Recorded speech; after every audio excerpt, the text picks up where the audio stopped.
Sophist. Introduction and analysis. The dramatic power of the dialogues of Plato appears to diminish as the metaphysical interest of them increases, compare int rod. To the Philebus. There are no descriptions of time, place or persons, in the Sophist and Statesman, but we are plunged at once into philosophical discussions. The poetical charm has disappeared, and those who have no taste for abstruse metaphysics will greatly prefer the earlier dialogues to the later ones. Plato is conscious of the change, and in the Statesman, 286b, expressly accuses himself of a tediousness in the two dialogues, which he ascribes to his desire of developing the dialectical method. On the other hand, the kindred spirit of Hegel seemed to find in the Sophist the crown and summit of the Platonic philosophy. Here is the place at which Plato most nearly approaches to the Hegelian identity of being and not being. Nor will the great importance of the two dialogues be doubted by anyone who forms a conception of the state of mind and opinion which they are intended to meet. The sophisms of the day were undermining philosophy, the denial of the existence of not being, and of the connection of ideas, was making truth and falsehood equally impossible. It has been said that Plato would have written differently, if he had been acquainted with the organon of Aristotle. But could the organon of Aristotle ever have been written unless the Sophist and Statesman had preceded? The swarm of fallacies which arose in the infancy of mental science, and which was born and bred in the decay of the pre-Socratic philosophies, was not dispelled by Aristotle, but by Socrates and Plato. The summa genera of thought, the nature of the proposition, of definition, of generalization, of synthesis and analysis, of division and cross-division, are clearly described. And the processes of induction and deduction are constantly employed in the dialogues of Plato. The slippery nature of comparison, the danger of putting words in the place of things, the fallacy of arguing, a dicto secundum, and in a circle, are frequently indicated by him. To all these processes of truth and error, Aristotle, in the next generation, gave distinctness. He brought them together in a separate science. But he is not to be regarded as the original inventor of any of the great logical forms, with the exception of the syllogism. There is little worthy of remark in the characters of the Sophist. The most noticeable point is the final retirement of Socrates from the field of argument, and the substitution for him of an Eleatic stranger, who is described as a pupil of Parmenides and Zeno, and is supposed to have descended from a higher world in order to convict the Socratic circle of error. As in the Timaeus, Plato seems to intimate by the withdrawal of Socrates that he is passing beyond the limits of his teaching. And in the Sophist and Statesman, as well as in the Parmenides, he probably means to imply that he is making a closer approach to the schools of Elia and Megara. He had much in common with them, but he must first submit their ideas to criticism and revision. He had once thought, as he says, speaking by the mouth of the Eleatic, that he understood their doctrine of not being, but now he does not even comprehend the nature of being. The friends of ideas, Sophist, 248, are alluded to by him as distant acquaintances, whom he criticizes ab extra. We do not recognize at first sight that he is criticizing himself. The character of the Eleatic stranger is colorless. He is to a certain extent the reflection of his father and master, Parmenides, who is the protagonist in the dialogue which is called by his name. Theaetetus himself is not distinguished by the remarkable traits which are attributed to him in the preceding dialogue. He is no longer under the spell of Socrates, or subject to the operation of his midwifery, though the fiction of question and answer is still maintained. And the necessity of taking Theaetetus along with him is several times insisted upon by his partner in the discussion. There is a reminiscence of the old Theaetetus in his remark that he will not tire of the argument, and in his conviction, which the Eleatic thinks likely to be permanent, that the course of events is governed by the will of God. Throughout the two dialogues Socrates continues a silent auditor, in the Statesman, just reminding us of his presence, at the commencement. By a characteristic jest about the statesman and the philosopher, and by an allusion to his namesake, with whom on that ground he claims relationship. As he had already claimed an affinity with Theaetetus, grounded on the likeness of his ugly face. But in neither dialogue, any more than in the Timaeus, does he offer any criticism on the views which are propounded by another. The style, though wanting in dramatic power, in this respect resembling the Philebus and the Laws, is very clear and accurate, and has several touches of humor and satire. The language is less fanciful and imaginative than that of the earlier dialogues. And there is more of bitterness, as in the Laws, though traces of a similar temper may also be observed in the description of the great brute in the Republic, and in the contrast of the lawyer and philosopher in the Theaetetus. The following are characteristic passages: the ancient philosophers, of whom we may say, without offense, that they went on their way rather regardless of whether we understood them or not. The picture of the materialists, or earth-born giants, who grasped oaks and rocks in their hands, and who must be improved before they can be reasoned with. And the equally humorous delineation of the friends of ideas, who defend themselves from a fastness in the invisible world. Or the comparison of the Sophist to a painter or maker, compare Republic X, and the hunt after him in the rich meadowlands of youth and wealth. Or, again, the light and graceful touch with which the older philosophies are painted, Ionian and Sicilian muses, the comparison of them to mythological tales. And the fear of the Eleatic that he will be counted a parricide if he ventures to lay hands on his father Parmenides. Or, once more, the likening of the Eleatic stranger to a god from heaven. All these passages, notwithstanding the decline of the style, retain the impress of the great master of language. But the equably diffused grace is gone. Instead of the endless variety of the early dialogues, traces of the rhythmical monotonous cadence of the Laws begin to appear. And already an approach is made to the technical language of Aristotle, in the frequent use of the words essence, power, generation, motion, rest, action, passion, and the like. The Sophist, like the Phaedrus, has a double character, and unites two inquirers, which are only in a somewhat forced manner connected with each other. The first is the search after the Sophist, the second is the inquiry into the nature of not being, which occupies the middle part of the work.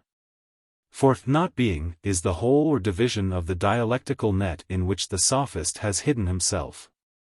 He is the imaginary impersonation of false opinion.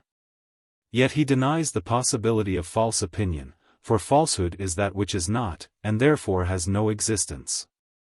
At length the difficulty is solved. The answer, in the language of the Republic, appears, tumbling out at our feet. Acknowledging that there is a communion of kinds with kinds, and not merely one being or good having different names, or several isolated ideas or classes incapable of communion. We discover, not being, to be the other of being. Transferring this to language and thought, we have no difficulty in apprehending that a proposition may be false as well as true. The Sophist, drawn out of the shelter which Cynic and Megarian paradoxes have temporarily afforded him, is proved to be a dissembler and juggler with words. The chief points of interest in the dialogue are, I, the character attributed to the Sophist, 2, the dialectical method, 3, the nature of the puzzle about not being, 4, the battle of the philosophers, v, the relation of the Sophist to other dialogues. I, the Sophist in Plato is the master of the art of illusion. The charlatan, the foreigner, the prince of esprits faux, the hireling who is not a teacher, and who, from whatever point of view he is regarded, is the opposite of the true teacher. He is the evil one, the ideal representative of all that Plato most disliked in the moral and intellectual tendencies of his own age, the adversary of the almost equally ideal Socrates. He seems to be always growing in the fancy of Plato, now boastful, now eristic, now clothing himself in rags of philosophy, now more akin to the rhetorician or lawyer, now haranguing, now questioning, until the final appearance in the Politicus, of his departing shadow in the disguise of a statesman. We are not to suppose that Plato intended by such a description to depict Protagoras or Gorgias, or even Thrasymachus, who all turn out to be very good sort of people when we know them. And all of them part on good terms with Socrates. But he is speaking of a being as imaginary as the wise man of the Stoics, and whose character varies in different dialogues. Like mythology, Greek philosophy has a tendency to personify ideas. And the sophist is not merely a teacher of rhetoric for a fee of 1 or 50 drachmae, Cratylus, 384b, but an ideal of Plato's in which the falsehood of all mankind is reflected. A milder tone is adopted towards the sophists in a well-known passage of the Republic, 6:492, where they are described as the followers rather than the leaders of the rest of mankind. Plato ridicules the notion that any individuals can corrupt youth to a degree worth speaking of in comparison with the greater influence of public opinion. But there is no real inconsistency between this and other descriptions of the sophist which occur in the Platonic writings. For Plato is not justifying the sophists in the passage just quoted, but only representing their power to be contemptible. They are to be despised rather than feared, and are no worse than the rest of mankind. But a teacher or statesman may be justly condemned, who is on a level with mankind when he ought to be above them. There is another point of view in which this passage should also be considered. The great enemy of Plato is the world, not exactly in the theological sense, yet in one not wholly different, the world as the hater of truth and lover of appearance. Occupied in the pursuit of gain and pleasure rather than of knowledge, banded together against the few good and wise men, and devoid of true education. This creature has many heads: rhetoricians, lawyers, statesmen, poets, sophists. But the sophist is the Proteus who takes the likeness of all of them, all other deceivers have a piece of him in them. And sometimes he is represented as the corrupter of the world, and sometimes the world as the corrupter of him and of itself. Of late years the sophists have found an enthusiastic defender in the distinguished historian of Greece. He appears to maintain, 1, that the term sophist is not the name of a particular class, and would have been applied indifferently to Socrates and Plato, as well as to Gorgias and Protagoras. 2, that the bad sense was imprinted on the word by the genius of Plato. 3, that the principal sophists were not the corrupters of youth, for the Athenian youth were no more corrupted in the age of Demosthenes than in the age of Pericles, but honorable and estimable persons, who supplied a training in literature which was generally wanted at the time. We will briefly consider how far these statements appear to be justified by facts, and, about the meaning of the word there arises an interesting question.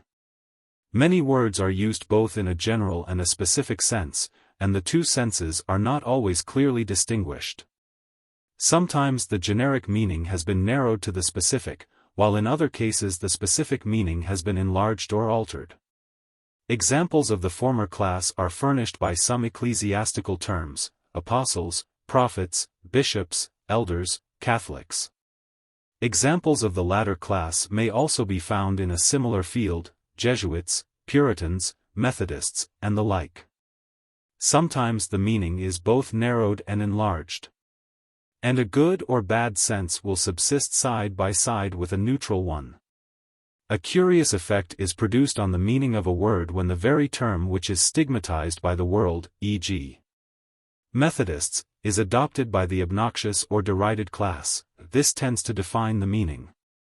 Or, again, the opposite result is produced, when the world refuses to allow some sect or body of men the possession of an honorable name which they have assumed, or applies it to them only in mockery or irony. The term sophist is one of those words of which the meaning has been both contracted and enlarged. Passages may be quoted from Herodotus and the tragedians, in which the word is used in a neutral sense for a contriver or deviser or inventor, without including any ethical idea of goodness or badness. Poets as well as philosophers were called sophists in the 5th century before Christ.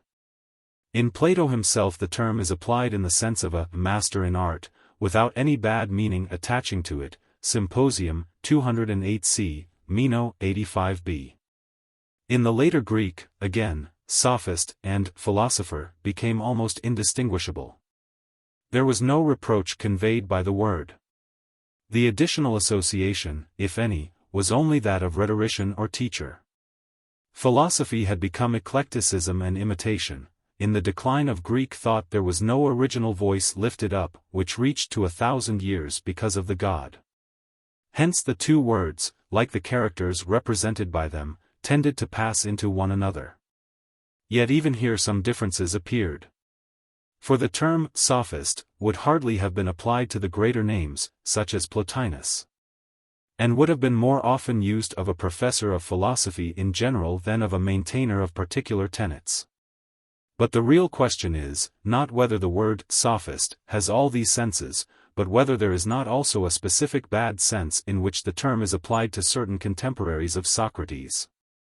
Would an Athenian, as Mr. Grote supposes, in the 5th century before Christ, have included Socrates and Plato, as well as Gorgias and Protagoras, under the specific class of sophists? To this question we must answer, no. If ever the term is applied to Socrates and Plato, either the application is made by an enemy out of mere spite, or the sense in which it is used is neutral.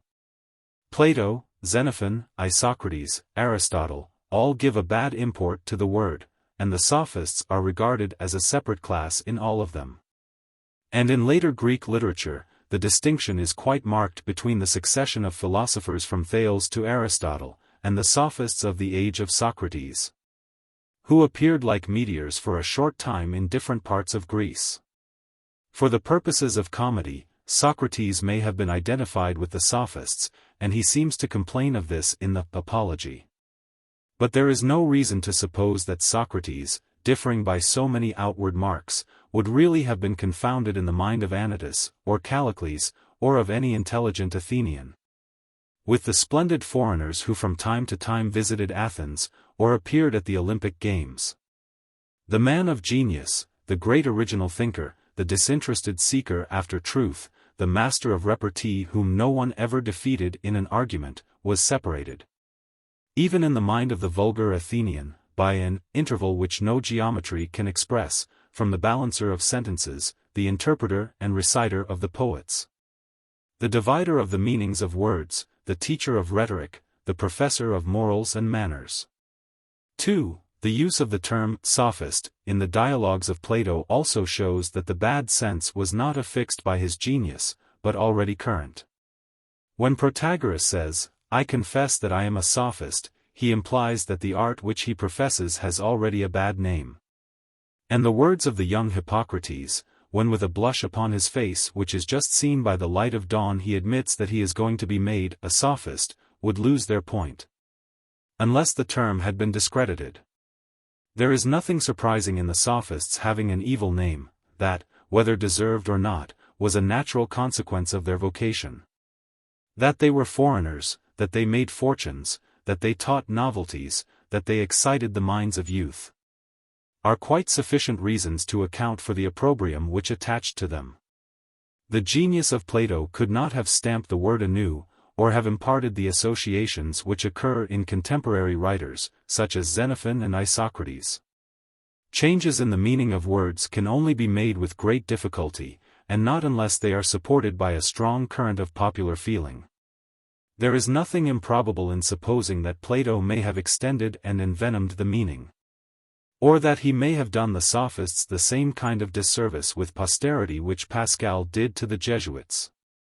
But the bad sense of the word was not and could not have been invented by him, and is found in his earlier dialogues, e.g. the Protagoras, as well as in the later.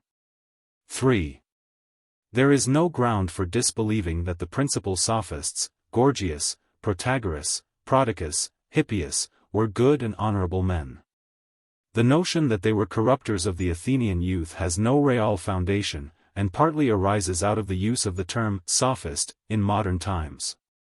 The truth is, that we know little about them, and the witness of Plato in their favor is probably not much more historical than his witness against them. Of that national decline of genius, unity, political force, which has been sometimes described as the corruption of youth, the sophists were one among many signs. In these respects Athens may have degenerated, but, as Mr. Grote remarks, there is no reason to suspect any greater moral corruption in the age of Demosthenes than in the age of Pericles. The Athenian youth were not corrupted in this sense, and therefore the sophists could not have corrupted them. It is remarkable, and may be fairly set down to their credit, that Plato nowhere attributes to them that peculiar Greek sympathy with youth, which he ascribes to Parmenides. and which was evidently common in the Socratic circle. Plato delights to exhibit them in a ludicrous point of view, and to show them always rather at a disadvantage in the company of Socrates. But he has no quarrel with their characters, and does not deny that they are respectable men. The Sophist, in the dialogue which is called after him, is exhibited in many different lights, and appears and reappears in a variety of forms. There is some want of the higher Platonic art in the Eleatic stranger eliciting his true character by a laborious process of inquiry. When he had already admitted that he knew quite well the difference between the sophist and the philosopher, and had often heard the question discussed. Such an anticipation would hardly have occurred in the earlier dialogues. But Plato could not altogether give up his Socratic method, of which another trace may be thought to be discerned in his adoption of a common instance before he proceeds to the greater matter in hand. Yet the example is also chosen in order to damage the hooker of men as much as possible. Each step in the pedigree of the angler suggests some injurious reflection about the sophist. They are both hunters after a living prey, nearly related to tyrants and thieves, and the sophist is the cousin of the parasite and flatterer. The effect of this is heightened by the accidental manner in which the discovery is made, as the result of a scientific division. His descent in another branch affords the opportunity of more unsavory comparisons. For he is a retail trader, and his wares are either imported or homemade, like those of other retail traders. His art is thus deprived of the character of a liberal profession. But the most distinguishing characteristic of him is, that he is a disputant, and higgles over an argument. A feature of the heuristic here seems to blend with Plato's usual description of the sophists, who in the early dialogues, and in the Republic, are frequently depicted as endeavoring to save themselves from disputing with Socrates by making long orations. In this character he parts company from the vain and impertinent talker in private life, who is a loser of money, while he is a maker of it. But there is another general division under which his art may be also supposed to fall, and that is purification. And from purification is descended education, and the new principle of education is to interrogate men after the manner of Socrates, and make them teach themselves. Here again we catch a glimpse rather of a Socratic or heuristic than of a sophist in the ordinary sense of the term. And Plato does not on this ground reject the claim of the sophist to be the true philosopher. One more feature of the heuristic rather than of the sophist is the tendency of the troublesome animal to run away into the darkness of not being. Upon the whole, we detect in him a sort of hybrid or double nature, of which, except perhaps in the euthydemus of Plato, we find no other trace in Greek philosophy. He combines the teacher of virtue with the heuristic. While in his omniscience, in his ignorance of himself, in his arts of deception, and in his lawyer-like habit of writing and speaking about all things, he is still the antithesis of Socrates and of the true teacher. 2. The question has been asked, whether the method of abscisio infinity, by which the sophist is taken, is a real and valuable logical process. Modern science feels that this, like other processes of formal logic, presents a very inadequate conception of the actual complex procedure of the mind by which scientific truth is detected and verified. Plato himself seems to be aware that mere division is an unsafe and uncertain weapon, first, in the Statesman, when he says that we should divide in the middle. For in that way we are more likely to attain species. Secondly, in the parallel precept of the Philebus, that we should not pass from the most general notions to infinity, but include all the intervening middle principles, until, as he also says in the Statesman, we arrive at the infima species. Thirdly, in the Phaedrus, when he says that the dialectician will carve the limbs of truth without mangling them. And once more in the Statesman, if we cannot bisect species, we must carve them as well as we can. No better image of nature or truth, as an organic whole, can be conceived than this. So far is Plato from supposing that mere division and subdivision of general notions will guide men into all truth. Plato does not really mean to say that the sophist or the statesman can be caught in this way. But these divisions and subdivisions were favorite logical exercises of the age in which he lived. And while indulging his dialectical fancy, and making a contribution to logical method, he delights also to transfix the eristic sophist with weapons borrowed from his own armory. As we have already seen, the division gives him the opportunity of making the most damaging reflections on the sophist and all his kith and kin, and to exhibit him in the most discreditable light. Nor need we seriously consider whether Plato was right in assuming that an animal so various could not be confined within the limits of a single definition. In the infancy of logic, men sought only to obtain a definition of an unknown or uncertain term. The after-reflection scarcely occurred to them that the word might have several senses, which shaded off into one another, and were not capable of being comprehended in a single notion. There is no trace of this reflection in Plato. But neither is there any reason to think, even if the reflection had occurred to him, that he would have been deterred from carrying on the war with weapons fair or unfair against the outlaw sophist. 3. The puzzle about not being appears to us to be one of the most unreal difficulties of ancient philosophy. We cannot understand the attitude of mind which could imagine that falsehood had no existence. If reality was denied to not being, how could such a question arise at all? Much less become of serious importance? The answer to this, and to nearly all other difficulties of early Greek philosophy, is to be sought for in the history of ideas. And the answer is only unsatisfactory because our knowledge is defective. In the passage from the world of sense and imagination and common language to that of opinion and reflection, the human mind was exposed to many dangers. And often found no end in wandering mazes lost. On the other hand, the discovery of abstractions was the great source of all mental improvement in after ages. It was the pushing aside of the old, the revelation of the new. But each one of the company of abstractions, if we may speak in the metaphorical language of Plato, became in turn the tyrant of the mind, the dominant idea, which would allow no other to have a share in the throne. This is especially true of the Eleatic philosophy, while the absoluteness of being was asserted in every form of language. The sensible world and all the phenomena of experience were comprehended under not being. Nor was any difficulty or perplexity thus created, so long as the mind, lost in the contemplation of being, asked no more questions, and never thought of applying the categories of being or not being to mind or opinion or practical life. But the negative as well as the positive idea had sunk deep into the intellect of man. The effect of the paradoxes of Zeno extended far beyond the Eleatic circle. And now an unforeseen consequence began to arise.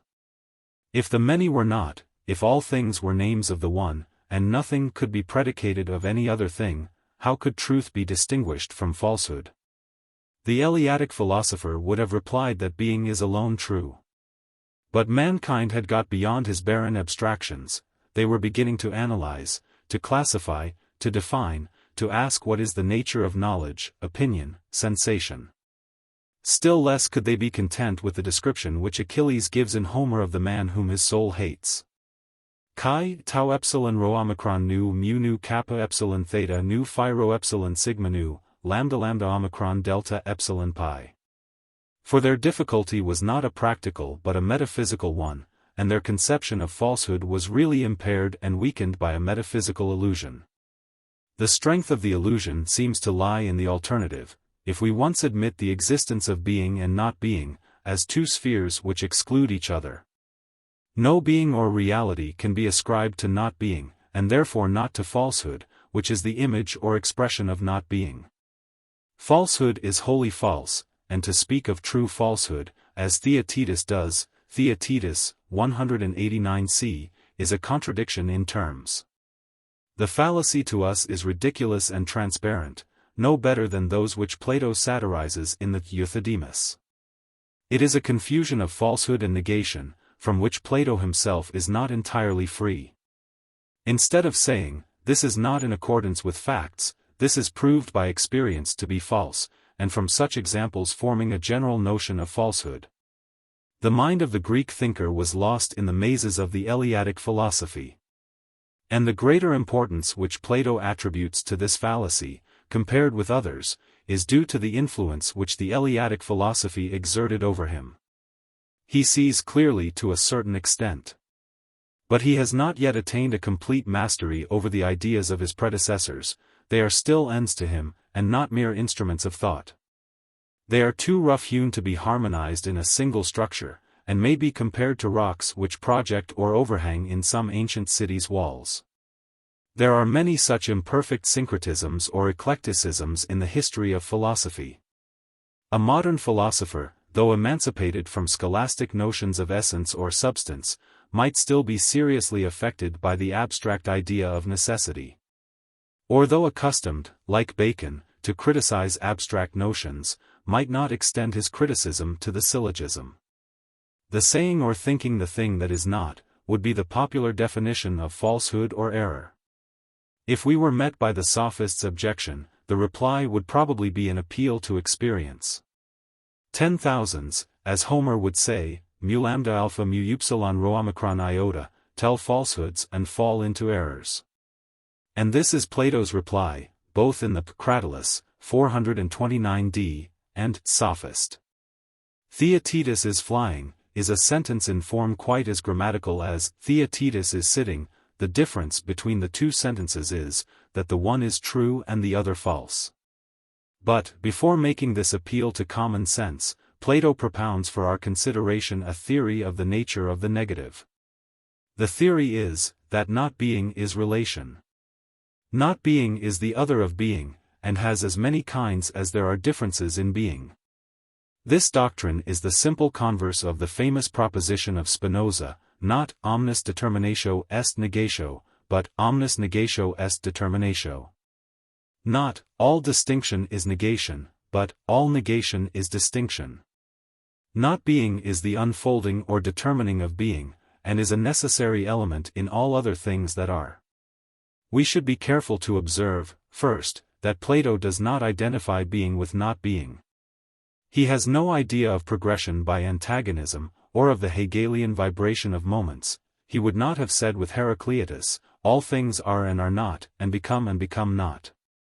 Secondly, he has lost sight altogether of the other sense of not being, as the negative of being, although he again and again recognizes the validity of the law of contradiction.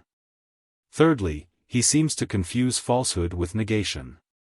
Nor is he quite consistent in regarding not being as one class of being, and yet as coextensive with being in general.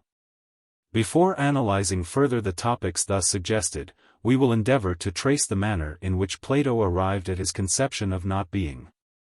In all the later dialogues of Plato, the idea of mind or intelligence becomes more and more prominent. That idea which Anaxagoras employed inconsistently in the construction of the world, Plato, in the Philebus, the Sophist, and the Laws, extends to all things, attributing to providence a care infinitesimal as well as infinite, of all creation. The divine mind is the leading religious thought of the later works of Plato. The human mind is a sort of reflection of this, having ideas of being, sameness, and the like. At times they seem to be parted by a great gulf, Parmenides, at other times they have a common nature, and the light of a common intelligence. But this ever-growing idea of mind is really irreconcilable with the abstract pantheism of the Eleatics. To the passionate language of Parmenides, Plato replies in a strain equally passionate, what? Has not being mind? And is not being capable of being known? And, if this is admitted, then capable of being affected or acted upon, in motion, then, and yet not wholly incapable of rest. Already we have been compelled to attribute opposite determinations to being. And the answer to the difficulty about being may be equally the answer to the difficulty about not being. The answer is, that in these and all other determinations of any notion we are attributing to it, not being.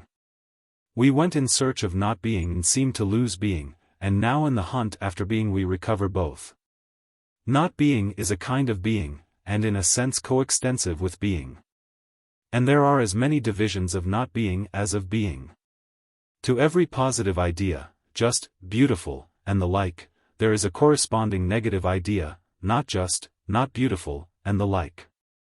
A doubt may be raised whether this account of the negative is really the true one. The common logicians would say that the not just, not beautiful, are not really classes at all, but are merged in one great class of the infinite or negative. The conception of Plato, in the days before logic, seems to be more correct than this. For the word not does not altogether annihilate the positive meaning of the word just, at least. It does not prevent our looking for the not just in or about the same class in which we might expect to find the just.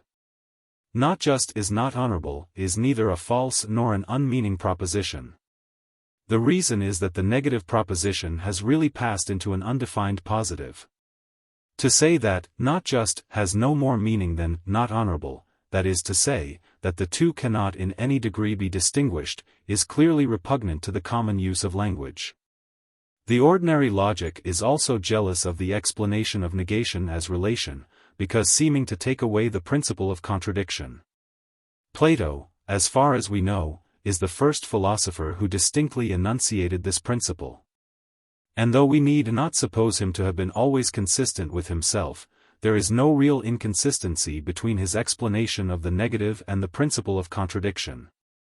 Neither the Platonic notion of the negative as the principle of difference, nor the Hegelian identity of being and not being, at all touch the principle of contradiction. For what is asserted about being and not being only relates to our most abstract notions, and in no way interferes with the principle of contradiction employed in the concrete. Because not being is identified with other, or being with not being, this does not make the proposition, some have not eaten, any the less a contradiction of, all have eaten. The explanation of the negative given by Plato in the Sophist is a true but partial one, for the word not, besides the meaning of other, may also imply opposition. And difference or opposition may be either total or partial. The not beautiful may be other than the beautiful, or in no relation to the beautiful. Or a specific class in various degrees opposed to the beautiful. And the negative may be a negation of fact or of thought, omicron and mu. Lastly, there are certain ideas, such as beginning, becoming, the finite, the abstract, in which the negative cannot be separated from the positive. And being and not being are inextricably blended. Plato restricts the conception of not being to difference. Man is a rational animal, and is not, as many other things as are not included under this definition. He is not, and is because he is not. Besides the positive class to which he belongs, there are endless negative classes to which he may be referred. This is certainly intelligible, but useless. To refer a subject to a negative class is unmeaning, unless the not is a mere modification of the positive, as in the example of not honorable and dishonorable. Or unless the class is characterized by the absence rather than the presence of a particular quality. Nor is it easy to see how not being any more than sameness or otherness is one of the classes of being. They are aspects rather than classes of being. Not being can only be included in being, as the denial of some particular class of being. If we attempt to pursue such airy phantoms at all, the Hegelian identity of being and not being is a more apt and intelligible expression of the same mental phenomenon. For Plato has not distinguished between the being which is prior to not being, and the being which is the negation of not being, compare Parmenides 162a, b. But he is not thinking of this when he says that being comprehends not being. Again, we should probably go back for the true explanation to the influence which the Eleatic philosophy exercised over him. Under not being, the Eleatic had included all the realities of the sensible world. Led by this association and by the common use of language, which has been already noticed, we cannot be much surprised that Plato should have made classes of not being. It is observable that he does not absolutely deny that there is an opposite of being. He is inclined to leave the question, merely remarking that the opposition, if admissible at all, is not expressed by the term not being. On the whole, we must allow that the great service rendered by Plato to metaphysics in the Sophist is not his explanation of not being as difference. With this he certainly laid the ghost of not being, and we may attribute to him in a measure the credit of anticipating Spinoza and Hegel. But his conception is not clear or consistent. He does not recognize the different senses of the negative, and he confuses the different classes of not being with the abstract notion. As the pre-Socratic philosopher failed to distinguish between the universal and the true, while he placed the particulars of sense under the false and apparent, so Plato appears to identify negation with falsehood, or is unable to distinguish them. The greatest service rendered by him to mental science is the recognition of the communion of classes, which, although based by him on his account of not being, is independent of it. He clearly saw that the isolation of ideas or classes is the annihilation of reasoning. Thus, after wandering in many diverging paths, we return to common sense.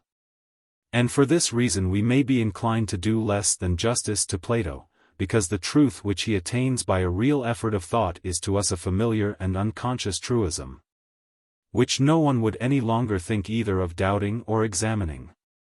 4. The later dialogues of Plato contain many references to contemporary philosophy. Both in the Theaetetus and in the Sophist, he recognizes that he is in the midst of a fray. A huge irregular battle everywhere surrounds him. Theaetetus, 153a. First, there are the two great philosophies going back into cosmogony and poetry, the philosophy of Heraclitus, supposed to have a poetical origin in Homer, and that of the Eleatics, which in a similar spirit he conceives to be even older than Xenophanes. Compare Protagoras, 316e. Still older were theories of 2 and 3 principles, hot and cold, moist and dry, which were ever marrying and being given in marriage. In speaking of these, he is probably referring to Pherecydes and the early Ionians. In the philosophy of motion there were different accounts of the relation of plurality and unity, which were supposed to be joined and severed by love and hate. Some maintaining that this process was perpetually going on, e.g. Heraclitus, others, e.g. Empedocles, that there was an alternation of them. Of the Pythagoreans or of Anaxagoras he makes no distinct mention. His chief opponents are, first, Euristics or Megarians, secondly, the materialists. The picture which he gives of both these latter schools is indistinct, and he appears reluctant to mention the names of their teachers. Nor can we easily determine how much is to be assigned to the Cynics, how much to the Megarians, or whether the repellent materialists, Theaetetus, 156a, are Cynics or Atomists, or represent some unknown phase of opinion at Athens. To the Cynics and Antisthenes is commonly attributed, on the authority of Aristotle, the denial of predication, while the Megarians are said to have been nominalists, asserting the one good under many names to be the true being of Zeno and the Eleatics, and, like Zeno, employing their negative dialectic in the refutation of opponents. But the later Megarians also denied predication, and this tenet, which is attributed to all of them by Simplicius, is certainly in accordance with their over-refining philosophy. The tyros young and old, of whom Plato speaks, probably include both. At any rate, we shall be safer in accepting the general description of them which he has given, and in not attempting to draw a precise line between them. Of these Euristics, whether Cynics or Megarians, several characteristics are found in Plato. 1. They pursue verbal oppositions. 2. They make reasoning impossible by their over-accuracy in the use of language. 3. They deny predication. 4. They go from unity to plurality, without passing through the intermediate stages. 5. They refuse to attribute motion or power to being. 6. They are the enemies of sense. Whether they are the friends of ideas, who carry on the polemic against sense, is uncertain. Probably under this remarkable expression Plato designates those who more nearly approached himself, and may be criticizing an earlier form of his own doctrines. We may observe, 1. That he professes only to give us a few opinions out of many which were at that time current in Greece. 2. That he nowhere alludes to the ethical teaching of the Cynics, unless the argument in the Protagoras, that the virtues are one and not many, may be supposed to contain a reference to their views, as well as to those of Socrates. And unless they are the school alluded to in the Philebus, which is described as being very skillful in physics, and as maintaining pleasure to be the absence of pain. That Antisthenes wrote a book called Physicus, is hardly a sufficient reason for describing them as skillful in physics, which appear to have been very alien to the tendency of the Cynics. The idealism of the 4th century before Christ in Greece, as in other ages and countries, seems to have provoked a reaction towards materialism. The maintainers of this doctrine are described in the Theaetetus as obstinate persons who will believe in nothing which they cannot hold in their hands. And in the Sophist, 246d, as incapable of argument. They are probably the same who are said in the 10th book of the Laws, 888e, to attribute the course of events to nature, art, and chance. Who they were, we have no means of determining except from Plato's description of them. His silence respecting the atomists might lead us to suppose that here we have a trace of them. But the atomists were not materialists in the grosser sense of the term, nor were they incapable of reasoning. And Plato would hardly have described a great genius like Democritus in the disdainful terms which he uses of the materialists. Upon the whole, we must infer that the persons here spoken of are unknown to us, like the many other writers and talkers at Athens and elsewhere, of whose endless activity of mind Aristotle in his Metaphysics has preserved an anonymous memorial. The Sophist is the sequel of the Theaetetus, and is connected with the Parmenides, by a direct allusion. Compare introductions to Theaetetus and Parmenides. In the Theaetetus, we sought to discover the nature of knowledge and false opinion. But the nature of false opinion seemed impenetrable. For we were unable to understand how there could be any reality in not being. In the Sophist, the question is taken up again. The nature of not being is detected, and there is no longer any metaphysical impediment in the way of admitting the possibility of falsehood. To the Parmenides, the Sophist stands in a less defined and more remote relation. Their human thought is in process of disorganization. No absurdity or inconsistency is too great to be elicited from the analysis of the simple ideas of unity or being. In the Sophist, the same contradictions are pursued to a certain extent, but only with a view to their resolution. The aim of the dialogue is to show how the few elemental conceptions of the human mind admit of a natural connection in thought and speech, which Megarian or other sophistry vainly attempts to deny. True to the appointment of the previous day, Theodorus and Theaetetus meet Socrates at the same spot, bringing with them an Eleatic stranger, whom Theodorus introduces as a true philosopher. Socrates, half in jest, half in earnest, declares that he must be a god in disguise, who, as Homer would say, has come to earth that he may visit the good and evil among men, and detect the foolishness of Athenian wisdom. At any rate he is a divine person, one of a class who are hardly recognized on earth, who appear in diverse forms, now as statesmen, now as sophists, and are often deemed madmen. Philosopher, statesman, sophist, says Socrates, repeating the words, I should like to ask our Eleatic friend what his countrymen think of them. Do they regard them as one, or three? The stranger has been already asked the same question by Theodorus and Theaetetus, and he at once replies that they are thought to be three, but to explain the difference fully would take time. He is pressed to give this fuller explanation, either in the form of a speech or of question and answer. He prefers the latter, and chooses as his respondent Theaetetus, whom he already knows, and who is recommended to him by Socrates. We are agreed, he says, about the name Sophist, but we may not be equally agreed about his nature. Great subjects should be approached through familiar examples, and, considering that he is a creature not easily caught, I think that, before approaching him, we should try our hand upon some more obvious animal, who may be made the subject of logical experiment. Shall we say an angler? Very good. In the first place, the angler is an artist, and there are two kinds of art: productive art, which includes husbandry, manufactures, imitations, and acquisitive art, which includes learning, trading, fighting, hunting. The angler's is an acquisitive art, and acquisition may be effected either by exchange or by conquest. In the latter case, either by force or craft. Conquest by craft is called hunting, and of hunting there is one kind which pursues inanimate, and another which pursues animate objects.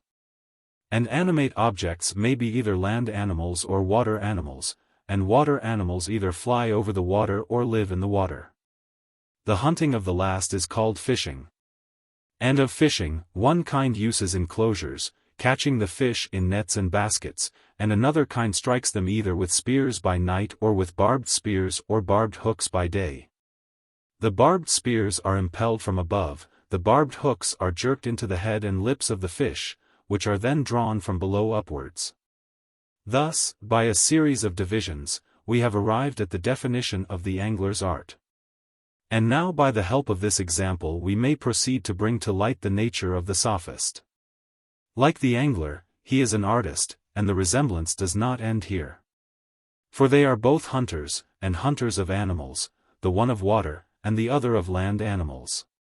But at this point they diverge, the one going to the sea and the rivers, and the other to the rivers of wealth and rich meadowlands, in which generous youth abide.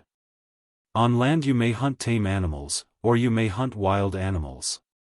And man is a tame animal, and he may be hunted either by force or persuasion. Either by the pirate, man-stealer, soldier, or by the lawyer, orator, talker. The latter use persuasion, and persuasion is either private or public.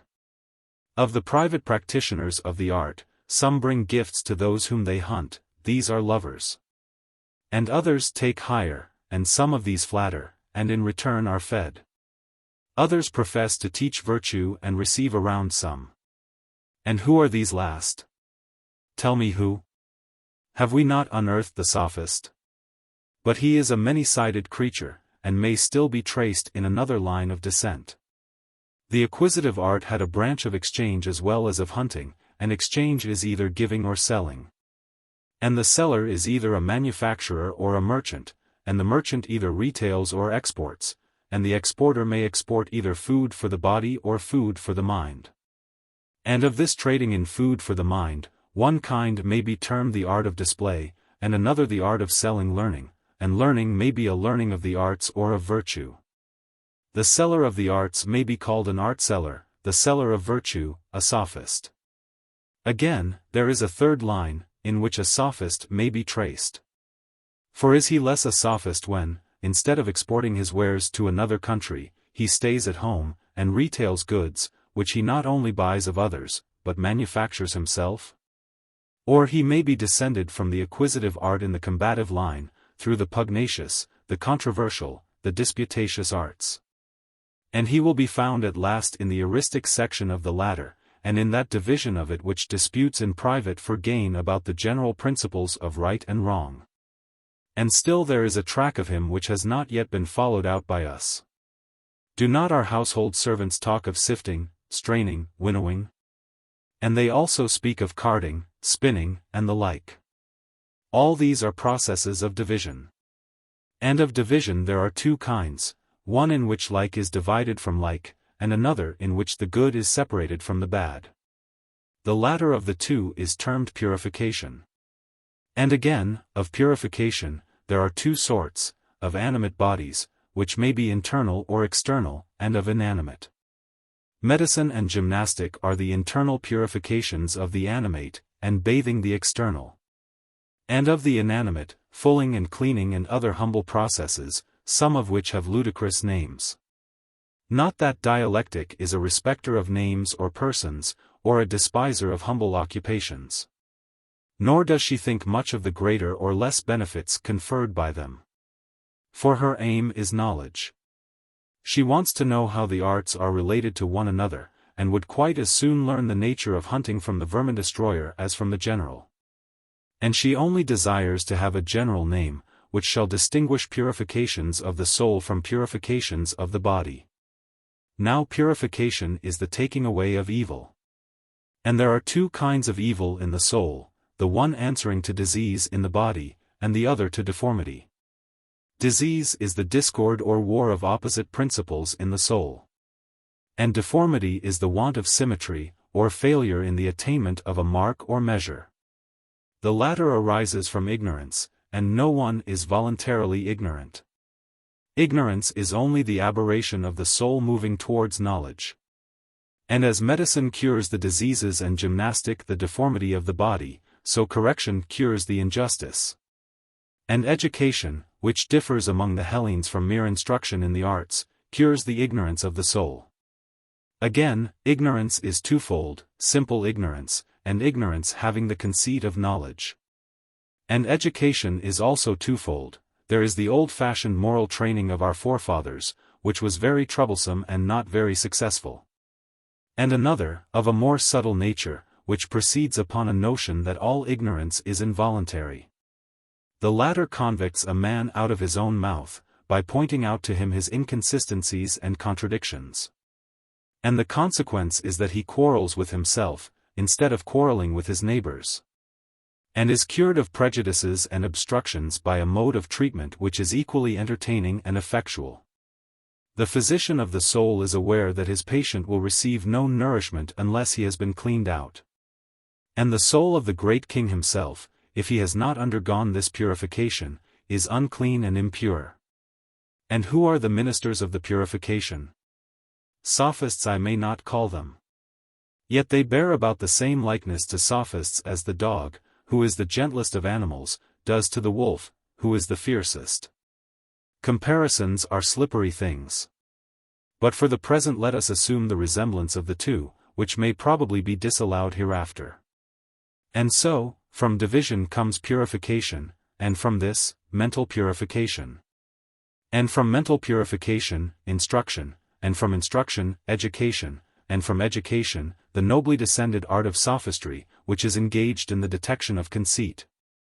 I do not however think that we have yet found the sophist, or that his will ultimately prove to be the desired art of education.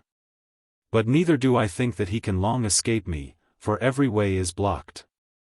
Before we make the final assault, let us take breath, and reckon up the many forms which he has assumed. 1. He was the paid hunter of wealth and birth.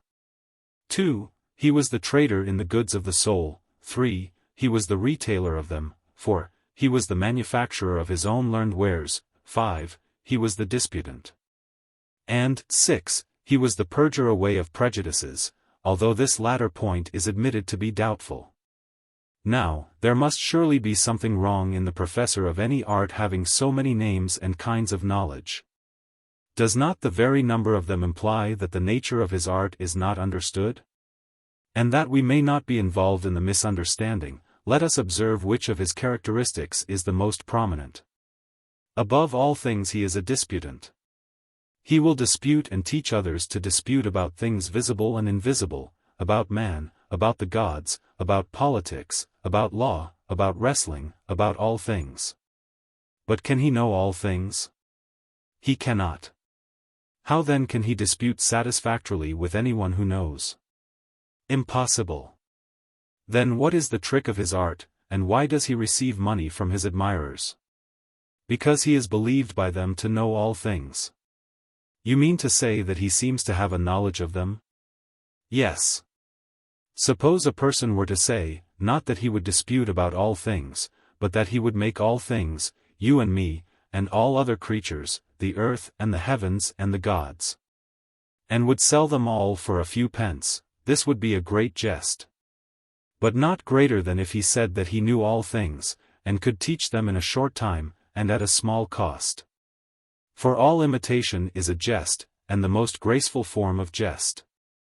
Now the painter is a man who professes to make all things, and children, who see his pictures at a distance, sometimes take them for realities, and the sophist pretends to know all things, and he, too, can deceive young men, who are still at a distance from the truth, not through their eyes, but through their ears, by the mummery of words, and induce them to believe him. But as they grow older, and come into contact with realities, they learn by experience the futility of his pretensions. The sophist, then, has not real knowledge. He is only an imitator, or image-maker. And now, having got him in a corner of the dialectical net, let us divide and subdivide until we catch him. Of image-making there are two kinds, the art of making likenesses, and the art of making appearances. The latter may be illustrated by sculpture and painting, which often use illusions, and alter the proportions of figures, in order to adapt their works to the eye. And the Sophist also uses illusions, and his imitations are apparent and not real. But how can anything be an appearance only? Here arises a difficulty which has always beset the subject of appearances. For the argument is asserting the existence of not being. And this is what the great Parmenides was all his life denying in prose and also in verse. You will never find, he says, that not being is. And the words prove themselves. Not being cannot be attributed to any being, for how can any being be wholly abstracted from being? Again, in every predication there is an attribution of singular or plural. But number is the most real of all things, and cannot be attributed to not being. Therefore not being cannot be predicated or expressed, for how can we say, is, are not, without number? And now arises the greatest difficulty of all. If not being is inconceivable, how can not being be refuted? And am I not contradicting myself at this moment, in speaking either in the singular or the plural of that to which I deny both plurality and unity? You, Theaetetus, have the might of youth, and I conjure you to exert yourself, and, if you can, to find an expression for not being which does not imply being and number. But I cannot. Then the Sophist must be left in his hole. We may call him an image maker if we please, but he will only say, and pray, what is an image? And we shall reply, a reflection in the water, or in a mirror, and he will say, let us shut our eyes and open our minds, what is the common notion of all images? I should answer, such another, made in the likeness of the true. Real or not real? Not real, at least, not in a true sense. And the real is, and the not real is not? Yes. Then a likeness is really unreal, and essentially not. Here is a pretty complication of being and not being, in which the many-headed sophist has entangled us. He will at once point out that he is compelling us to contradict ourselves, by affirming being of not being. I think that we must cease to look for him in the class of imitators. But ought we to give him up? I should say, certainly not. Then I fear that I must lay hands on my father Parmenides, but do not call me a parricide. For there is no way out of the difficulty except to show that in some sense not being is. And if this is not admitted, no one can speak of falsehood, or false opinion, or imitation, without falling into a contradiction. You observe how unwilling I am to undertake the task. For I know that I am exposing myself to the charge of inconsistency in asserting the being of not being. But if I am to make the attempt, I think that I had better begin at the beginning. Lightly in the days of our youth, Parmenides and others told us tales about the origin of the universe. One spoke of three principles warring and at peace again, marrying and begetting children. Another of two principles, hot and cold, dry and moist, which also formed relationships. There were the Eleatics in our part of the world, saying that all things are one. Whose doctrine begins with Xenophanes, and is even older. Ionian, and, more recently, Sicilian muses speak of a one and many which are held together by enmity and friendship, ever parting, ever meeting. Some of them do not insist on the perpetual strife, but adopt a gentler strain, and speak of alternation only. Whether they are right or not, who can say? But one thing we can say, that they went on their way without much caring whether we understood them or not. For tell me, Theaetetus, do you understand what they mean by their assertion of unity, or by their combinations and separations of two or more principles? I used to think, when I was young, that I knew all about not being, and now I am in great difficulties even about being. Let us proceed first to the examination of being. Turning to the dualist philosophers, we say to them, is being a third element besides hot and cold? Or do you identify one or both of the two elements with being? At any rate, you can hardly avoid resolving them into one. Let us next interrogate the patrons of the one. To them we say, are being and one two different names for the same thing? But how can there be two names when there is nothing but one? Or you may identify them, but then the name will be either the name of nothing or of itself, i.e. of a name. Again, the notion of being is conceived of as a whole, in the words of Parmenides, like every way unto a rounded sphere. And a whole has parts. But that which has parts is not one, for unity has no parts. Is being, then, one, because the parts of being are one, or shall we say that being is not a whole? In the former case, one is made up of parts, and in the latter there is still plurality, viz. being, and a whole which is apart from being. And being, if not all things, lacks something of the nature of being, and becomes not being. Nor can being ever have come into existence, for nothing comes into existence except as a whole. Nor can being have number, for that which has number is a whole or sum of number.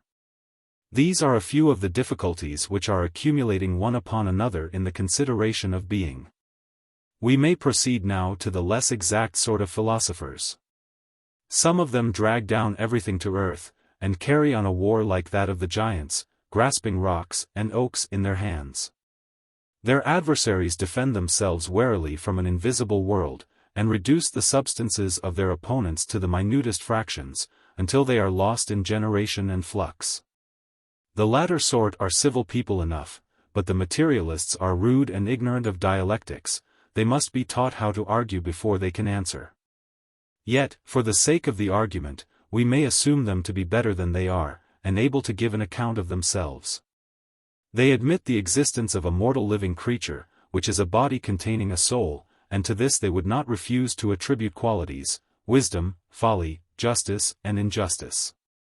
The soul, as they say, has a kind of body, but they do not like to assert of these qualities of the soul, either that they are corporeal, or that they have no existence. At this point they begin to make distinctions. Sons of earth, we say to them, if both visible and invisible qualities exist, what is the common nature which is attributed to them by the term being or existence? And, as they are incapable of answering this question, we may as well reply for them, that being is the power of doing or suffering. Then we turn to the friends of ideas. To them we say, you distinguish becoming from being? Yes, they will reply. And in becoming you participate through the bodily senses, and in being, by thought and the mind? Yes. And you mean by the word participation a power of doing or suffering? To this they answer, I am acquainted with them, Theaetetus, and know their ways better than you do, that being can neither do nor suffer, though becoming may. And we rejoin, does not the soul know? And is not being known? And are not knowing and being known active and passive? That which is known is affected by knowledge, and therefore is in motion. And, indeed, how can we imagine that perfect being is a mere everlasting form, devoid of motion and soul? For there can be no thought without soul, nor can soul be devoid of motion. But neither can thought or mind be devoid of some principle of rest or stability. And as children say entreatingly, give us both, so the philosopher must include both the movable and immovable in his idea of being. And yet, alas! He and we are in the same difficulty with which we reproached the dualists, for motion and rest are contradictions. How then can they both exist? Does he who affirms this mean to say that motion is rest, or rest motion? No, he means to assert the existence of some third thing, different from them both, which neither rests nor moves. But how can there be anything which neither rests nor moves? Here is a second difficulty about being, quite as great as that about not being. And we may hope that any light which is thrown upon the one may extend to the other. Leaving them for the present, let us inquire what we mean by giving many names to the same thing, e.g. white, good, tall, to man, out of which tyros old and young derive such a feast of amusement. Their meager minds refuse to predicate anything of anything, they say that good is good, and man is man. And that to affirm one of the other would be making the many one and the one many. Let us place them in a class with our previous opponents, and interrogate both of them at once. Shall we assume, 1, that being and rest and motion, and all other things, are incommunicable with one another? Or, 2, that they all have indiscriminate communion? Or, 3, that there is communion of some and not of others? And we will consider the first hypothesis first of all. 1. If we suppose the universal separation of kinds, all theories alike are swept away. The patrons of a single principle of rest or of motion, or of a plurality of immutable ideas, all alike have the ground cut from under them. And all creators of the universe by theories of composition and division, whether out of or into a finite or infinite number of elemental forms, in alternation or continuance, share the same fate. Most ridiculous is the discomfiture which attends the opponents of predication, who, like the ventriloquist Euricles, have the voice that answers them in their own breast.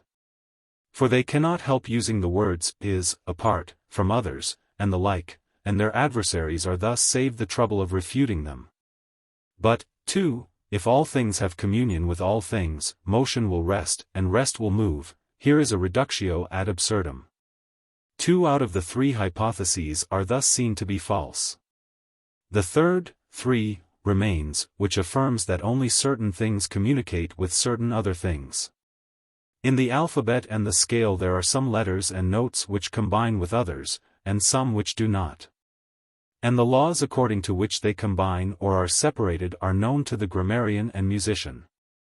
And there is a science which teaches not only what notes and letters, but what classes admit of combination with one another, and what not. This is a noble science, on which we have stumbled unawares. In seeking after the Sophist we have found the philosopher. He is the master who discerns one whole or form pervading a scattered multitude, and many such wholes combined under a higher one, and many entirely apart. He is the true dialectician. Like the Sophist, he is hard to recognize, though for the opposite reasons. The Sophist runs away into the obscurity of not being, the philosopher is dark from excess of light. And now, leaving him, we will return to our pursuit of the Sophist. Agreeing in the truth of the third hypothesis, that some things have communion and others not, and that some may have communion with all. Let us examine the most important kinds which are capable of admixture. And in this way we may perhaps find out a sense in which not being may be affirmed to have being. Now the highest kinds are being, rest, motion. And of these, rest and motion exclude each other, but both of them are included in being, and again, they are the same with themselves and the other of each other. What is the meaning of these words, same and other? Are there 2 more kinds to be added to the 3 others? For sameness cannot be either rest or motion, because predicated both of rest and motion, nor yet being, because if being were attributed to both of them we should attribute sameness to both of them. Nor can other be identified with being, for then other, which is relative, would have the absoluteness of being. Therefore we must assume a 5th principle, which is universal, and runs through all things, for each thing is other than all other things. Thus there are 5 principles, 1. Being, 2. Motion, which is not, 3. Rest, and because participating both in the same and other, is and is not, 4. The same with itself. And is not, 5. Other than the other. And motion is not being, but partakes of being, and therefore is and is not in the most absolute sense. Thus we have discovered that not being is the principle of the other which runs through all things, being not excepted. And being is one thing, and not being includes and is all other things. And not being is not the opposite of being, but only the other. Knowledge has many branches, and the other or difference has as many, each of which is described by prefixing the word not to some kind of knowledge. The not beautiful is as real as the beautiful, the not just as the just. And the essence of the not beautiful is to be separated from and opposed to a certain kind of existence which is termed beautiful. And this opposition and negation is the not being of which we are in search, and is one kind of being. Thus, in spite of Parmenides, we have not only discovered the existence, but also the nature of not being, that nature we have found to be relation. In the communion of different kinds, being and other mutually interpenetrate. Other is, but is other than being, and other than each and all of the remaining kinds, and therefore in an infinity of ways, is not. And the argument has shown that the pursuit of contradictions is childish and useless. And the very opposite of that higher spirit which criticizes the words of another according to the natural meaning of them. Nothing can be more unphilosophical than the denial of all communion of kinds. And we are fortunate in having established such a communion for another reason, because in continuing the hunt after the sophist we have to examine the nature of discourse. And there could be no discourse if there were no communion. For the sophist, although he can no longer deny the existence of not being, may still affirm that not being cannot enter into discourse. And as he was arguing before that there could be no such thing as falsehood, because there was no such thing as not being, he may continue to argue that there is no such thing as the art of image-making and fantastic, because not being has no place in language. Hence arises the necessity of examining speech, opinion, and imagination. And first concerning speech. Let us ask the same question about words which we have already answered about the kinds of being and the letters of the alphabet: to what extent do they admit of combination? Some words have a meaning when combined, and others have no meaning. One class of words describes action, another class agents. Walks, runs, sleeps, are examples of the first. Stag, horse, lion, of the second. But no combination of words can be formed without a verb and a noun, e.g., a man learns. The simplest sentence is composed of two words, and one of these must be a subject. For example, in the sentence, Theaetetus sits, which is not very long, Theaetetus is the subject, and in the sentence, Theaetetus flies, Theaetetus is again the subject.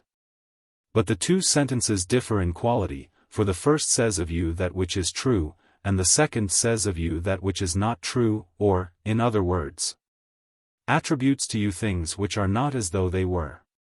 Here is false discourse in the shortest form. And thus not only speech, but thought and opinion and imagination are proved to be both true and false. For thought is only the process of silent speech, and opinion is only the silent assent or denial which follows this, and imagination is only the expression of this in some form of sense. All of them are akin to speech, and therefore, like speech, admit of true and false.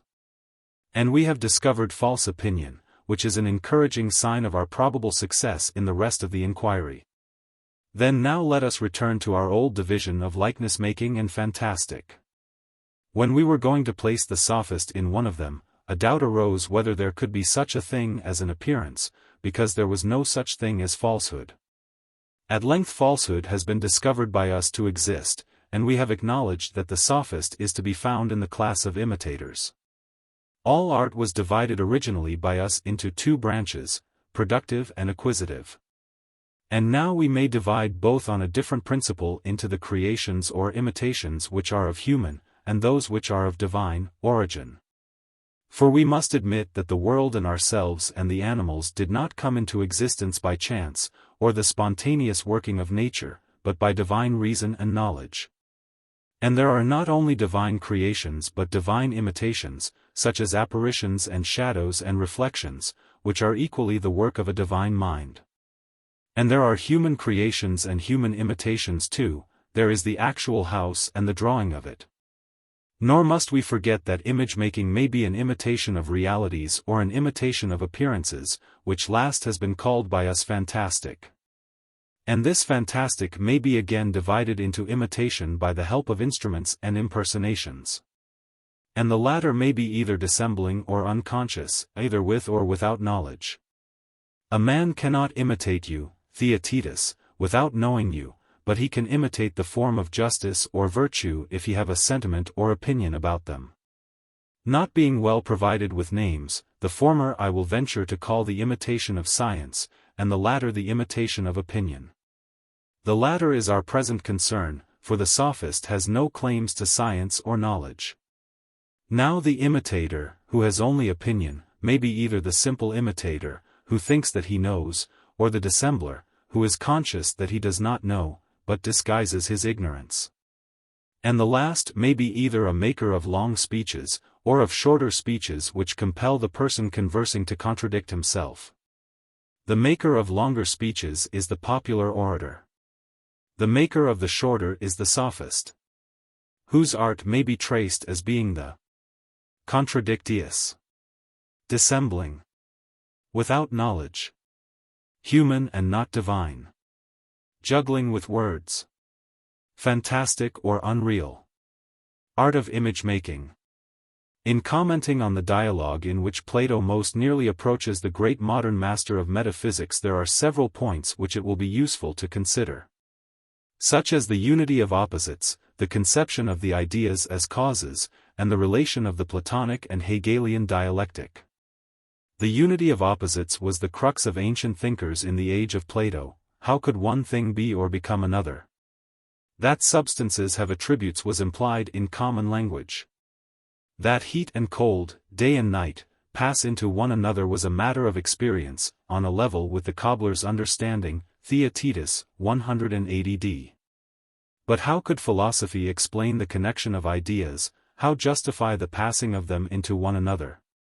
The abstractions of one, other, being, not being, rest, motion, individual, universal, which successive generations of philosophers had recently discovered, seemed to be beyond the reach of human thought, like stars shining in a distant heaven. They were the symbols of different schools of philosophy, but in what relation did they stand to one another and to the world of sense? It was hardly conceivable that one could be other, or the same different. Yet without some reconciliation of these elementary ideas thought was impossible. There was no distinction between truth and falsehood, between the sophist and the philosopher. Everything could be predicated of everything, or nothing of anything. To these difficulties Plato finds what to us appears to be the answer of common sense, that not being is the relative or other of being, the defining and distinguishing principle.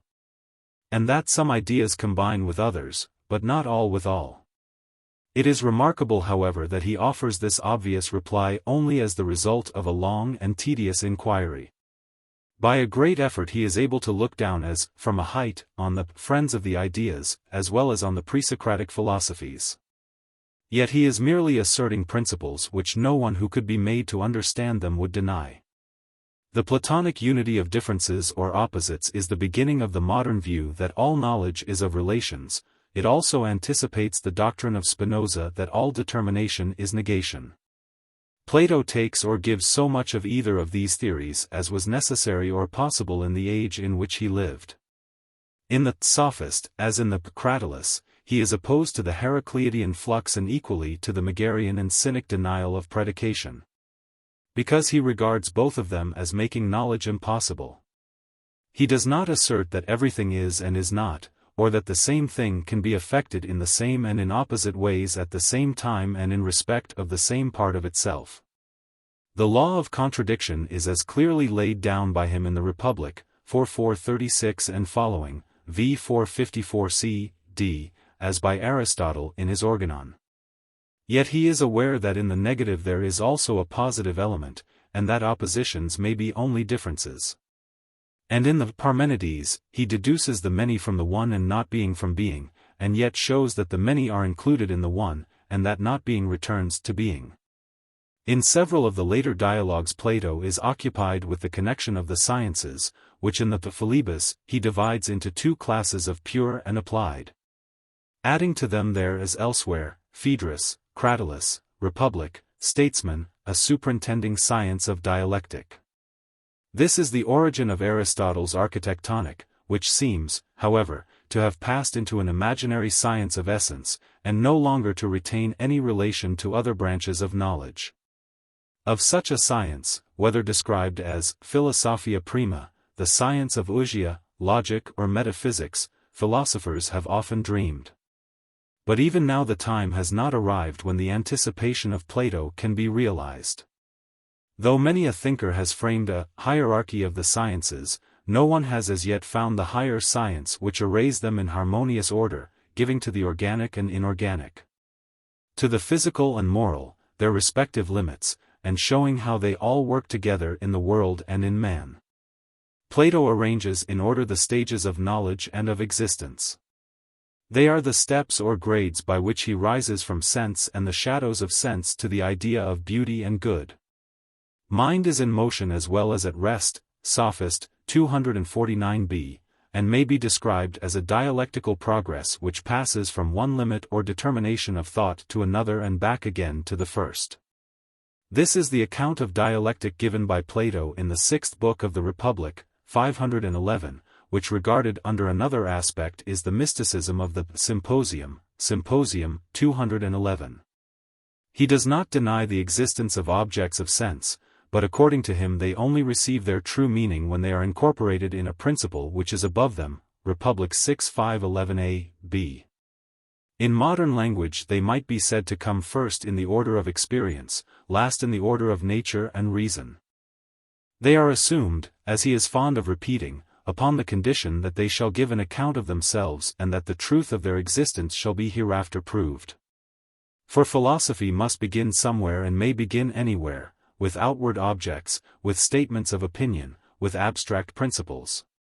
But objects of sense must lead us onward to the ideas or universals which are contained in them, the statements of opinion must be verified. The abstract principles must be filled up and connected with one another. In Plato we find, as we might expect, the germs of many thoughts which have been further developed by the genius of Spinoza and Hegel. But there is a difficulty in separating the germ from the flower, or in drawing the line which divides ancient from modern philosophy. Many coincidences which occur in them are unconscious, seeming to show a natural tendency in the human mind towards certain ideas and forms of thought. And there are many speculations of Plato which would have passed away unheeded, and their meaning, like that of some hieroglyphic, would have remained undeciphered. Unless 2,000 years and more afterwards an interpreter had arisen of a kindred spirit and of the same intellectual family. For example, in the Sophist, Plato begins with the abstract and goes on to the concrete, not in the lower sense of returning to outward objects, but to the Hegelian concrete or unity of abstractions.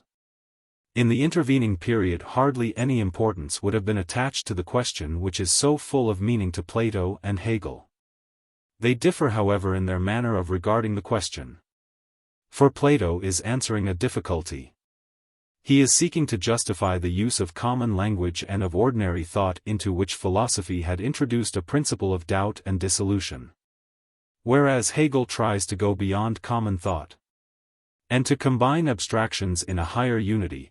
The ordinary mechanism of language and logic is carried by him into another region in which all oppositions are absorbed and all contradictions affirmed. Only that they may be done away with.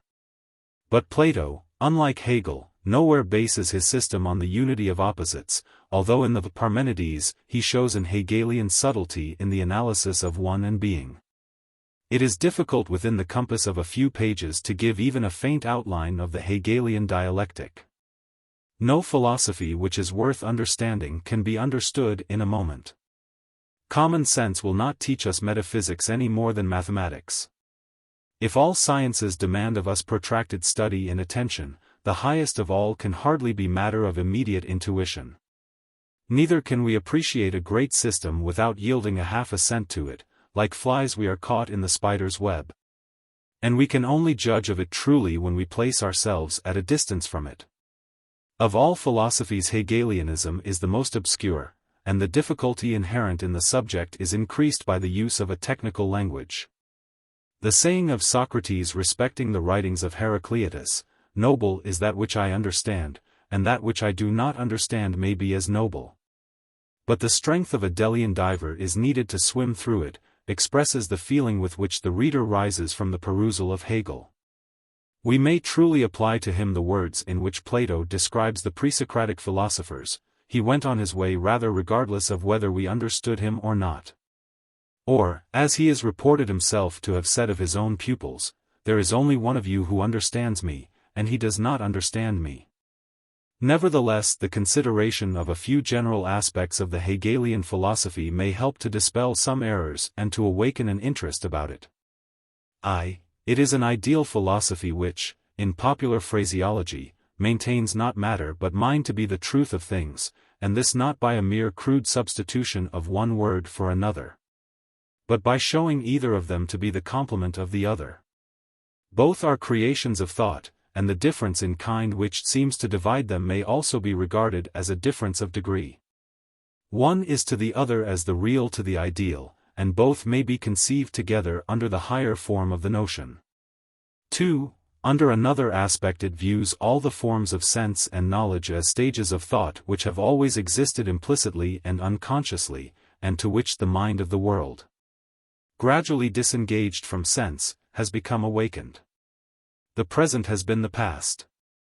The succession in time of human ideas is also the eternal now, it is historical and also a divine ideal. The history of philosophy stripped of personality and of the other accidents of time and place is gathered up into philosophy, and again philosophy clothed in circumstance expands into history. 3. Whether regarded as present or past, under the form of time or of eternity, the spirit of dialectic is always moving onwards from one determination of thought to another, receiving each successive system of philosophy and subordinating it to that which follows, impelled by an irresistible necessity from one idea to another until the cycle of human thought and existence is complete. It follows from this that all previous philosophies which are worthy of the name are not mere opinions or speculations, but stages or moments of thought which have a necessary place in the world of mind.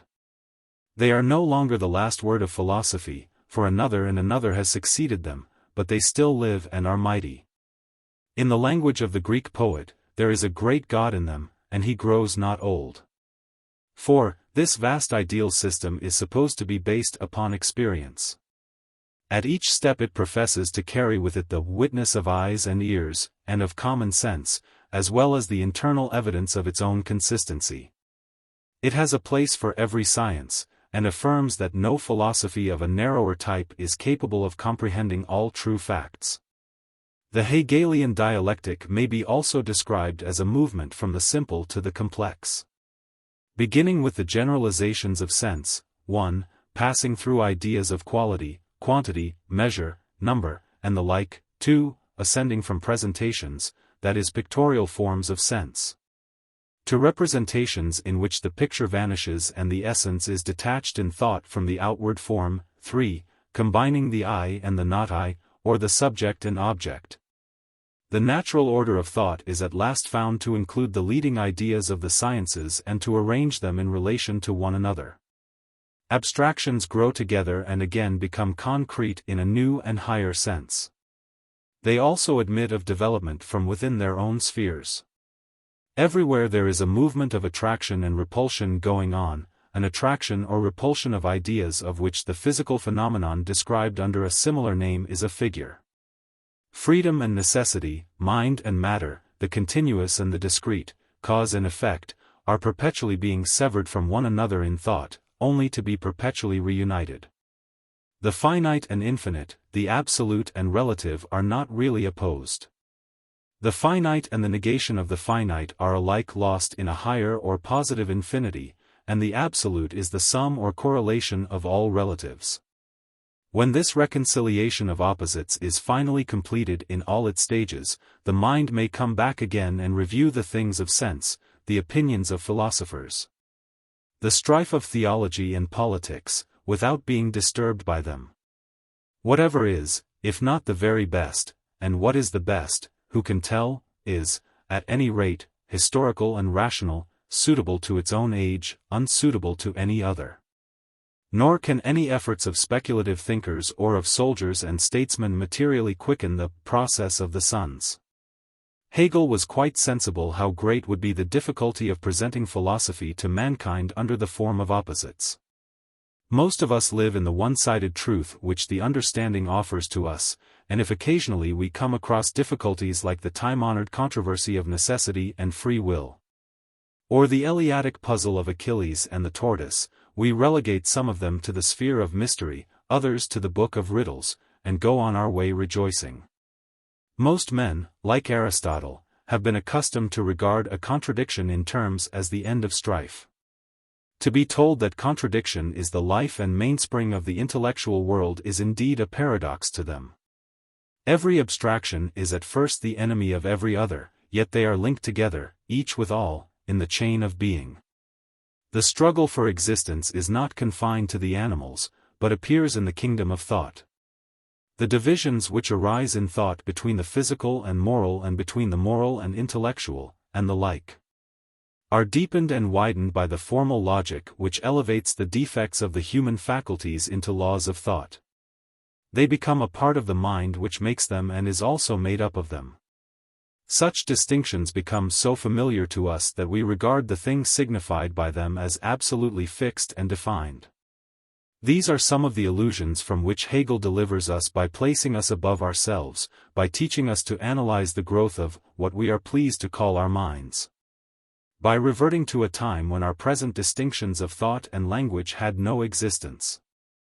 Of the great dislike and childish impatience of his system which would be aroused among his opponents, he was fully aware, and would often anticipate the jests which the rest of the world, in the superfluity of their wits, were likely to make upon him. Men are annoyed at what puzzles them, they think what they cannot easily understand to be full of danger. Many a skeptic has stood, as he supposed, firmly rooted in the categories of the understanding which Hegel resolves into their original nothingness. For, like Plato, he leaves no stone unturned in the intellectual world. Nor can we deny that he is unnecessarily difficult, or that his own mind, like that of all metaphysicians, was too much under the dominion of his system and unable to see beyond, or that the study of philosophy, if made a serious business, compare Republic 7:538, involves grave results to the mind and life of the student. For it may encumber him without enlightening his path, and it may weaken his natural faculties of thought and expression without increasing his philosophical power. The mind easily becomes entangled among abstractions, and loses hold of facts. The glass which is adapted to distant objects takes away the vision of what is near and present to us. To Hegel, as to the ancient Greek thinkers, philosophy was a religion, a principle of life as well as of knowledge, like the idea of good in the 6th book of the Republic. A cause as well as an effect, the source of growth as well as of light. In forms of thought which by most of us are regarded as mere categories, he saw or thought that he saw a gradual revelation of the divine being. He would have been said by his opponents to have confused God with the history of philosophy, and to have been incapable of distinguishing ideas from facts. And certainly we can scarcely understand how a deep thinker like Hegel could have hoped to revive or supplant the old traditional faith by an unintelligible abstraction, or how he could have imagined that philosophy consisted only or chiefly in the categories of logic. For abstractions, though combined by him in the notion, seem to be never really concrete, they are a metaphysical anatomy, not a living and thinking substance. Though we are reminded by him again and again that we are gathering up the world in ideas, we feel after all that we have not really spanned the gulf which separates phi alpha iota nu mu epsilon nu alpha from nu tau alpha. Having in view some of these difficulties, he seeks, and we may follow his example, to make the understanding of his system easier, a. by illustrations, and b. by pointing out the coincidence of the speculative idea and the historical order of thought. a. If we ask how opposites can coexist, we are told that many different qualities inhere in a flower or a tree or in any other concrete object, and that any conception of space or matter or time involves the two contradictory attributes of divisibility and continuousness. We may ponder over the thought of number, reminding ourselves that every unit both implies and denies the existence of every other, and that the one is many, a sum of fractions, and the many one, a sum of units. We may be reminded that in nature there is a centripetal as well as a centrifugal force, a regulator as well as a spring, a law of attraction as well as of repulsion. The way to the west is the way also to the east, the north pole of the magnet cannot be divided from the south pole, two minus signs make a plus in arithmetic and algebra. Again, we may liken the successive layers of thought to the deposits of geological strata which were once fluid and are now solid, which were at one time uppermost in the series and are now hidden in the earth. Or to the successive rinds or barks of trees which year by year pass inward, or to the ripple of water which appears and reappears in an ever-widening circle. Or our attention may be drawn to ideas which the moment we analyze them involve a contradiction, such as beginning or becoming, or to the opposite poles, as they are sometimes termed, of necessity and freedom, of idea and fact. We may be told to observe that every negative is a positive, that differences of kind are resolvable into differences of degree, and that differences of degree may be heightened into differences of kind. We may remember the common remark that there is much to be said on both sides of a question. We may be recommended to look within and to explain how opposite ideas can coexist in our own minds. And we may be told to imagine the minds of all mankind as one mind in which the true ideas of all ages and countries inhere. In our conception of God in his relation to man or of any union of the divine and human nature, a contradiction appears to be unavoidable. Is not the reconciliation of mind and body a necessity, not only of speculation but of practical life? Reflections such as these will furnish the best preparation and give the right attitude of mind for understanding the Hegelian philosophy. b. Hegel's treatment of the early Greek thinkers affords the readiest illustration of his meaning in conceiving all philosophy under the form of opposites. The first abstraction is to him the beginning of thought. Hitherto there had only existed a tumultuous chaos of mythological fancy, but when Thales said, "All is water," a new era began to dawn upon the world. Man was seeking to grasp the universe under a single form which was at first simply a material element, the most equable and colorless and universal which could be found. But soon the human mind became dissatisfied with the emblem, and after ringing the changes on one element after another, demanded a more abstract and perfect conception, such as one or being, which was absolutely at rest. But the positive had its negative, the conception of being involved not being, the conception of one, many, the conception of a whole, parts. Then the pendulum swung to the other side, from rest to motion, from Xenophanes to Heraclitus. The opposition of being and not being projected into space became the atoms and void of Leucippus and Democritus. Until the atomists, the abstraction of the individual did not exist. In the philosophy of Anaxagoras the idea of mind, whether human or divine, was beginning to be realized. The pendulum gave another swing, from the individual to the universal, from the object to the subject. The Sophist first uttered the word "man is the measure of all things," which Socrates presented in a new form as the study of ethics. Once more we return from mind to the object of mind, which is knowledge, and out of knowledge the various degrees or kinds of knowledge more or less abstract were gradually developed. The threefold division of logic, physic, and ethics, foreshadowed in Plato, was finally established by Aristotle and the Stoics. Thus, according to Hegel, in the course of about 2 centuries by a process of antagonism and negation the leading thoughts of philosophy were evolved. There is nothing like this progress of opposites in Plato, who in the Symposium denies the possibility of reconciliation until the opposition has passed away. In his own words, there is an absurdity in supposing that harmony is discord. For in reality harmony consists of notes of a higher and lower pitch which disagreed once, but are now reconciled by the art of music. Symposium 187a, b. He does indeed describe objects of sense as regarded by us sometimes from one point of view and sometimes from another. As he says at the end of the 5th book of the Republic, there is nothing light which is not heavy, or great which is not small.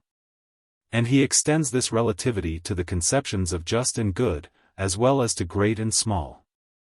In like manner he acknowledges that the same number may be more or less in relation to other numbers without any increase or diminution. Theaetetus 155a, b.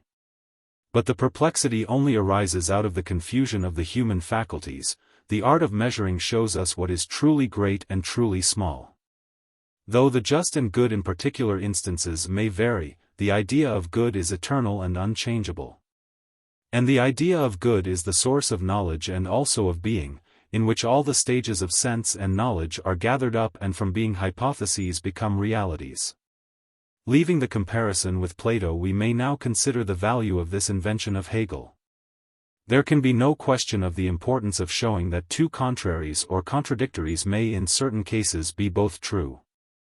The silliness of the so-called laws of thought, all A equals A, or, in the negative form, nothing can at the same time be both A, and not A, has been well exposed by Hegel himself. Wallace's Hegel, p.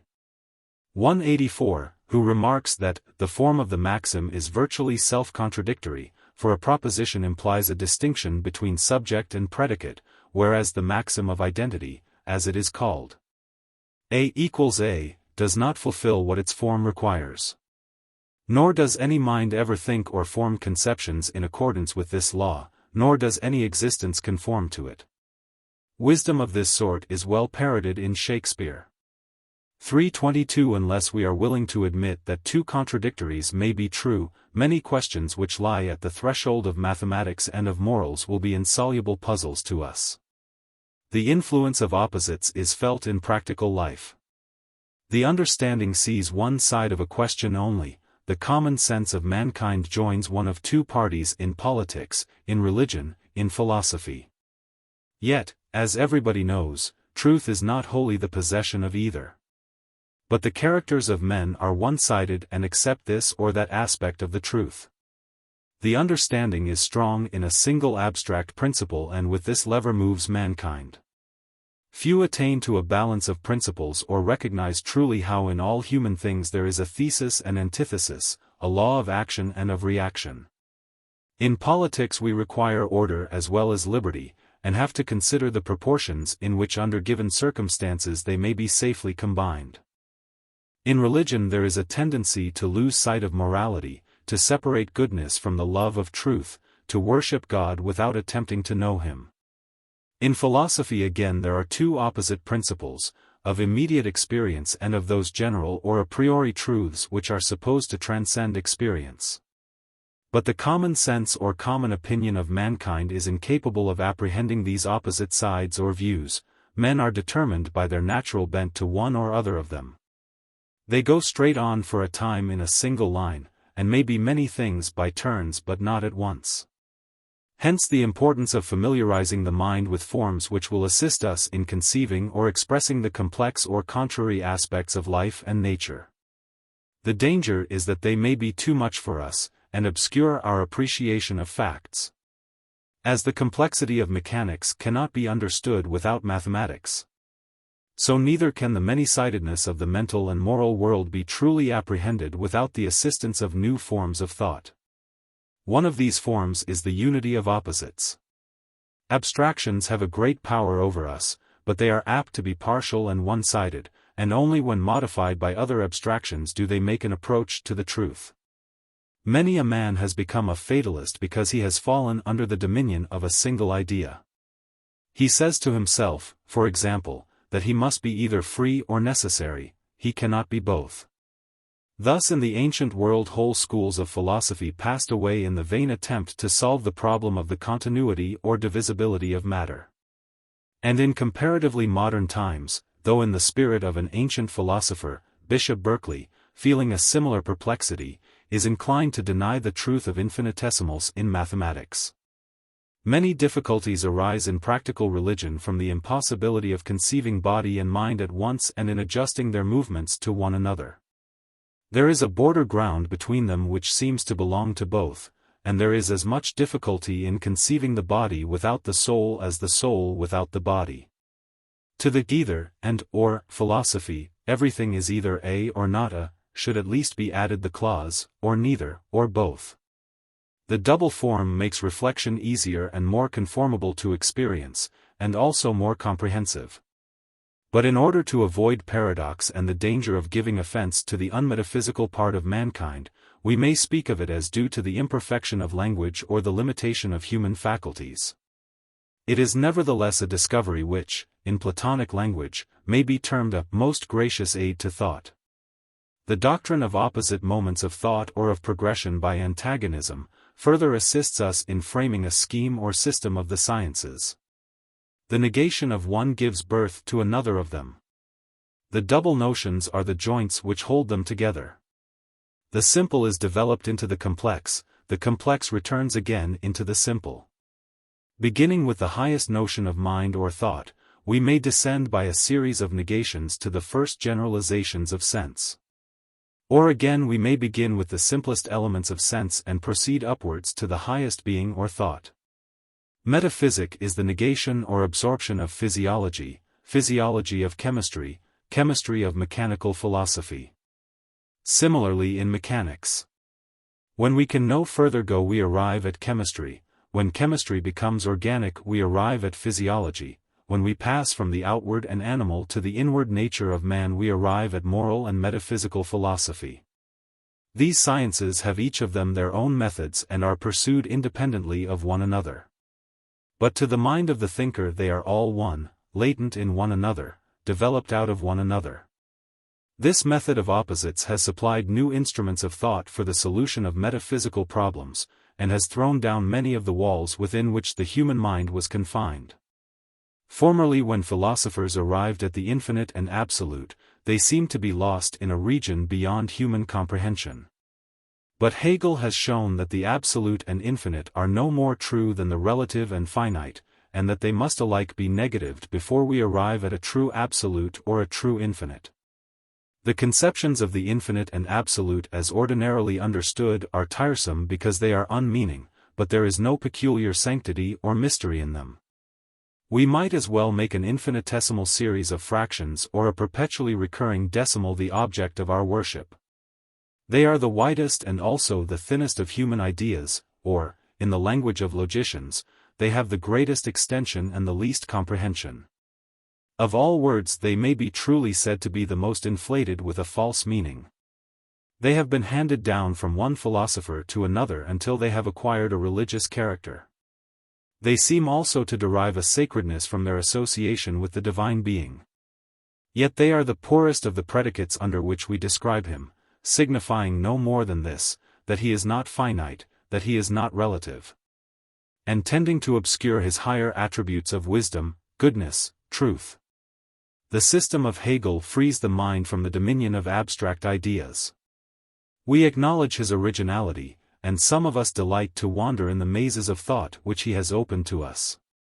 For Hegel has found admirers in England and Scotland when his popularity in Germany has departed, and he, like the philosophers whom he criticizes, is of the past. No other thinker has ever dissected the human mind with equal patience and minuteness. He has lightened the burden of thought because he has shown us that the chains which we wear are of our own forging. To be able to place ourselves not only above the opinions of men but above their modes of thinking, is a great height of philosophy. This dearly obtained freedom, however, we are not disposed to part with, or to allow him to build up in a new form the beggarly elements of scholastic logic which he has thrown down.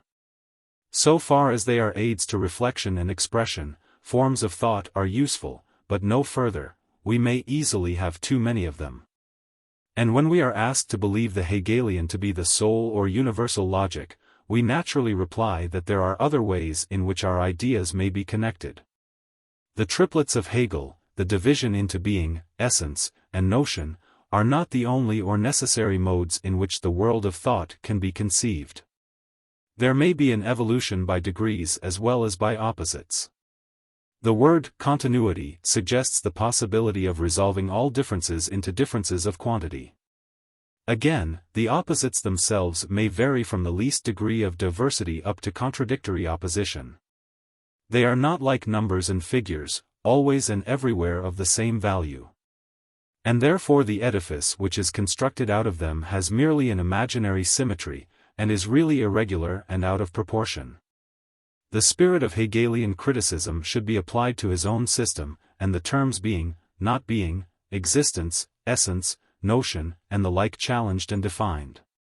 For if Hegel introduces a great many distinctions, he obliterates a great many others by the help of the universal solvent, is not, which appears to be the simplest of negations, and yet admits of several meanings.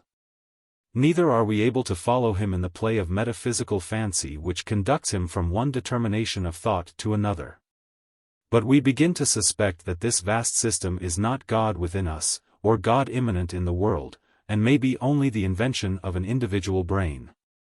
The beyond is always coming back upon us however often we expel it.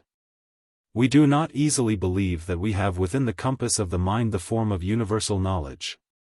We rather incline to think that the method of knowledge is inseparable from actual knowledge, and wait to see what new forms may be developed out of our increasing experience and observation of man and nature. We are conscious of a being who is without us as well as within us. Even if inclined to pantheism, we are unwilling to imagine that the meager categories of the understanding, however ingeniously arranged or displayed, are the image of God. That what all religions were seeking after from the beginning was the Hegelian philosophy which has been revealed in the latter days. The great metaphysician, like a prophet of old, was naturally inclined to believe that his own thoughts were divine realities. We may almost say that whatever came into his head seemed to him to be a necessary truth. He never appears to have criticized himself, or to have subjected his own ideas to the process of analysis which he applies to every other philosopher. Hegel would have insisted that his philosophy should be accepted as a whole or not at all. He would have urged that the parts derived their meaning from one another and from the whole. He thought that he had supplied an outline large enough to contain all future knowledge, and a method to which all future philosophies must conform. His metaphysical genius is especially shown in the construction of the categories, a work which was only begun by Kant, and elaborated to the utmost by himself. But is it really true that the part has no meaning when separated from the whole, or that knowledge to be knowledge at all must be universal? Do all abstractions shine only by the reflected light of other abstractions? May they not also find a nearer explanation in their relation to phenomena? If many of them are correlatives, they are not all so, and the relations which subsist between them vary from a mere association up to a necessary connection. Nor is it easy to determine how far the unknown element affects the known, whether, for example, new discoveries may not one day supersede our most elementary notions about nature.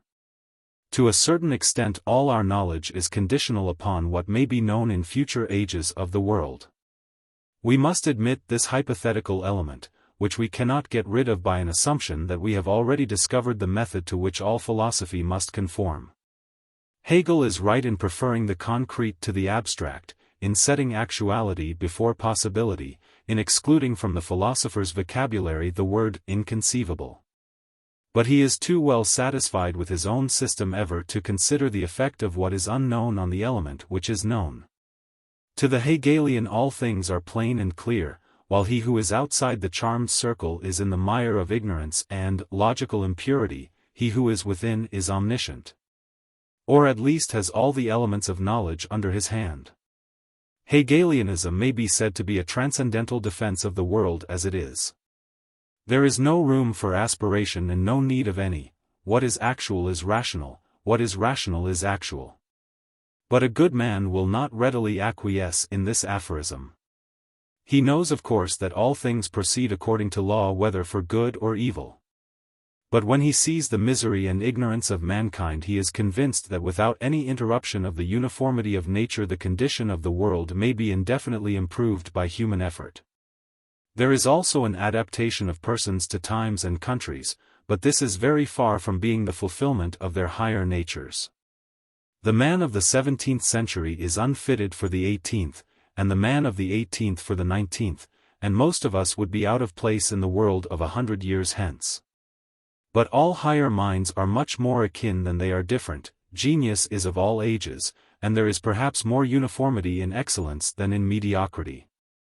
The sublimer intelligences of mankind, Plato, Dante, Sir Thomas More, meet in a higher sphere above the ordinary ways of men. They understand one another from afar, notwithstanding the interval which separates them.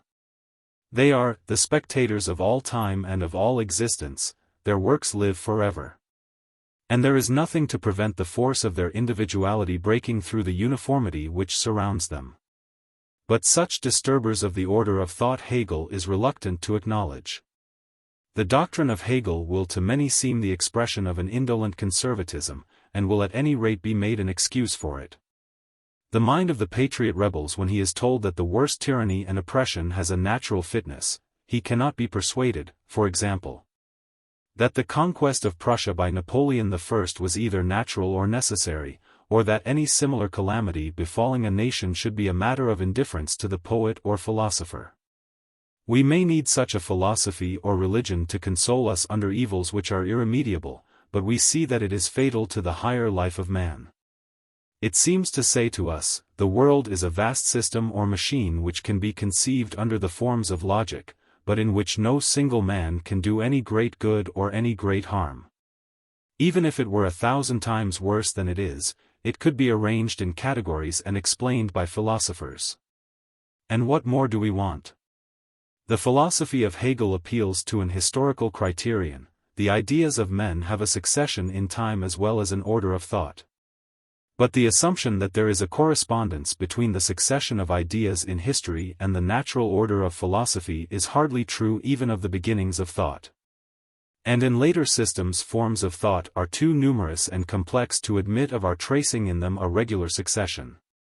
They seem also to be in part reflections of the past, and it is difficult to separate in them what is original and what is borrowed. Doubtless they have a relation to one another. The transition from Descartes to Spinoza or from Locke to Berkeley is not a matter of chance. But it can hardly be described as an alternation of opposites or figured to the mind by the vibrations of a pendulum. Even in Aristotle and Plato, rightly understood, we cannot trace this law of action and reaction. They are both idealists, although to the one the idea is actual and immanent, to the other only potential and transcendent, as Hegel himself has pointed out. Wallace's Hegel, page 223. The true meaning of Aristotle has been disguised from us by his own appeal to fact and the opinions of mankind in his more popular works, and by the use made of his writings in the Middle Ages. No book, except the Scriptures, has been so much read, and so little understood. The pre-Socratic philosophies are simpler, and we may observe a progress in them, but is there any regular succession? The ideas of being, change, number, seem to have sprung up contemporaneously in different parts of Greece, and we have no difficulty in constructing them out of one another. We can see that the union of being and not being gave birth to the idea of change or becoming, and that one might be another aspect of being. Again, the Eleatics may be regarded as developing in one direction into the Megarian school, in the other into the Atomists, but there is no necessary connection between them. Nor is there any indication that the deficiency which was felt in one school was supplemented or compensated by another. They were all efforts to supply the want which the Greeks began to feel at the beginning of the 6th century before Christ, the want of abstract ideas. Nor must we forget the uncertainty of chronology. If, as Aristotle says, there were Atomists before Leucippus, Eleatics before Xenophanes, and perhaps patrons of the flux before Heraclitus, Hegel's order of thought in the history of philosophy would be as much disarranged as his order of religious thought by recent discoveries in the history of religion. Hegel is fond of repeating that all philosophies still live and that the earlier are preserved in the later. They are refuted, and they are not refuted, by those who succeed them. Once they reigned supreme, now they are subordinated to a power or idea greater or more comprehensive than their own. The thoughts of Socrates and Plato and Aristotle have certainly sunk deep into the mind of the world, and have exercised an influence which will never pass away. But can we say that they have the same meaning in modern and ancient philosophy? Some of them, as for example the words being, essence, matter, form, either have become obsolete, or are used in new senses, whereas individual, cause, motive have acquired an exaggerated importance. Is the manner in which the logical determinations of thought, or categories, as they may be termed, have been handed down to us, really different from that in which other words have come down to us? Have they not been equally subject to accident, and are they not often used by Hegel himself in senses which would have been quite unintelligible to their original inventors, as for example, when he speaks of the ground of Leibniz, everything has a sufficient ground, as identical with his own doctrine of the notion, Wallace's Hegel, p. 195, or the being and not being of Heraclitus as the same with his own becoming? As the historical order of thought has been adapted to the logical, so we have reason for suspecting that the Hegelian logic has been in some degree adapted to the order of thought in history. There is unfortunately no criterion to which either of them can be subjected, and not much forcing was required to bring either into near relations with the other. We may fairly doubt whether the division of the first and second parts of logic in the Hegelian system has not really arisen from a desire to make them accord with the first and second stages of the early Greek philosophy. Is there any reason why the conception of measure in the first part, which is formed by the union of quality and quantity, should not have been equally placed in the second division of mediate or reflected ideas? The more we analyze them, the less exact does the coincidence of philosophy and the history of philosophy appear. Many terms which were used absolutely in the beginning of philosophy, such as being, matter, cause, and the like, became relative in the subsequent history of thought. But Hegel employs some of them absolutely, some relatively, seemingly without any principle and without any regard to their original significance. The divisions of the Hegelian logic bear a superficial resemblance to the divisions of the scholastic logic. The first part answers to the term, the second to the proposition, the third to the syllogism. These are the grades of thought under which we conceive the world, first, in the general terms of quality, quantity, measure. Secondly, under the relative forms of ground and existence, substance and accidents, and the like. Thirdly, in syllogistic forms of the individual mediated with the universal by the help of the particular. Of syllogisms there are various kinds: qualitative, quantitative, inductive, mechanical, teleological, which are developed out of one another. But is there any meaning in reintroducing the forms of the old logic? Who ever thinks of the world as a syllogism? What connection is there between the proposition and our ideas of reciprocity, cause and effect, and similar relations? It is difficult enough to conceive all the powers of nature and mind gathered up in one. The difficulty is greatly increased and the new is confused with the old, and the common logic is the Procrustes bed into which they are forced. The Hegelian philosophy claims, as we have seen, to be based upon experience. It abrogates the distinction of a priori and a posteriori truth. It also acknowledges that many differences of kind are resolvable into differences of degree. It is familiar with the terms evolution, development, and the like. Yet it can hardly be said to have considered the forms of thought which are best adapted for the expression of facts. It has never applied the categories to experience. It has not defined the differences in our ideas of opposition, or development, or cause and effect, in the different sciences which make use of these terms. It rests on a knowledge which is not the result of exact or serious inquiry, but is floating in the air. The mind has been imperceptibly informed of some of the methods required in the sciences. Hegel boasts that the movement of dialectic is at once necessary and spontaneous. In reality it goes beyond experience and is unverified by it. Further, the Hegelian philosophy, while giving us the power of thinking a great deal more than we are able to fill up, seems to be wanting in some determinations of thought which we require.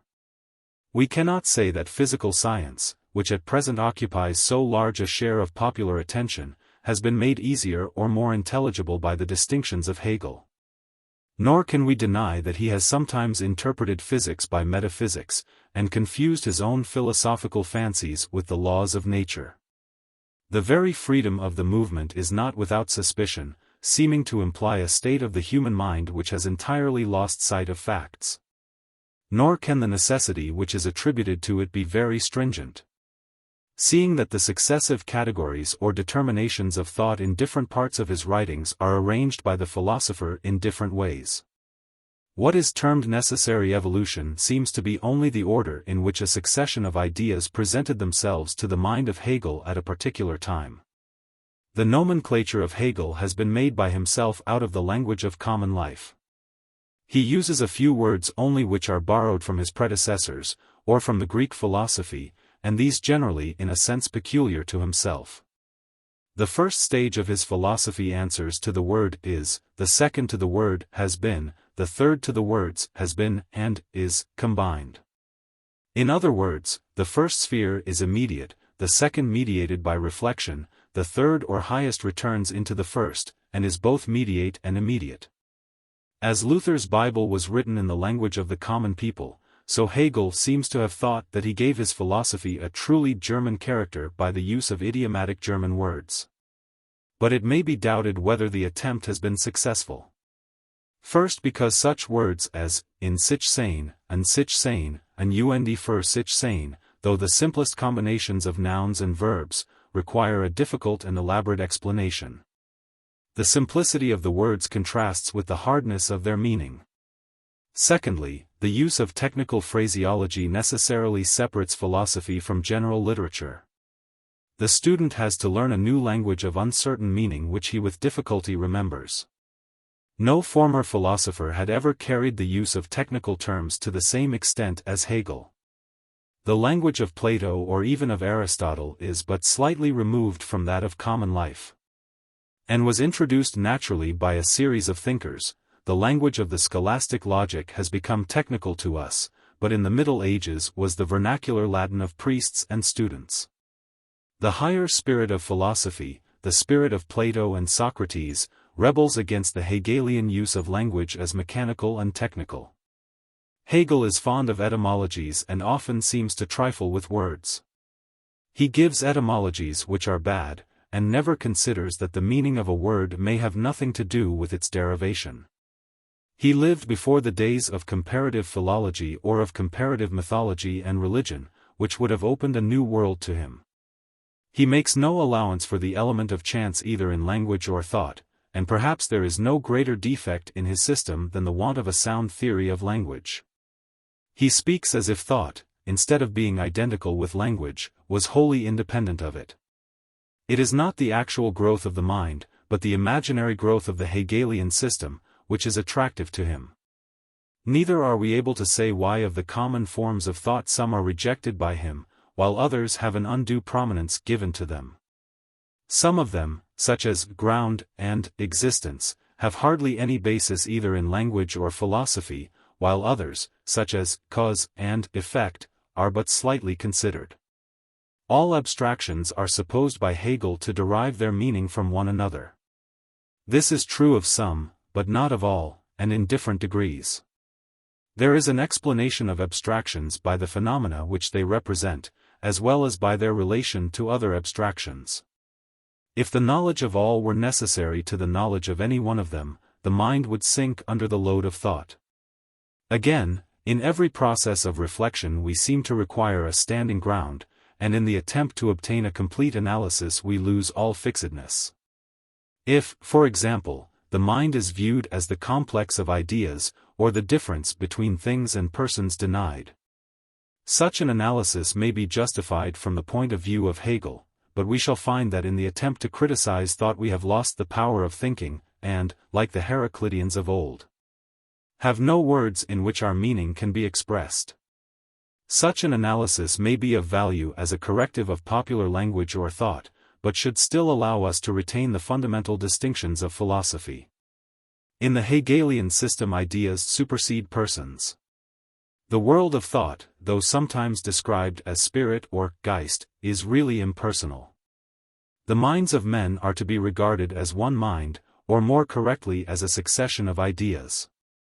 Any comprehensive view of the world must necessarily be general, and there may be a use with a view to comprehensiveness in dropping individuals and their lives and actions. In all things, if we leave out details, a certain degree of order begins to appear. At any rate we can make an order which, with a little exaggeration or disproportion in some of the parts, will cover the whole field of philosophy. But are we therefore justified in saying that ideas are the causes of the great movement of the world rather than the personalities which conceived them? The great man is the expression of his time, and there may be peculiar difficulties in his age which he cannot overcome. He may be out of harmony with his circumstances, too early or too late, and then all his thoughts perish, his genius passes away unknown. But not therefore is he to be regarded as a mere waif or stray in human history, any more than he is the mere creature or expression of the age in which he lives. His ideas are inseparable from himself, and would have been nothing without him. Through 1,000 personal influences they have been brought home to the minds of others. He starts from antecedents, but he is great in proportion as he disengages himself from them or absorbs himself in them. Moreover, the types of greatness differ. While one man is the expression of the influences of his age, another is in antagonism to them. One man is born on the surface of the water. Another is carried forward by the current which flows beneath. The character of an individual, whether he be independent of circumstances or not, inspires others quite as much as his words. What is the teaching of Socrates apart from his personal history, or the doctrines of Christ apart from the divine life in which they are embodied? Has not Hegel himself delineated the greatness of the life of Christ as consisting in his Schicksalslosigkeit, or independence of the destiny of his race? Do not persons become ideas, and is there any distinction between them? Take away the 5 greatest legislators, the 5 greatest warriors, the 5 greatest poets, the 5 greatest founders or teachers of a religion, the 5 greatest philosophers, the 5 greatest inventors, where would have been all that we most value in knowledge or in life? And can that be a true theory of the history of philosophy which, in Hegel's own language, does not allow the individual to have his right? Once more, while we readily admit that the world is relative to the mind, and the mind to the world, and that we must suppose a common or correlative growth in them, we shrink from saying that this complex nature can contain, even in outline, all the endless forms of being and knowledge. Are we not seeking the living among the dead, and dignifying a mere logical skeleton with the name of philosophy and almost of God? When we look far away into the primeval sources of thought and belief, do we suppose that the mere accident of our being the heirs of the Greek philosophers can give us a right to set ourselves up as having the true and only standard of reason in the world? Or when we contemplate the infinite worlds in the expanse of heaven, can we imagine that a few meager categories derived from language and invented by the genius of 1 or 2 great thinkers contain the secret of the universe? Or, having regard to the ages during which the human race may yet endure, do we suppose that we can anticipate the proportions human knowledge may attain even within the short space of 1 or 2,000 years? Again, we have a difficulty in understanding how ideas can be causes, which to us seems to be as much a figure of speech as the old notion of a creator-artist, who makes the world by the help of the demigods, Plato, Timaeus, or with a golden pair of compasses, measures out the circumference of the universe, Milton, Paradise Lost. We can understand how the idea in the mind of an inventor is the cause of the work which is produced by it, and we can dimly imagine how this universal frame may be animated by a divine intelligence. But we cannot conceive how all the thoughts of men that ever were, which are themselves subject to so many external conditions of climate, country, and the like, even if regarded as the single thought of a divine being, can be supposed to have made the world. We appear to be only wrapping up ourselves in our own conceits, to be confusing cause and effect, to be losing the distinction between reflection and action, between the human and divine. These are some of the doubts and suspicions which arise in the mind of a student of Hegel, when, after living for a time within the charmed circle, he removes to a little distance and looks back upon what he has learnt, from the vantage ground of history and experience. The enthusiasm of his youth has passed away, the authority of the master no longer retains a hold upon him. But he does not regret the time spent in the study of him. He finds that he has received from him a real enlargement of mind, and much of the true spirit of philosophy, even when he has ceased to believe in him. He returns again and again to his writings as to the recollections of a first love, not undeserving of his admiration still. Perhaps if he were asked how he can admire without believing, or what value he can attribute to what he knows to be erroneous, he might answer in some such manner as the following. 1. That in Hegel he finds glimpses of the genius of the poet and of the common sense of the man of the world. His system is not cast in a poetic form, but neither has all this load of logic extinguished in him the feeling of poetry. He is the true countryman of his contemporaries Goethe and Schiller. Many fine expressions are scattered up and down in his writings, as when he tells us that the Crusaders went to the sepulchre but found it empty. He delights to find vestiges of his own philosophy in the older German mystics. And though he can be scarcely said to have mixed much in the affairs of men, for, as his biographer tells us, he lived for 30 years in a single room, yet he is far from being ignorant of the world. No one can read his writings without acquiring an insight into life. He loves to touch with the spear of logic the follies and self-deceptions of mankind, and make them appear in their natural form, stripped of the disguises of language and custom. He will not allow men to defend themselves by an appeal to one-sided or abstract principles. In this age of reason anyone can too easily find a reason for doing what he likes. Wallace, page 197. He is suspicious of a distinction which is often made between a person's character and his conduct. His spirit is the opposite of that of Jesuitism or casuistry. Wallace, page 181. He affords an example of a remark which has been often made, that in order to know the world it is not necessary to have had a great experience of it. 2. Hegel, if not the greatest philosopher, is certainly the greatest critic of philosophy who ever lived. No one else has equally mastered the opinions of his predecessors or traced the connection of them in the same manner. No one has equally raised the human mind above the trivialities of the common logic and the unmeaningness of mere abstractions, and above imaginary possibilities, which, as he truly says, have no place in philosophy. No one has won so much for the kingdom of ideas. Whatever may be thought of his own system, it will hardly be denied that he has overthrown Locke, Kant, Hume, and the so-called philosophy of common sense. He shows us that only by the study of metaphysics can we get rid of metaphysics. And that those who are in theory most opposed to them are in fact most entirely and hopelessly enslaved by them. Die reinen Physiker sind nur die Theor. The disciple of Hegel will hardly become the slave of any other system maker. What Bacon seems to promise him he will find realized in the great German thinker, an emancipation nearly complete from the influences of the scholastic logic. 3. Many of those who are least disposed to become the votaries of Hegelianism nevertheless recognize in his system a new logic supplying a variety of instruments and methods hitherto unemployed. We may not be able to agree with him in assimilating the natural order of human thought with the history of philosophy, and still less in identifying both with the divine idea or nature. But we may acknowledge that the great thinker has thrown a light on many parts of human knowledge, and has solved many difficulties. We cannot receive his doctrine of opposites as the last word of philosophy, but still we may regard it as a very important contribution to logic.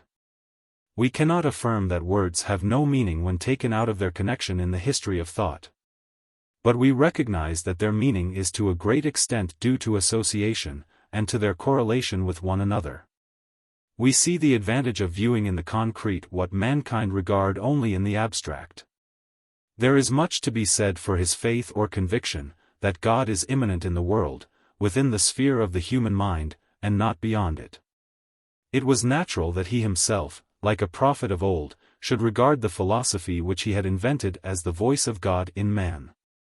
But this by no means implies that he conceived himself as creating God in thought. He was the servant of his own ideas and not the master of them. The philosophy of history and the history of philosophy may be almost said to have been discovered by him. He has done more to explain Greek thought than all other writers put together. Many ideas of development, evolution, reciprocity, which have become the symbols of another school of thinkers may be traced to his speculations. In the theology and philosophy of England as well as of Germany, and also in the lighter literature of both countries, there are always appearing fragments of the great banquet of Hegel. Sophist. Persons of the dialogue. Theodorus. Theaetetus. Socrates. An Eleatic stranger, whom Theodorus and Theaetetus bring with them. The younger Socrates, who is a silent auditor. Theodorus. Here we are, Socrates, true to our agreement of yesterday. And we bring with us a stranger from Elia, who is a disciple of Parmenides and Zeno, and a true philosopher. Socrates. Is he not rather a god, Theodorus, who comes to us in the disguise of a stranger? For Homer says that all the gods, and especially the god of strangers, are companions of the meek and just, and visit the good and evil among men. And may not your companion be one of those higher powers, a cross-examining deity, who has come to spy out our weakness in argument, and to cross-examine us? Theodorus. Nay, Socrates, he is not one of the disputatious sort, he is too good for that. And, in my opinion, he is not a god at all. But divine he certainly is, for this is a title which I should give to all philosophers. Socrates. Capital, my friend. And I may add that they are almost as hard to be discerned as the gods. For the true philosophers, and such as are not merely made up for the occasion, appear in various forms unrecognized by the ignorance of men, and they hover about cities, as Homer declares, looking from above upon human life. And some think nothing of them, and others can never think enough, and sometimes they appear as statesmen, and sometimes as sophists, and then, again, to many they seem to be no better than madmen. I should like to ask our Eleatic friend, if he would tell us, what is thought about them in Italy, and to whom the terms are applied. Theodorus. What terms? Socrates. Sophist, statesman, philosopher. Theodorus. What is your difficulty about them, and what made you ask? Socrates. I want to know whether by his countrymen they are regarded as one or two, or do they, as the names are three, distinguish also three kinds, and assign one to each name? Theodorus. I dare say that the stranger will not object to discuss the question. What do you say, stranger? Stranger. I am far from objecting, Theodorus, nor have I any difficulty in replying that by us they are regarded as three. But to define precisely the nature of each of them is by no means a slight or easy task. Theodorus. You have happened to light, Socrates, almost on the very question which we were asking our friend before we came hither, and he excused himself to us, as he does now to you. Although he admitted that the matter had been fully discussed, and that he remembered the answer. Socrates. Then do not, stranger, deny us the first favor which we ask of you, I am sure that you will not.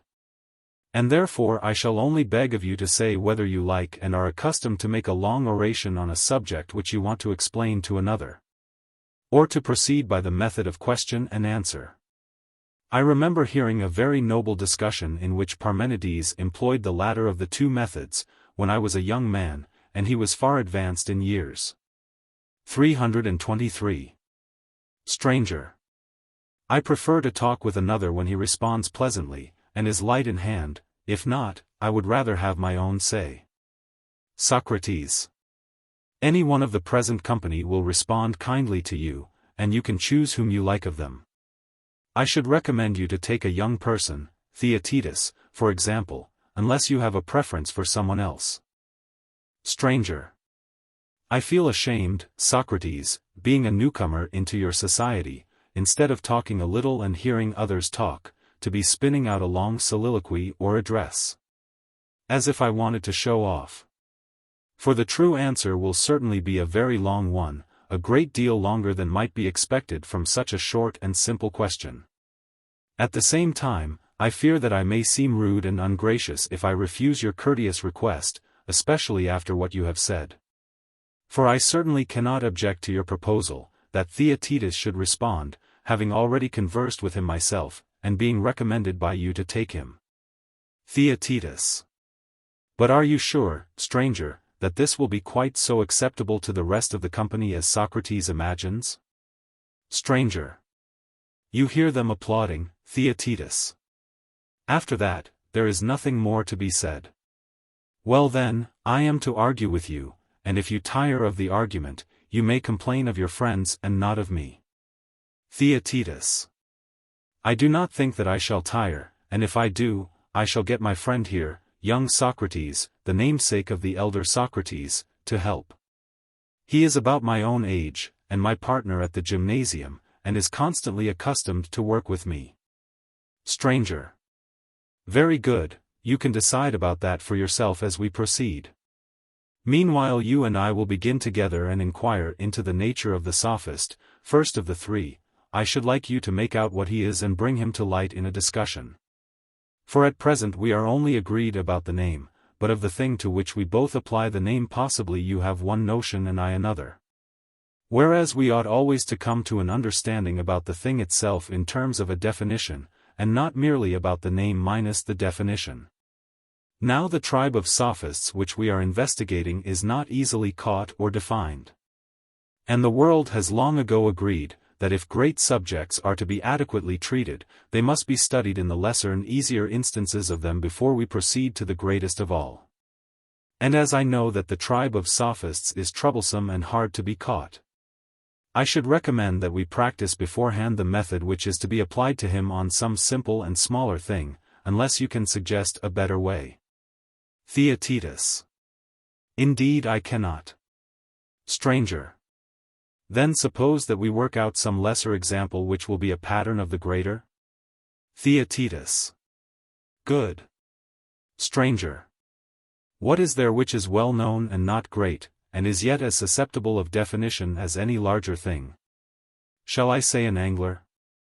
He is familiar to all of us, and not a very interesting or important person. Theaetetus.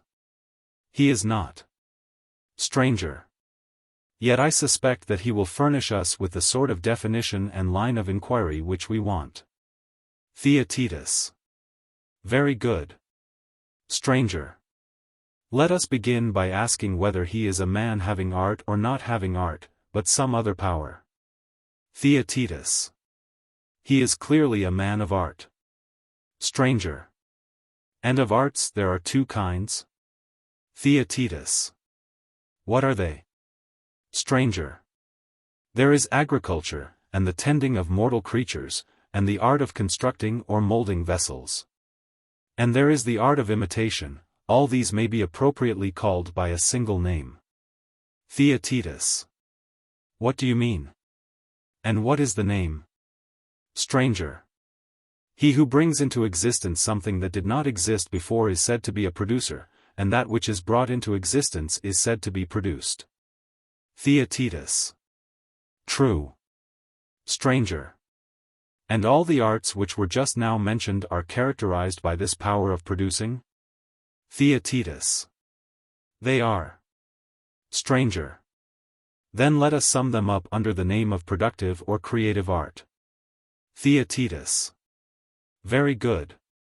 Stranger. Next follows the whole class of learning and cognition. Then comes trade, fighting, hunting. And since none of these produces anything, but is only engaged in conquering by word or deed, or in preventing others from conquering, things which exist and have been already produced, in each and all of these branches there appears to be an art which may be called acquisitive. Theaetetus. Yes, that is the proper name. Stranger.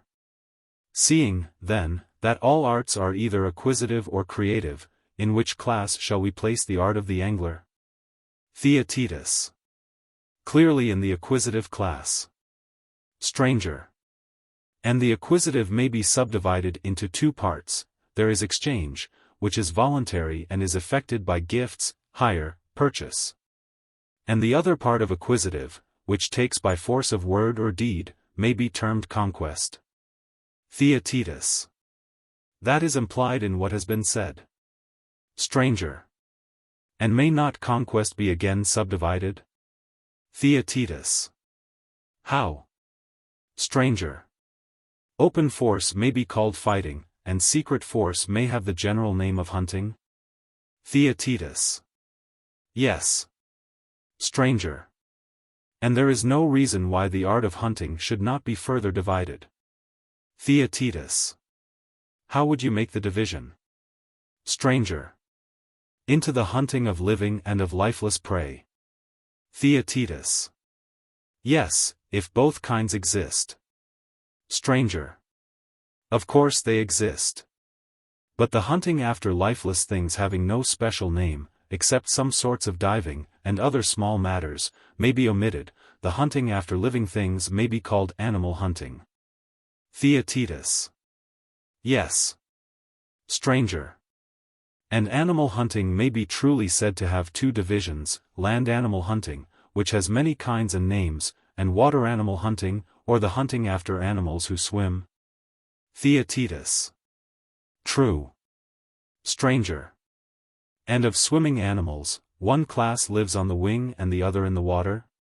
Theaetetus. Certainly. Stranger. Fowling is the general term under which the hunting of all birds is included. Theaetetus. True. Stranger. The hunting of animals who live in the water has the general name of fishing. Theaetetus. Yes. Stranger. And this sort of hunting may be further divided also into two principal kinds? Theaetetus. What are they? Stranger. There is one kind which takes them in nets, another which takes them by a blow. Theaetetus. What do you mean, and how do you distinguish them? Stranger. As to the first kind, all that surrounds and encloses anything to prevent egress, may be rightly called an enclosure.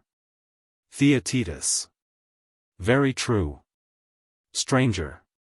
For which reason twig baskets, casting nets, nooses, creels, and the like may all be termed enclosures. Theaetetus. True. Stranger. And therefore this first kind of capture may be called by us capture with enclosures, or something of that sort? Theaetetus. Yes. Stranger. The other kind, which is practiced by a blow with hooks and three-pronged spears, when summed up under one name, may be called striking, unless you, Theaetetus, can find some better name? Theaetetus. Never mind the name, what you suggest will do very well. Stranger. There is one mode of striking, which is done at night, and by the light of a fire, and is by the hunters themselves called firing or spearing by firelight. Theaetetus. True. Stranger. And the fishing by day is called by the general name of barbing, because the spears, too, are barbed at the point. Theaetetus. Yes, that is the term. Stranger. Of this barb fishing, that which strikes the fish who is below from above is called spearing, because this is the way in which the three-pronged spears are mostly used. Theaetetus. Yes, it is often called so. Stranger. Then now there is only one kind remaining. Theaetetus. What is that? Stranger. When a hook is used, and the fish is not struck in any chance part of his body, as he is with the spear, but only about the head and mouth, and is then drawn out from below upwards with reeds and rods, what is the right name of that mode of fishing, Theaetetus? Theaetetus. I suspect that we have now discovered the object of our search. Stranger. Then now you and I have come to an understanding not only about the name of the angler's art, but about the definition of the thing itself. One half of all art was acquisitive, half of the acquisitive art was conquest or taking by force, half of this was hunting, and half of hunting was hunting animals. Half of this was hunting water animals, of this again, the under half was fishing, half of fishing was striking. A part of striking was fishing with a barb, and one half of this again, being the kind which strikes with a hook and draws the fish from below upwards, is the art which we have been seeking, and which from the nature of the operation is denoted angling or drawing up, alpha sigma pi alpha lambda iota epsilon upsilon tau iota kappa, nu alpha sigma pi sigma theta alpha iota. Theaetetus. The result has been quite satisfactorily brought out. Stranger. And now, following this pattern, let us endeavor to find out what a sophist is. Theaetetus. By all means. Stranger. The first question about the angler was, whether he was a skilled artist or unskilled. Theaetetus. True. Stranger. And shall we call our new friend unskilled, or a thorough master of his craft? Theaetetus. Certainly not unskilled, for his name, as, indeed, you imply, must surely express his nature. Stranger. Then he must be supposed to have some art. Theaetetus. What art? Stranger. By heaven, they are cousins.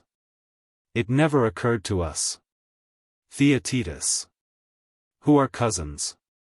Stranger. The angler and the sophist. Theaetetus. In what way are they related? Stranger. They both appear to me to be hunters. Theaetetus. How the sophist? Of the other we have spoken. Stranger. You remember our division of hunting, into hunting after swimming animals and land animals? Theaetetus. Yes. Stranger. And you remember that we subdivided the swimming and left the land animals, saying that there were many kinds of them? Theaetetus. Certainly. Stranger. Thus far, then, the sophist and the angler, starting from the art of acquiring, take the same road? Theaetetus. So it would appear. Stranger. Their paths diverge when they reach the art of animal hunting, the one going to the seashore, and to the rivers and to the lakes, and angling for the animals which are in them. Theaetetus. Very true. Stranger.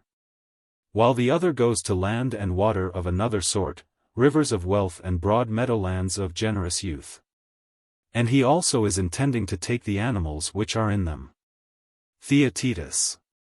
What do you mean? Stranger. Of hunting on land there are two principal divisions. Theaetetus. What are they? Stranger. One is the hunting of tame, and the other of wild animals. Theaetetus.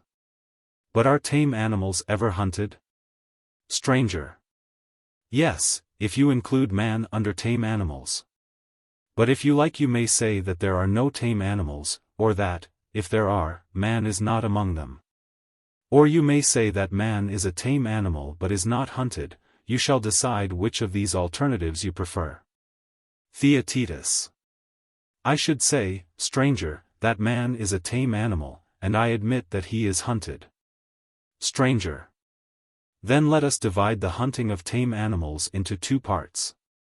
Theaetetus. How shall we make the division? Stranger. Let us define piracy, man-stealing, tyranny, the whole military art, by one name, as hunting with violence. Theaetetus. Very good. Stranger. But the art of the lawyer, of the popular orator, and the art of conversation may be called in one word the art of persuasion. Theaetetus. True. Stranger. And of persuasion, there may be said to be two kinds? Theaetetus. What are they? Stranger. One is private, and the other public. Theaetetus. Yes. Each of them forms a class. Stranger. And of private hunting, one sort receives hire, and the other brings gifts. Theaetetus. I do not understand you. Stranger. You seem never to have observed the manner in which lovers hunt. Theaetetus. To what do you refer? Stranger. I mean that they lavish gifts on those whom they hunt in addition to other inducements. Theaetetus. Most true. Stranger. Let us admit this, then, to be the amatory art. Theaetetus. Certainly. Stranger. But that sort of hireling whose conversation is pleasing and who baits his hook only with pleasure and exacts nothing but his maintenance in return, we should all, if I am not mistaken, describe as possessing flattery or an art of making things pleasant. Theaetetus. Certainly. Stranger. And that sort, which professes to form acquaintances only for the sake of virtue, and demands a reward in the shape of money, may be fairly called by another name? Theaetetus. To be sure. Stranger.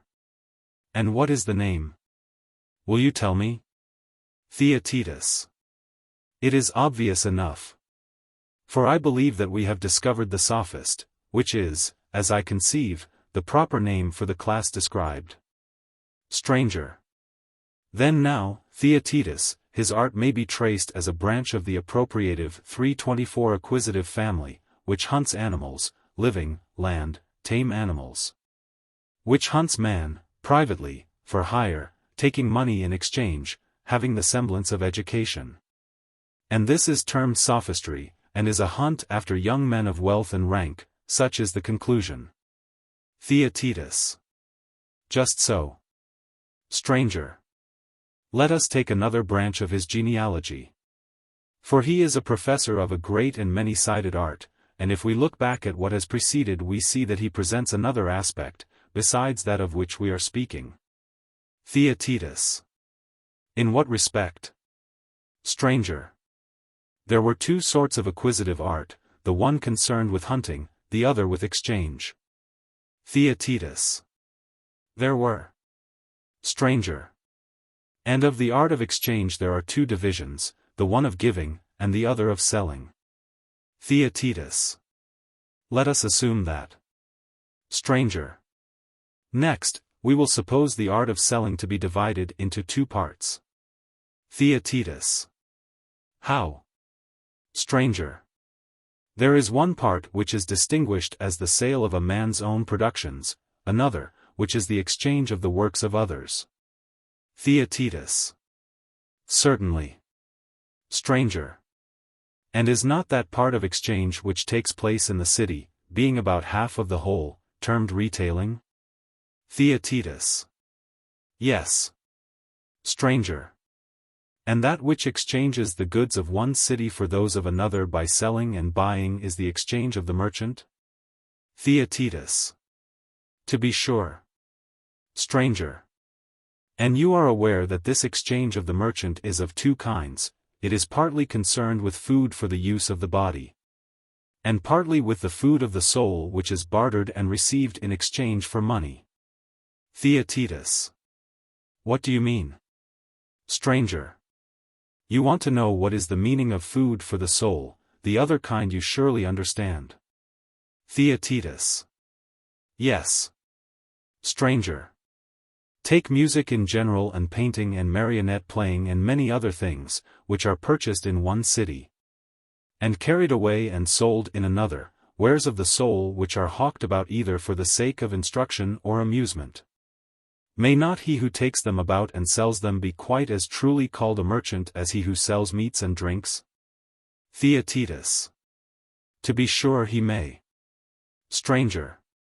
And would you not call by the same name him who buys up knowledge and goes about from city to city exchanging his wares for money? Theaetetus. Certainly I should. Stranger. Of this merchandise of the soul, may not one part be fairly termed the art of display? And there is another part which is certainly not less ridiculous, but being a trade in learning must be called by some name germane to the matter? Theaetetus. Certainly. Stranger. The latter should have two names, one descriptive of the sale of the knowledge of virtue, and the other of the sale of other kinds of knowledge. Theaetetus. Of course. Stranger. The name of art seller corresponds well enough to the latter, but you must try and tell me the name of the other. Theaetetus. He must be the Sophist, whom we are seeking. No other name can possibly be right. Stranger. No other. And so this trader in virtue again turns out to be our friend the Sophist, whose art may now be traced from the art of acquisition through exchange, trade, merchandise, to a merchandise of the soul which is concerned with speech and the knowledge of virtue. Theaetetus. Quite true. Stranger. And there may be a third reappearance of him. For he may have settled down in a city, and may fabricate as well as buy these same wares, intending to live by selling them, and he would still be called a sophist? Theaetetus. Certainly. Stranger. Then that part of the acquisitive art which exchanges, and of exchange which either sells a man's own productions or retails those of others, as the case may be, and in either way sells the knowledge of virtue, you would again term sophistry? Theaetetus. I must, if I am to keep pace with the argument. Stranger. Let us consider once more whether there may not be yet another aspect of sophistry. Theaetetus. What is it? Stranger. In the acquisitive there was a subdivision of the combative or fighting art. Theaetetus. There was. Stranger. Perhaps we had better divide it. Theaetetus. What shall be the divisions? Stranger. There shall be one division of the competitive, and another of the pugnacious. Theaetetus. Very good. Stranger. That part of the pugnacious which is a contest of bodily strength may be properly called by some such name as violent. Theaetetus. True. Stranger. And when the war is one of words, it may be termed controversy? Theaetetus. Yes. Stranger. And controversy may be of two kinds. Theaetetus. What are they? Stranger. When long speeches are answered by long speeches, and there is public discussion about the just and unjust, that is forensic controversy. Theaetetus. Yes. Stranger. And there is a private sort of controversy, which is cut up into questions and answers, and this is commonly called disputation. Theaetetus. Yes, that is the name. Stranger.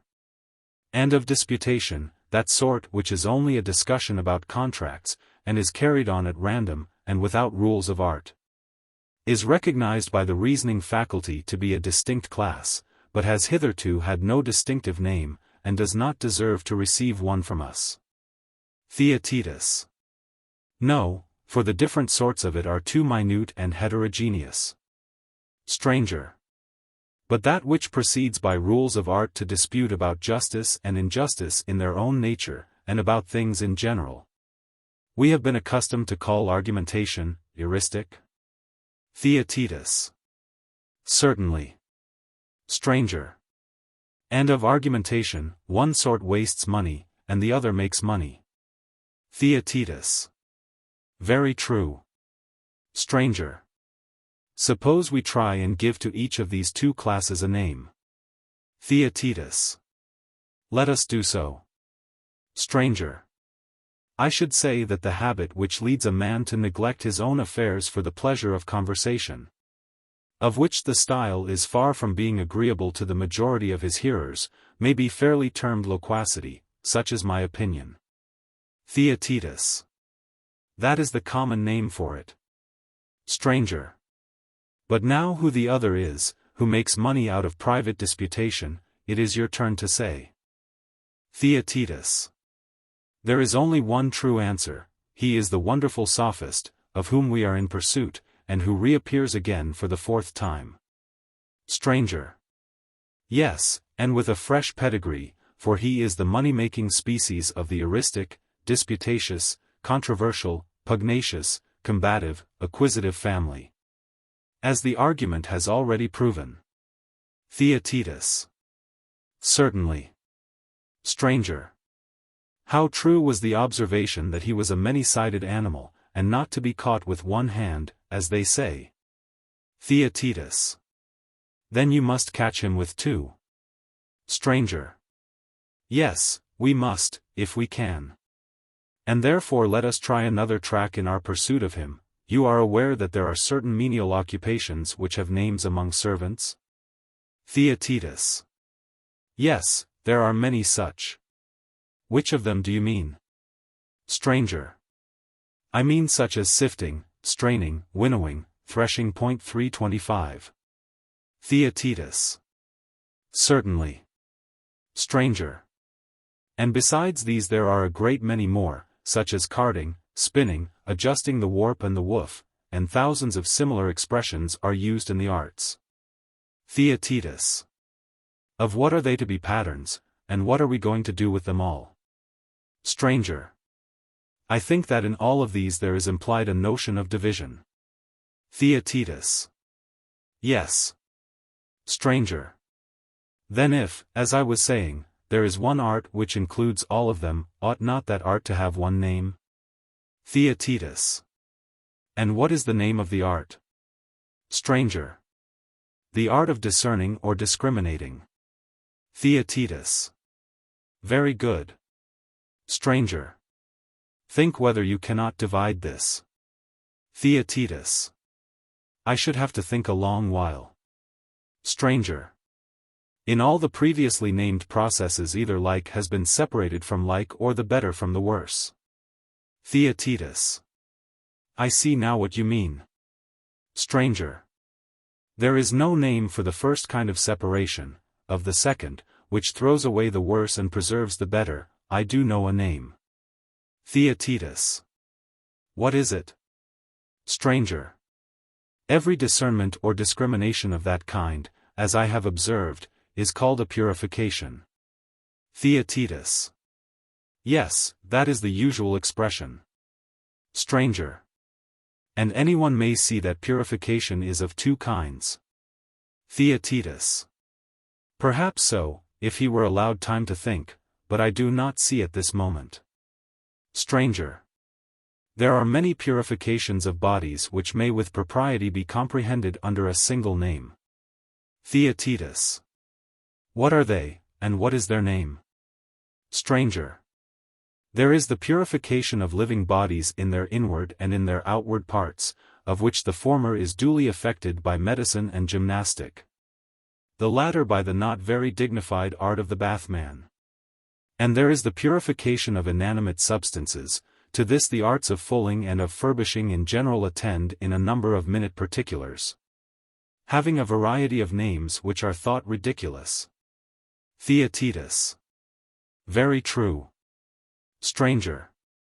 There can be no doubt that they are thought ridiculous, Theaetetus. But then the dialectical art never considers whether the benefit to be derived from the purge is greater or less than that to be derived from the sponge, and has not more interest in the one than in the other. Her endeavor is to know what is and is not kindred in all arts, with a view to the acquisition of intelligence. And having this in view, she honors them all alike, and when she makes comparisons, she counts one of them not a whit more ridiculous than another. Nor does she esteem him who adduces as his example of hunting, the general's art, at all more decorous than another who cites that of the vermin-destroyer, but only as the greater pretender of the two. And as to your question concerning the name which was to comprehend all these arts of purification, whether of animate or inanimate bodies, the art of dialectic is in no wise particular about fine words, if she may be only allowed to have a general name for all other purifications, binding them up together and separating them off from the purification of the soul or intellect. For this is the purification at which she wants to arrive, and this we should understand to be her aim.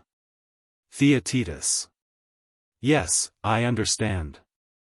And I agree that there are two sorts of purification, and that one of them is concerned with the soul, and that there is another which is concerned with the body.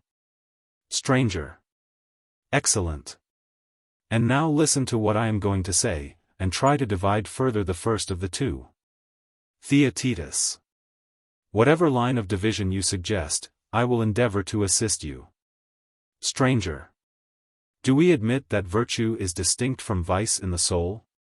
Theaetetus. Certainly. Stranger. And purification was to leave the good and to cast out whatever is bad? Theaetetus. True. Stranger. Then any taking away of evil from the soul may be properly called purification? Theaetetus. Yes. Stranger.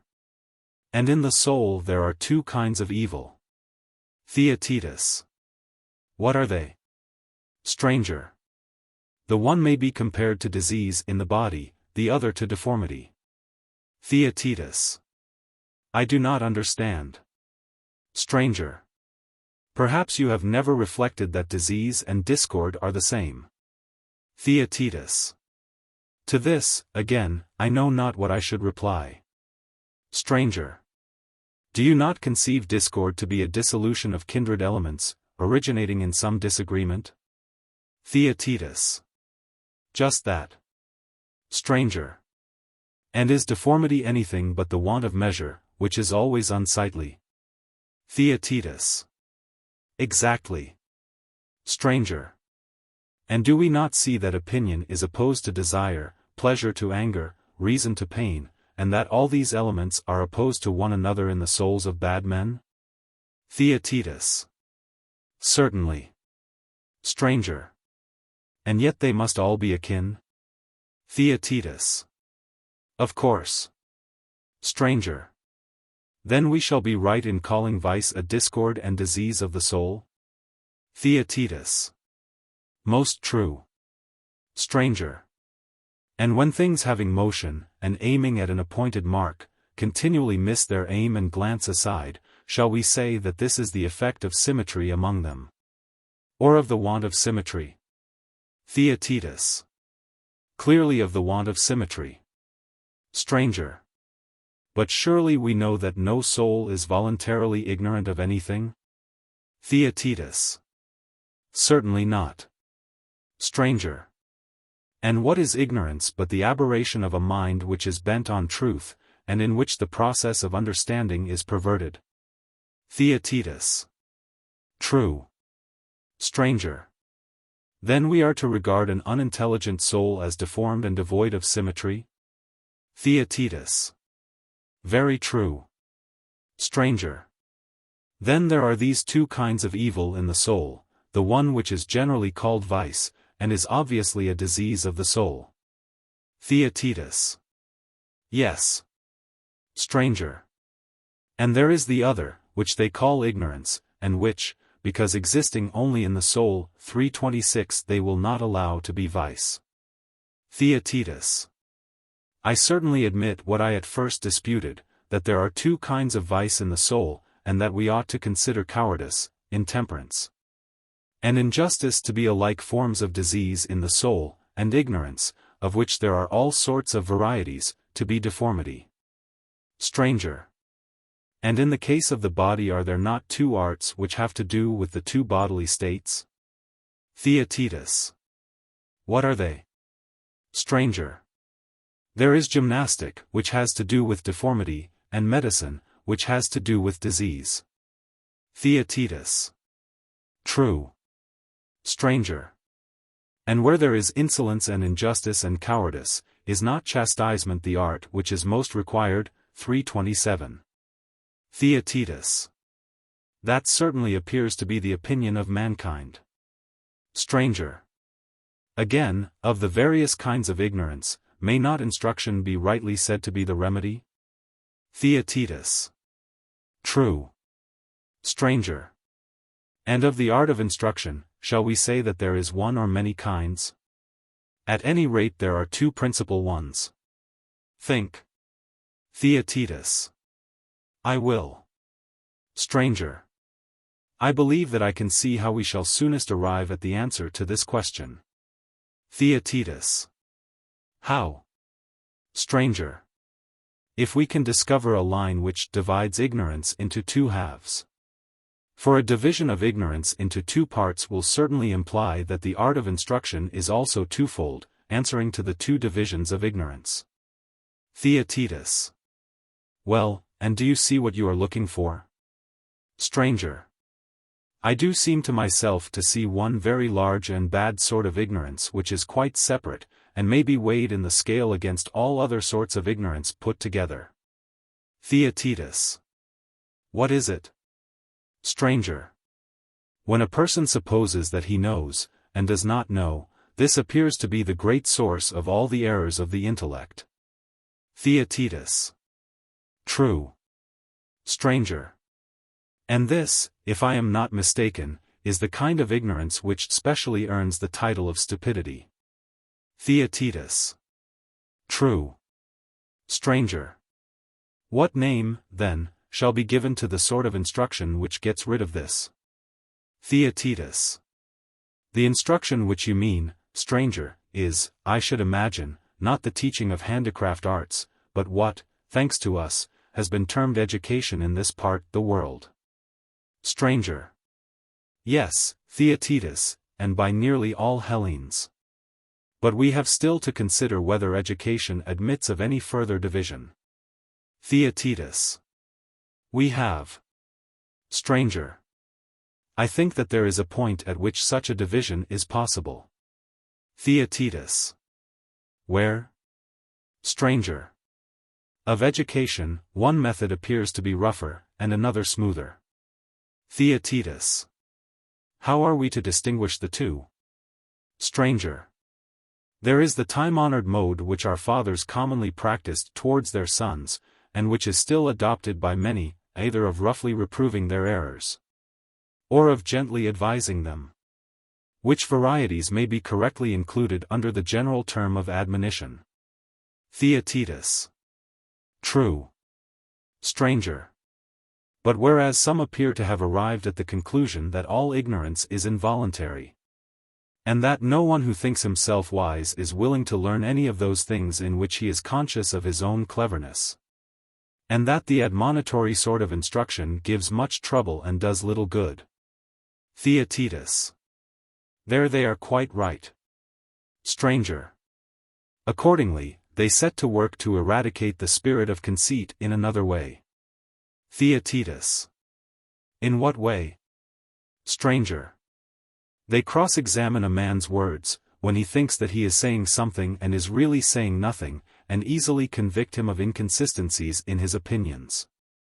These they then collect by the dialectical process, and placing them side by side, show that they contradict one another about the same things, in relation to the same things, and in the same respect. He, seeing this, is angry with himself, and grows gentle towards others, and thus is entirely delivered from great prejudices and harsh notions, in a way which is most amusing to the hearer, and produces the most lasting good effect on the person who is the subject of the operation. For as the physician considers that the body will receive no benefit from taking food until the internal obstacles have been removed, so the purifier of the soul is conscious that his patient will receive no benefit from the application of knowledge until he is refuted, and from refutation learns modesty. He must be purged of his prejudices first and made to think that he knows only what he knows, and no more. Theaetetus. That is certainly the best and wisest state of mind. Stranger. For all these reasons, Theaetetus, we must admit that refutation is the greatest and chiefest of purifications, and he who has not been refuted, though he be the great king himself, is in an awful state of impurity. He is uninstructed and deformed in those things in which he who would be truly blessed ought to be fairest and purest. Theaetetus. Very true. Stranger. And who are the ministers of this art? I am afraid to say the Sophists. Theaetetus. Why? Stranger. Lest we should assign to them too high a prerogative. Theaetetus. Yet the Sophist has a certain likeness to our minister of purification. Stranger. Yes, the same sort of likeness which a wolf, who is the fiercest of animals, has to a dog, who is the gentlest. But he who would not be found tripping, ought to be very careful in this matter of comparisons, for they are most slippery things. Nevertheless, let us assume that the Sophists are the men. I say this provisionally, for I think that the line which divides them will be marked enough if proper care is taken. Theaetetus. Likely enough. Stranger. Let us grant, then, that from the discerning art comes purification, and from purification let there be separated off a part which is concerned with the soul. Of this mental purification instruction is a portion, and of instruction education, and of education, that refutation of vain conceit which has been discovered in the present argument. And let this be called by you and me the nobly descended art of sophistry. Theaetetus. Very well. And yet, considering the number of forms in which he has presented himself, I begin to doubt how I can with any truth or confidence describe the real nature of the Sophist. Stranger. You naturally feel perplexed, and yet I think that he must be still more perplexed in his attempt to escape us, for as the proverb says, when every way is blocked, there is no escape. Now, then, is the time of all others to set upon him. Theaetetus. True. Stranger. First let us wait a moment and recover breath, and while we are resting, we may reckon up in how many forms he has appeared. In the first place, he was discovered to be a paid hunter after wealth and youth. Theaetetus. Yes. Stranger. In the second place, he was a merchant in the goods of the soul. Theaetetus. Certainly. Stranger. In the third place, he has turned out to be a retailer of the same sort of wares. Theaetetus. Yes. And in the fourth place, he himself manufactured the learned wares which he sold. Stranger. Quite right, I will try and remember the fifth myself. He belonged to the fighting class, and was further distinguished as a hero of debate, who professed the eristic art. Theaetetus. True. Stranger. The sixth point was doubtful, and yet we at last agreed that he was a purger of souls, who cleared away notions obstructive to knowledge. Theaetetus. Very true. Stranger. Do you not see that when the professor of any art has one name and many kinds of knowledge, there must be something wrong? The multiplicity of names which is applied to him shows that the common principle to which all these branches of knowledge are tending, is not understood. Theaetetus. I should imagine this to be the case. Stranger. At any rate we will understand him, and no indolence shall prevent us. Let us begin again, then, and re-examine some of our statements concerning the Sophist. There was one thing which appeared to me especially characteristic of him. Theaetetus. To what are you referring? Stranger. We were saying of him, if I am not mistaken, that he was a disputer. Theaetetus. We were. Stranger. And does he not also teach others the art of disputation? Theaetetus. Certainly he does. Stranger. And about what does he profess that he teaches men to dispute? To begin at the beginning, does he make them able to dispute about divine things, which are invisible to men in general? Theaetetus. At any rate, he is said to do so. Stranger. And what do you say of the visible things in heaven and earth, and the like? Theaetetus. Certainly he disputes, and teaches to dispute about them. Stranger. Then, again, in private conversation, when any universal assertion is made about generation and essence, we know that such persons are tremendous argufiers, and are able to impart their own skill to others. Theaetetus. Undoubtedly. Stranger. And do they not profess to make men able to dispute about law and about politics in general? Theaetetus. Why, no one would have anything to say to them, if they did not make these professions. Stranger. In all and every art, what the craftsman ought to say in answer to any question is written down in a popular form, and he who likes may learn. Theaetetus. I suppose that you are referring to the precepts of Protagoras about wrestling and the other arts? Stranger. Yes, my friend, and about a good many other things. In a word, is not the art of disputation a power of disputing about all things? Theaetetus. Certainly, there does not seem to be much which is left out. Stranger. But oh! My dear youth, do you suppose this possible? For perhaps your young eyes may see things which to our duller sight do not appear. Theaetetus. To what are you alluding? I do not think that I understand your present question. Stranger. I ask whether anybody can understand all things. Theaetetus.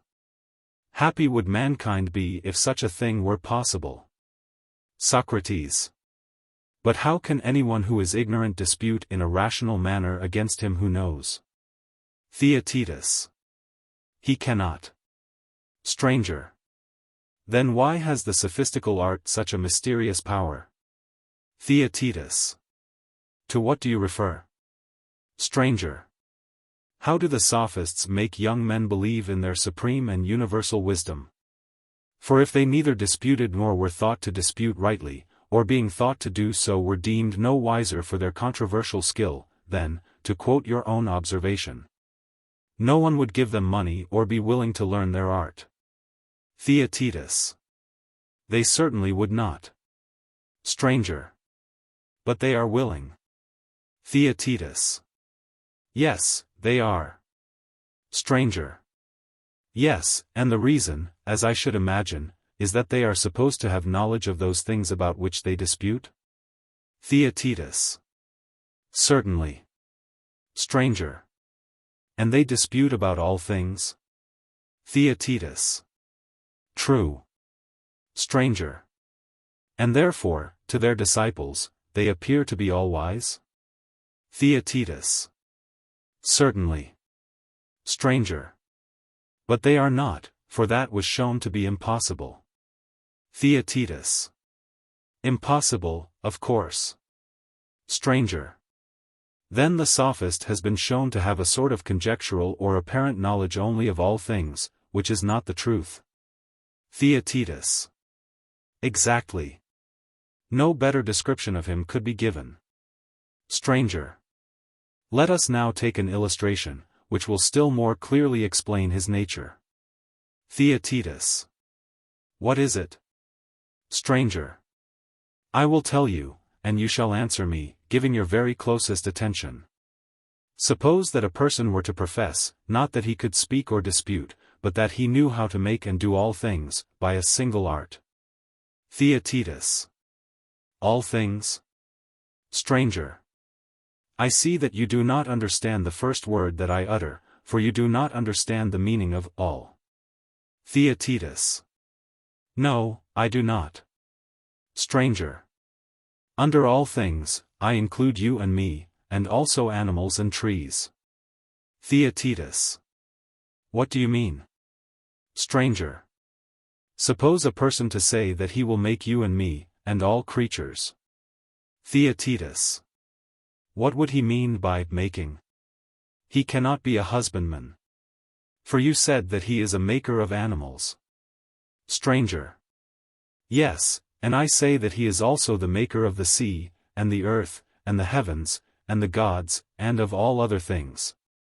And, further, that he can make them in no time, and sell them for a few pence.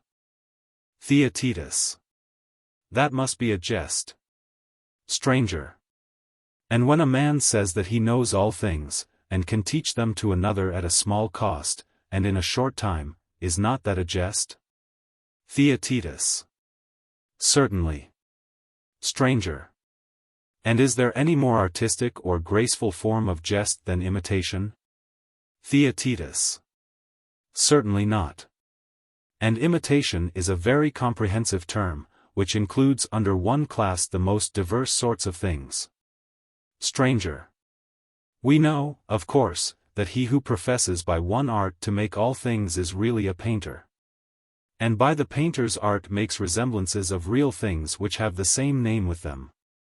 And he can deceive the less intelligent sort of young children, to whom he shows his pictures at a distance, into the belief that he has the absolute power of making whatever he likes. Theaetetus.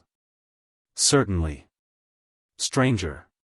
And may there not be supposed to be an imitative art of reasoning? Is it not possible to enchant the hearts of young men by words poured through their ears, when they are still at a distance from the truth of facts, by exhibiting to them fictitious arguments, and making them think that they are true, and that the speaker is the wisest of men in all things? Theaetetus. Yes, why should there not be another such art? Stranger. But as time goes on, and their hearers advance in years, and come into closer contact with realities, and have learnt by sad experience to see and feel the truth of things, are not the greater part of them compelled to change many opinions which they formerly entertained, so that the great appears small to them, and the easy difficult? And all their dreamy speculations are overturned by the facts of life? Theaetetus. That is my view, as far as I can judge, although, at my age, I may be one of those who see things at a distance only. Stranger. And the wish of all of us, who are your friends, is and always will be to bring you as near to the truth as we can without the sad reality. And now I should like you to tell me, whether the sophist is not visibly a magician and imitator of true being. Or are we still disposed to think that he may have a true knowledge of the various matters about which he disputes? Theaetetus. But how can he, stranger? Is there any doubt, after what has been said, that he is to be located in one of the divisions of children's play? Stranger. Then we must place him in the class of magicians and mimics. Theaetetus. Certainly we must. Stranger. And now our business is not to let the animal out, for we have got him in a sort of dialectical net, and there is one thing which he decidedly will not escape. Theaetetus. What is that? Stranger. The inference that he is a juggler. Theaetetus. Precisely my own opinion of him. Stranger. Then, clearly, we ought as soon as possible to divide the image-making art, and go down into the net, and, if the sophist does not run away from us, to seize him according to orders and deliver him over to reason, who is the lord of the hunt, and proclaim the capture of him. And if he creeps into the recesses of the imitative art, and secretes himself in one of them, to divide again and follow him up until in some subsection of imitation he is caught. For our method of tackling each and all is one which neither he nor any other creature will ever escape in triumph. Theaetetus. Well said, and let us do as you propose. Stranger. Well, then, pursuing the same analytic method as before, I think that I can discern two divisions of the imitative art. But I am not as yet able to see in which of them the desired form is to be found. Theaetetus. Will you tell me first what are the two divisions of which you are speaking? Stranger. One is the art of likeness making. Generally a likeness of anything is made by producing a copy which is executed according to the proportions of the original, similar in length and breadth and depth. Each thing receiving also its appropriate color. Theaetetus. Is not this always the aim of imitation? Stranger. Not always. In works either of sculpture or of painting, which are of any magnitude, there is a certain degree of deception. For artists were to give the true proportions of their fair works, the upper part, which is farther off, would appear to be out of proportion in comparison with the lower, which is nearer. And so they give up the truth in their images and make only the proportions which appear to be beautiful, disregarding the real ones. Theaetetus. Quite true. Stranger. And that which being other is also like, may we not fairly call a likeness or image? Theaetetus. Yes. Stranger. And may we not, as I did just now, call that part of the imitative art which is concerned with making such images the art of likeness making? Theaetetus. Let that be the name. Stranger. And what shall we call those resemblances of the beautiful, which appear such owing to the unfavorable position of the spectator? Whereas if a person had the power of getting a correct view of works of such magnitude, they would appear not even like that to which they profess to be like. May we not call these appearances, since they appear only and are not really like? Theaetetus. Certainly. Stranger. There is a great deal of this kind of thing in painting, and in all imitation. Theaetetus. Of course. Stranger. And may we not fairly call the sort of art, which produces an appearance and not an image, fantastic art? Theaetetus. Most fairly. Stranger. These then are the two kinds of image making, the art of making likenesses, and fantastic or the art of making appearances? Theaetetus. True. Stranger. I was doubtful before in which of them I should place the sophist, nor am I even now able to see clearly. Verily he is a wonderful and inscrutable creature. And now in the cleverest manner he has got into an impossible place. Theaetetus. Yes, he has. Stranger. Do you speak advisedly, or are you carried away at the moment by the habit of assenting into giving a hasty answer? Theaetetus. May I ask to what you are referring? Stranger.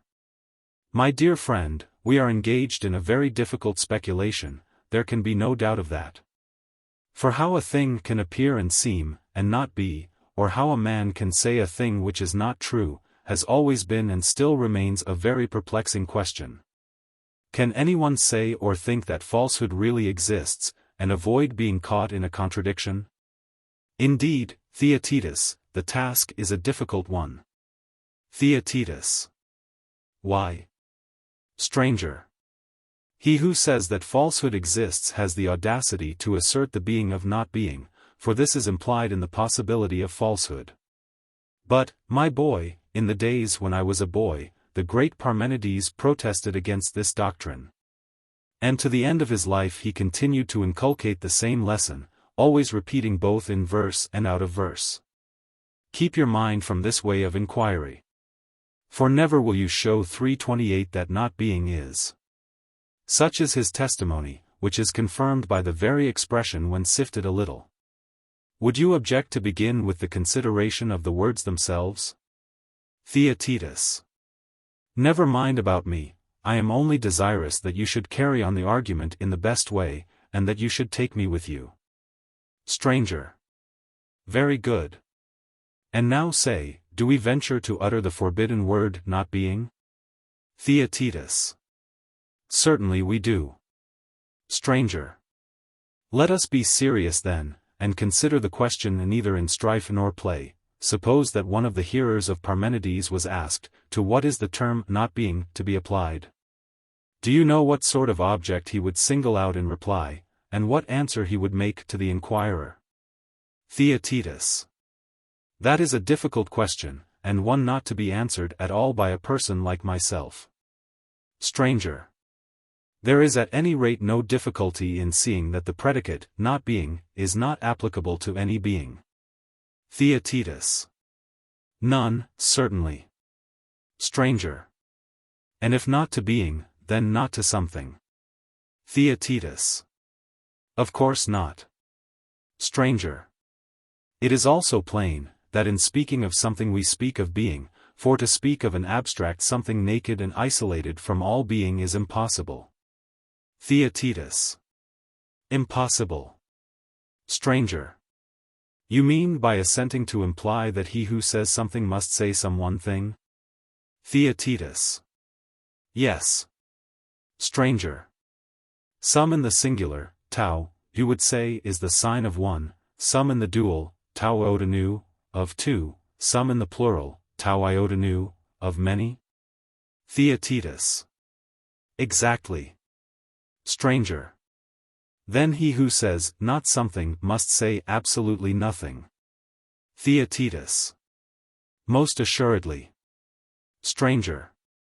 And as we cannot admit that a man speaks and says nothing, he who says not being does not speak at all. Theaetetus. The difficulty of the argument can no further go. Stranger. Not yet, my friend, is the time for such a word, for there still remains of all perplexities the first and greatest, touching the very foundation of the matter. Theaetetus. What do you mean? Do not be afraid to speak. Stranger.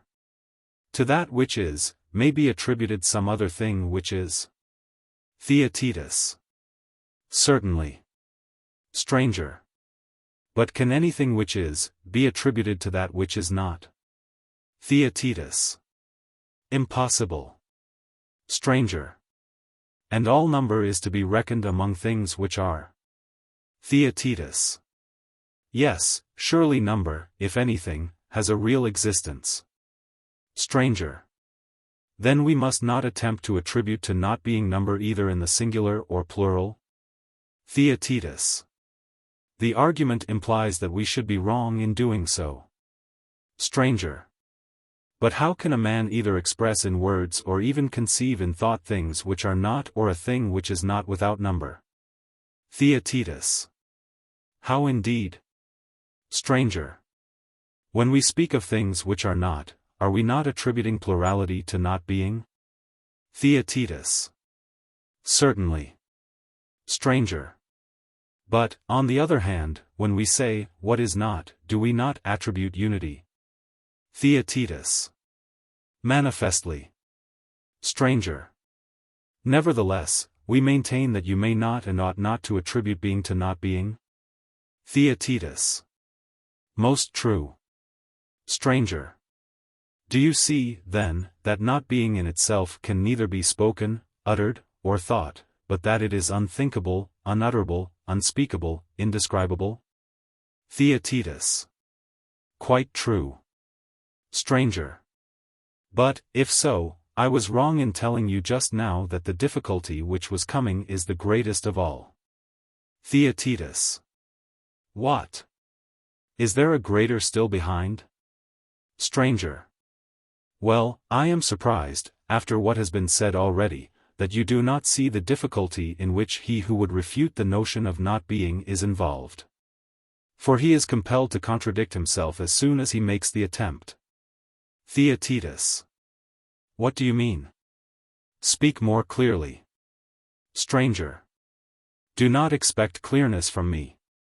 For I, who maintain that not being has no part either in the one or many, just now spoke and am still speaking of not being as one, for I say, not being. Do you understand? Theaetetus. Yes. Stranger. And a little while ago I said that not being is unutterable, unspeakable, indescribable, do you follow? Theaetetus. I do after a fashion. Stranger. When I introduced the word is, did I not contradict what I said before? Theaetetus. Clearly. Stranger. And in using the singular verb, did I not speak of not being as one? Theaetetus. Yes. Stranger. And when I spoke of not being as indescribable and unspeakable and unutterable, in using each of these words in the singular, did I not refer to not being as one? Theaetetus. Certainly. Stranger. And yet we say that, strictly speaking, it should not be defined as one or many, and should not even be called it, for the use of the word it would imply a form of unity. Theaetetus. Quite true. Stranger. How, then, can anyone put any faith in me? For now, as always, I am unequal to the refutation of not being. And therefore, as I was saying, do not look to me for the right way of speaking about not being, but come, let us try the experiment with you. Theaetetus. What do you mean? Stranger. Make a noble effort, as becomes youth, and endeavor with all your might to speak of not being in a right manner, without introducing into it either existence or unity or plurality. Theaetetus. It would be a strange boldness in me which would attempt the task when I see you thus discomfited. Stranger. Say no more of ourselves. But until we find some one or other who can speak of not being without number, we must acknowledge that the Sophist is a clever rogue who will not be got out of his hole. Theaetetus. Most true. Stranger. And if we say to him that he professes an art of making appearances, he will grapple with us and retort our argument upon ourselves. And when we call him an image maker he will say, pray what do you mean at all by an image? And I should like to know, Theaetetus, how we can possibly answer the Junker's question. Theaetetus. We shall doubtless tell him of the images which are reflected in water or in mirrors, also of sculptures, pictures, and other duplicates. Stranger. I see, Theaetetus, that you have never made the acquaintance of the Sophist. Theaetetus. Why do you think so? Stranger. He will make believe to have his eyes shut, or to have none. Theaetetus. What do you mean? Stranger. When you tell him of something existing in a mirror, or in sculpture, and address him as though he had eyes, he will laugh you to scorn. And will pretend that he knows nothing of mirrors and streams, or of sight at all. He will say that he is asking about an idea. Theaetetus. What can he mean? Stranger.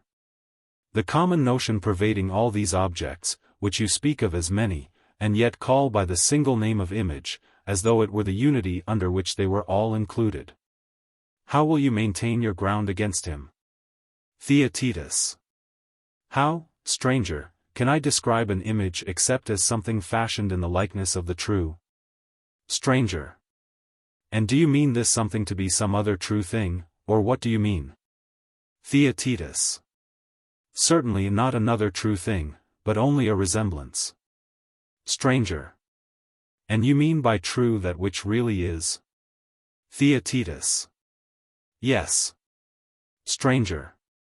And the not true is that which is the opposite of the true? Theaetetus. Exactly.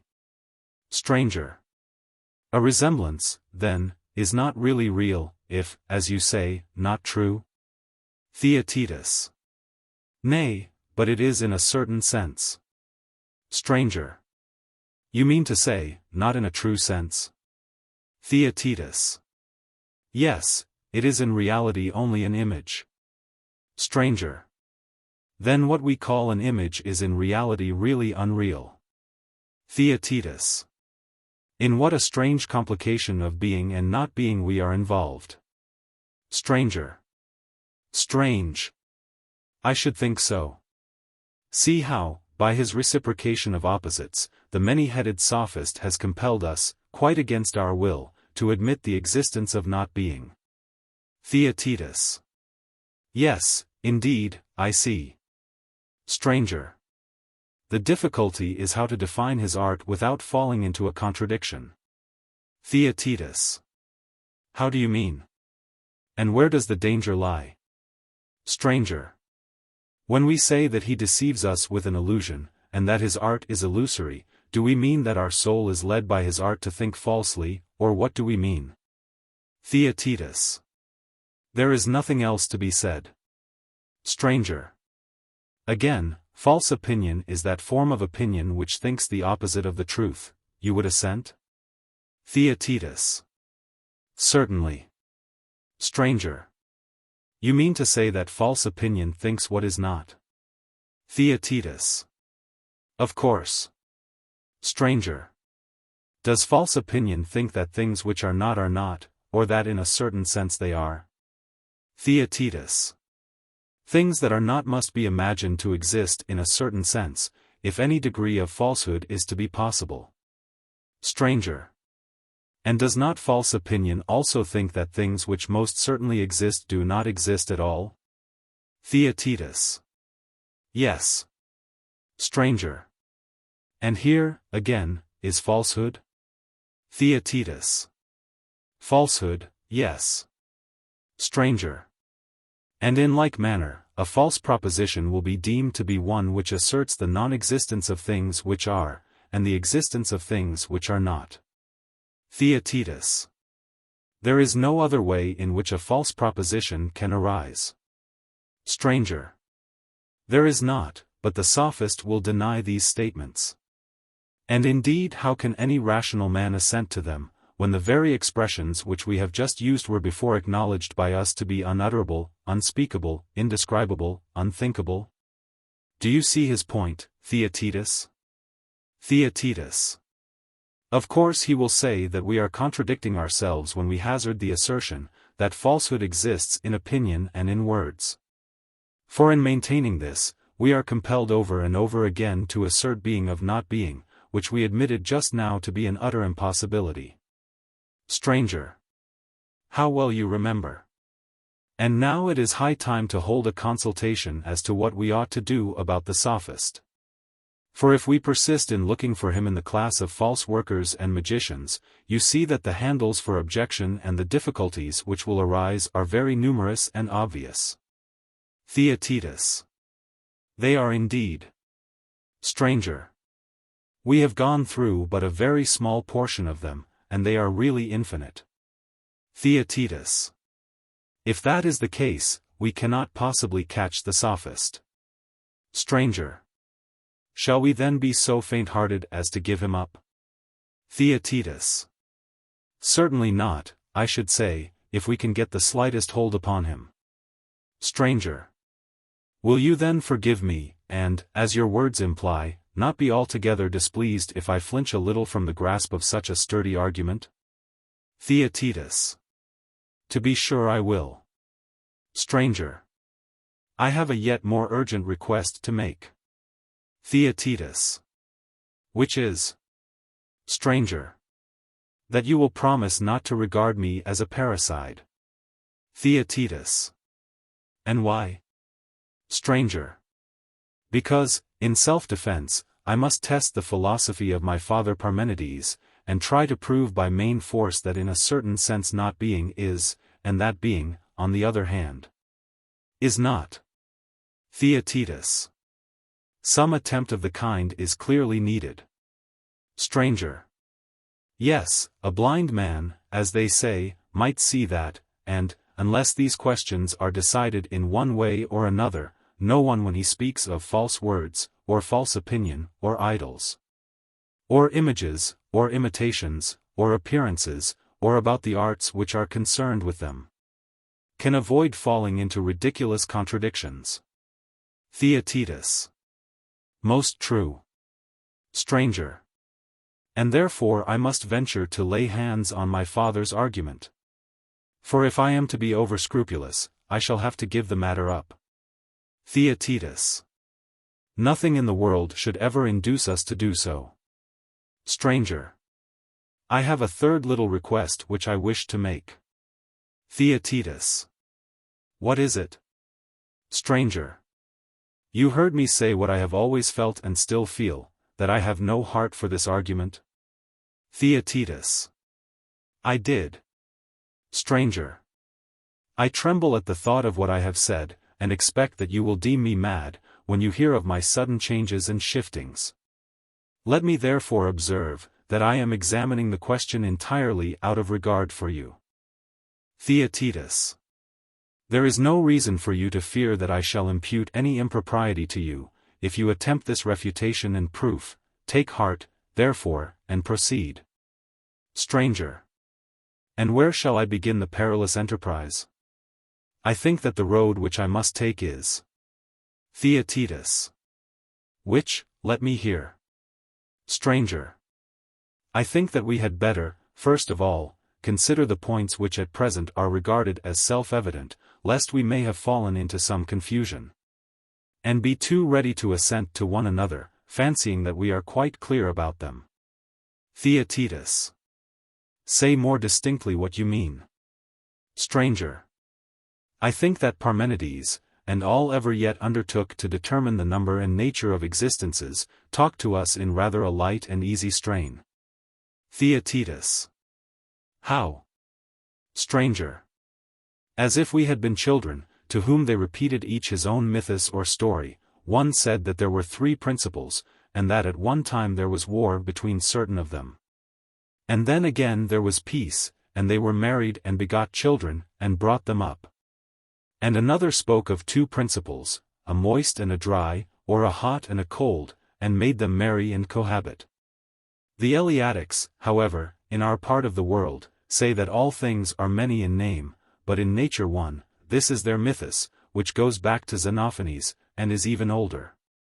Then there are Ionian, and in more recent times Sicilian muses, who have arrived at the conclusion that to unite the 2 principles is safer, and to say that being is one and many, and that these are held together by enmity and friendship, ever parting, ever meeting, as the severer muses assert, while the gentler ones do not insist on the perpetual strife and peace, but admit a relaxation and alternation of them. Peace and unity sometimes prevailing under the sway of Aphrodite, and then again plurality and war, by reason of a principle of strife.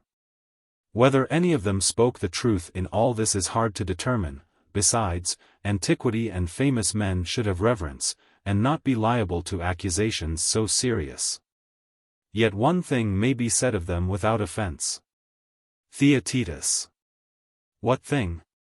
Stranger. That they went on their several ways disdaining to notice people like ourselves.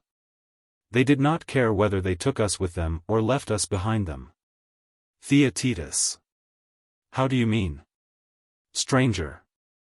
I mean to say, that when they talk of 1, 2, or more elements, which are or have become or are becoming, or again of heat mingling with cold, assuming in some other part of their work separations and mixtures, tell me, Theaetetus, do you understand what they mean by these expressions? When I was a younger man, I used to fancy that I understood quite well what was meant by the term, not being, which is our present subject of dispute, and now you see in what a fix we are about it. Theaetetus. I see. Stranger. And very likely we have been getting into the same perplexity about being, and yet may fancy that when anybody utters the word, we understand him quite easily, although we do not know about not being. But we may be equally ignorant of both. Theaetetus. I dare say. Stranger. And the same may be said of all the terms just mentioned. Theaetetus. True. Stranger. The consideration of most of them may be deferred, but we had better now discuss the chief captain and leader of them. Theaetetus. Of what are you speaking? You clearly think that we must first investigate what people mean by the word being. Stranger. You follow close at my heels, Theaetetus. For the right method, I conceive, will be to call into our presence the dualistic philosophers and to interrogate them. Come, we will say, ye, who affirm that hot and cold or any other two principles are the universe, what is this term which you apply to both of them? And what do you mean when you say that both and each of them are? How are we to understand the word are? Upon your view, are we to suppose that there is a third principle over and above the other two, three in all, and not two? For clearly you cannot say that one of the two principles is being, and yet attribute being equally to both of them. For, if you did, whichever of the two is identified with being, will comprehend the other, and so they will be one and not two. Theaetetus. Very true. Stranger. But perhaps you mean to give the name of being to both of them together? Theaetetus. Quite likely. Stranger. Then, friends, we shall reply to them, the answer is plainly that the two will still be resolved into one. Theaetetus. Most true. Stranger. Since, then, we are in a difficulty, please to tell us what you mean, when you speak of being. For there can be no doubt that you always from the first understood your own meaning, whereas we once thought that we understood you, but now we are in a great strait. Please to begin by explaining this matter to us, and let us no longer fancy that we understand you, when we entirely misunderstand you. There will be no impropriety in our demanding an answer to this question, either of the dualists or of the pluralists. Theaetetus. Certainly not.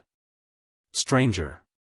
And what about the assertors of the oneness of the all, must we not endeavor to ascertain from them what they mean by being? Theaetetus. By all means. Stranger.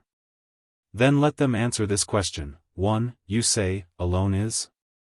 Yes, they will reply. Theaetetus. True. Stranger.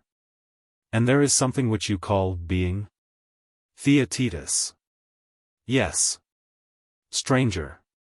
And is being the same as one, and do you apply two names to the same thing? Theaetetus. What will be their answer, stranger? Stranger. It is clear, Theaetetus, that he who asserts the unity of being will find a difficulty in answering this or any other question. Theaetetus. Why so? Stranger. To admit of two names, and to affirm that there is nothing but unity, is surely ridiculous? Theaetetus. Certainly. Stranger. And equally irrational to admit that a name is anything? Theaetetus. How so? Stranger. To distinguish the name from the thing, implies duality. Theaetetus. Yes. Stranger. And yet he who identifies the name with the thing will be compelled to say that it is the name of nothing, or if he says that it is the name of something. Even then the name will only be the name of a name, and of nothing else. Theaetetus. True. Stranger. And the one will turn out to be only one of one, and being absolute unity, will represent a mere name. 329. Theaetetus. Certainly. Stranger. And would they say that the whole is other than the one that is, or the same with it? Theaetetus. To be sure they would, and they actually say so. Stranger. If being is a whole, as Parmenides sings, every way like unto the fullness of a well-rounded sphere, evenly balanced from the center on every side, and must needs be neither greater nor less in any way, neither on this side nor on that. Then being has a center and extremes, and, having these, must also have parts. Theaetetus. True. Stranger. Yet that which has parts may have the attribute of unity in all the parts, and in this way being all and a whole, may be one. Theaetetus. Certainly. Stranger. But that of which this is the condition cannot be absolute unity? Theaetetus. Why not? Stranger. Because, according to right reason, that which is truly one must be affirmed to be absolutely indivisible. Theaetetus. Certainly. Stranger. But this indivisible, if made up of many parts, will contradict reason. Theaetetus. I understand. Stranger. Shall we say that being 330 is one and a whole, because it has the attribute of unity? Or shall we say that being is not a whole at all? Theaetetus. That is a hard alternative to offer. Stranger. Most true. For being, having in a certain sense the attribute of one, is yet proved not to be the same as one, and the all is therefore more than one. Theaetetus. Yes. Stranger. And yet if being be not a whole, through having the attribute of unity, and there be such a thing as an absolute whole, being lacks something of its own nature? Theaetetus. Certainly. Stranger. Upon this view, again, being, having a defect of being, will become not being? Theaetetus. True. Stranger. And, again, the all becomes more than one, for being and the whole will each have their separate nature. Theaetetus. Yes. Stranger. But if the whole does not exist at all the previous difficulties remain the same, and there will be the further difficulty, that besides having no being, being can never have come into being. Theaetetus. Why so? Stranger. Because that which comes into being always comes into being as a whole, so that he who does not give whole a place among beings cannot speak either of essence or generation as existing. Theaetetus. Yes, that certainly appears to be true. Stranger. Again, how can that which is not a whole have any quantity? For that which is of a certain quantity must necessarily be the whole of that quantity. Theaetetus. Exactly. Stranger. And there will be innumerable other points, each of them causing infinite trouble to him who says that being is either one or two. Theaetetus. The difficulties which are dawning upon us prove this, for one objection connects with another, and they are always involving what has preceded in a greater and worse perplexity. Stranger. We are far from having exhausted the more exact thinkers who treat of being and not being. But let us be content to leave them, and proceed to view those who speak less precisely. And we shall find as the result of all, that the nature of being is quite as difficult to comprehend as that of not being. Theaetetus. Then now we will go to the others. Stranger. There appears to be a sort of war of giants and gods going on amongst them, they are fighting with one another about the nature of essence. Theaetetus. How is that? Stranger. Some of them are dragging down all things from heaven and from the unseen to earth, and they literally grasp in their hands rocks and oaks. Of these they lay hold, and obstinately maintain, that the things only which can be touched or handled have being or essence, because they define being and body as one. And if anyone else says that what is not a body exists, they altogether despise him, and will hear of nothing but body. Theaetetus. I have often met with such men, and terrible fellows they are. Stranger. And that is the reason why their opponents cautiously defend themselves from above, out of an unseen world, mightily contending that true essence consists of certain intelligible and incorporeal ideas. The bodies of the materialists, which by them are maintained to be the very truth, they break up into little bits by their arguments, and affirm them to be, not essence, but generation and motion. Between the two armies, Theaetetus, there is always an endless conflict raging concerning these matters. Theaetetus. True. Stranger. Let us ask each party in turn, to give an account of that which they call essence. Theaetetus. How shall we get it out of them? Stranger. With those who make being to consist in ideas, there will be less difficulty, for they are civil people enough. But there will be very great difficulty, or rather an absolute impossibility, in getting an opinion out of those who drag everything down to matter. Shall I tell you what we must do? Theaetetus. What? Stranger. Let us, if we can, really improve them. But if this is not possible, let us imagine them to be better than they are, and more willing to answer in accordance with the rules of argument, and then their opinion will be more worth having. For that which better men acknowledge has more weight than that which is acknowledged by inferior men. Moreover, we are no respecters of persons, but seekers after truth. Theaetetus. Very good. Stranger. Then now, on the supposition that they are improved, let us ask them to state their views, and do you interpret them? Theaetetus. Agreed. Stranger. Let them say whether they would admit that there is such a thing as a mortal animal. Theaetetus. Of course they would. Stranger.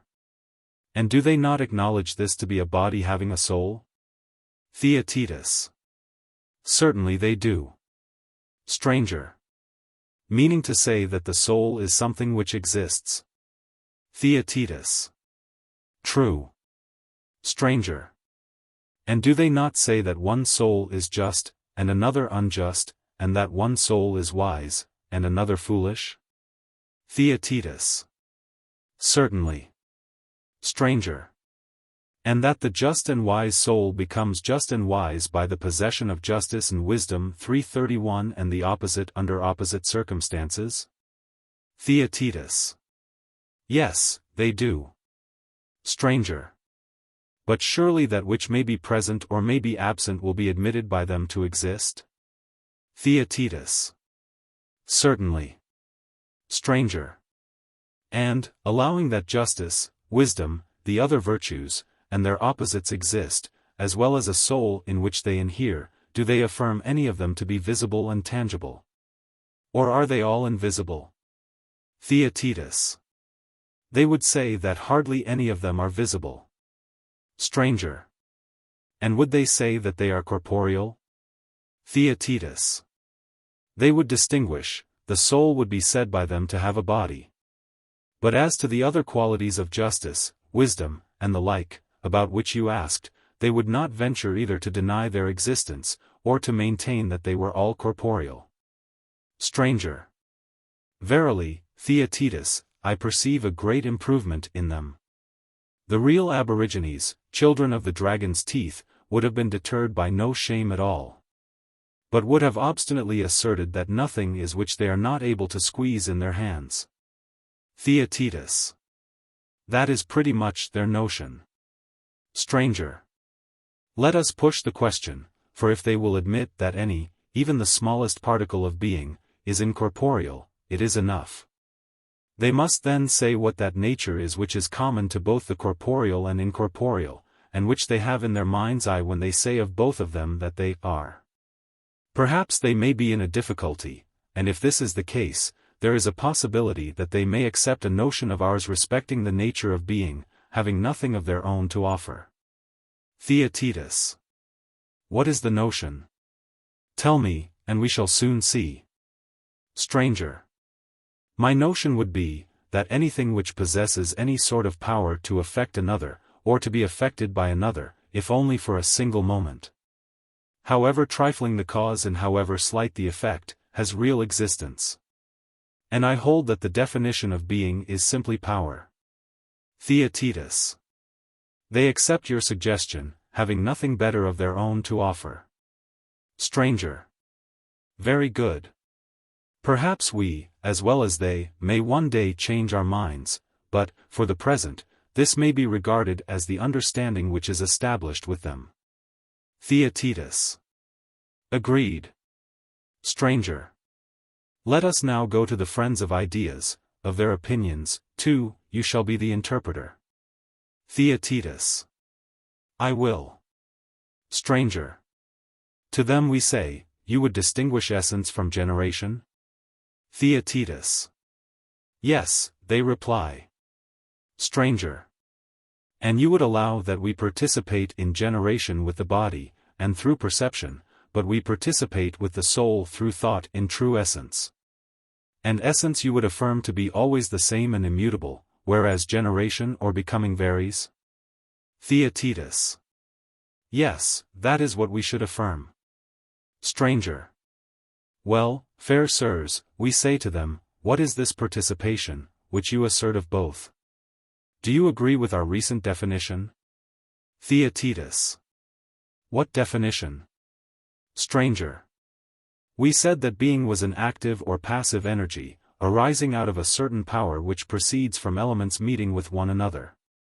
Perhaps your ears, Theaetetus, may fail to catch their answer, which I recognize because I have been accustomed to hear it.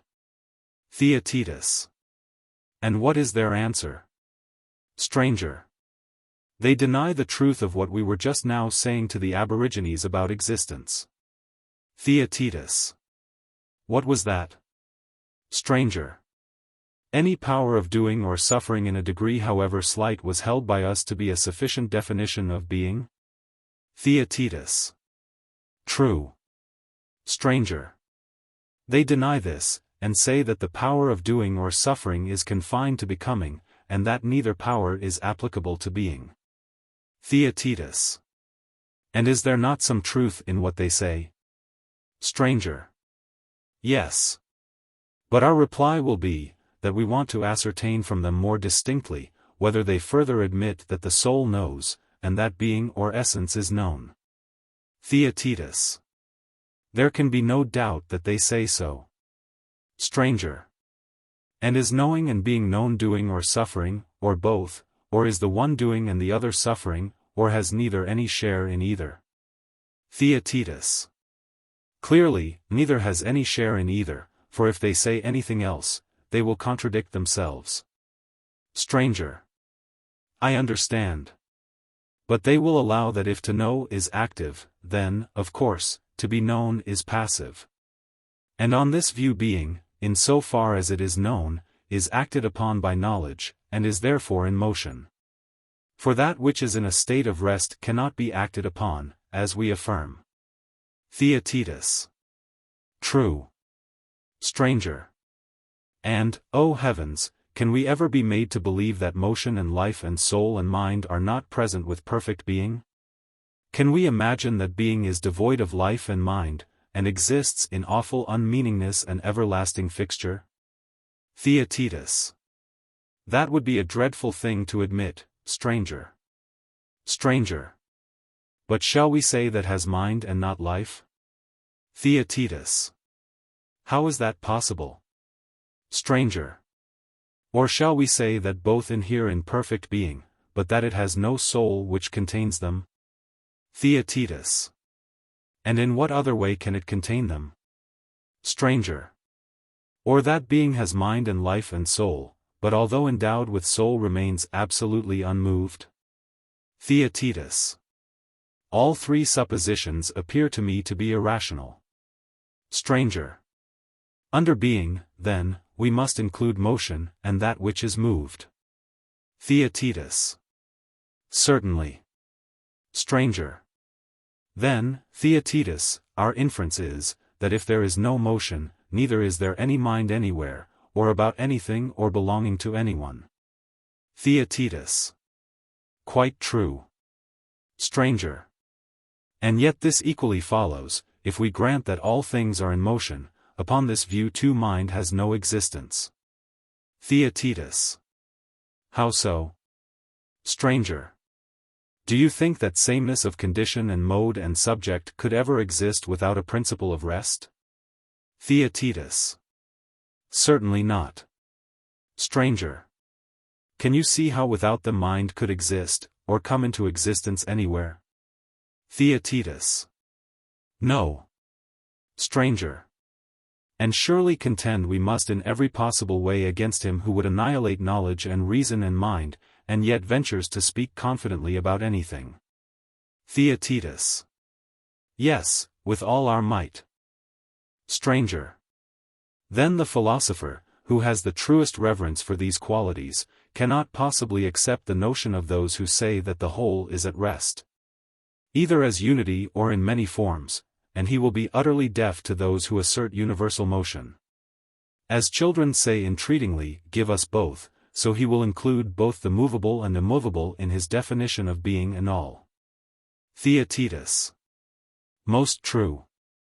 Stranger. And now, do we seem to have gained a fair notion of being? Theaetetus. Yes, truly. Stranger. Alas, Theaetetus, methinks that we are now only beginning to see the real difficulty of the inquiry into the nature of it. Theaetetus. What do you mean? Stranger. Oh my friend, do you not see that nothing can exceed our ignorance, and yet we fancy that we are saying something good? Theaetetus. I certainly thought that we were. And I do not at all understand how we never found out our desperate case. Stranger. Reflect, after having made these admissions, may we not be justly asked the same questions which we ourselves were asking of those who said that all was hot and cold? Theaetetus. What were they? Will you recall them to my mind? Stranger. To be sure I will, and I will remind you of them, by putting the same questions to you which I did to them, and then we shall get on.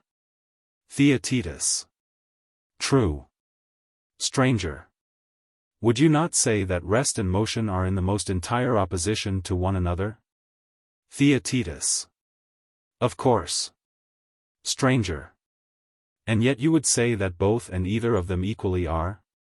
Theaetetus. I should. Stranger.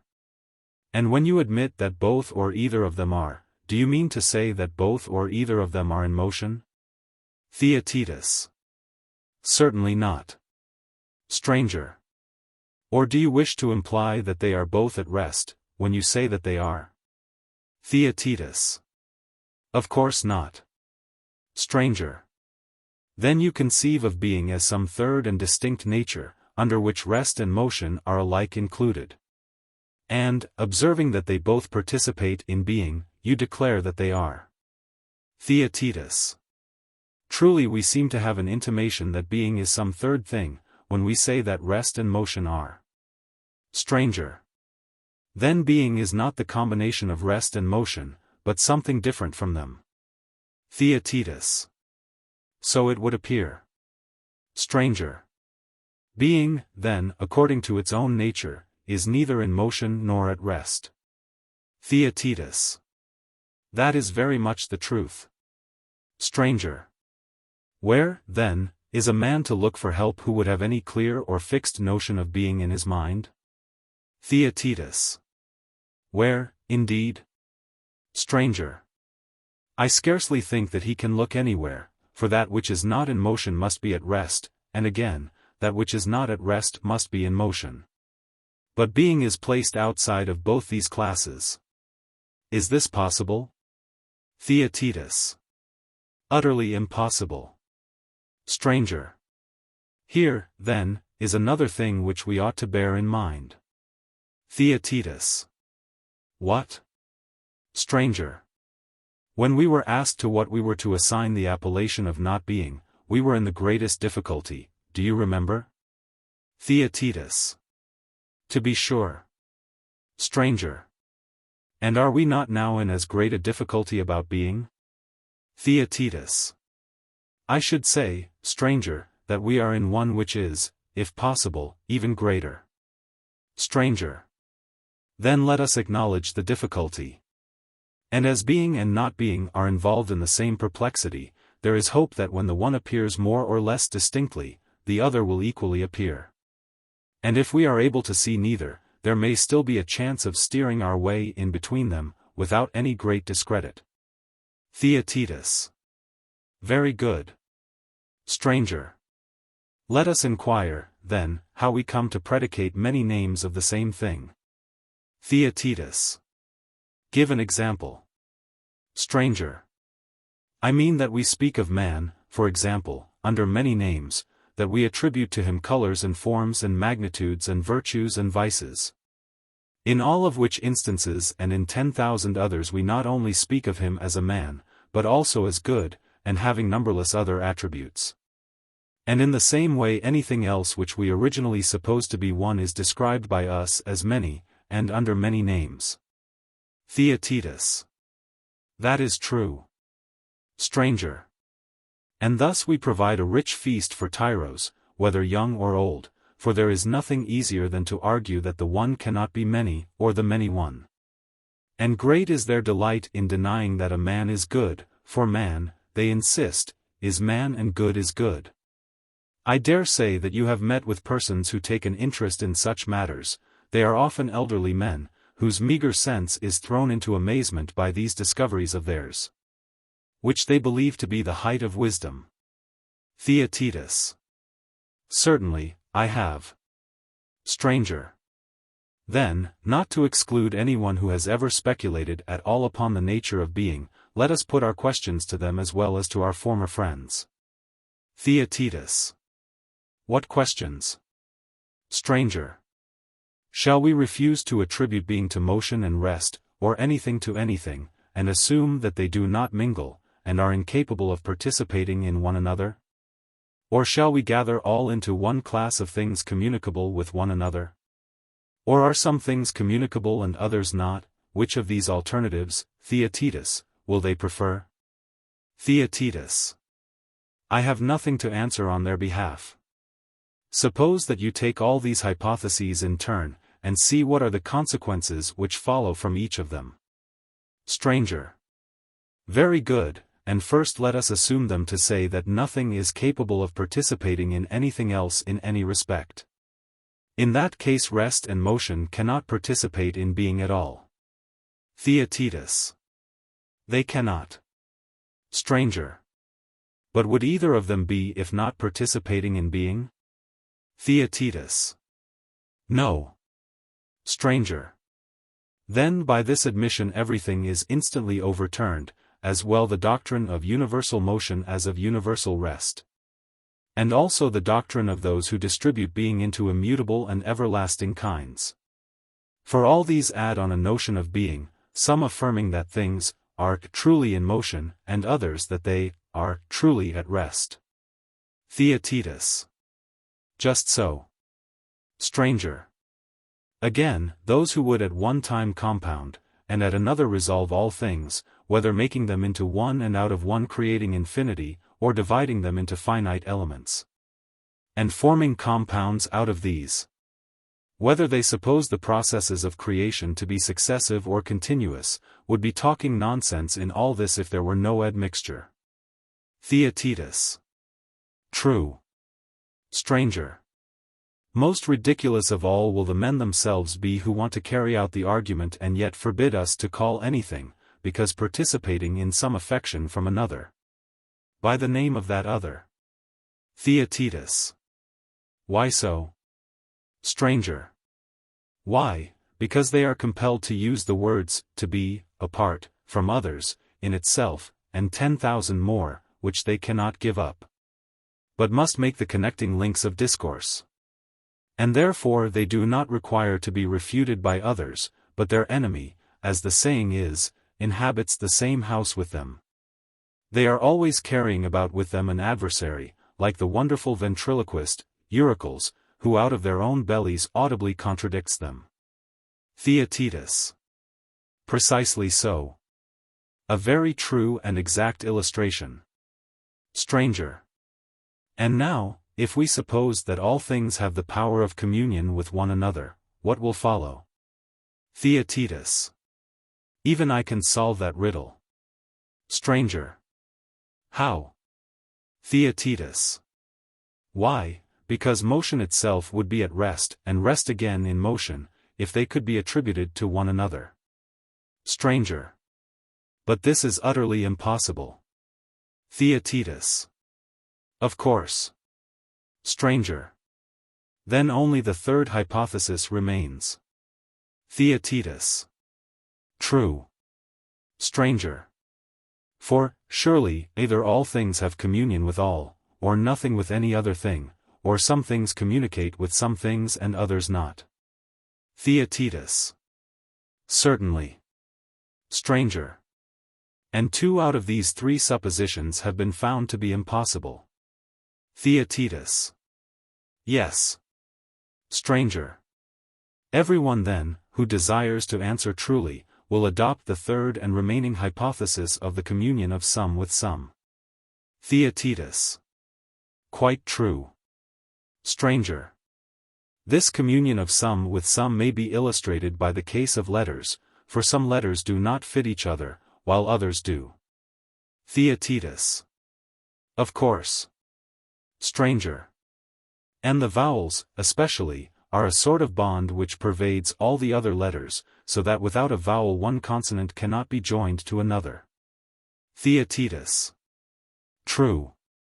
Stranger. But does everyone know what letters will unite with what?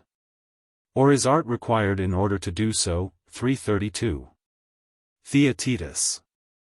Art is required. Stranger. What art?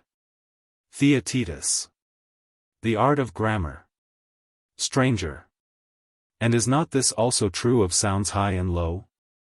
Is not he who has the art to know what sounds mingle, a musician, and he who is ignorant, not a musician? Theaetetus. Yes. Stranger. And we shall find this to be generally true of art or the absence of art. Theaetetus. Of course. Stranger.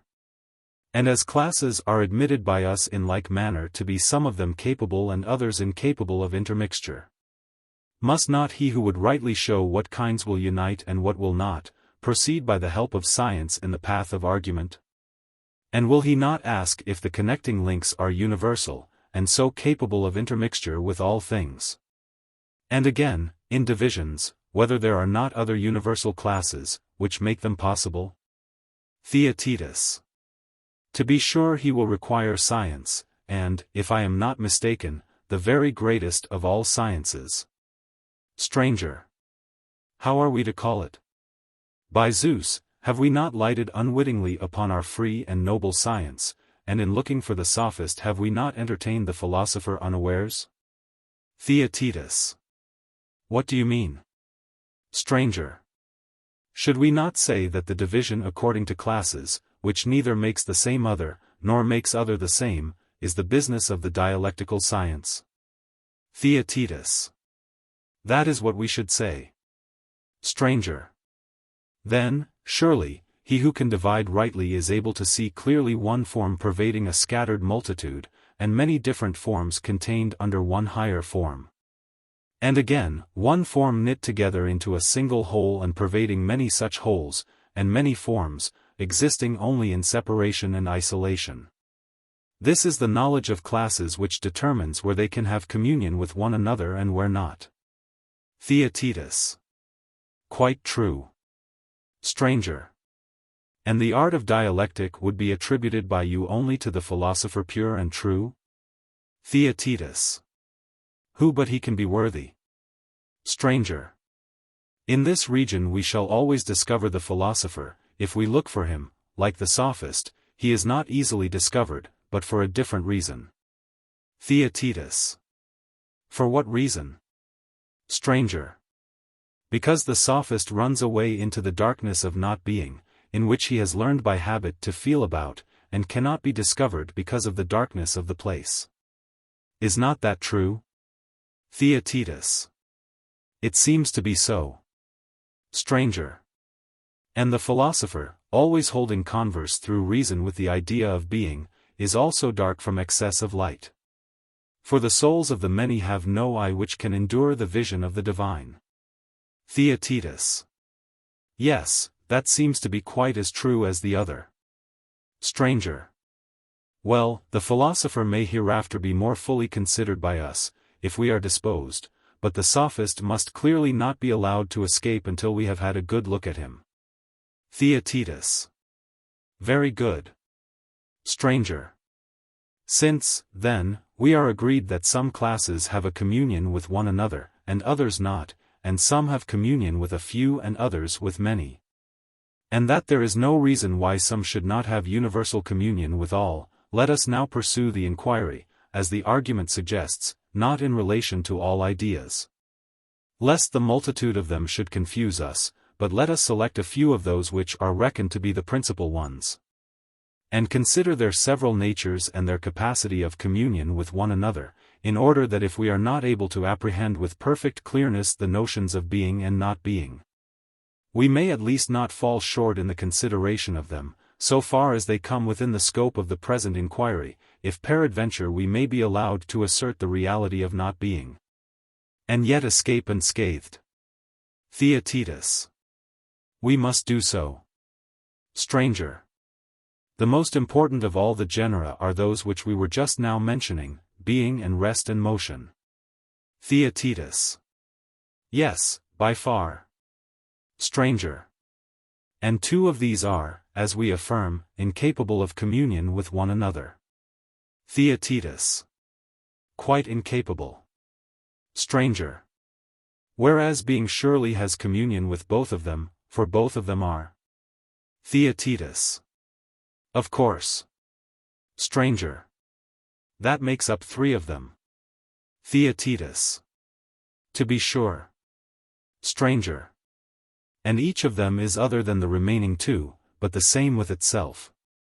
Theaetetus. True. Stranger. But then, what is the meaning of these two words, same and other? Are they two new kinds other than the three, and yet always of necessity intermingling with them, and are we to have 5 kinds instead of 3? Or when we speak of the same and other, are we unconsciously speaking of one of the 3 first kinds? Theaetetus. Very likely we are. Stranger. But, surely, motion and rest are neither the other nor the same. Theaetetus. How is that? Stranger. Whatever we attribute to motion and rest in common, cannot be either of them. Theaetetus. Why not? Stranger. Because motion would be at rest and rest in motion, for either of them, being predicated of both, will compel the other to change into the opposite of its own nature. Because partaking of its opposite. Theaetetus. Quite true. Stranger. Yet they surely both partake of the same and of the other? Theaetetus. Yes. Stranger. Then we must not assert that motion, any more than rest, is either the same or the other. Theaetetus. No, we must not. Stranger. But are we to conceive that being and the same are identical? Theaetetus. Possibly. Stranger. But if they are identical, then again in saying that motion and rest have being, we should also be saying that they are the same. Theaetetus. Which surely cannot be. Stranger. Then being and the same cannot be one. Theaetetus. Scarcely. Stranger. Then we may suppose the same to be a 4th class, which is now to be added to the 3 others. Theaetetus. Quite true. Stranger. And shall we call the other a 5th class? Or should we consider being and other to be 2 names of the same class? Theaetetus. Very likely. Stranger. But you would agree, if I am not mistaken, that existences are relative as well as absolute? Theaetetus. Certainly. Stranger. And the other is always relative to other? Theaetetus. True. Stranger. But this would not be the case unless being and the other entirely differed. For, if the other, like being, were absolute as well as relative, then there would have been a kind of other which was not other than other. And now we find that what is other must of necessity be what it is in relation to some other. Theaetetus. That is the true state of the case. Stranger. Then we must admit the other as the 5th of our selected classes. Theaetetus. Yes. Stranger. And the 5th class pervades all classes, for they all differ from one another, not by reason of their own nature, but because they partake of the idea of the other. Theaetetus. Quite true. Stranger. Then let us now put the case with reference to each of the five. Theaetetus. How? Stranger. First there is motion, which we affirm to be absolutely other than rest. What else can we say? Theaetetus. It is so. Stranger. And therefore is not rest. Theaetetus. Certainly not. Stranger. And yet is, because partaking of being. Theaetetus. True. Stranger. Again, motion is other than the same. Theaetetus. Just so. Stranger. And is therefore not the same. Theaetetus. It is not. Stranger. Yet, surely, motion is the same, because all things partake of the same. Theaetetus. Very true. Stranger. Then we must admit, and not object to say, that motion is the same and is not the same, for we do not apply the terms same and not the same in the same sense. But we call it the same in relation to itself, because partaking of the same. And not the same, because having communion with the other, it is thereby severed from the same, and has become not that but other, and is therefore rightly spoken of as not the same. Theaetetus. To be sure. Stranger. And if absolute motion in any point of view partook of rest, there would be no absurdity in calling motion stationary. Theaetetus. Quite right, that is, on the supposition that some classes mingle with one another, and others not. Stranger. That such a communion of kinds is according to nature, we had already proved 333 before we arrived at this part of our discussion. Theaetetus. Certainly. Stranger. Let us proceed, then. May we not say that motion is other than the other, having been also proved by us to be other than the same and other than rest? Theaetetus. That is certain. Stranger. Then, according to this view, motion is other and also not other? Theaetetus. True. Stranger. What is the next step? Shall we say that motion is other than the three and not other than the fourth, for we agreed that there are 5 classes about and in the sphere of which we propose to make inquiry? Theaetetus. Surely we cannot admit that the number is less than it appeared to be just now. Stranger. Then we may without fear contend that motion is other than being? Theaetetus. Without the least fear. Stranger. The plain result is that motion, since it partakes of being, really is and also is not? Theaetetus. Nothing can be plainer. Stranger. Then not being necessarily exists in the case of motion and of every class, for the nature of the other entering into them all, makes each of them other than being, and so non-existent. And therefore of all of them, in like manner, we may truly say that they are not, and again, inasmuch as they partake of being, that they are and are existent. Theaetetus. So we may assume. Stranger. Every class, then, has plurality of being and infinity of not being. Theaetetus. So we must infer. Stranger. And being itself may be said to be other than the other kinds. Theaetetus. Certainly. Stranger. Then we may infer that being is not, in respect of as many other things as there are. For not being these it is itself one, and is not the other things, which are infinite in number. Theaetetus. That is not far from the truth. Stranger. And we must not quarrel with this result, since it is of the nature of classes to have communion with one another, and if anyone denies our present statement, viz. that being is not, etc., let him first argue with our former conclusion, i.e. respecting the communion of ideas, and then he may proceed to argue with what follows. Theaetetus. Nothing can be fairer. Stranger. Let me ask you to consider a further question. Theaetetus. What question? Stranger. When we speak of not being, we speak, I suppose, not of something opposed to being, but only different.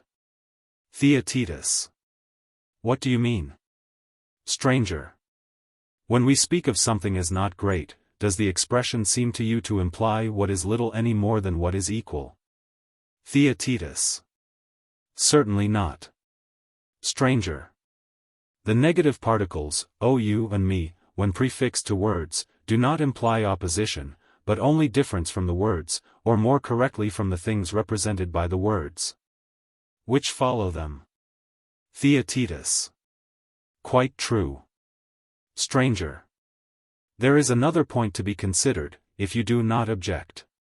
Theaetetus. What is it? Stranger. The nature of the other appears to me to be divided into fractions like knowledge. Theaetetus. How so? Stranger. Knowledge, like the other, is one. And yet the various parts of knowledge have each of them their own particular name, and hence there are many arts and kinds of knowledge. Theaetetus. Quite true. Stranger. And is not the case the same with the parts of the other, which is also one? Theaetetus. Very likely, but will you tell me how? Stranger. There is some part of the other which is opposed to the beautiful? Theaetetus. There is. Stranger. Shall we say that this has or has not a name? Theaetetus. It has. For whatever we call not beautiful is other than the beautiful, not than something else. Stranger. And now tell me another thing. Theaetetus. What? Stranger. Is the not beautiful anything but this, an existence parted off from a certain kind of existence, and again from another point of view opposed to an existing something? Theaetetus. True. Stranger. Then the not beautiful turns out to be the opposition of being to being? Theaetetus. Very true. Stranger. But upon this view, is the beautiful a more real and the not beautiful a less real existence? Theaetetus. Not at all. Stranger. And the not great may be said to exist, equally with the great? Theaetetus. Yes. Stranger. And, in the same way, the just must be placed in the same category with the not just, the one cannot be said to have any more existence than the other. Theaetetus. True. Stranger. The same may be said of other things, seeing that the nature of the other has a real existence, the parts of this nature must equally be supposed to exist. Theaetetus. Of course. Stranger. Then, as would appear, the opposition of a part of the other, and of a part of being, to one another, is, if I may venture to say so, as truly essence as being itself. And implies not the opposite of being, but only what is other than being. Theaetetus. Beyond question. Stranger. What then shall we call it? Theaetetus. Clearly, not being, and this is the very nature for which the Sophist compelled us to search. Stranger. And has not this, as you were saying, as real an existence as any other class? May I not say with confidence that not being has an assured existence, and a nature of its own? Just as the great was found to be great and the beautiful beautiful, and the not great, and the not beautiful not beautiful.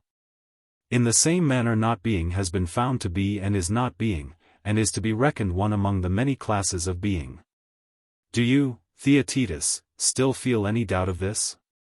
Theaetetus. None whatever. Stranger. Do you observe that our skepticism has carried us beyond the range of Parmenides' prohibition? Theaetetus. In what? Stranger. We have advanced to a further point, and shown him more than he forbade us to investigate. Theaetetus. How is that? Stranger. Why, because he says, not being never is 334 and do thou keep thy thoughts from this way of inquiry. Theaetetus. Yes, he says so. Stranger. Whereas, we have not only proved that things which are not are, but we have shown what form of being not being is. For we have shown that the nature of the other is, and is distributed over all things in their relations to one another, and whatever part of the other is contrasted with being. This is precisely what we have ventured to call not being. Theaetetus. And surely, stranger, we were quite right. Stranger. Let not anyone say, then, that while affirming the opposition of not being to being, we still assert the being of not being. For as to whether there is an opposite of being, to that inquiry we have long said goodbye. It may or may not be, and may or may not be capable of definition. But as touching our present account of not being, let a man either convince us of error, or, so long as he cannot, he too must say, as we are saying, that there is a communion of classes. And that being, and difference or other, traverse all things and mutually interpenetrate, so that the other partakes of being, and by reason of this participation is. And yet is not that of which it partakes, but other, and being other than being, it is clearly a necessity that not being should be. And again, being, through partaking of the other, becomes a class other than the remaining classes, and being other than all of them, is not each one of them, and is not all the rest. So that undoubtedly there are thousands upon thousands of cases in which being is not, and all other things, whether regarded individually or collectively, in many respects are. And in many respects are not. Theaetetus. True. Stranger. And he who is skeptical of this contradiction, must think how he can find something better to say. Or if he sees a puzzle, and his pleasure is to drag words this way and that, the argument will prove to him, that he is not making a worthy use of his faculties. For there is no charm in such puzzles, and there is no difficulty in detecting them, but we can tell him of something else the pursuit of which is noble and also difficult. Theaetetus. What is it? Stranger. A thing of which I have already spoken. Letting alone these puzzles as involving no difficulty, he should be able to follow and criticize in detail every argument, and when a man says that the same is in a manner other, or that other is the same, to understand and refute him from his own point of view, and in the same respect in which he asserts either of these affections. But to show that somehow and in some sense the same is other, or the other same, or the great small, or the like unlike. And to delight in always bringing forward such contradictions, is no real refutation, but is clearly the newborn babe of someone who is only beginning to approach the problem of being. Theaetetus. To be sure. Stranger. For certainly, my friend, the attempt to separate all existences from one another is a barbarism and utterly unworthy of an educated or philosophical mind. Theaetetus. Why so? Stranger. The attempt at universal separation is the final annihilation of all reasoning. For only by the union of conceptions with one another do we attain to discourse of reason. Theaetetus. True. Stranger. And, observe that we were only just in time in making a resistance to such separatists, and compelling them to admit that one thing mingles with another. Theaetetus. Why so? Stranger. Why, that we might be able to assert discourse to be a kind of being, for if we could not, the worst of all consequences would follow, we should have no philosophy. Moreover, the necessity for determining the nature of discourse presses upon us at this moment. If utterly deprived of it, we could no more hold discourse. And deprived of it we should be if we admitted that there was no admixture of natures at all. Theaetetus. Very true. But I do not understand why at this moment we must determine the nature of discourse. Stranger. Perhaps you will see more clearly by the help of the following explanation. Theaetetus. What explanation? Stranger. Not being has been acknowledged by us to be one among many classes diffused over all being. Theaetetus. True. Stranger.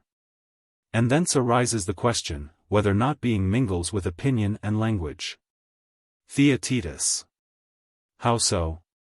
Stranger. If not being has no part in the proposition, then all things must be true.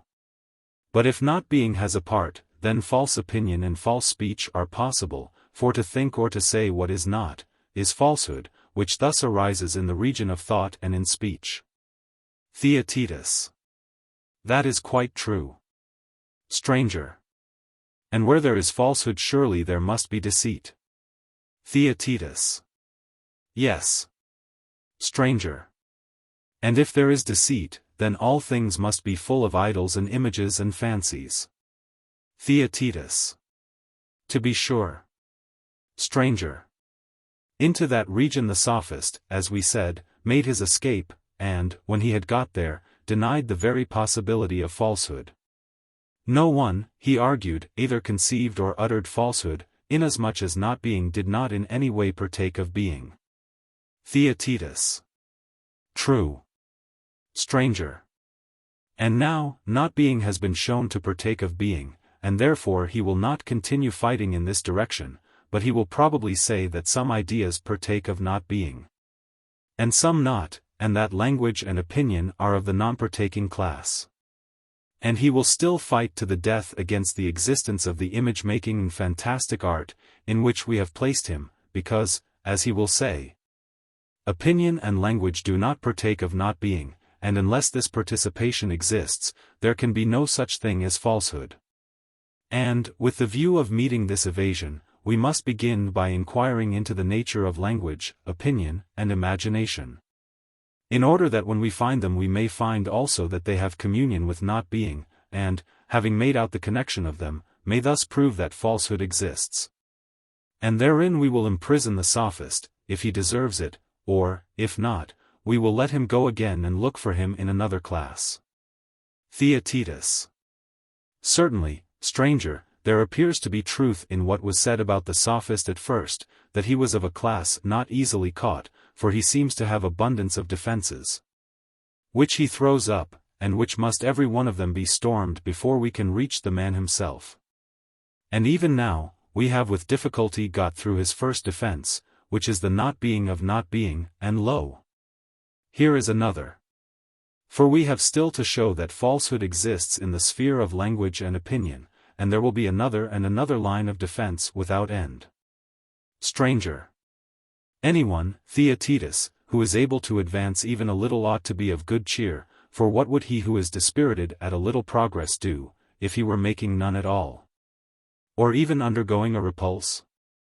Such a faint heart, as the proverb says, will never take a city, but now that we have succeeded thus far, the citadel is ours, and what remains is easier. Theaetetus. Very true. Stranger. Then, as I was saying, let us first of all obtain a conception of language and opinion, in order that we may have clearer grounds for determining whether not being has any concern with them, or whether they are both always true, and neither of them ever false. Theaetetus. True. Stranger. Then, now, let us speak of names, as before we were speaking of ideas and letters, for that is the direction in which the answer may be expected. Theaetetus. And what is the question at issue about names? Stranger. The question at issue is whether all names may be connected with one another, or none, or only some of them. Theaetetus. Clearly the last is true. Stranger. I understand you to say that words which have a meaning when in sequence may be connected, but that words which have no meaning when in sequence cannot be connected? Theaetetus. What are you saying? Stranger. What I thought that you intended when you gave your assent, for there are two sorts of intimation of being which are given by the voice. Theaetetus. What are they? Stranger. One of them is called nouns, and the other verbs. Theaetetus. Describe them. Stranger. That which denotes action we call a verb. Theaetetus. True. Stranger. And the other, which is an articulate mark set on those who do the actions, we call a noun. Theaetetus. Quite true. Stranger. A succession of nouns only is not a sentence, any more than of verbs without nouns. Theaetetus. I do not understand you. Stranger. I see that when you gave your assent you had something else in your mind. But what I intended to say was, that a mere succession of nouns or of verbs is not discourse. Theaetetus. What do you mean? Stranger. I mean that words like walks, runs, sleeps, or any other words which denote action, however many of them you string together, do not make discourse. Theaetetus. How can they? Stranger. Or, again, when you say, lion, stag, horse, or any other words which denote agents, neither in this way of stringing words together do you attain to discourse. For there is no expression of action or inaction, or of the existence of existence or non-existence indicated by the sounds, until verbs are mingled with nouns. Then the words fit, and the smallest combination of them forms language, and is the simplest and least form of discourse. Theaetetus. Again I ask, what do you mean? Stranger. When anyone says, a man learns, should you not call this the simplest and least of sentences? Theaetetus. Yes. Stranger. Yes, for he now arrives at the point of giving an intimation about something which is, or is becoming, or has become, or will be. And he not only names, but he does something, by connecting verbs with nouns, and therefore we say that he discourses, and to this connection of words we give the name of discourse. Theaetetus. True. Stranger. And as there are some things which fit one another, and other things which do not fit, so there are some vocal signs which do, and others which do not, combine and form discourse. Theaetetus. Quite true. Stranger. There is another small matter. Theaetetus. What is it? Stranger. A sentence must and cannot help having a subject. Theaetetus. True. Stranger. And must be of a certain quality. Theaetetus. Certainly. Stranger. And now let us mind what we are about. Theaetetus. We must do so. Stranger. I will repeat a sentence to you in which a thing and an action are combined, by the help of a noun and a verb, and you shall tell me of whom the sentence speaks. Theaetetus. I will, to the best of my power. Stranger. Theaetetus sits, not a very long sentence. Theaetetus. Not very. Stranger. Of whom does the sentence speak, and who is the subject? That is what you have to tell. Theaetetus. Of me, I am the subject. Stranger. Or this sentence, again. Theaetetus. What sentence? Stranger. Theaetetus, with whom I am now speaking, is flying. Theaetetus. That also is a sentence which will be admitted by everyone to speak of me, and to apply to me. Stranger. We agreed that every sentence must necessarily have a certain quality. Theaetetus. Yes. Stranger. And what is the quality of each of these two sentences? Theaetetus. The one, as I imagine, is false, and the other true. Stranger. The true says what is true about you. Theaetetus. Yes. Stranger. And the false says what is other than true. Theaetetus. Yes. Stranger. And therefore speaks of things which are not as if they were. Theaetetus. True. Stranger. And say that things are real of you which are not. For, as we were saying, in regard to each thing or person, there is much that is and much that is not. Theaetetus. Quite true. Stranger. The second of the two sentences which related to you was first of all an example of the shortest form consistent with our definition. Theaetetus. Yes, this was implied in recent admission. Stranger. And, in the second place, it related to a subject? Theaetetus. Yes. Stranger. Who must be you, and can be nobody else? Theaetetus. Unquestionably. Stranger. And it would be no sentence at all if there were no subject, for, as we proved, a sentence which has no subject is impossible. Theaetetus. Quite true. Stranger. When other, then, is asserted of you as the same, and not being as being, such a combination of nouns and verbs is really and truly false discourse. Theaetetus. Most true. Stranger. And therefore thought, opinion, and imagination are now proved to exist in our minds both as true and false. Theaetetus. How so? Stranger. You will know better if you first gain a knowledge of what they are, and in what they severally differ from one another. Theaetetus. Give me the knowledge which you would wish me to gain. Stranger. Are not thought and speech the same, with this exception, that what is called thought is the unuttered conversation of the soul with herself? Theaetetus. Quite true. Stranger. But the stream of thought which flows through the lips and is audible is called speech? Theaetetus. True. Stranger. And we know that there exists in speech. Theaetetus. What exists? Stranger. Affirmation. Theaetetus. Yes, we know it. Stranger. When the affirmation or denial takes place in silence and in the mind only, have you any other name by which to call it but opinion? Theaetetus. There can be no other name. Stranger.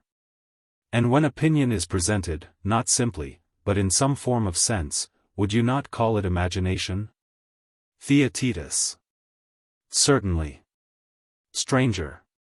And seeing that language is true and false, and that thought is the conversation of the soul with herself, and opinion is the end of thinking, and imagination or fantasy is the union of sense and opinion, the inference is that some of them, since they are akin to language, should have an element of falsehood as well as of truth? Theaetetus. Certainly. Stranger. Do you perceive, then, that false opinion and speech have been discovered sooner than we expected? For just now we seem to be undertaking a task which would never be accomplished. Theaetetus. I perceive. Stranger. Then let us not be discouraged about the future. But now having made this discovery, let us go back to our previous classification. Theaetetus. What classification? Stranger. We divided image-making into two sorts. The one likeness-making, the other imaginative or fantastic. Theaetetus. True. Stranger. And we said that we were uncertain in which we should place the Sophist. Theaetetus. We did say so. Stranger. And our heads began to go round more and more when it was asserted that there is no such thing as an image or idol or appearance. Because in no manner or time or place can there ever be such a thing as falsehood. Theaetetus. True. Stranger. And now, since there has been shown to be false speech and false opinion, there may be imitations of real existences. And out of this condition of the mind an art of deception may arise. Theaetetus. Quite possible. Stranger. And we have already admitted, in what preceded, that the Sophist was lurking in one of the divisions of the likeness-making art? Theaetetus. Yes. Stranger. Let us, then, renew the attempt, and in dividing any class, always take the part to the right, holding fast to that which holds the Sophist. Until we have stripped him of all his common properties, and reached his difference or peculiar. Then we may exhibit him in his true nature, first to ourselves and then to kindred dialectical spirits. Theaetetus. Very good. Stranger. You may remember that all art was originally divided by us into creative and acquisitive. Theaetetus. Yes. Stranger. And the Sophist was flitting before us in the acquisitive class, in the subdivisions of hunting, contests, merchandise, and the like. Theaetetus. Very true. Stranger. But now that the imitative art has enclosed him, it is clear that we must begin by dividing the art of creation. For imitation is a kind of creation, of images, however, as we affirm, and not of real things. Theaetetus. Quite true. Stranger. In the first place, there are two kinds of creation. Theaetetus. What are they? Stranger. One of them is human and the other divine. Theaetetus. I do not follow. Stranger. Every power, as you may remember our saying originally, which causes things to exist, not previously existing, was defined by us as creative. Theaetetus. I remember. Stranger. Looking, now, at the world and all the animals and plants, at things which grow upon the earth from seeds and roots, as well as at inanimate substances which are formed within the earth, fusel or non-fusel, shall we say that they come into existence, not having existed previously, by the creation of God? Or shall we agree with vulgar opinion about them? Theaetetus. What is it? Stranger. The opinion that nature brings them into being from some spontaneous and unintelligent cause. Or shall we say that they are created by a divine reason and a knowledge which comes from God? Theaetetus. I dare say that, owing to my youth, I may often waver in my view, but now when I look at you and see that you incline to refer them to God, I defer to your authority. Stranger. Nobly said, Theaetetus, and if I thought that you were one of those who would hereafter change your mind, I would have gently argued with you, and forced you to assent. But as I perceive that you will come of yourself and without any argument of mine, to that belief which, as you say, attracts you, I will not forestall the work of time. Let me suppose, then, that things which are said to be made by nature are the work of divine art, and that things which are made by man out of these are works of human art. And so there are two kinds of making and production, the one human and the other divine. Theaetetus. True. Stranger. Then, now, subdivide each of the two sections which we have already. Theaetetus. How do you mean? Stranger. I mean to say that you should make a vertical division of production or invention, as you have already made a lateral one. Theaetetus. I have done so. Stranger. Then, now, there are in all four parts or segments, two of them have reference to us and are human, and two of them have reference to the gods and are divine. Theaetetus. True. Stranger. And, again, in the division which was supposed to be made in the other way, one part in each subdivision is the making of the things themselves. But the two remaining parts may be called the making of likenesses. And so the productive art is again divided into two parts. Theaetetus. Tell me the divisions once more. Stranger. I suppose that we, and the other animals, and the elements out of which things are made, fire, water, and the like, are known by us to be each and all the creation and work of God. Theaetetus. True. Stranger. And there are images of them, which are not them, but which correspond to them, and these are also the creation of a wonderful skill. Theaetetus. What are they? Stranger. The appearances which spring up of themselves in sleep or by day, such as a shadow when darkness arises in a fire. Or the reflection which is produced and the light in bright and smooth objects meets on their surface with an external light, and creates a perception the opposite of our ordinary sight. Theaetetus. Yes, and the images as well as the creation are equally the work of a divine hand. Stranger. And what shall we say of human art? Do we not make one house by the art of building, and another by the art of drawing, which is a sort of dream created by man for those who are awake? Theaetetus. Quite true. Stranger. And other products of human creation are also twofold and go in pairs. There is the thing, with which the art of making the thing is concerned, and the image, with which imitation is concerned. Theaetetus. Now I begin to understand, and am ready to acknowledge that there are two kinds of production, and each of them twofold.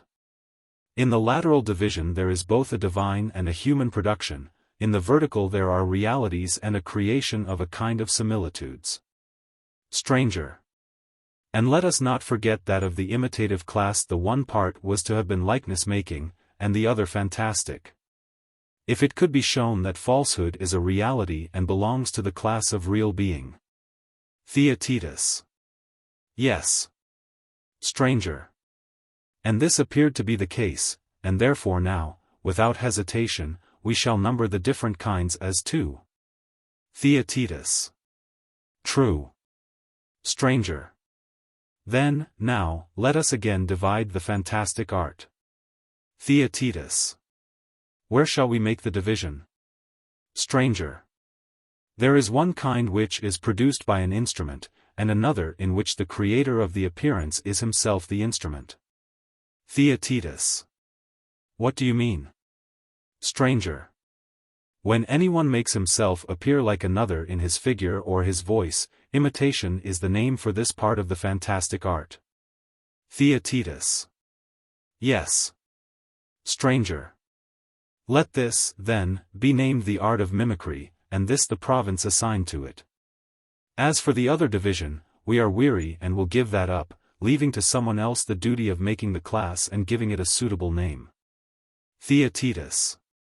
Let us do as you say, assign a sphere to the one and leave the other.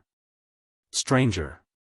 There is a further distinction, Theaetetus, which is worthy of our consideration, and for a reason which I will tell you.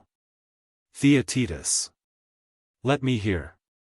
Stranger. There are some who imitate, knowing what they imitate, and some who do not know. And what line of distinction can there possibly be greater than that which divides ignorance from knowledge? Theaetetus. There can be no greater. Stranger. Was not the sort of imitation of which we spoke just now the imitation of those who know? For he who would imitate you would surely know you and your figure? Theaetetus. Naturally. Stranger. And what would you say of the figure or form of justice or of virtue in general? Are we not well aware that many, having no knowledge of either, but only a sort of opinion, do their best to show that this opinion is really entertained by them, by expressing it, as far as they can, in word and deed? Theaetetus. Yes, that is very common. Stranger. And do they always fail in their attempt to be thought just, when they are not? Or is not the very opposite true? Theaetetus. The very opposite. Stranger. Such a one, then, should be described as an imitator, to be distinguished from the other, as he who is ignorant is distinguished from him who knows? Theaetetus. True. Stranger. Can we find a suitable name for each of them? This is clearly not an easy task. For among the ancients there was some confusion of ideas, which prevented them from attempting to divide genera into species, wherefore there is no great abundance of names. Yet, for the sake of distinctness, I will make bold to call the imitation which coexists with opinion, the imitation of appearance, that which coexists with science. A scientific or learned imitation. Theaetetus. Granted. Stranger. The former is our present concern, for the Sophist was classed with imitators indeed, but not among those who have knowledge. Theaetetus. Very true. Stranger. Let us, then, examine our imitator of appearance, and see whether he is sound, like a piece of iron, or whether there is still some crack in him. Theaetetus. Let us examine him. Stranger. Indeed there is a very considerable crack, for if you look, you find that one of the two classes of imitators is a simple creature, who thinks that he knows that which he only fancies. The other sort has knocked about among arguments, until he suspects and fears that he is ignorant of that which to the many he pretends to know. Theaetetus. There are certainly the two kinds which you describe. Stranger. Shall we regard one as the simple imitator, the other as the dissembling or ironical imitator? Theaetetus. Very good. Stranger. And shall we further speak of this latter class as having one or two divisions? Theaetetus. Answer yourself. Stranger. Upon consideration, then, there appear to me to be two. There is the dissembler, who harangues a multitude in public in a long speech, and the dissembler, who in private and in short speeches compels the person who is conversing with him to contradict himself. Theaetetus. What you say is most true. Stranger. And who is the maker of the longer speeches? Is he the statesman or the popular orator? Theaetetus. The latter. Stranger. And what shall we call the other? Is he the philosopher or the sophist? Theaetetus. The philosopher he cannot be, for upon our view he is ignorant.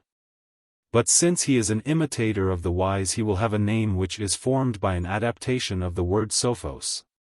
What shall we name him? I am pretty sure that I cannot be mistaken in terming him the true and very sophist. Stranger. Shall we bind up his name as we did before, making a chain from one end of his genealogy to the other? Theaetetus. By all means. Stranger. He, then, 335 who traces the pedigree of his art as follows, who, belonging to the conscious or dissembling section of the art of causing self-contradiction, is an imitator of appearance, and is separated from the class of fantastic, which is a branch of image-making, into that further division of creation, the juggling of words, a creation human and not divine. Anyone who affirms the real sophist to be of this blood and lineage will say the very truth. Theaetetus. Undoubtedly. Statesman. Introduction and analysis. In the Phaedrus, the Republic, the Philebus, the Parmenides, and the Sophist, we may observe the tendency of Plato to combine two or more subjects or different aspects of the same subject in a single dialogue.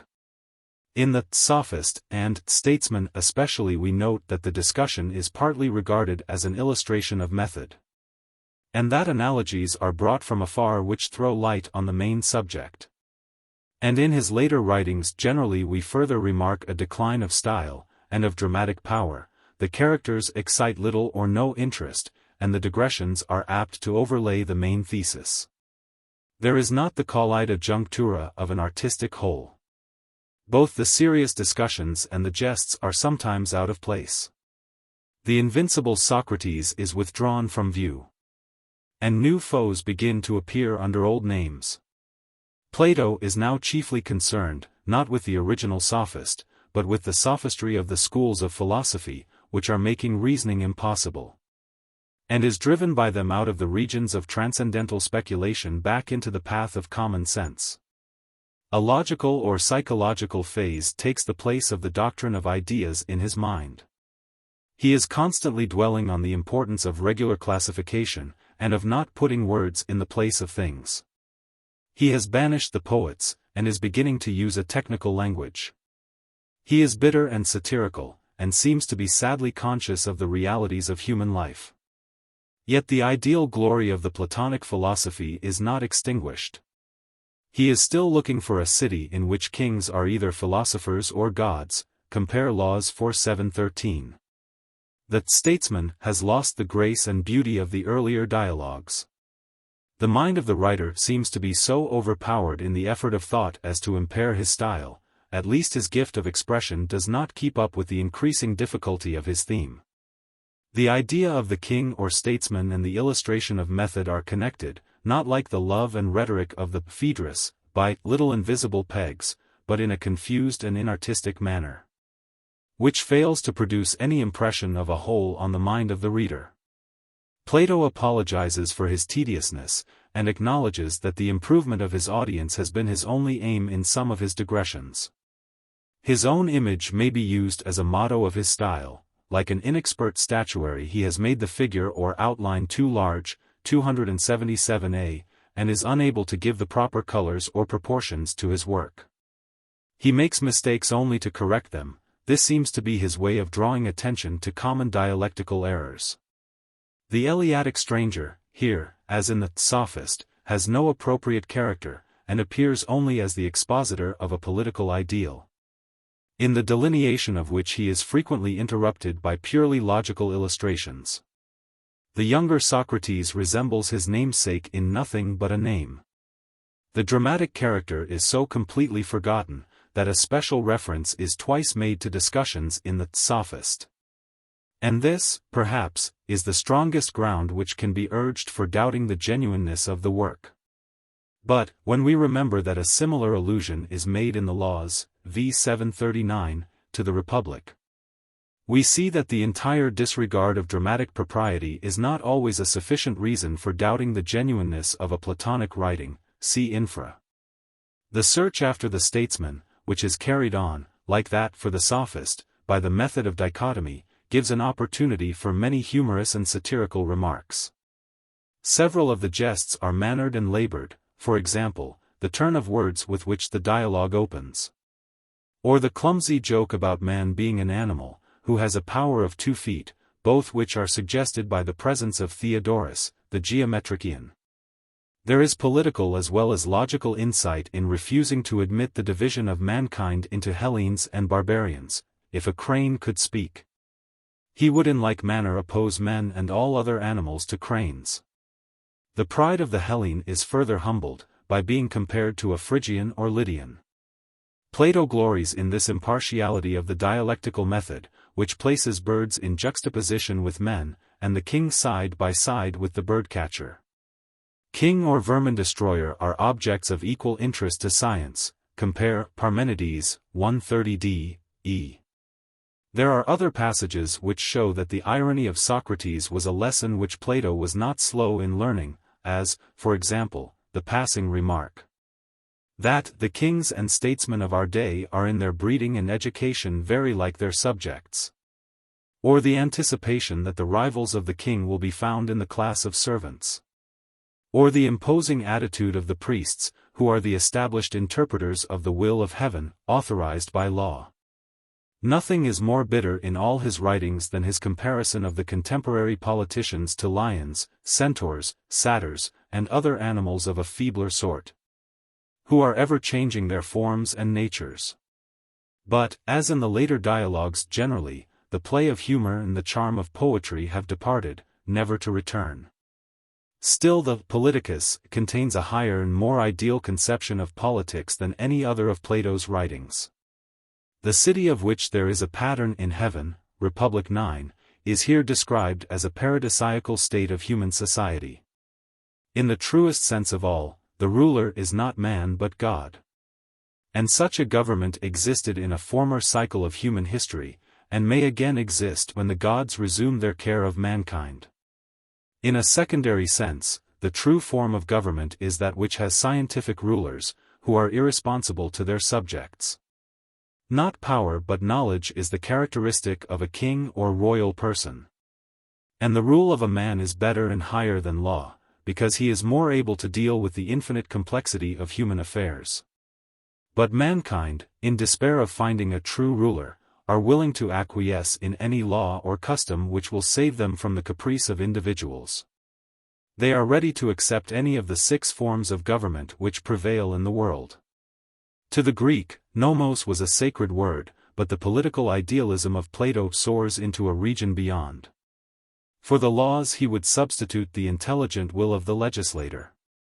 Education is originally to implant in men's minds a sense of truth and justice, which is the divine bond of states, and the legislator is to contrive human bonds, by which dissimilar natures may be united in marriage and supply the deficiencies of one another. As in the Republic, the government of philosophers, the causes of the perversion of states, the regulation of marriages, are still the political problems with which Plato's mind is occupied.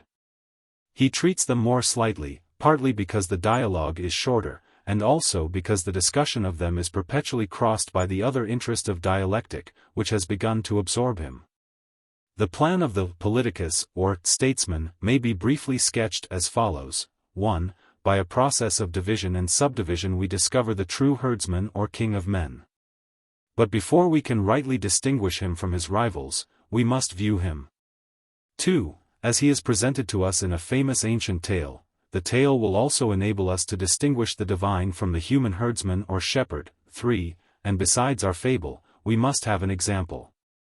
For our example we will select the art of weaving, which will have to be distinguished from the kindred arts. And then, following this pattern, we will separate the king from his subordinates or competitors. 4. But are we not exceeding all due limits? And is there not a measure of all arts and sciences, to which the art of discourse must conform? There is.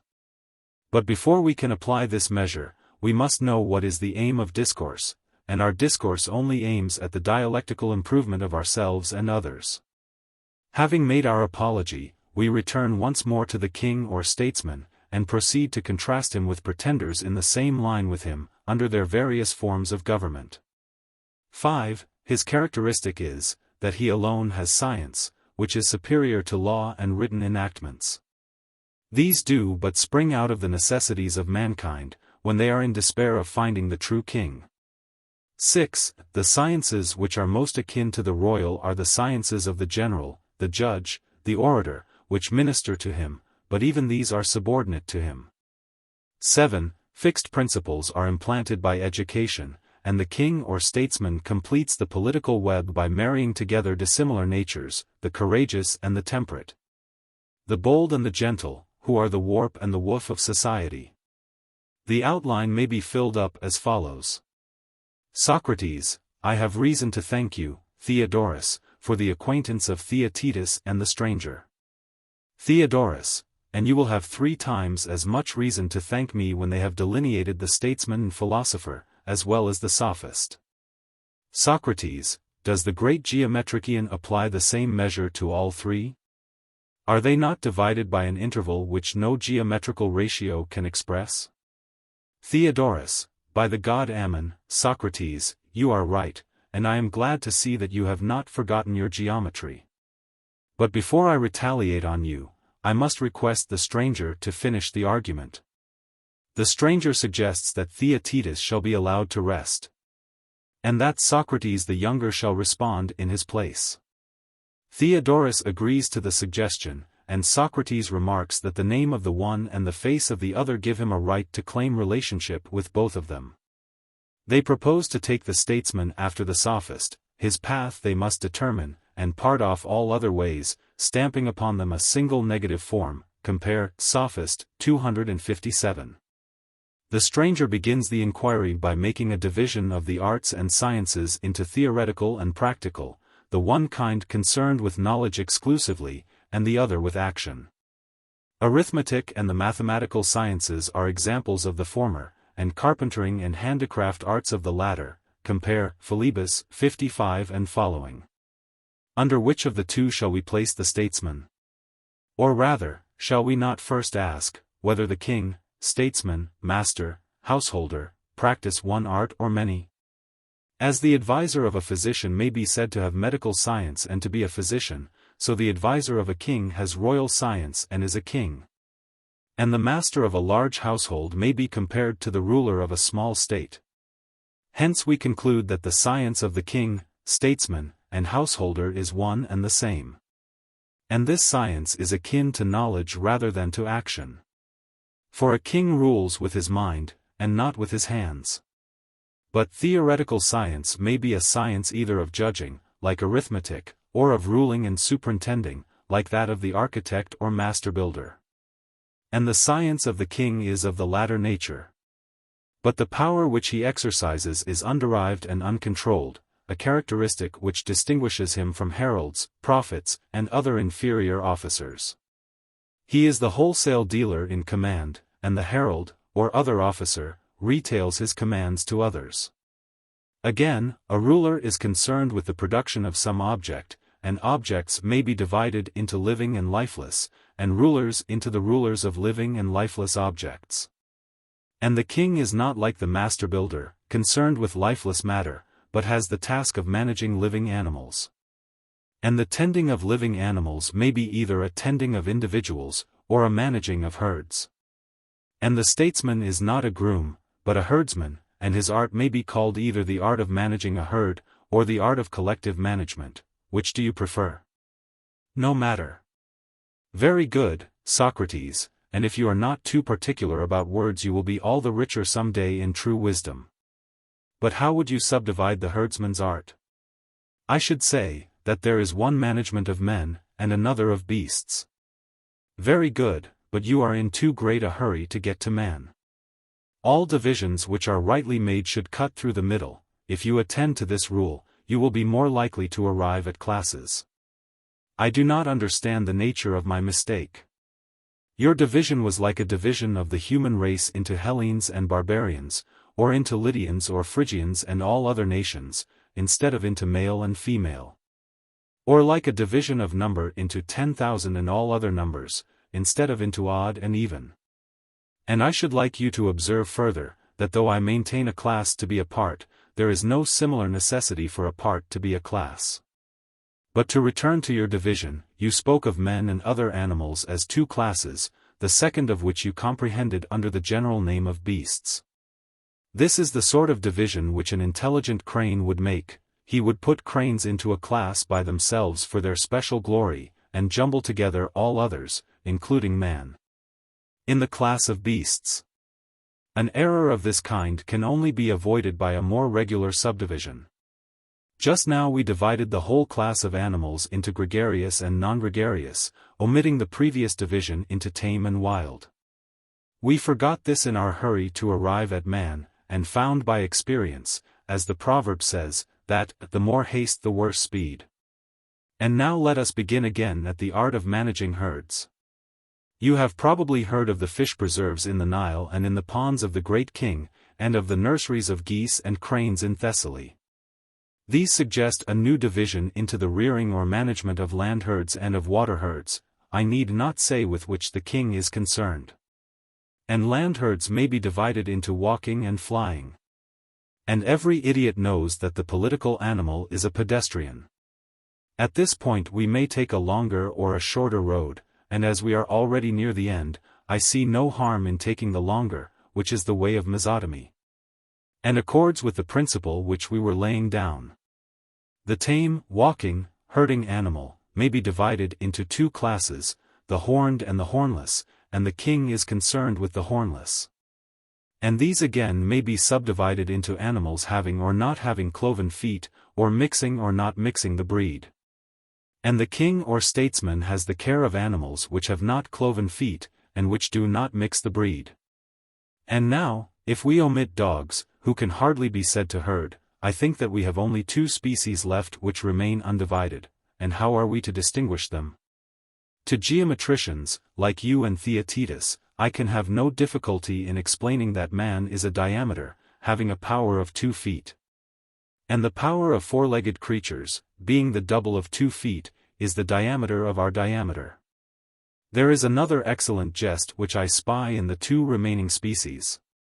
Men and birds are both bipeds, and human beings are running a race with the airiest and freest of creation, in which they are far behind their competitors.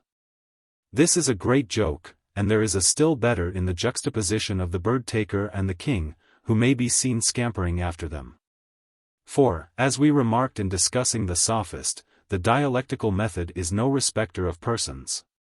But we might have proceeded, as I was saying, by another and a shorter road. In that case we should have begun by dividing land animals into bipeds and quadrupeds, and bipeds into winged and wingless. We should then have taken the statesman and set him over the bipes implum, and put the reins of government into his hands. Here let us sum up. The science of pure knowledge had a part which was the science of command, and this had a part which was a science of wholesale command. And this was divided into the management of animals, and was again parted off into the management of herds of animals, and again of land animals, and these into hornless, and these into bipeds. And so at last we arrived at man, and found the political and royal science. And yet we have not clearly distinguished the political shepherd from his rivals. No one would think of usurping the prerogatives of the ordinary shepherd, who on all hands is admitted to be the trainer, matchmaker, doctor, musician of his flock. But the royal shepherd has numberless competitors, from whom he must be distinguished. There are merchants, husbandmen, physicians, who will all dispute his right to manage the flock. I think that we can best distinguish him by having recourse to a famous old tradition, which may amuse as well as instruct us. The narrative is perfectly true, although the skepticism of mankind is prone to doubt the tales of old. You have heard what happened in the quarrel of Atreus and Thyestes? You mean about the golden lamb? No, not that. But another part of the story, which tells how the sun and stars once arose in the west and set in the east, and that the god reversed their motion, as a witness to the right of Atreus.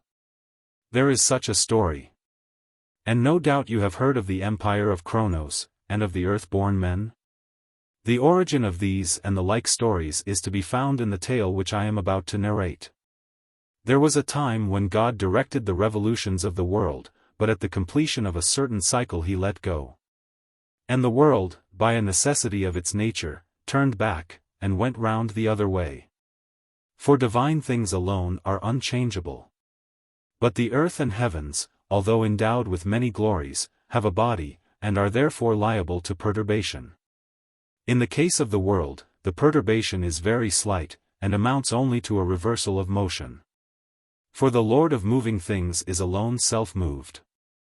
Neither can piety allow that he goes at one time in one direction and at another time in another, or that God has given the universe opposite motions. Or that there are two gods, one turning it in one direction, another in another. But the truth is, that there are two cycles of the world, and in one of them it is governed by an immediate providence, and receives life and immortality, and in the other is let go again, and has a reverse action during infinite ages. This new action is spontaneous, and is due to exquisite perfection of balance, to the vast size of the universe, and to the smallness of the pivot upon which it turns. All changes in the heaven affect the animal world, and this being the greatest of them, is most destructive to men and animals. At the beginning of the cycle before our own very few of them had survived, and on these a mighty change passed. For their life was reversed like the motion of the world, and first of all coming to a stand then quickly returned to youth and beauty. The white locks of the aged became black.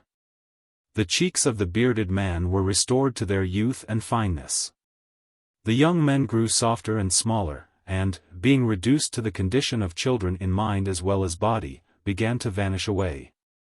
And the bodies of those who had died by violence, in a few moments underwent a parallel change and disappeared. In that cycle of existence there was no such thing as the procreation of animals from one another, but they were born of the earth, and of this our ancestors, who came into being immediately after the end of the last cycle and at the beginning of this, have preserved the recollection. Such traditions are often now unduly discredited, and yet they may be proved by internal evidence. For observe how consistent the narrative is. As the old return to youth, so the dead return to life, the wheel of their existence having been reversed, they rose again from the earth, a few only were reserved by God for another destiny. Such was the origin of the earth-born men.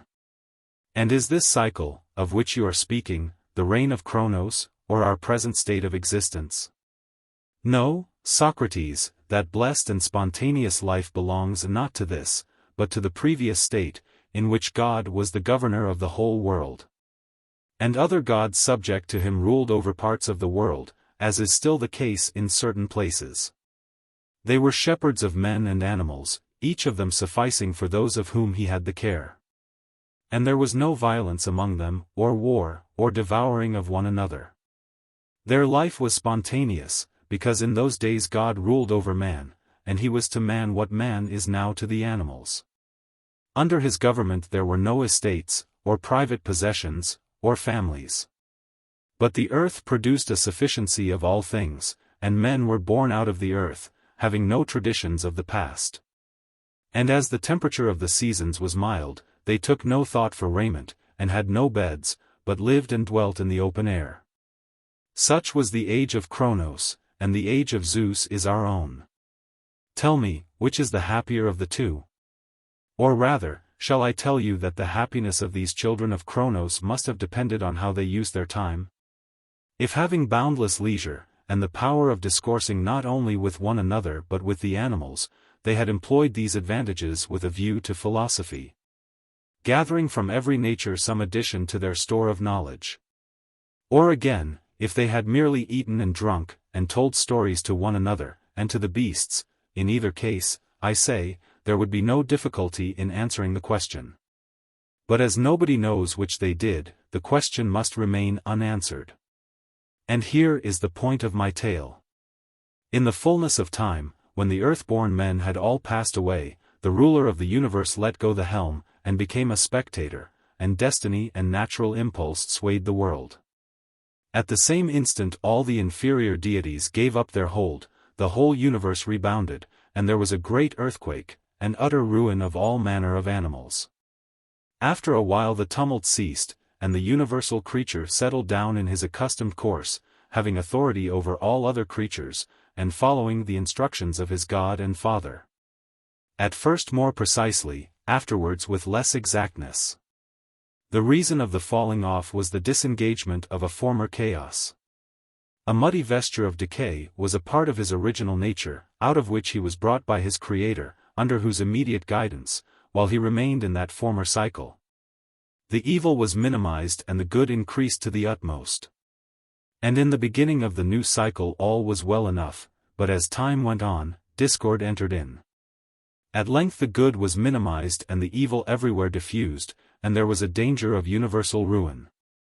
Then the Creator, seeing the world in great straits, and fearing that chaos and infinity would come again, in his tender care again placed himself at the helm and restored order, and made the world immortal and imperishable. Once more the cycle of life and generation was reversed, the infants grew into young men, and the young men became grey-headed, no longer did the animals spring out of the earth. As the whole world was now lord of its own progress, so the parts were to be self-created and self-nourished. At first the case of men was very helpless and pitiable. For they were alone among the wild beasts, and had to carry on the struggle for existence without arts or knowledge, and had no food, and did not know how to get any. That was the time when Prometheus brought them fire, Hephaestus and Athene taught them arts, and other gods gave them seeds and plants. Out of these human life was framed. For mankind were left to themselves, and ordered their own ways, living, like the universe, in one cycle after one manner, and in another cycle after another manner. Enough of the myth, which may show us two errors of which we were guilty in our account of the king. The first and grand error was in choosing for our king a god, who belongs to the other cycle, instead of a man from our own. There was a lesser error also in our failure to define the nature of the royal functions. The myth gave us only the image of a divine shepherd, whereas the statesmen and kings of our own day very much resemble their subjects in education and breeding. On retracing our steps we find that we gave too narrow a designation to the art which was concerned with command for self over living creatures, when we called it the feeding of animals in flocks. This would apply to all shepherds, with the exception of the statesman, but if we say managing or tending animals, the term would include him as well. Having remodeled the name, we may subdivide as before, first separating the human from the divine shepherd or manager. Then we may subdivide the human art of governing into the government of willing and unwilling subjects, royalty and tyranny, which are the extreme opposites of one another. Although we in our simplicity have hitherto confounded them. And yet the figure of the king is still defective. We have taken up a lump of fable, and have used more than we needed. Like statuaries, we have made some of the features out of proportion, and shall lose time in reducing them. Or our mythus may be compared to a picture, which is well drawn in outline, but is not yet enlivened by color. And to intelligent persons language is, or ought to be, a better instrument of description than any picture. But what, stranger, is the deficiency of which you speak? No higher truth can be made clear without an example. Every man seems to know all things in a dream, and to know nothing when he is awake. And the nature of example can only be illustrated by an example. Children are taught to read by being made to compare cases in which they do not know a certain letter with cases in which they know it, until they learn to recognize it in all its combinations. Example comes into use when we identify something unknown with that which is known, and form a common notion of both of them. Like the child who is learning his letters, the soul recognizes some of the first elements of things, and then again is at fault and unable to recognize them when they are translated into the difficult language of facts. Let us, then, take an example, which will illustrate the nature of example, and will also assist us in characterizing the political science, and in separating the true king from his rivals. I will select the example of weaving, or, more precisely, weaving of wool. In the first place, all possessions are either productive or preventive. Of the preventive sort are spells and antidotes, divine and human, and also defenses, and defenses are either arms or screens, and screens are veils and also shields against heat and cold. And shields against heat and cold are shelters and coverings are blankets or garments, and garments are in one piece or have many parts. And of these latter, some are stitched and others are fastened, and of these again some are made of fibers of plants and some of hair, and of these some are cemented with water and earth, and some are fastened with their own material. The latter are called clothes, and are made by the art of clothing, from which the art of weaving differs only in name, as the political differs from the royal science. Thus we have drawn several distinctions, but as yet have not distinguished the weaving of garments from the kindred and cooperative arts. For the first process to which the material is subjected is the opposite of weaving, I mean carding. And the art of carding, and the whole art of the fuller and the mender, are concerned with the treatment and production of clothes, as well as the art of weaving. Again, there are the arts which make the weaver's tools. And if we say that the weaver's art is the greatest and noblest of those which have to do with wool and garments, this, although true, is not sufficiently distinct. Because these other arts require to be first cleared away. Let us proceed, then, by regular steps. There are causal or principal, and cooperative or subordinate arts. To the causal class belong the arts of washing and mending, of carding and spinning the threads, and the other arts of working in wool. These are chiefly of two kinds, falling under the two great categories of composition and division. Carding is of the latter sort. But our concern is chiefly with that part of the art of woolworking which composes, and of which one kind twists and the other interlaces the threads. Whether the firmer texture of the warp or the looser texture of the woof. These are adapted to each other, and the orderly composition of them forms a woolen garment. And the art which presides over these operations is the art of weaving. But why did we go through this circuitous process, instead of saying at once that weaving is the art of entwining the warp and the woof? In order that our labor may not seem to be lost, I must explain the whole nature of excess and defect. There are two arts of measuring, one is concerned with relative size, and the other has reference to a mean or standard of what is meet. The difference between good and evil is the difference between a mean or measure and excess or defect. All things require to be compared, not only with one another, but with the mean, without which there would be no beauty and no art. Whether the art of the statesman or the art of weaving or any other. For all the arts guard against excess or defect, which are real evils. This we must endeavor to show, if the arts are to exist. And the proof of this will be a harder piece of work than the demonstration of the existence of not being which we proved in our discussion about the Sophist. At present I am content with the indirect proof that the existence of such a standard is necessary to the existence of the arts. The standard or measure, which we are now only applying to the arts, may be some day required with a view to the demonstration of absolute truth. We may now divide this art of measurement into two parts. Placing in the one part all the arts which measure the relative size or number of objects, and in the other all those which depend upon a mean or standard. Many accomplished men say that the art of measurement has to do with all things, but these persons, although in this notion of theirs they may very likely be right, are apt to fail in seeing the differences of classes. They jumble together in one the more and the too much, which are very different things. Whereas the right way is to find the differences of classes, and to comprehend the things which have any affinity under the same class. I will make one more observation by the way. When a pupil at a school is asked the letters which make up a particular word, is he not asked with a view to his knowing the same letters in all words? And our inquiry about the statesman in like manner is intended not only to improve our knowledge of politics, but our reasoning powers generally. Still less would anyone analyze the nature of weaving for its own sake.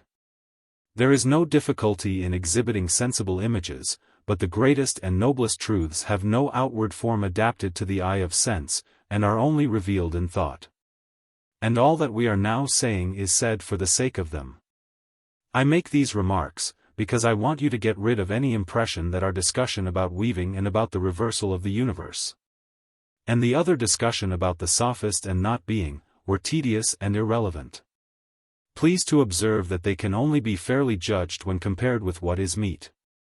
And yet not with what is meet for producing pleasure, nor even meet for making discoveries, but for the great end of developing the dialectical method and sharpening the wits of the auditors. He who censures us, should prove that, if our words had been fewer, they would have been better calculated to make men dialecticians. And now let us return to our king or statesman, and transfer to him the example of weaving. The royal art has been separated from that of other herdsmen, but not from the causal and cooperative arts which exist in states.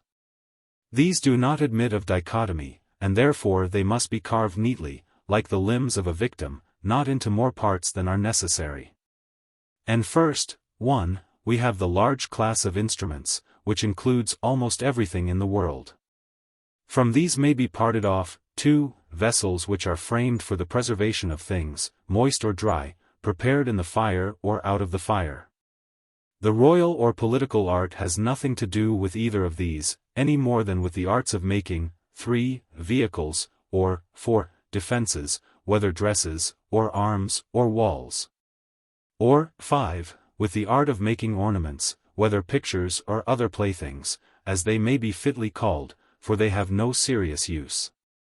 Then, 6. There are the arts which furnish gold, silver, wood, bark, and other materials, which should have been put first. These, again, have no concern with the kingly science, any more than the arts, 7, which provide food and nourishment for the human body, and which furnish occupation to the husbandman, huntsman, doctor, cook, and the like.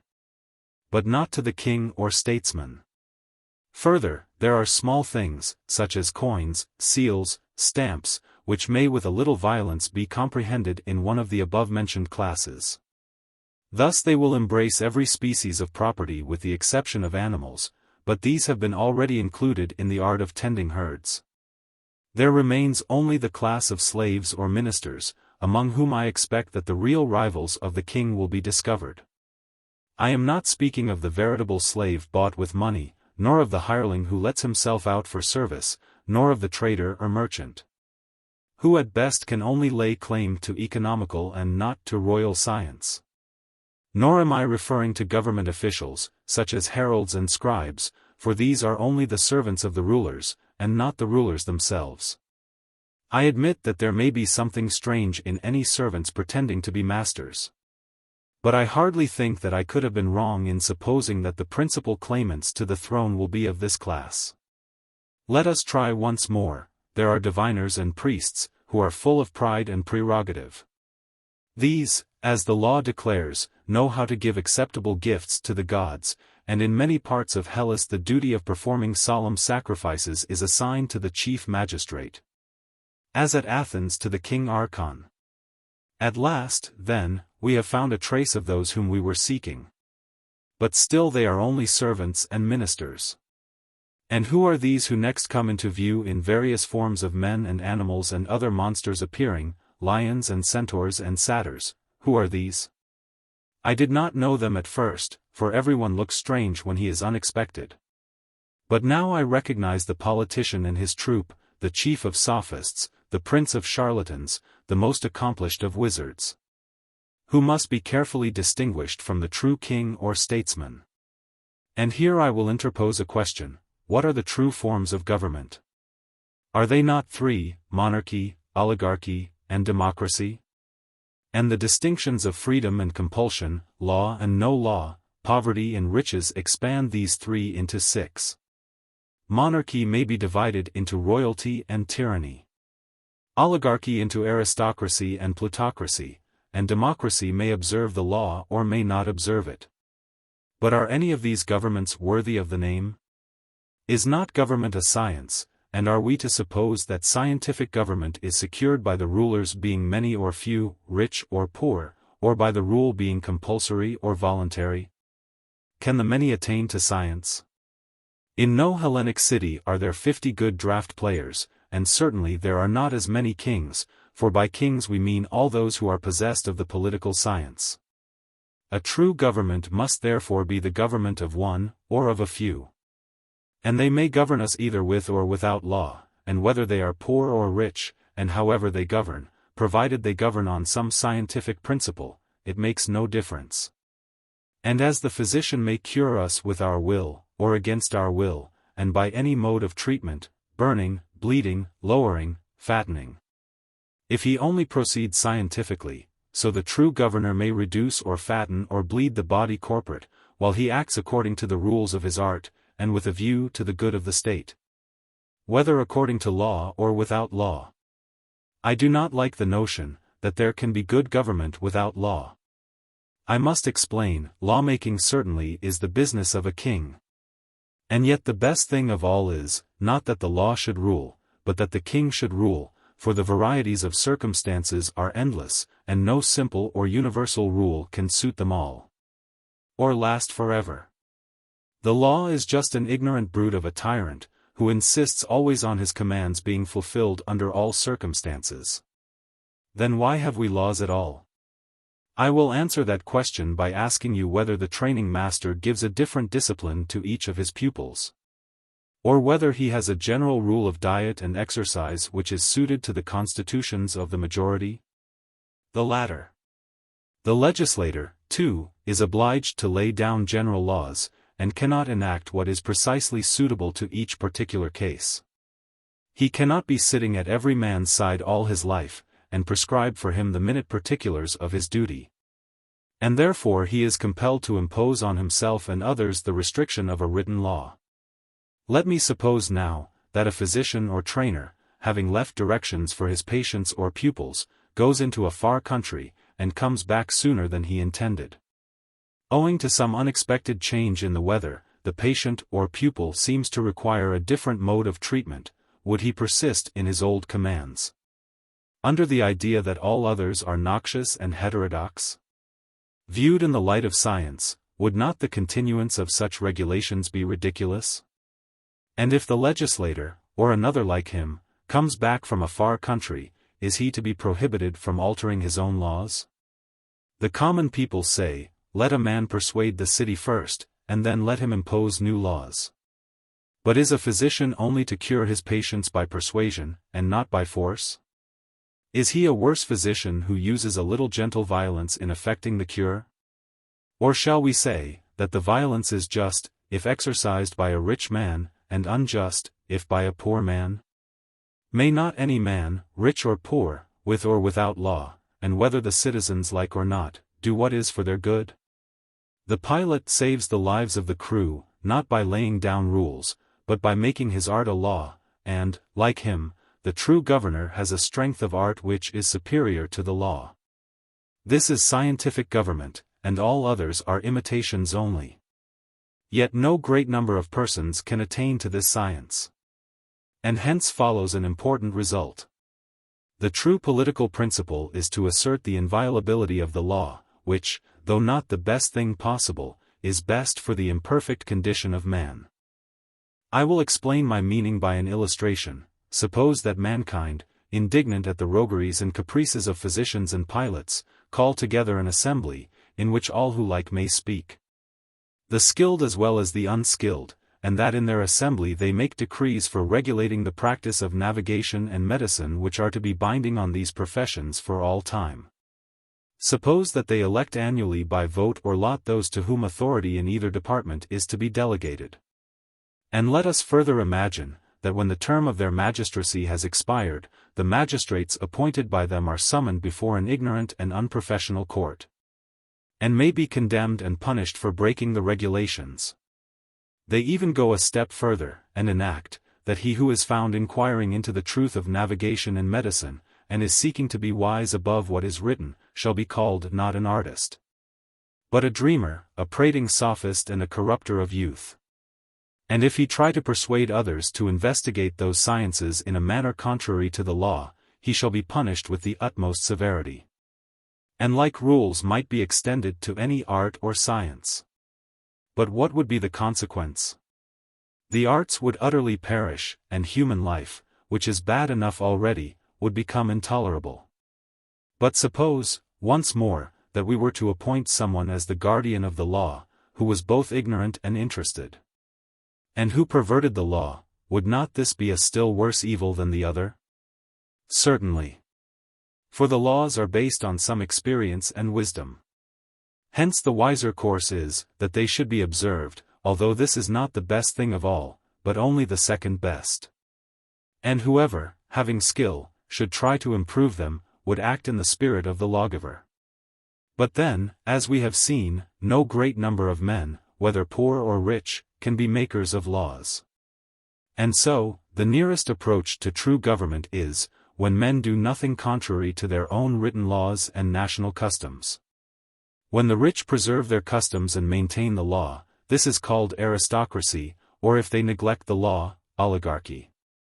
When an individual rules according to law, whether by the help of science or opinion, this is called monarchy, and when he has royal science he is a king, whether he be so in fact or not.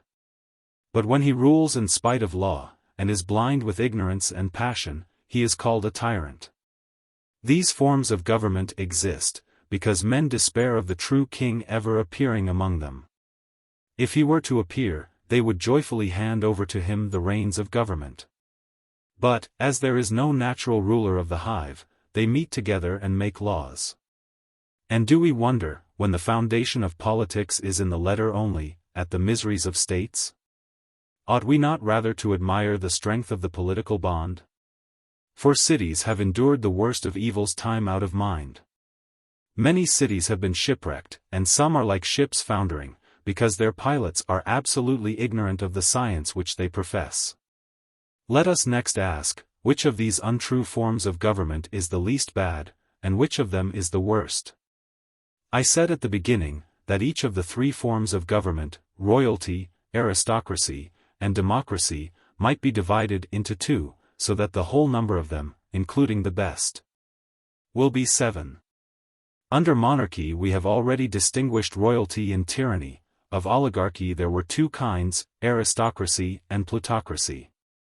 And democracy may also be divided, for there is a democracy which observes, and a democracy which neglects, the laws. The government of one is the best and the worst, the government of a few is less bad and less good, the government of the many is the least bad and least good of them all. Being the best of all lawless governments, and the worst of all lawful ones.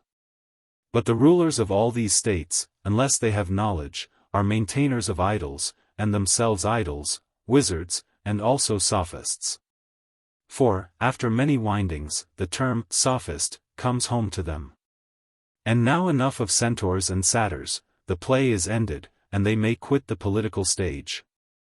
Still there remain some other and better elements, which adhere to the royal science, and must be drawn off in the refiner's fire before the gold can become quite pure. The arts of the general, the judge, and the orator, will have to be separated from the royal art. When the separation has been made, the nature of the king will be unalloyed. Now there are inferior sciences, such as music and others. And there is a superior science, which determines whether music is to be learnt or not, and this is different from them, and the governor of them. The science which determines whether we are to use persuasion, or not, is higher than the art of persuasion.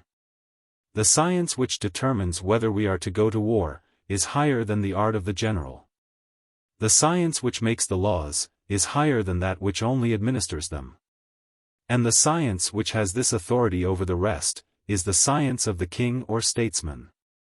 Once more we will endeavor to view this royal science by the light of our example. We may compare the state to a web, and I will show you how the different threads are drawn into one. You would admit, would you not, That there are parts of virtue, although this position is sometimes assailed by heuristics, and one part of virtue is temperance, and another courage. These are two principles which are in a manner antagonistic to one another, and they pervade all nature. The whole class of the good and beautiful is included under them.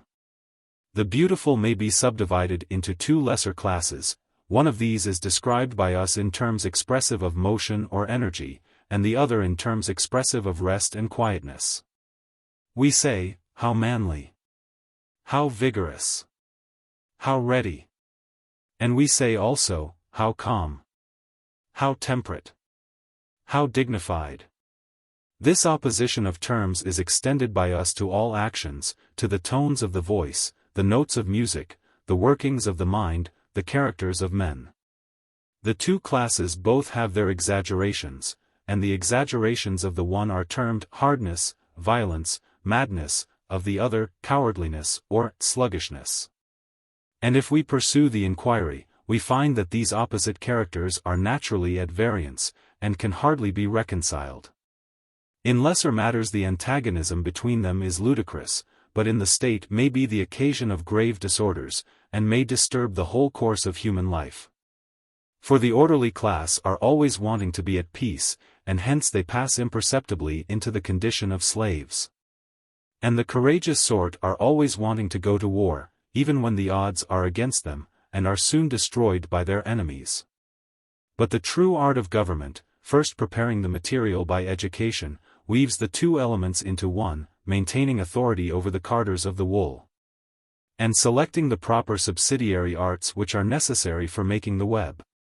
The royal science is queen of educators, and begins by choosing the natures which she is to train, punishing with death and exterminating those who are violently carried away to atheism and injustice, and enslaving those who are wallowing in the mire of ignorance.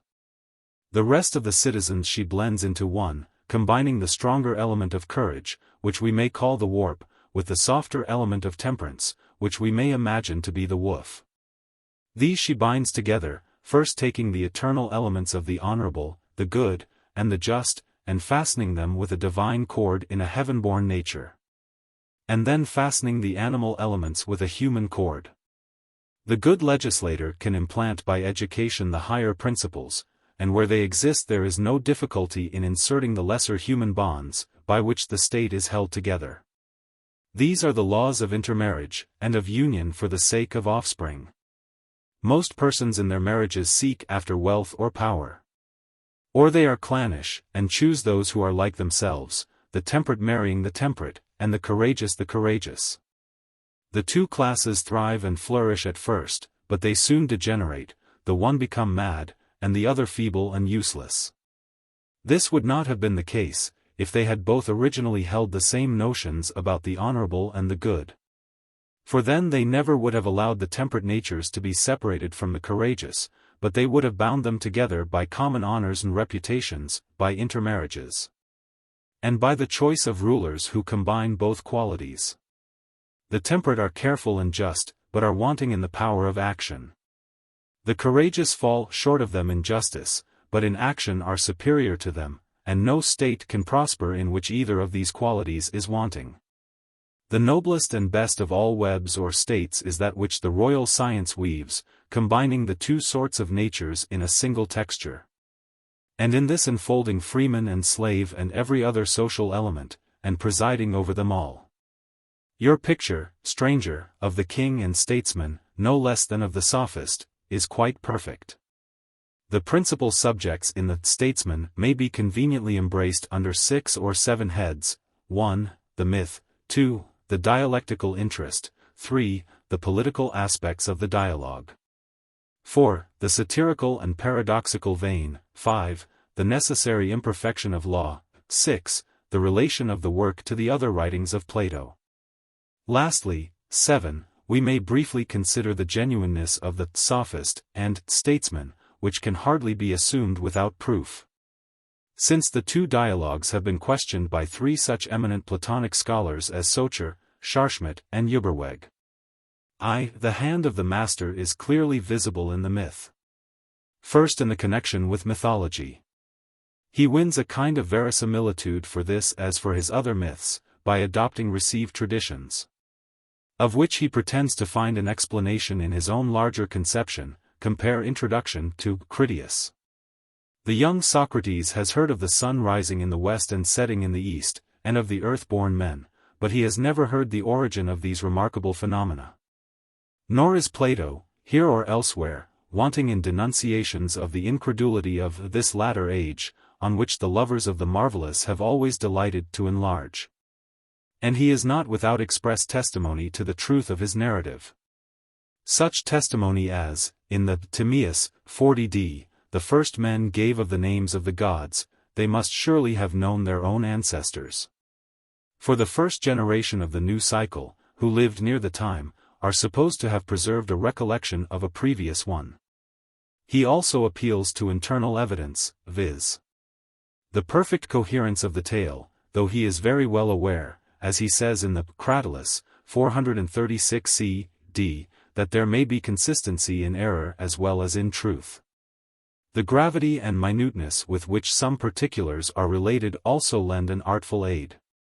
The profound interest and ready assent of the young Socrates, who is not too old to be amused with a tale which a child would love to hear, are a further assistance.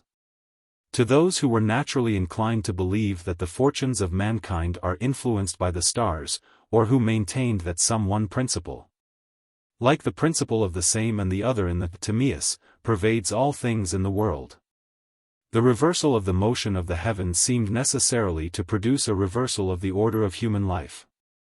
The spheres of knowledge, which to us appear wide asunder as the poles, astronomy and medicine, were naturally connected in the minds of early thinkers, because there was little or nothing in the space between them. Thus there is a basis of philosophy, on which the improbabilities of the tale may be said to rest. These are some of the devices by which Plato, like a modern novelist, seeks to familiarize the marvelous. The myth, like that of the Timaeus and Critias, is rather historical than poetical, in this respect corresponding to the general change in the later writings of Plato, when compared with the earlier ones.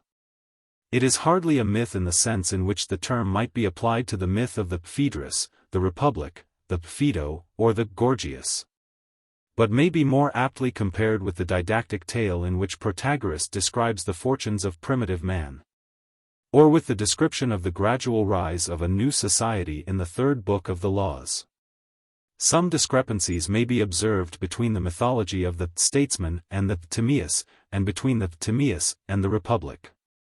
But there is no reason to expect that all Plato's visions of a former, any more than of a future, state of existence, should conform exactly to the same pattern. We do not find perfect consistency in his philosophy, and still less have we any right to demand this of him in his use of mythology and figures of speech. And we observe that while employing all the resources of a writer of fiction to give credibility to his tales, he is not disposed to insist upon their literal truth. Rather, as in the Phaedo, 114d, he says, something of the kind is true, or, as in the Gorgias, 527a, this you will think to be an old wife's tale, but you can think of nothing truer. Or, as in the Statesman, 277b, he describes his work as a mass of mythology, which was introduced in order to teach certain lessons. Or, as in the Phaedrus, 230a, he secretly laughs at such stories while refusing to disturb the popular belief in them. The greater interest of the myth consists in the philosophical lessons which Plato presents to us in this veiled form. Here, as in the tale of Aer, the son of Arminius, he touches upon the question of freedom and necessity, both in relation to God and nature. For at first the universe is governed by the immediate providence of God, this is the golden age, but after a while the wheel is reversed, and man is left to himself. Like other theologians and philosophers, Plato relegates his explanation of the problem to a transcendental world. He speaks of what in modern language might be termed impossibilities in the nature of things, hindering God from continuing immanent in the world. But there is some inconsistency. For the letting go is spoken of as a divine act, and is at the same time attributed to the necessary imperfection of matter, there is also a numerical necessity for the successive births of souls. At first, man and the world retain their divine instincts, but gradually degenerate. As in the book of Genesis, the first fall of man is succeeded by a second. The misery and wickedness of the world increase continually. The reason of this further decline is supposed to be the disorganization of matter. The latent seeds of a former chaos are disengaged, and envelope all things.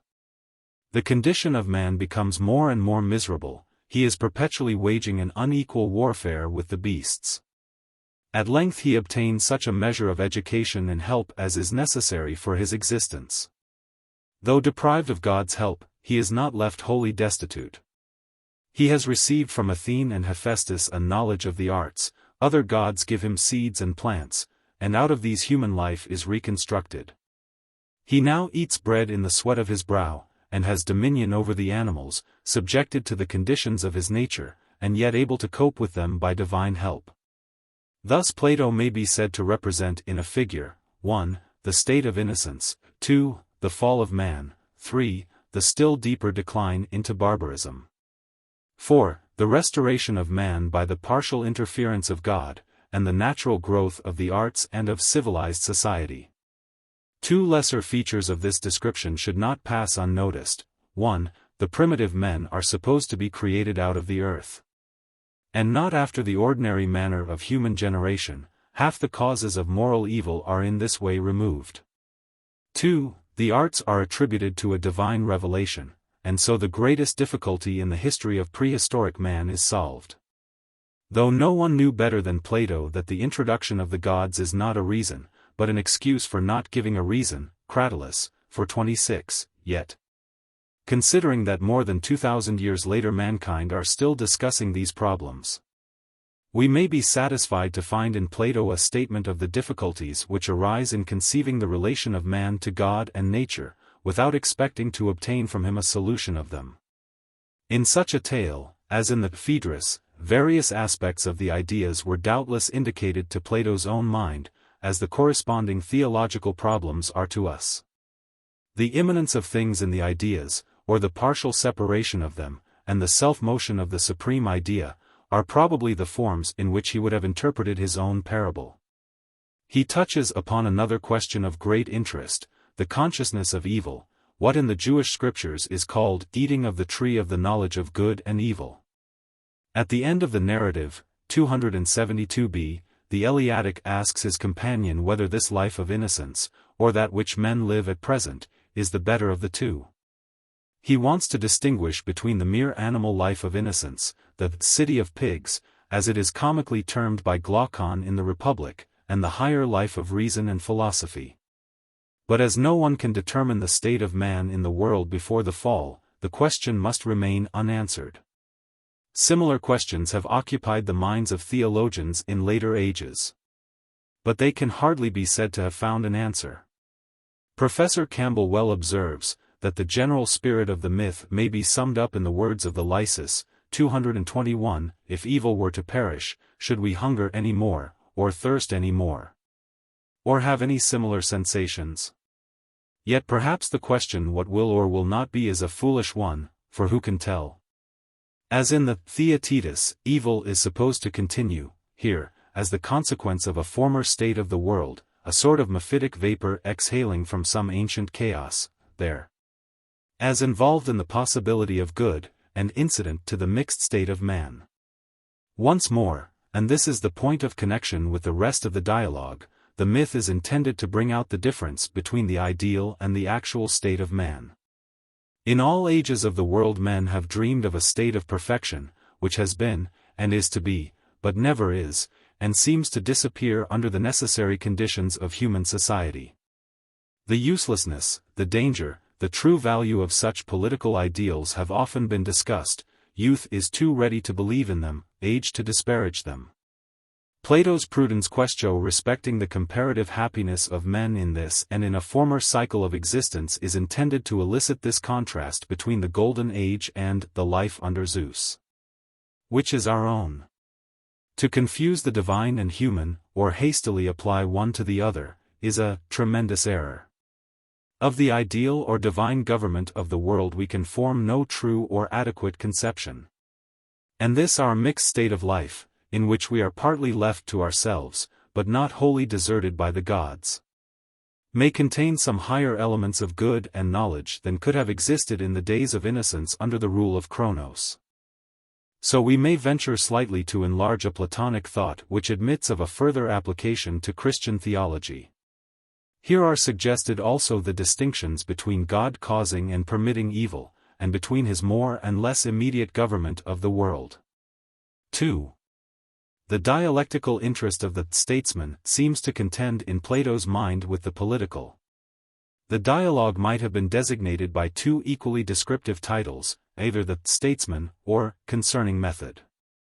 Dialectic, which in the earlier writings of Plato is a revival of the Socratic question and answer applied to definition, is now occupied with classification. There is nothing in which he takes greater delight than in processes of division. Compare Phaedrus 266b. He pursues them to a length out of proportion to his main subject, and appears to value them as a dialectical exercise, and for their own sake. A poetical vision of some order or hierarchy of ideas or sciences has already been floating before us in the Symposium and the Republic. And in the Phaedrus this aspect of dialectic is further sketched out, and the art of rhetoric is based on the division of the characters of mankind into their several classes. The same love of divisions is apparent in the Gorgias. But in a well-known passage of the Philebus occurs the first criticism on the nature of classification. There we are exhorted not to fall into the common error of passing from unity to infinity, but to find the intermediate classes. And we are reminded that in any process of generalization, there may be more than one class to which individuals may be referred. And that we must carry on the process of division until we have arrived at the infima species.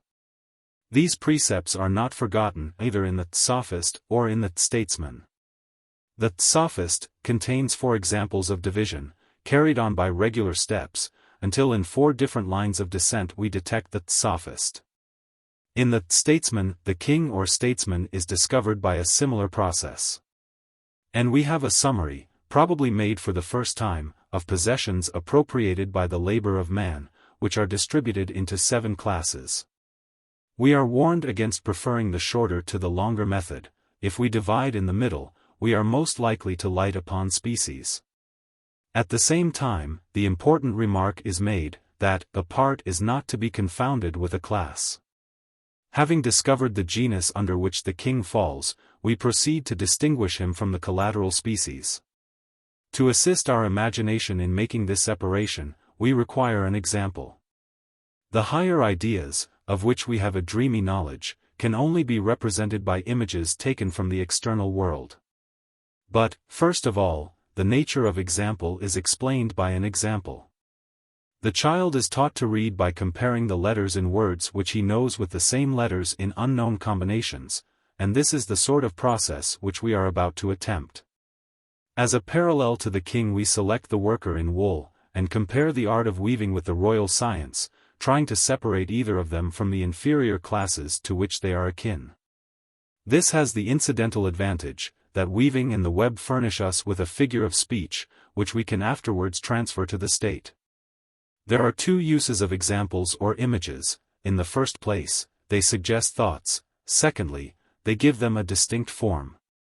In the infancy of philosophy, as in childhood, the language of pictures is natural to man, truth in the abstract is hardly won, and only by use familiarized to the mind.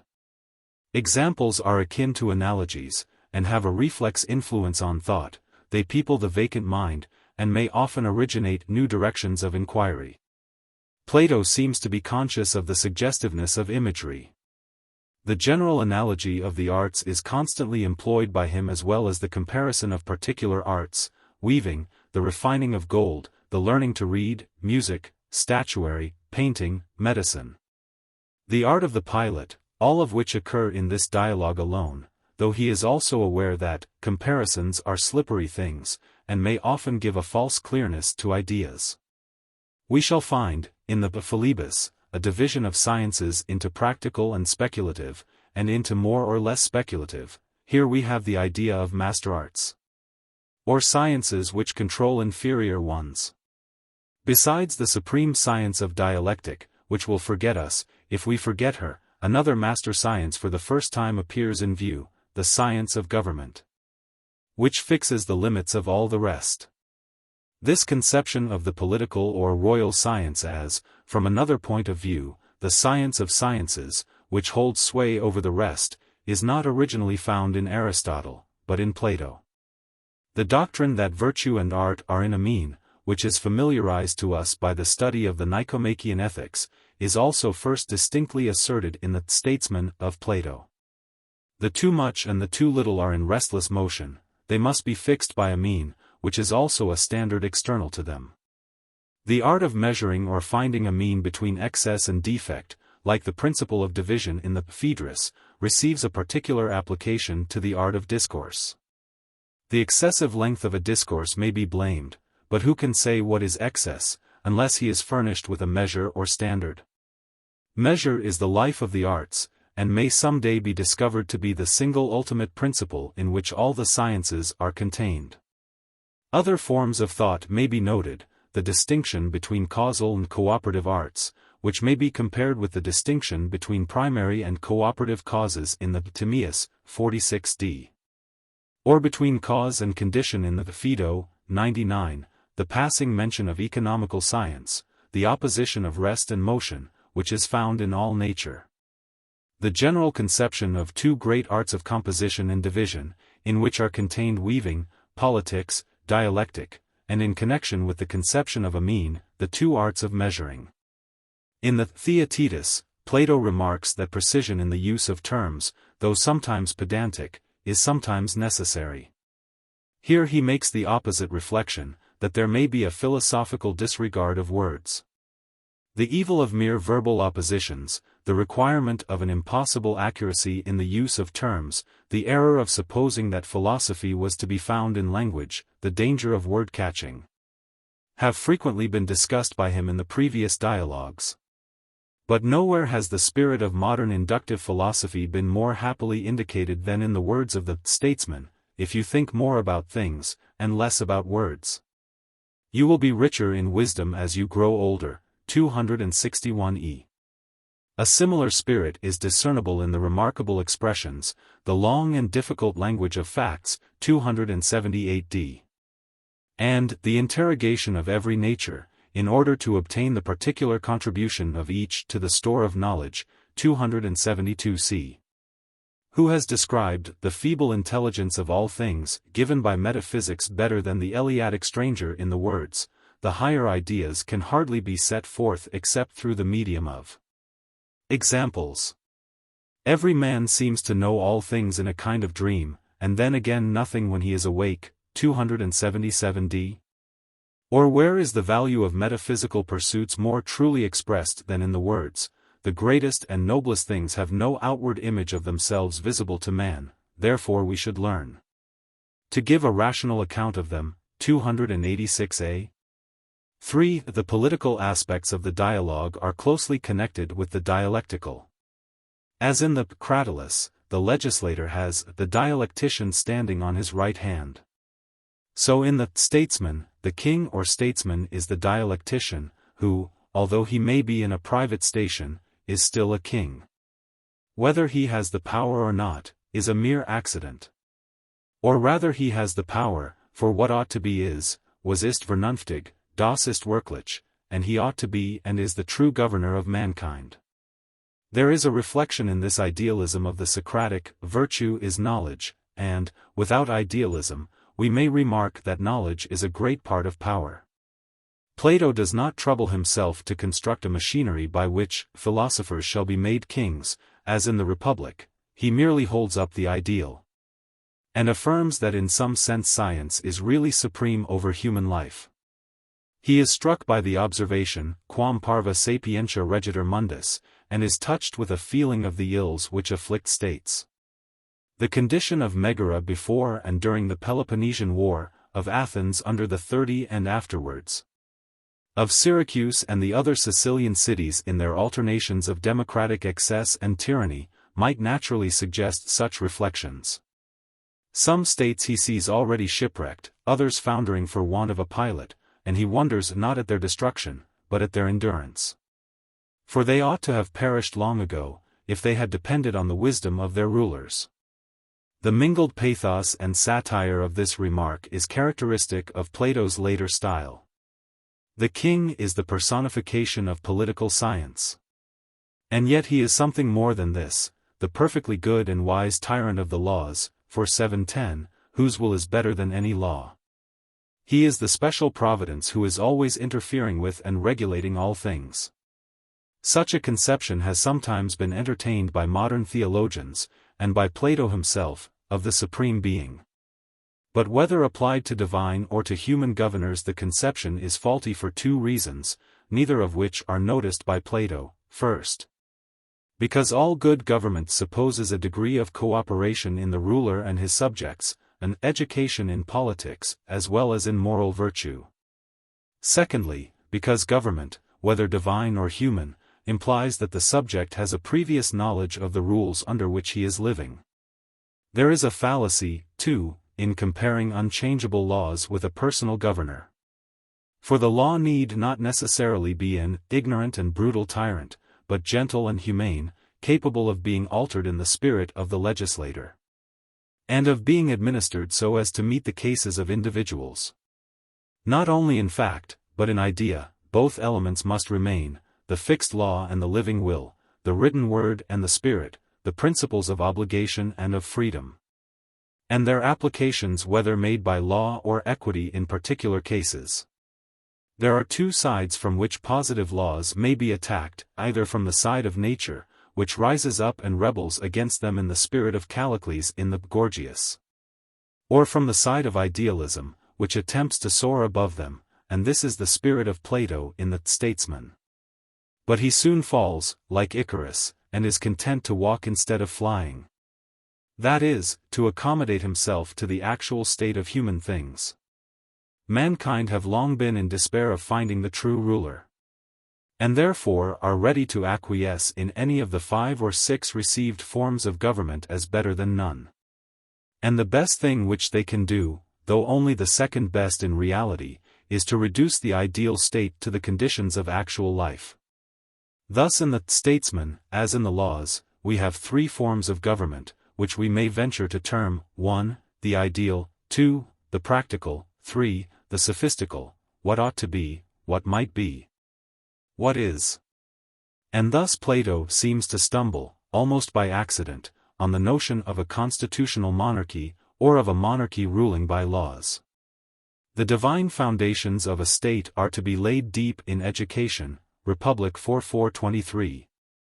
And at the same time some little violence may be used in exterminating natures which are incapable of education, compare Laws, X.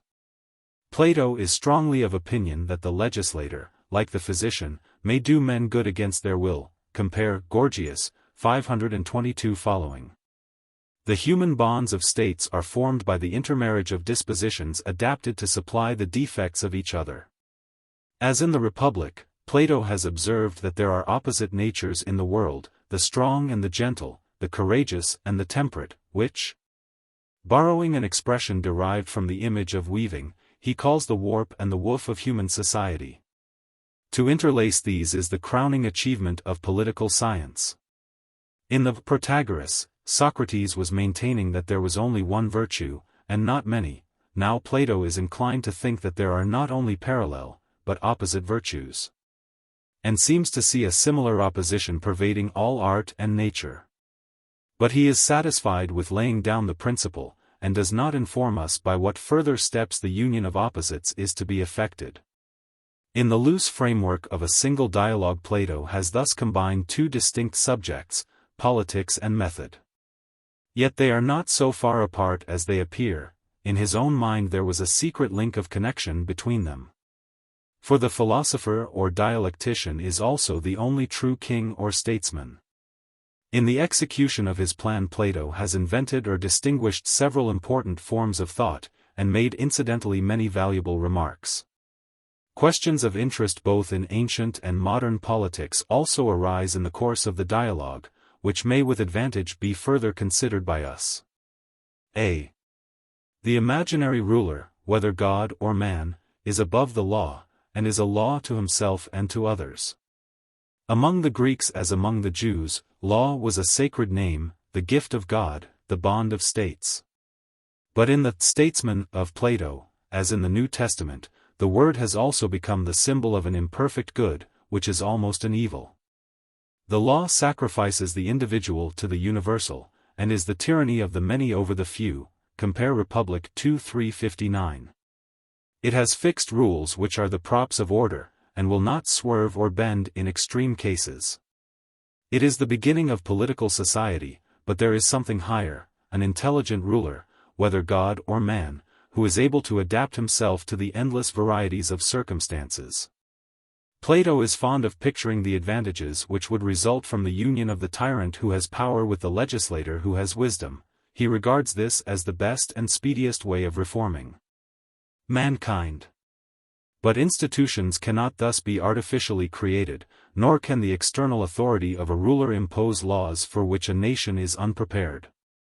The greatest power, the highest wisdom, can only proceed one or two steps in advance of public opinion. In all stages of civilization human nature, after all our efforts, remains intractable, not like clay in the hands of the potter, or marble under the chisel of the sculptor. Great changes occur in the history of nations, but they are brought about slowly, like the changes in the frame of nature, upon which the puny arm of man hardly makes an impression. And, speaking generally, the slowest growths, both in nature and in politics, are the most permanent. B. Whether the best form of the ideal is a person or a law may fairly be doubted. The former is more akin to us, it clothes itself in poetry and art, and appeals to reason more in the form of feeling. In the latter there is less danger of allowing ourselves to be deluded by a figure of speech. The ideal of the Greek state found an expression in the deification of law. The ancient Stoic spoke of a wise man perfect in virtue, who was fancifully said to be a king. But neither they nor Plato had arrived at the conception of a person who was also a law. Nor is it easy for the Christian to think of God as wisdom, truth, holiness, and also as the wise, true, and holy one.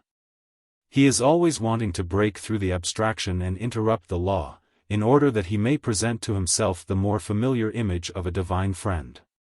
While the impersonal has too slender a hold upon the affections to be made the basis of religion, the conception of a person on the other hand tends to degenerate into a new kind of idolatry. Neither criticism nor experience allows us to suppose that there are interferences with the laws of nature. The idea is inconceivable to us and at variance with facts. The philosopher or theologian who could realize to mankind that a person is a law, that the higher rule has no exception, that goodness, like knowledge, is also power, would breathe a new religious life into the world. See, besides the imaginary rule of a philosopher or a god, the actual forms of government have to be considered. In the infancy of political science, men naturally ask whether the rule of the many or of the few is to be preferred. If by the few we mean the good and by the many the bad, there can be but one reply: the rule of one good man is better than the rule of all the rest, if they are bad. For, as Heraclitus says, one is 10,000 if he be the best. If, however, we mean by the rule of the few the rule of a class neither better nor worse than other classes, not devoid of a feeling of right, but guided mostly by a sense of their own interests, and by the rule of the many the rule of all classes, similarly under the influence of mixed motives, no one would hesitate to answer, the rule of all rather than one. Because all classes are more likely to take care of all than one of another. And the government has greater power and stability when resting on a wider basis. Both in ancient and modern times the best balanced form of government has been held to be the best. And yet it should not be so nicely balanced as to make action and movement impossible. The statesman who builds his hope upon the aristocracy, upon the middle classes, upon the people, will probably, if he have sufficient experience of them, conclude that all classes are much alike, and that one is as good as another, and that the liberties of no class are safe in the hands of the rest. The higher ranks have the advantage in education and manners, the middle and lower in industry and self-denial. In every class, to a certain extent, a natural sense of right prevails, sometimes communicated from the lower to the higher, sometimes from the higher to the lower, which is too strong for class interests. There have been crises in the history of nations, as at the time of the Crusades or the Reformation, or the French Revolution, when the same inspiration has taken hold of whole peoples, and permanently raised the sense of freedom and justice among mankind. But even supposing the different classes of a nation, when viewed impartially, to be on a level with each other in moral virtue, there remain two considerations of opposite kinds which enter into the problem of government. Admitting of course that the upper and lower classes are equal in the eye of God and of the law, yet the one may be by nature fitted to govern and the other to be governed. A ruling caste does not soon altogether lose the governing qualities, nor a subject class easily acquire them. Hence the phenomenon so often observed in the old Greek revolutions, and not without parallel in modern times, that the leaders of the democracy have been themselves of aristocratic origin. The people are expecting to be governed by representatives of their own, but the true man of the people either never appears, or is quickly altered by circumstances. Their real wishes hardly make themselves felt. Although their lower interests and prejudices may sometimes be flattered and yielded to for the sake of ulterior objects by those who have political power, they will often learn by experience that the democracy has become a plutocracy. The influence of wealth, though not the enjoyment of it, has become diffused among the poor as well as among the rich.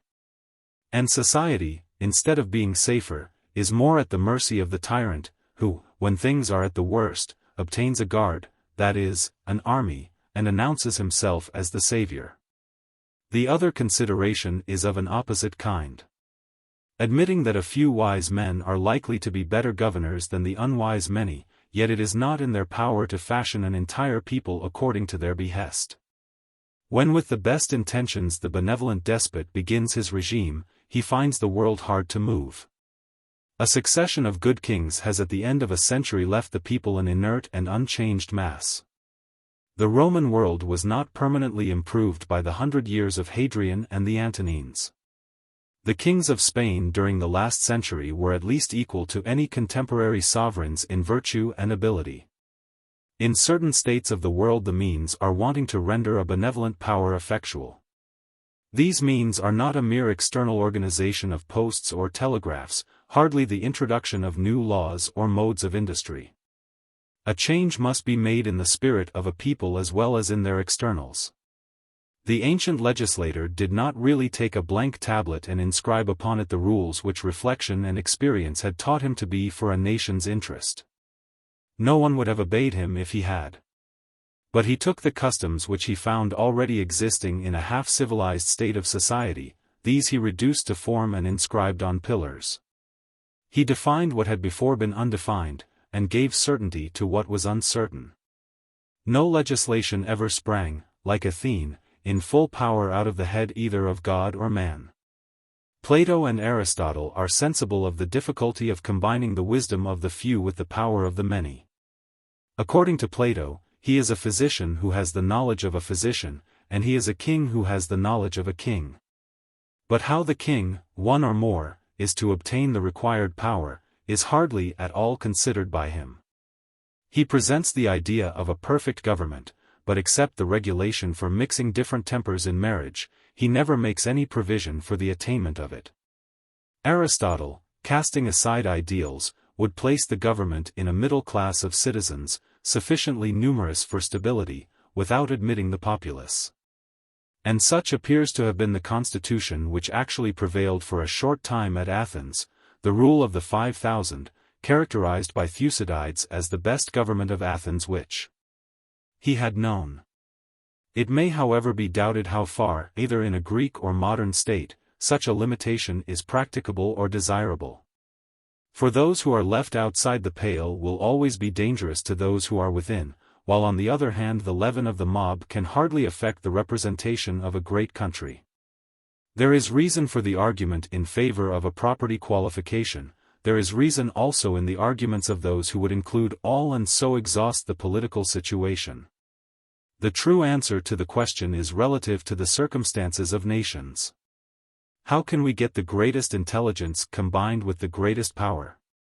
The ancient legislator would have found this question more easy than we do.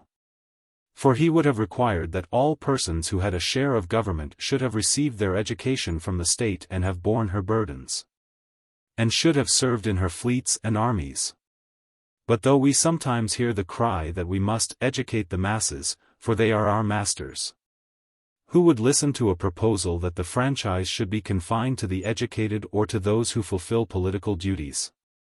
Then again, we know that the masses are not our masters, and that they are more likely to become so if we educate them.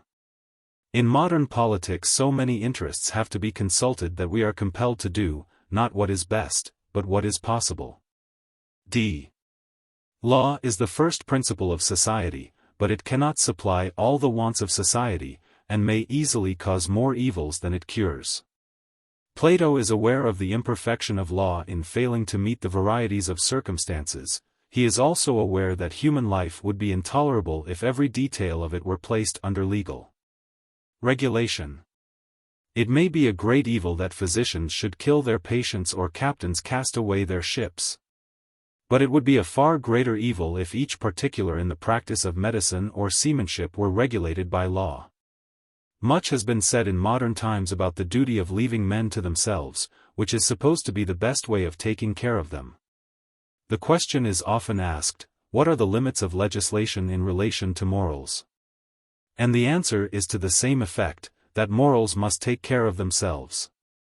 There is a one-sided truth in these answers, if they are regarded as condemnations of the interference with commerce in the last century or of clerical persecution in the Middle Ages. But laissez-faire is not the best but only the second best. What the best is, Plato does not attempt to determine. He only contrasts the imperfection of law with the wisdom of the perfect ruler. Laws should be just, but they must also be certain, and we are obliged to sacrifice something of their justice to their certainty. Suppose a wise and good judge, who paying little or no regard to the law, attempted to decide with perfect justice the cases that were brought before him. To the uneducated person he would appear to be the ideal of a judge. Such justice has been often exercised in primitive times, or at the present day among Eastern rulers. But in the first place it depends entirely on the personal character of the judge. He may be honest, but there is no check upon his dishonesty, and his opinion can only be overruled, not by any principle of law, but by the opinion of another judging like himself without law. In the second place, even if he be ever so honest, his mode of deciding questions would introduce an element of uncertainty into human life. No one would know beforehand what would happen to him, or would seek to conform in his conduct to any rule of law. For the compact which the law makes with men, that they shall be protected if they observe the law in their dealings with one another, would have to be substituted another principle of a more general character, that they shall be protected by the law if they act rightly in their dealings with one another. The complexity of human actions and also the uncertainty of their effects would be increased tenfold. For one of the principal advantages of law is not merely that it enforces honesty, but that it makes men act in the same way, and requires them to produce the same evidence of their acts. Too many laws may be the sign of a corrupt and over-civilized state of society, too few are the sign of an uncivilized one. As soon as commerce begins to grow, men make themselves customs which have the validity of laws. Even equity, which is the exception to the law, conforms to fixed rules and lies for the most part within the limits of previous decisions. 4. The bitterness of the Statesman is characteristic of Plato's later style, in which the thoughts of youth and love have fled away, and we are no longer tended by the Muses or the Graces. We do not venture to say that Plato was soured by old age, but certainly the kindliness and courtesy of the earlier dialogues have disappeared. He sees the world under a harder and grimmer aspect. He is dealing with the reality of things, not with visions or pictures of them. He is seeking by the aid of dialectic only, to arrive at truth. He is deeply impressed with the importance of classification. In this alone he finds the true measure of human things, and very often in the process of division curious results are obtained. For the dialectical art is no respecter of persons, king and vermin taker are all alike to the philosopher. There may have been a time when the king was a god, but he now is pretty much on a level with his subjects in breeding and education. Man should be well advised that he is only one of the animals, and the Hellene in particular should be aware that he himself was the author of the distinction between Hellene and barbarian. And that the Phrygian would equally divide mankind into Phrygians and barbarians, and that some intelligent animal, like a crane, might go a step further and divide the animal world into cranes and all other animals.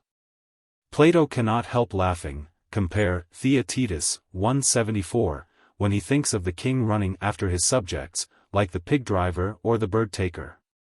He would seriously have him consider how many competitors there are to his throne, chiefly among the class of serving men.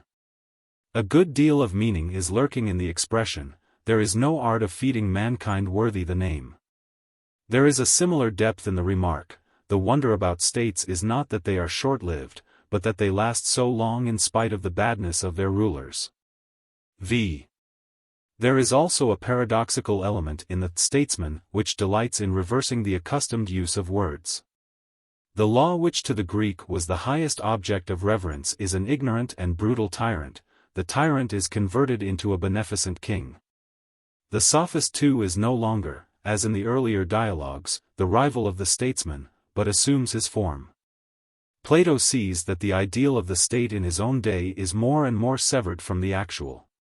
From such ideals as he had once formed, he turns away to contemplate the decline of the Greek cities which were far worse now in his old age than they had been in his youth, and were to become worse and worse in the ages which followed. He cannot contain his disgust at the contemporary statesmen, sophists who had turned politicians, in various forms of men and animals, appearing, some like lions and centaurs, others like satyrs and monkeys. In this new disguise the sophists make their last appearance on the scene, in the laws Plato appears to have forgotten them. Or at any rate makes only a slight allusion to them in a single passage, Laws X, 908d. 6. The statesman is naturally connected with the sophist. At first sight we are surprised to find that the Eleatic stranger discourses to us, not only concerning the nature of being and not being, but concerning the king and statesman. We perceive, however, that there is no inappropriateness in his maintaining the character of chief speaker. When we remember the close connection which is assumed by Plato to exist between politics and dialectic. In both dialogues the proto-sophist is exhibited, first, in the disguise of an heuristic, secondly, of a false statesman. There are several lesser features which the two dialogues have in common. The styles and the situations of the speakers are very similar. There is the same love of division, and in both of them the mind of the writer is greatly occupied about method, to which he had probably intended to return in the projected philosopher. The statesman stands midway between the Republic and the laws, and is also related to the Timaeus. The mythical or cosmical element reminds us of the Timaeus, the ideal of the Republic. A previous chaos in which the elements as yet were not, is hinted at both in the Timaeus and Statesman. The same ingenious arts of giving verisimilitude to a fiction are practiced in both dialogues, and in both, as well as in the myth at the end of the Republic. Plato touches on the subject of necessity and free will. The words in which he describes the miseries of states seem to be an amplification of the cities will never cease from ill of the Republic. The point of view in both is the same. And the differences not really important, e.g. in the myth, or in the account of the different kinds of states. But the treatment of the subject in the Statesman is fragmentary, and the shorter and later work, as might be expected, is less finished, and less worked out in detail. The idea of measure and the arrangement of the sciences supply connecting links both with the Republic and the Philebus. More than any of the preceding dialogues, the Statesman seems to approximate in thought and language to the laws. There is the same decline and tendency to monotony in style, the same self-consciousness, awkwardness, and over-civility, compare 257a, 263b, 265b, 277a, b, 283c, 286b, 293a. And in the laws is contained the pattern of that second best form of government, which, after all, is admitted to be the only attainable one in this world. The gentle violence, the marriage of dissimilar natures, the figure of the warp and the woof, are also found in the laws. Both expressly recognize the conception of a first or ideal state, which has receded into an invisible heaven. Nor does the account of the origin and growth of society really differ in them, if we make allowance for the mythic character of the narrative in the Statesman. The virtuous tyrant is common to both of them, and the Eleatic stranger takes up a position similar to that of the Athenian stranger in the laws. 7. There would have been little disposition to doubt the genuineness of the Sophist and Statesman, if they had been compared with the laws rather than with the Republic. And the laws had been received, as they ought to be, on the authority of Aristotle and on the ground of their intrinsic excellence, as an undoubted work of Plato. The detailed consideration of the genuineness and order of the Platonic dialogues has been reserved for another place. A few of the reasons for defending the Sophist and Statesman may be given here. The excellence, importance, and metaphysical originality of the two dialogues, no works at once so good and of such length are known to have proceeded from the hands of a forger. The resemblances in them to other dialogues of Plato are such as might be expected to be found in works of the same author, and not in those of an imitator, being too subtle and minute to have been invented by another. The similar passages and turns of thought are generally inferior to the parallel passages in his earlier writings, and we might a priori have expected that, if altered, they would have been improved. But the comparison of the laws proves that this repetition of his own thoughts and words in an inferior form is characteristic of Plato's later style. The close connection of them with the Theaetetus, Parmenides, and Philebus involves the fate of these dialogues, as well as of the two suspected ones. The suspicion of them seems mainly to rest on a presumption that in Plato's writings we may expect to find an uniform type of doctrine and opinion. But however we arrange the order, or narrow the circle of the dialogues, we must admit that they exhibit a growth and progress in the mind of Plato.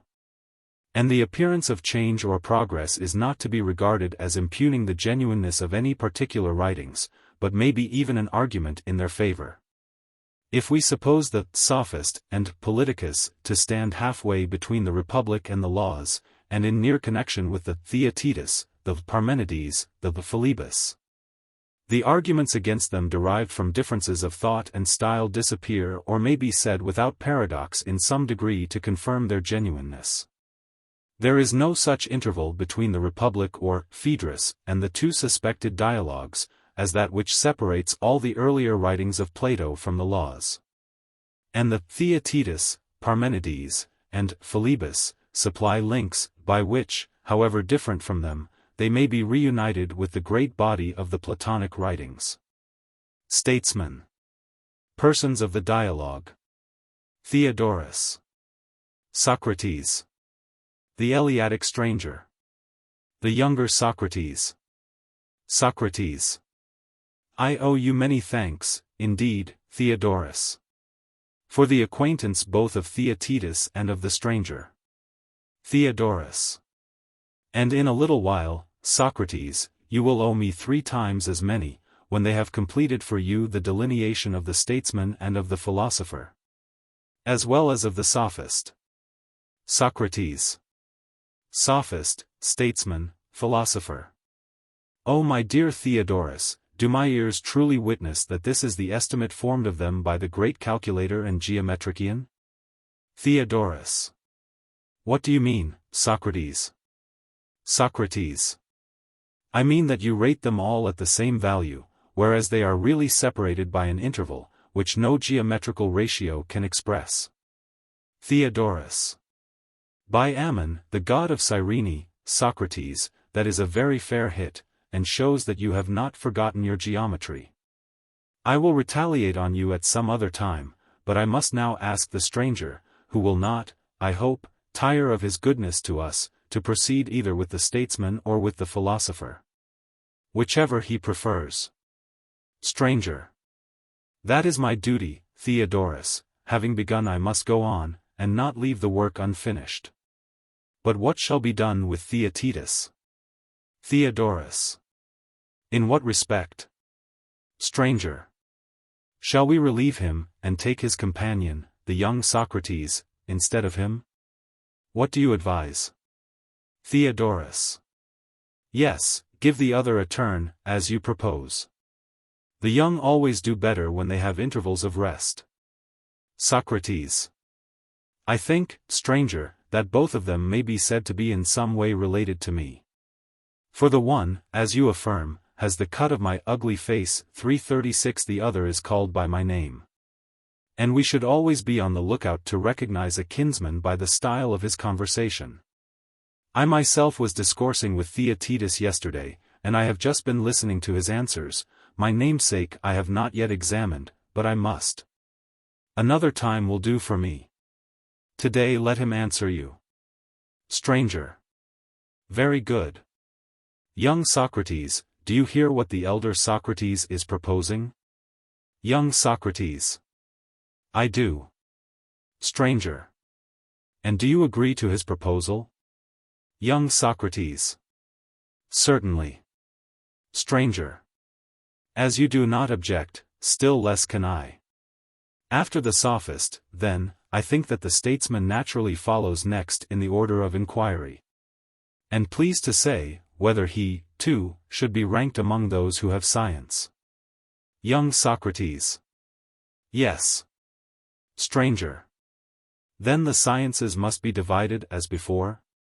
Young Socrates. I dare say. Stranger. But yet the division will not be the same? Young Socrates. How then? Stranger. They will be divided at some other point. Young Socrates. Yes. Stranger. Where shall we discover the path of the statesman? We must find and separate off, and set our seal upon this, and we will set the mark of another class upon all diverging paths. Thus the soul will conceive of all kinds of knowledge under two classes. Young Socrates. To find the path is your business, stranger, and not mine. Stranger. Yes, Socrates, but the discovery, when once made, must be yours as well as mine. Young Socrates. Very good. Stranger. Well, and are not arithmetic and certain other kindred arts, merely abstract knowledge, wholly separated from action? Young Socrates. True. Stranger.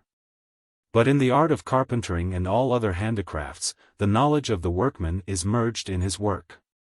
He not only knows, but he also makes things which previously did not exist. Young Socrates. Certainly. Stranger. Then let us divide sciences in general into those which are practical and those which are purely intellectual. Young Socrates. Let us assume these two divisions of science, which is one whole. Stranger. And are statesman, king, master, or householder, one and the same? Or is there a science or art answering to each of these names? Or rather, allow me to put the matter in another way. Young Socrates. Let me hear. Stranger. If anyone who is in a private station has the skill to advise one of the public physicians, must not he also be called a physician? Young Socrates. Yes. Stranger. And if anyone who is in a private station is able to advise the ruler of a country, may not he be said to have the knowledge which the ruler himself ought to have? Young Socrates. True. Stranger. But surely the science of a true king is royal science? Young Socrates. Yes. Stranger. And will not he who possesses this knowledge, whether he happens to be a ruler or a private man, when regarded only in reference to his art, be truly called royal? Young Socrates. He certainly ought to be. Stranger. And the householder and master are the same? Young Socrates. Of course. Stranger. Again, a large household may be compared to a small state, will they differ at all, as far as government is concerned? Young Socrates. They will not. Stranger. Then, returning to the point which we were just now discussing, do we not clearly see that there is one science of all of them? And this science may be called either royal or political or economical. We will not quarrel with anyone about the name. Young Socrates. Certainly not. Stranger. This too, is evident, that the king cannot do much with his hands, or with his whole body, towards the maintenance of his empire, compared with what he does by the intelligence and strength of his mind. Young Socrates.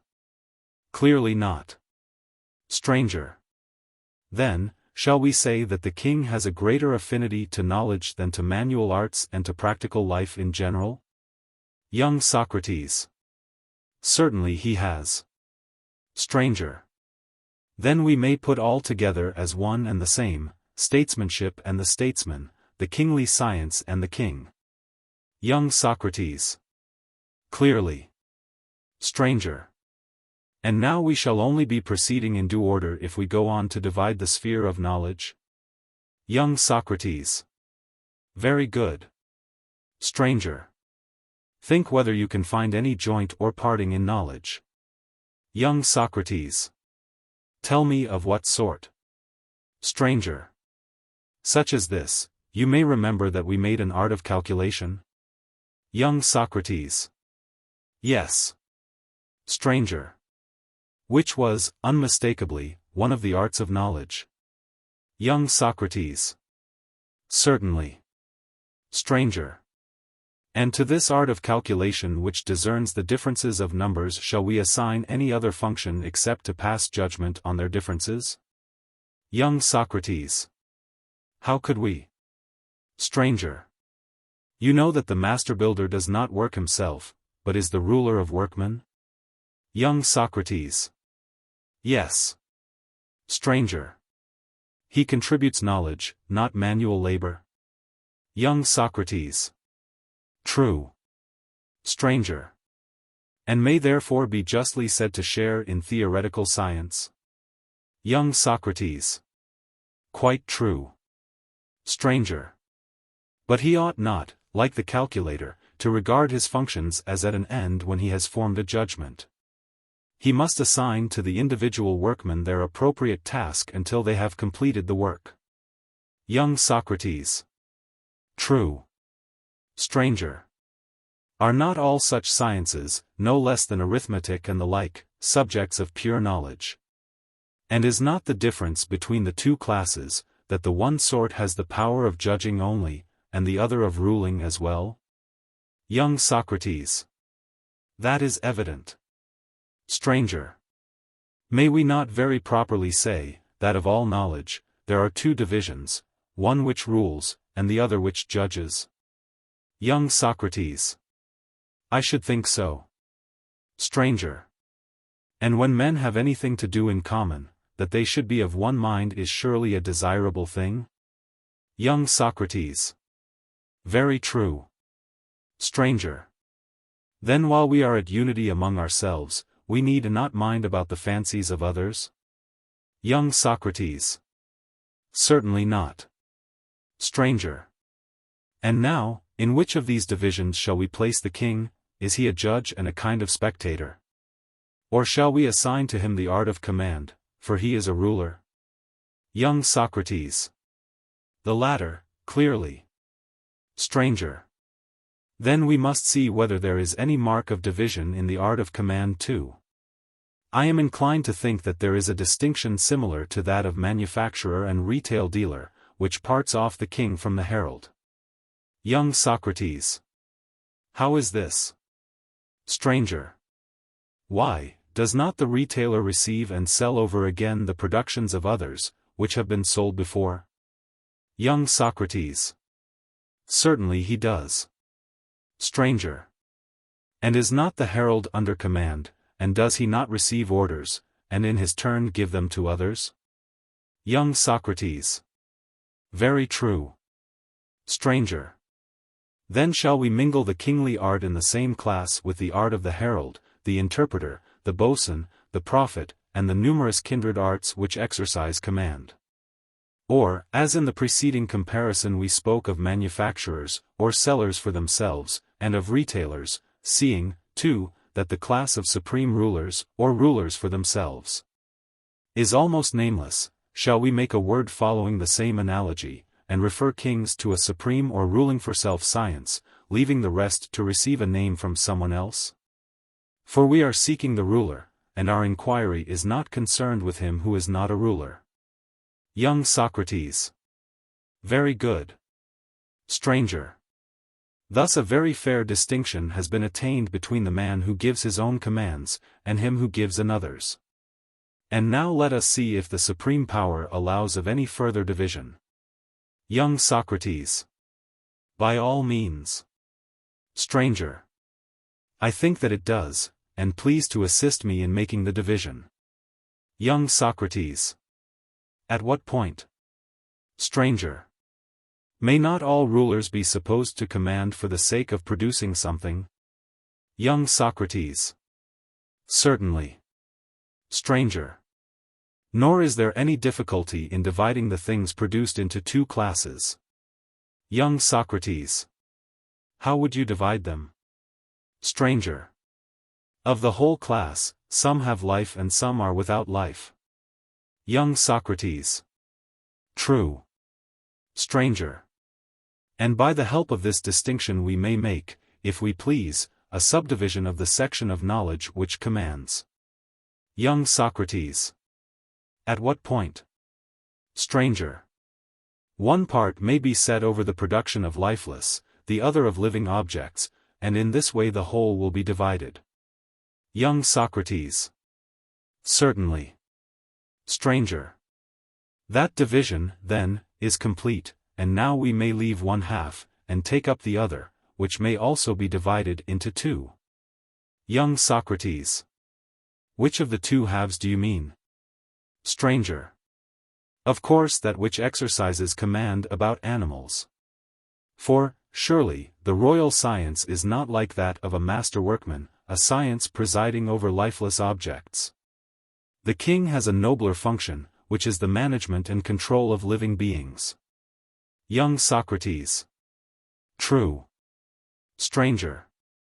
And the breeding and tending of living beings may be observed to be sometimes a tending of the individual, in other cases, a common care of creatures in flocks? Young Socrates. True. Stranger.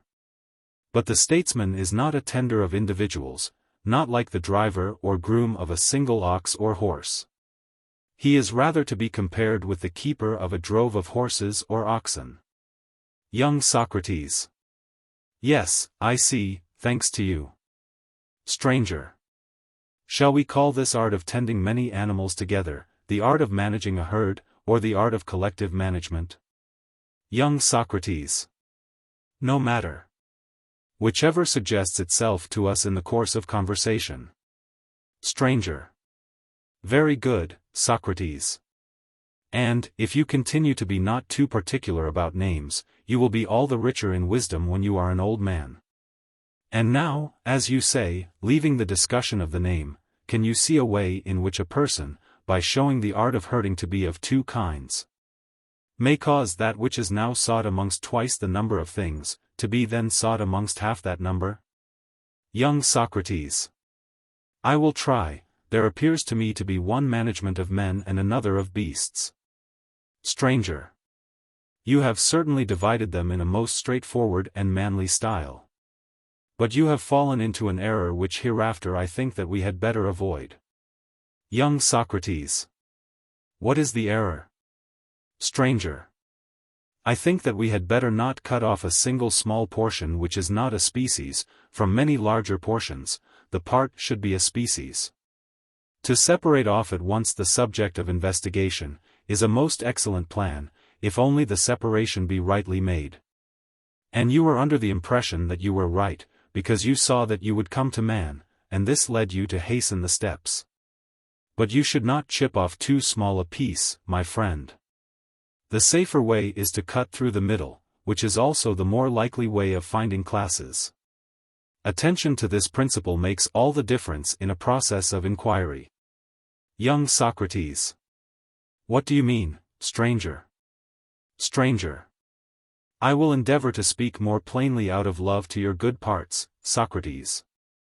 And, although I cannot at present entirely explain myself, I will try, as we proceed, to make my meaning a little clearer. Young Socrates.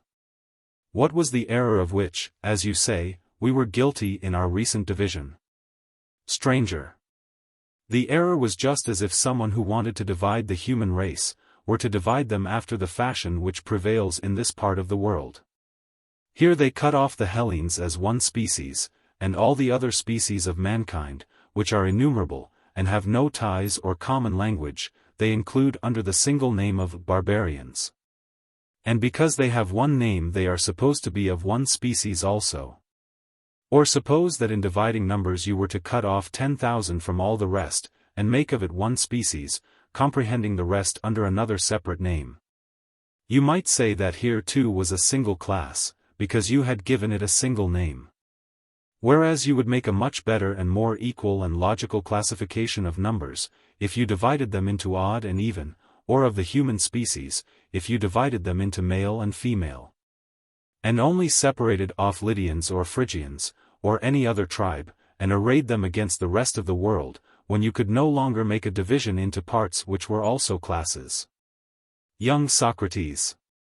Very true, but I wish that this distinction between a part and a class could still be made somewhat plainer. Stranger. O Socrates, best of men, you are imposing upon me a very difficult task. We have already digressed further from our original intention than we ought, and you would have us wander still further away. But we must now return to our subject. And hereafter, when there is a leisure hour, we will follow up the other track. At the same time, I wish you to guard against imagining that you ever heard me declare. Young Socrates. What? Stranger.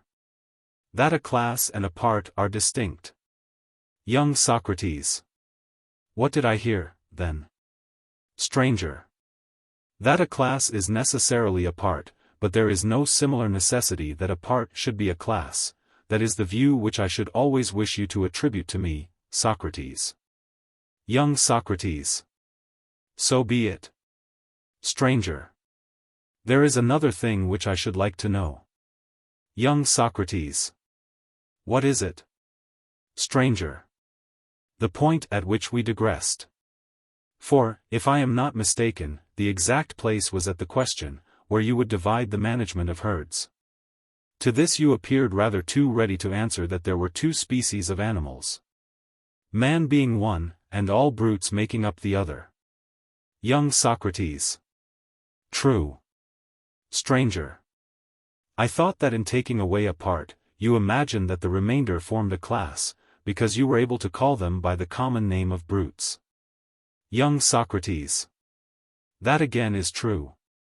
Stranger. Suppose now, O most courageous of dialecticians, that some wise and understanding creature, such as a crane is reputed to be, were, in imitation of you, to make a similar division. And set up cranes against all other animals to their own special glorification, at the same time jumbling together all the others, including man. Under the appellation of brutes, here would be the sort of error which we must try to avoid. Young Socrates. How can we be safe? Stranger. If we do not divide the whole class of animals, we shall be less likely to fall into that error. Young Socrates. We had better not take the whole. Stranger. Yes, there lay the source of error in our former division. Young Socrates. How? Stranger. You remember how that part of the art of knowledge which was concerned with command, had to do with the rearing of living creatures, I mean, with animals in herds? Young Socrates. Yes. Stranger. In that case, there was already implied a division of all animals into tame and wild. Those whose nature can be tamed are called tame, and those which cannot be tamed are called wild. Young Socrates. True. Stranger. And the political science of which we are in search, is and ever was concerned with tame animals, and is also confined to gregarious animals. Young Socrates. Yes. Stranger. But then we ought not to divide, as we did, taking the whole class at once. Neither let us be in too great haste to arrive quickly at the political science. For this mistake has already brought upon us the misfortune of which the proverb speaks. Young Socrates. What misfortune? Stranger. The misfortune of too much haste, which is too little speed. Young Socrates. And all the better, stranger, we got what we deserved. Stranger. Very well, let us then begin again, and endeavor to divide the collective rearing of animals.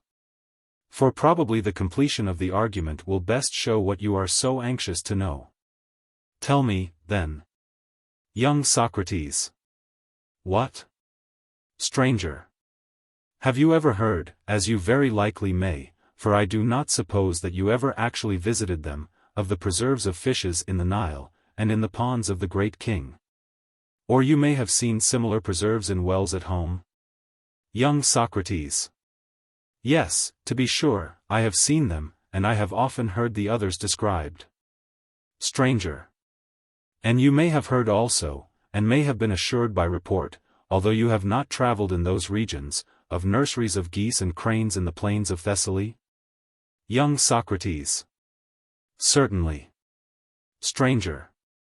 I ask you, because here is a new division of the management of herds, into the management of land and of water herds. Young Socrates. There is. Stranger. And do you agree that we ought to divide the collective rearing of herds into two corresponding parts, the one the rearing of water, and the other the rearing of land herds? Young Socrates. Yes. Stranger. There is surely no need to ask which of these two contains the royal art, for it is evident to everybody. Young Socrates. Certainly. Stranger. Anyone can divide the herds which feed on dry land? Young Socrates. How would you divide them? Stranger. I should distinguish between those which fly and those which walk. Young Socrates. Most true. Stranger. And where shall we look for the political animal? Might not an idiot, so to speak, know that he is a pedestrian? Young Socrates. Certainly. Stranger. The art of managing the walking animal has to be further divided, just as you might have an even number. Young Socrates. Clearly. Stranger. Let me note that here appear in view two ways to that part or class which the argument aims at reaching, the one a speedier way, which cuts off a small portion and leaves a large. The other agrees better with the principle which we were laying down, that as far as we can we should divide in the middle, but it is longer. We can take either of them, whichever we please. Young Socrates. Cannot we have both ways? Stranger. Together? What a thing to ask. But, if you take them in turn, you clearly may. Young Socrates. Then I should like to have them in turn. Stranger. There will be no difficulty, as we are near the end. If we had been at the beginning, or in the middle, I should have demurred to your request, but now, in accordance with your desire, let us begin with the longer way. While we are fresh, we shall get on better. And now attend to the division. Young Socrates. Let me hear. Stranger. The tame walking herding animals are distributed by nature into two classes. Young Socrates. Upon what principle? Stranger. The one grows horns. And the other is without horns. Young Socrates. Clearly. Stranger. Suppose that you divide the science which manages pedestrian animals into two corresponding parts, and define them. For if you try to invent names for them, you will find the intricacy too great. Young Socrates. How must I speak of them, then? Stranger. In this way, let the science of managing pedestrian animals be divided into 2 parts, and 1 part assigned to the horned herd, and the other to the herd that has no horns. Young Socrates. All that you say has been abundantly proved, and may therefore be assumed. Stranger. The king is clearly the shepherd of a polled herd, who have no horns. Young Socrates. That is evident. Stranger. Shall we break up this hornless herd into sections, and endeavor to assign to him what is his? Young Socrates. By all means. Stranger. Shall we distinguish them by their having or not having cloven feet, or by their mixing or not mixing the breed? You know what I mean. Young Socrates. What? Stranger. I mean that horses and asses naturally breed from one another. Young Socrates. Yes. Stranger. But the remainder of the hornless herd of tame animals will not mix the breed. Young Socrates. Very true. Stranger. And of which has the statesman charge, of the mixed or of the unmixed race? Young Socrates. Clearly of the unmixed. Stranger. I suppose that we must divide this again as before. Young Socrates. We must. Stranger. Every tame and herding animal has now been split up, with the exception of 2 species. For I hardly think that dogs should be reckoned among gregarious animals. Young Socrates. Certainly not, but how shall we divide the 2 remaining species? Stranger. There is a measure of difference which may be appropriately employed by you and Theaetetus, who are students of geometry. Young Socrates. What is that? Stranger. The diameter, and, again, the diameter of a diameter. 337. Young Socrates. What do you mean? Stranger. How does man walk, but as a diameter whose power is 2 feet? Young Socrates. Just so. Stranger. And the power of the remaining kind, being the power of twice 2 feet, may be said to be the diameter of our diameter. Young Socrates. Certainly. And now I think that I pretty nearly understand you. Stranger. In these divisions, Socrates, I descry what would make another famous jest. Young Socrates. What is it? Stranger. Human beings have come out in the same class with the freest and airiest of creation, and have been running a race with them. Young Socrates. I remark that very singular coincidence. Stranger. And would you not expect the slowest to arrive last? Young Socrates. Indeed I should. Stranger. And there is a still more ridiculous consequence, that the king is found running about with the herd and in close competition with the bird-catcher. Who of all mankind is most of an adept at the airy life? 338. Young Socrates. Certainly. Stranger. Then here, Socrates, is still clearer evidence of the truth of what was said in the inquiry about the Sophist, 339. Young Socrates. What? Stranger. That the dialectical method is no respecter of persons, and does not set the great above the small, but always arrives in her own way at the truest result. Young Socrates. Clearly. Stranger. And now, I will not wait for you to ask, but will of my own accord take you by the shorter road to the definition of a king. Young Socrates. By all means. Stranger. I say that we should have begun at first by dividing land animals into biped and quadruped. And since the winged herd, and that alone, comes out in the same class with man, we should divide bipeds into those which have feathers and those which have not, and when they have been divided, and the art of the management of mankind is brought to light, the time will have come to produce our statesman and ruler, and set him like a charioteer in his place. And hand over to him the reins of state, for that too is a vocation which belongs to him. Young Socrates. Very good, you have paid me the debt, I mean, that you have completed the argument, and I suppose that you added the digression by way of interest. 340. Stranger. Then now, let us go back to the beginning, and join the links, which together make the definition of the name of the statesman's art. Young Socrates. By all means. Stranger. The science of pure knowledge had, as we said originally, a part which was the science of rule or command, and from this was derived another part, which was called command for self. On the analogy of selling for self. An important section of this was the management of living animals, and this again was further limited to the management of them in herds, and again in herds of pedestrian animals. The chief division of the latter was the art of managing pedestrian animals which are without horns. This again has a part which can only be comprehended under one term by joining together three names: shepherding purebred animals. The only further subdivision is the art of man-herding. This has to do with bipeds, and is what we were seeking after, and have now found, being at once the royal and political. Young Socrates. To be sure. Stranger. And do you think, Socrates, that we really have done as you say? Young Socrates. What? Stranger. Do you think, I mean, that we have really fulfilled our intention?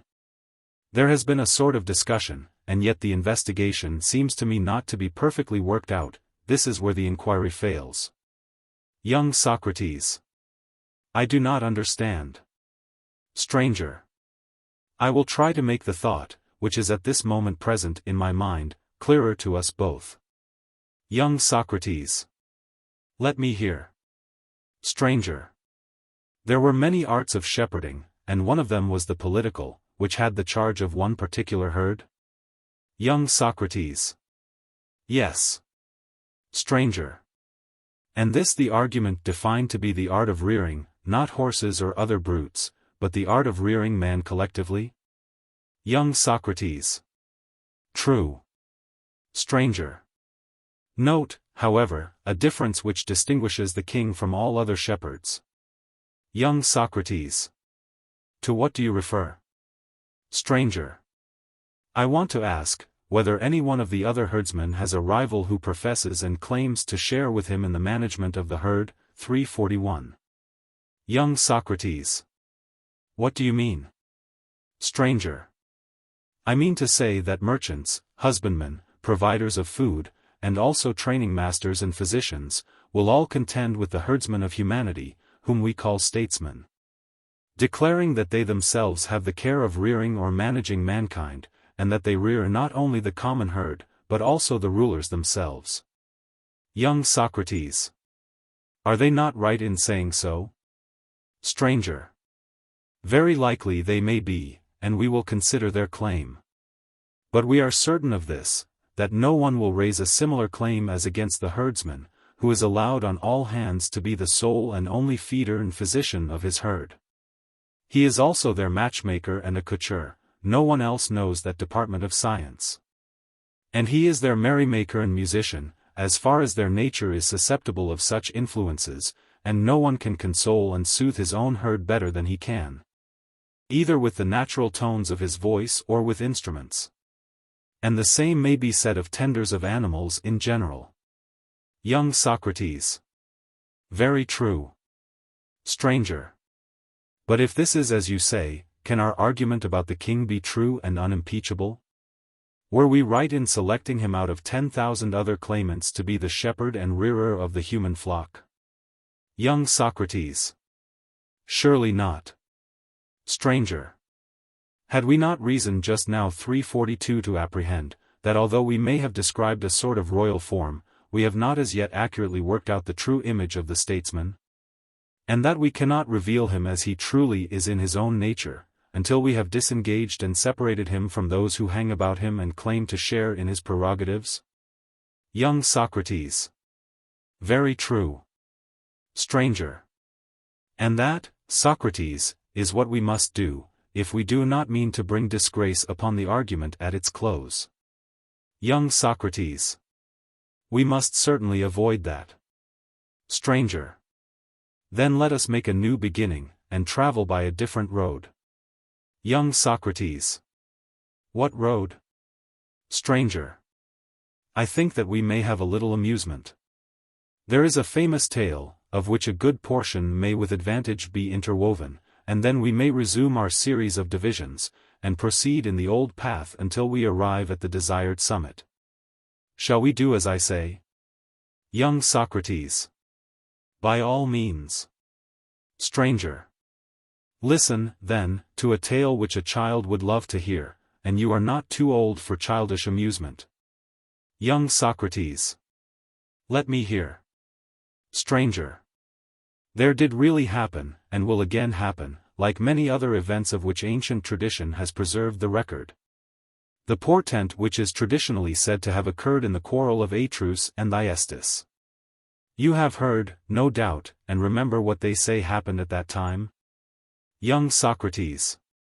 I suppose you to mean the token of the birth of the golden lamb. Stranger. No, not that. But another part of the story, which tells how the sun and the stars once rose in the west, and set in the east, and that the god reversed their motion, and gave them that which they now have as a testimony to the right of Athens. Young Socrates.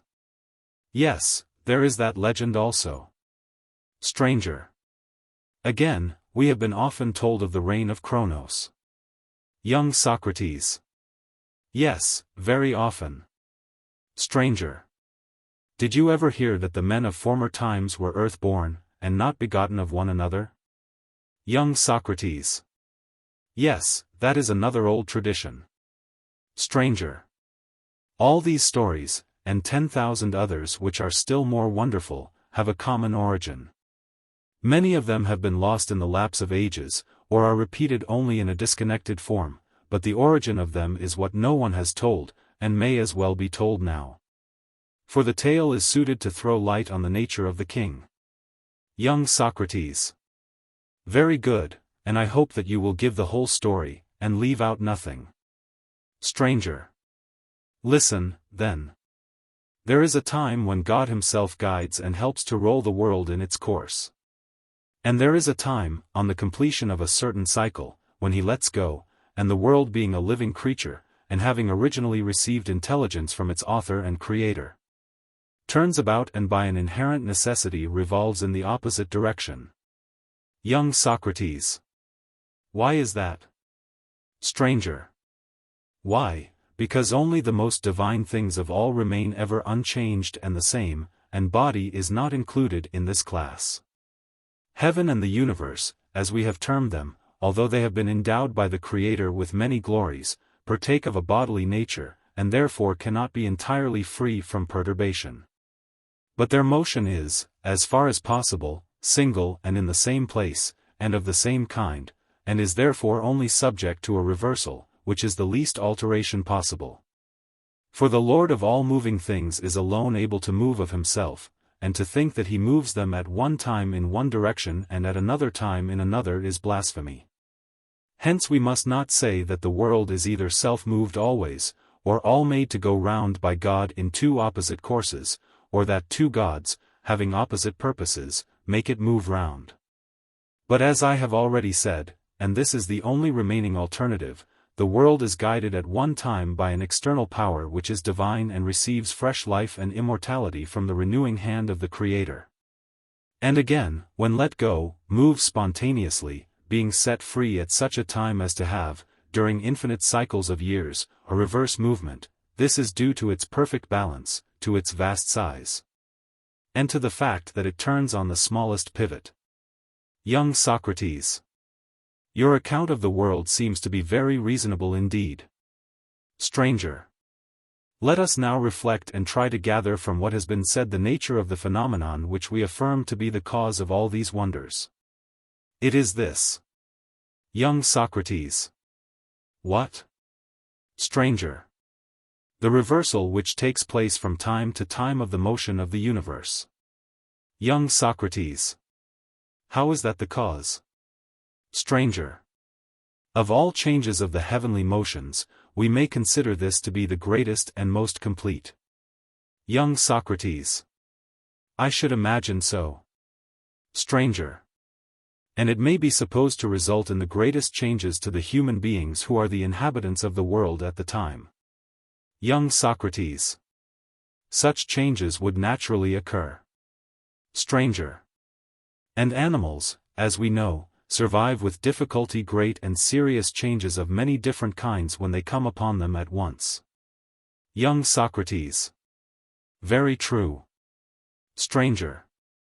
Hence there necessarily occurs a great destruction of them, which extends also to the life of man. Few survivors of the race are left, and those who remain become the subjects of several novel and remarkable phenomena, and of one in particular, which takes place at the time when the transition is made to the cycle opposite to that in which we are now living. Young Socrates. What is it? Stranger. The life of all animals first came to a standstill, and the mortal nature ceased to be or look older, and was then reversed and grew young and delicate. The white locks of the aged darkened again, and the cheeks the bearded man became smooth, and recovered their former bloom. The bodies of youths in their prime grew softer and smaller, continually by day and night returning and becoming assimilated to the nature of a newly born child in mind as well as body. In the succeeding stage they wasted away and wholly disappeared. And the bodies of those who died by violence at that time quickly passed through the like changes, and in a few days were no more seen. Young Socrates. Then how, stranger, were the animals created in those days, and in what way were they begotten of one another? Stranger. It is evident, Socrates, that there was no such thing in the then order of nature as the procreation of animals from one another. The earth-born race, of which we hear in story, was the one which existed in those days. They rose again from the ground. And of this tradition, which is nowadays often unduly discredited, our ancestors, who were nearest in point of time to the end of the last period and came into being at the beginning of this, are to us the heralds. And mark how consistent the sequel of the tale is: after the return of age to youth, follows the return of the dead, who are lying in the earth, to life. Simultaneously with the reversal of the world, the wheel of their generation has been turned back, and they are put together and rise and live in the opposite order. Unless God has carried any of them away to some other lot. According to this tradition they of necessity sprang from the earth and have the name of earth-born, and so the above legend clings to them. Young Socrates. Certainly that is quite consistent with what has preceded, but tell me, was the life which you said existed in the reign of Cronos in that cycle of the world, or in this? For the change in the course of the stars and the sun must have occurred in both. Stranger. I see that you enter into my meaning. No, that blessed and spontaneous life does not belong to the present cycle of the world, but to the previous one, in which God superintended the whole revolution of the universe. And the several parts the universe were distributed under the rule of certain inferior deities, as is the way in some places still. There were demigods, who were the shepherds of the various species and herds of animals, and each one was in all respects sufficient for those of whom he was the shepherd. Neither was there any violence, or devouring of one another, or war or quarrel among them, and I might tell of 10,000 other blessings, which belonged to that dispensation. The reason why the life of man was, as tradition says, spontaneous, is as follows: in those days God himself was their shepherd, and ruled over them, just as man, who is by comparison a divine being, still rules over the lower animals. Under him there were no forms of government or separate possession of women and children, for all men rose again from the earth, having no memory of the past. And although they had nothing of this sort, the earth gave them fruits in abundance, which grew on trees and shrubs unbidden, and were not planted by the hand of man. And they dwelt naked, and mostly in the open air, for the temperature of their seasons was mild, and they had no beds, but lay on soft couches of grass, which grew plentifully out of the earth. Such was the life of man in the days of Cronos, Socrates. The character of our present life, which is said to be under Zeus, you know from your own experience. Can you, and will you, determine which of them you deem the happier? Young Socrates. Impossible. Stranger. Then shall I determine for you as well as I can. Young Socrates. By all means. Stranger. Suppose that the nurslings of Cronos, having this boundless leisure, and the power of holding intercourse, not only with men, but with the brute creation, had used all these advantages with a view to philosophy, conversing with the brutes as well as with one another, and learning of every nature which was gifted with any special power, and was able to contribute some special experience to the store of wisdom, there would be no difficulty in deciding that they would be 1,000 times happier than the men of our own day. Or, again, if they had merely eaten and drunk until they were full, and told stories to one another and to the animals, such stories as are now attributed to them, in this case also. As I should imagine, the answer would be easy. But until some satisfactory witness can be found of the love of that age for knowledge and discussion, we had better let the matter drop, and give the reason why we have unearthed this tale. And then we shall be able to get on. In the fullness of time, when the change was to take place, and the earth-born race had all perished, and every soul had completed its proper cycle of births and been sown in the earth her appointed number of times, the pilot of the universe let the helm go, and retired to his place of view. And then fate and innate desire reversed the motion of the world. Then also all the inferior deities who share the rule of the supreme power, being informed of what was happening, let go the parts of the world which were under their control.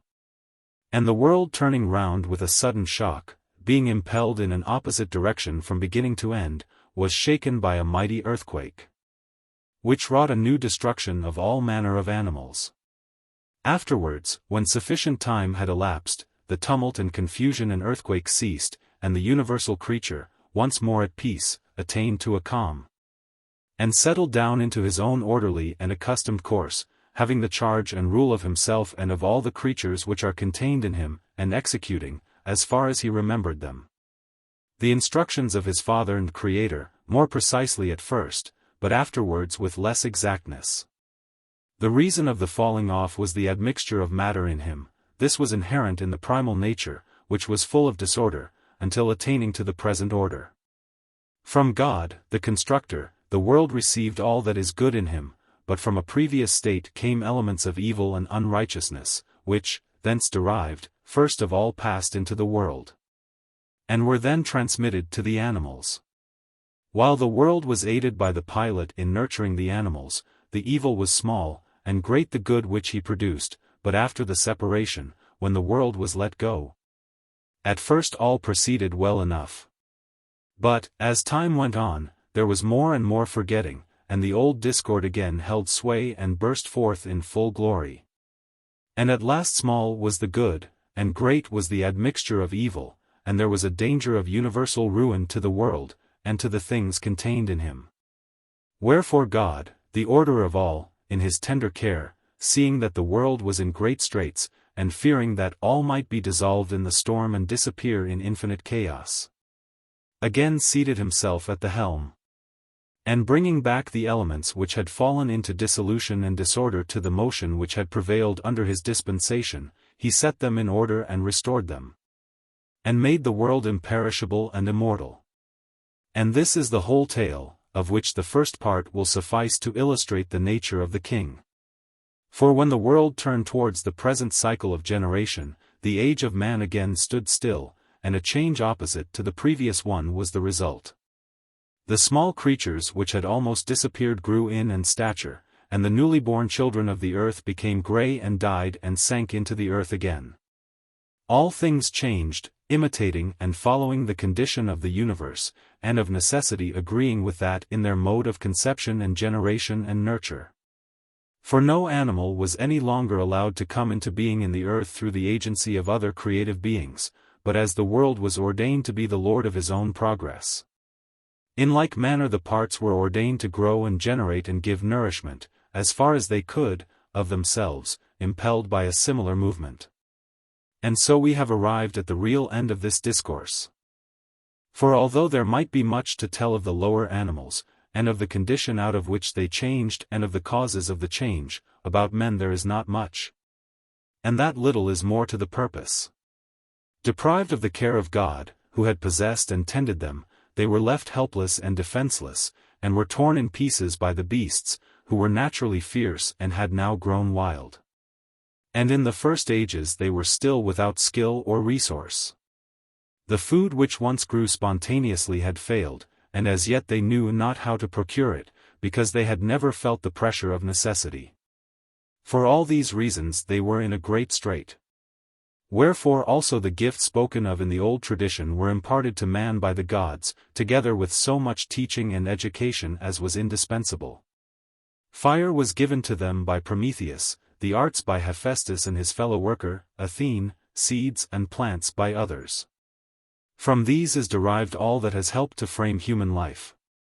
Since the care of the gods, as I was saying, had now failed men, and they had to order their course of life for themselves, and were their own masters. Just like the universal creature whom they imitate and follow, ever changing, as he changes, and ever living and growing, at one time in one manner, and at another time in another. Enough of the story, which may be of use in showing us how greatly we erred in the delineation of the king and the statesman in our previous discourse. Young Socrates. What was this great error of which you speak? Stranger. There were two, the first a lesser one, the other was an error on a much larger and grander scale. Young Socrates. What do you mean? Stranger. I mean to say that when we were asked about a king and statesman of the present cycle and generation, we told of a shepherd of a human flock who belonged to the other cycle. And of one who was a god when he ought to have been a man. And this a great error. Again, we declared him to be the ruler of the entire state, without explaining how. This was not the whole truth, nor very intelligible. But still it was true, and therefore the second error was not so great as the first. Young Socrates. Very good. Stranger. Before we can expect to have a perfect description of the statesman we must define the nature of his office. Young Socrates. Certainly. Stranger. And the myth was introduced in order to show, not only that all others are rivals of the true shepherd who is the object of our search, but in order that we might have a clearer view of him who is alone worthy to receive this appellation, because he alone of shepherds and herdsmen, according to the image which we have employed, has the care of human beings. Young Socrates. Very true. Stranger. And I cannot help thinking, Socrates, that the form of the divine shepherd is even higher than that of a king. Whereas the statesmen who are now on earth seem to be much more like their subjects in character, and much more nearly to partake of their breeding and education. Young Socrates. Certainly. Stranger. Still they must be investigated all the same, to see whether, like the divine shepherd, they are above their subjects or on a level with them. Young Socrates. Of course. Stranger. To resume, do you remember that we spoke of a command for self-exercised over animals, not singly but collectively, which we called the art of rearing a herd? Young Socrates. Yes, I remember. Stranger. There, somewhere, lay our error, for we never included or mentioned the statesman. And we did not observe that he had no place in our nomenclature. Young Socrates. How was that? Stranger. All other herdsmen rear their herds, but this is not a suitable term to apply to the statesman, we should use a name which is common to them all. Young Socrates. True, if there be such a name. Stranger. Why, is not care of herds applicable to all? For this implies no feeding, or any special duty. If we say either, tending the herds, or managing the herds, or having the care of them, the same word will include all, and then we may wrap up the statesman with the rest. As the argument seems to require. Young Socrates. Quite right, but how shall we take the next step in the division? Stranger. As before we divided the art of rearing herds accordingly as they were land or water herds, winged and wingless, mixing or not mixing the breed, horned and hornless. So we may divide by these same differences the tending of herds, comprehending in our definition the kingship of today and the rule of Chronos. Young Socrates. That is clear, but I still ask, what is to follow? Stranger. If the word had been managing herds, instead of feeding or rearing them, no one would have argued that there was no care of men in the case of the politician.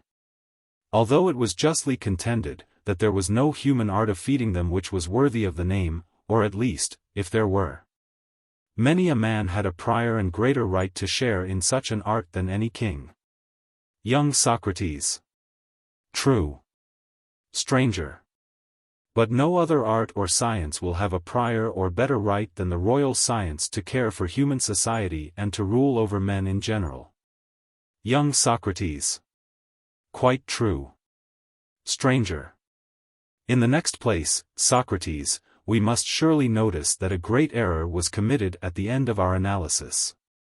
Young Socrates. What was it? Stranger. Why, supposing we were ever so sure that there is such an art as the art of rearing or feeding bipeds, there was no reason why we should call this the royal or political art.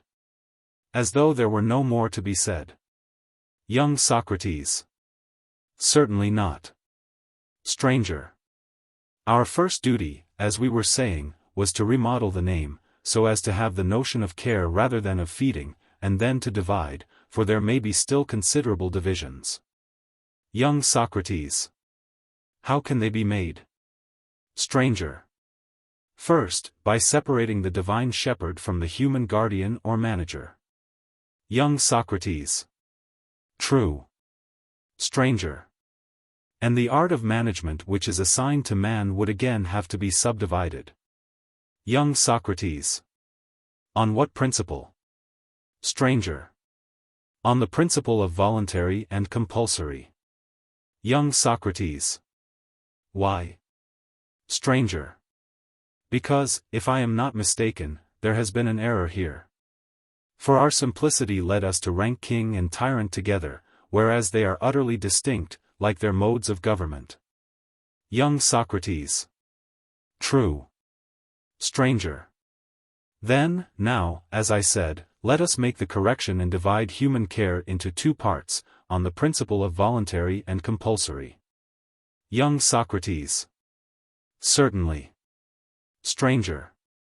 And if we call the management of violent rulers tyranny, and the voluntary management of herds of voluntary bipeds politics, may we not further assert that he who has this latter art of management is the true king and statesman?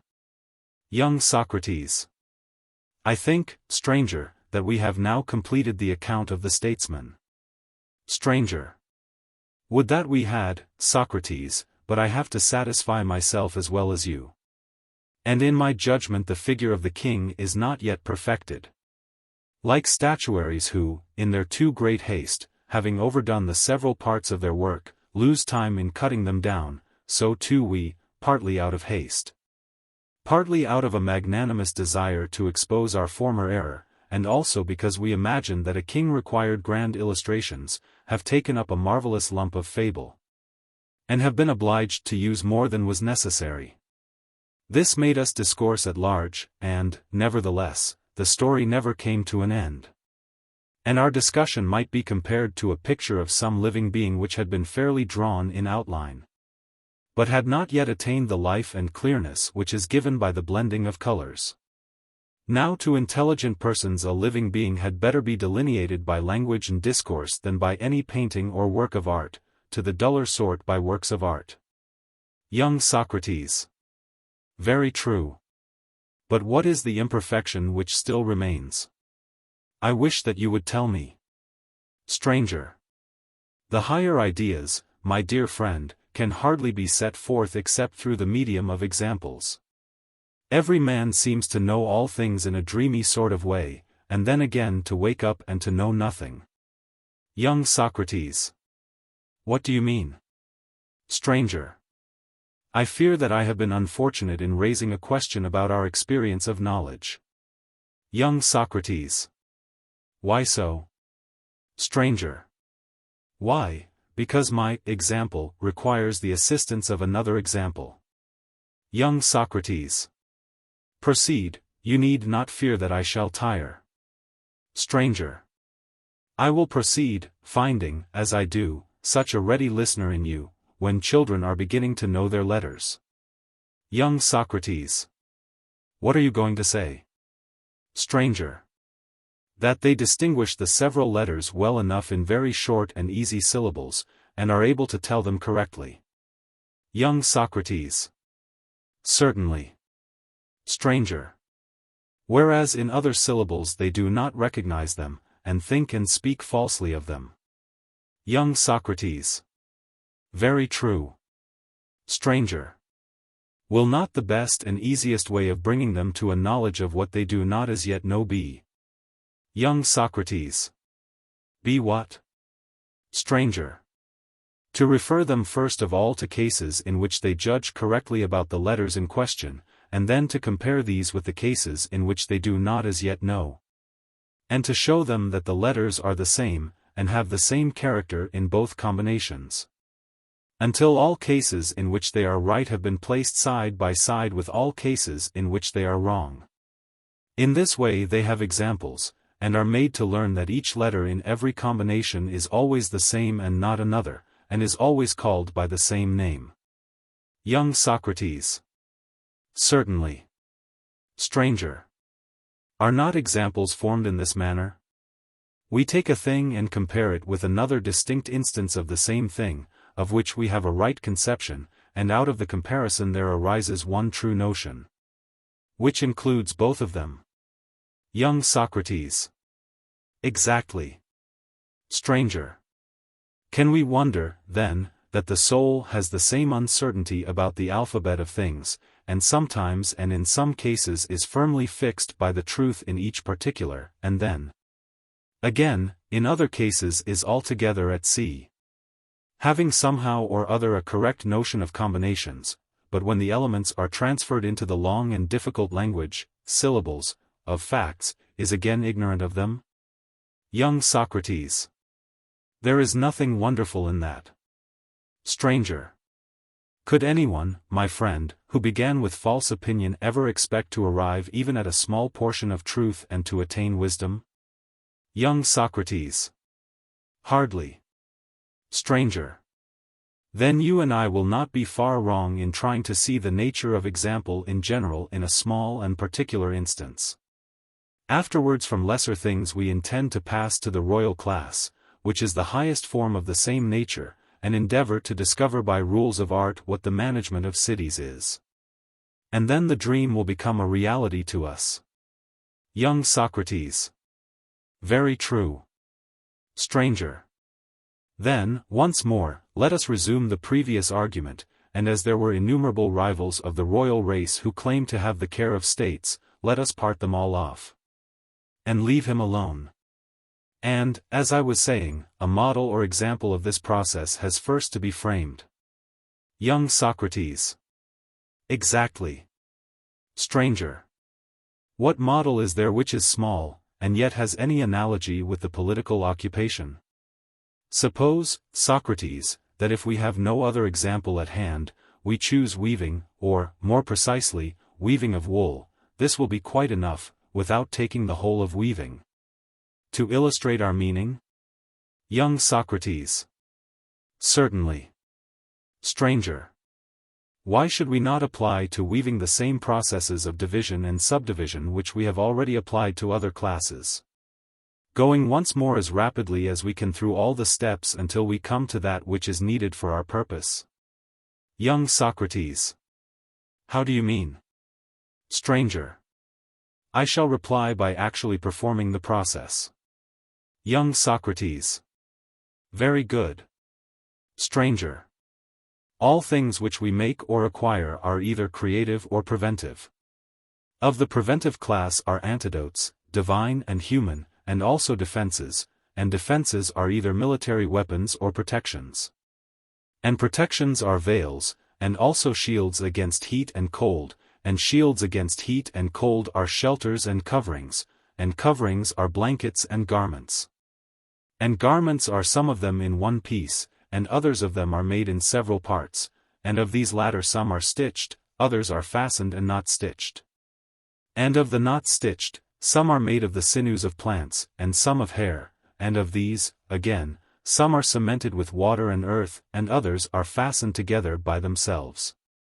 And these last defenses and coverings which are fastened together by themselves are called clothes, and the art which superintends them we may call, from the nature of the operation, the art of clothing, just as before the art of the statesman was derived from the state. And may we not say that the art of weaving, at least that largest portion of it which was concerned with the making of clothes, differs only in name from this art of clothing, in the same way that, in the previous case, the royal science differed from the political? Young Socrates.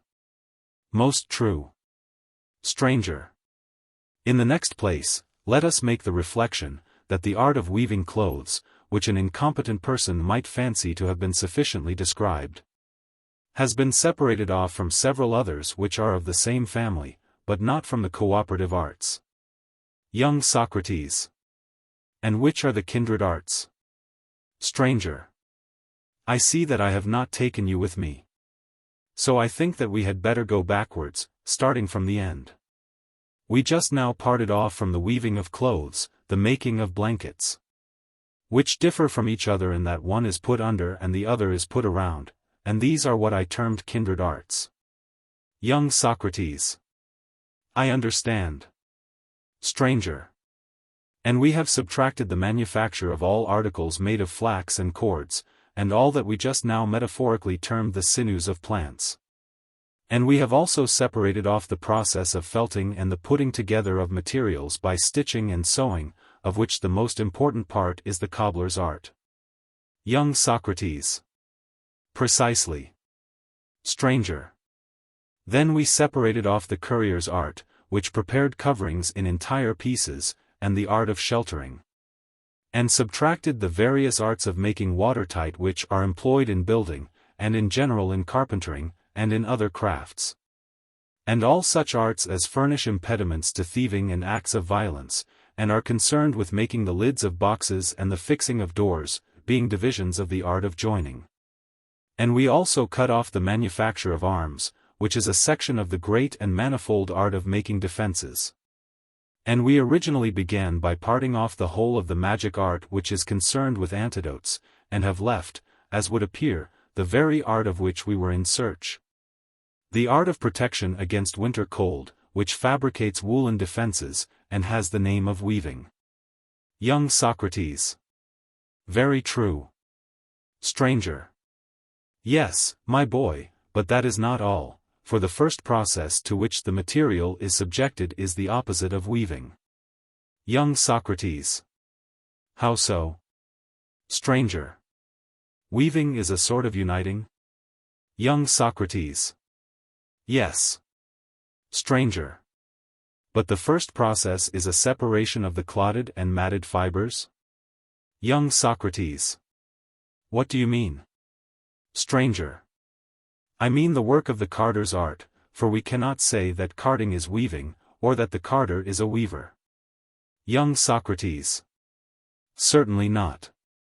Stranger. Again, if a person were to say that the art of making the warp and the woof was the art of weaving, he would say what was paradoxical and false. Young Socrates. To be sure. Stranger. Shall we say that the whole art of the fuller or of the mender has nothing to do with the care and treatment of clothes, or are we to regard all these as arts of weaving? Young Socrates. Certainly not. Stranger. And yet surely all these arts will maintain that they are concerned with the treatment and production of clothes. They will dispute the exclusive prerogative of weaving, and though assigning a larger sphere to that, will still reserve a considerable field for themselves. Young Socrates. Very true. Stranger. Besides these, there are the arts which make tools and instruments of weaving, and which will claim at least to be cooperative causes in every work of the weaver. Young Socrates. Most true. Stranger. Well, then, suppose that we define weaving, or rather that part of it which has been selected by us, to be the greatest and noblest of arts which are concerned with woolen garments. Shall we be right? Is not the definition, although true, wanting in clearness and completeness, for do not all those other arts require to be first cleared away? Young Socrates. True. Stranger. Then the next thing will be to separate them, in order that the argument may proceed in a regular manner? Young Socrates. By all means. Stranger. Let us consider, in the first place, that there are two kinds of arts entering into everything which we do. Young Socrates. What are they? Stranger. The one kind is the conditional or cooperative, the other the principal cause. Young Socrates. What do you mean? Stranger. The arts which do not manufacture the actual thing, but which furnish the necessary tools for the manufacture, without which the several arts could not fulfill their appointed work, are cooperative. But those which make the things themselves are causal. Young Socrates. A very reasonable distinction. Stranger. Thus the arts which make spindles, combs, and other instruments of the production of clothes, may be called cooperative, and those which treat and fabricate the things themselves, causal. Young Socrates. Very true. Stranger. The arts of washing and mending, and the other preparatory arts which belong to the causal class, and form a division of the great art of adornment, may be all comprehended under what we call the fuller's art. Young Socrates. Very good. Stranger. Carding and spinning threads and all the parts of the process which are concerned with the actual manufacture of a woolen garment form a single art, which is one of those universally acknowledged, the art of working in wool. Young Socrates. To be sure. Stranger. Of working in wool, again, there are two divisions, and both these are parts of two arts at once. Young Socrates. How is that? Stranger.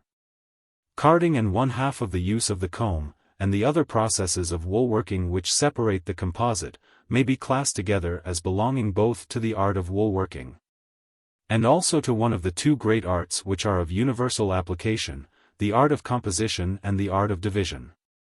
Young Socrates. Yes. Stranger. To the latter belong carding and the other processes of which I was just now speaking. The art of discernment or division in wool and yarn, which is effected in one manner with the comb and in another with the hands, is variously described under all the names which I just now mentioned. Young Socrates. Very true. Stranger. Again, let us take some process of wool working which is also a portion of the art of composition, and, dismissing the elements of division which we found there 343 make two halves. One on the principle of composition, and the other on the principle of division. Young Socrates. Let that be done. Stranger. And once more, Socrates, we must divide the part which belongs at once both to wool working and composition, if we are ever to discover satisfactorily the aforesaid art of weaving. Young Socrates. We must. Stranger. Yes, certainly, and let us call one part of the art of twisting threads, the other the art of combining them. Young Socrates. Do I understand you, in speaking of twisting, to be referring to manufacture of the warp? Stranger. Yes, and of the woof too. How, if not by twisting, is the woof made? Young Socrates. There is no other way. Stranger. Then suppose that you define the warp and the woof, for I think that the definition will be of use to you. Young Socrates. How shall I define them? Stranger.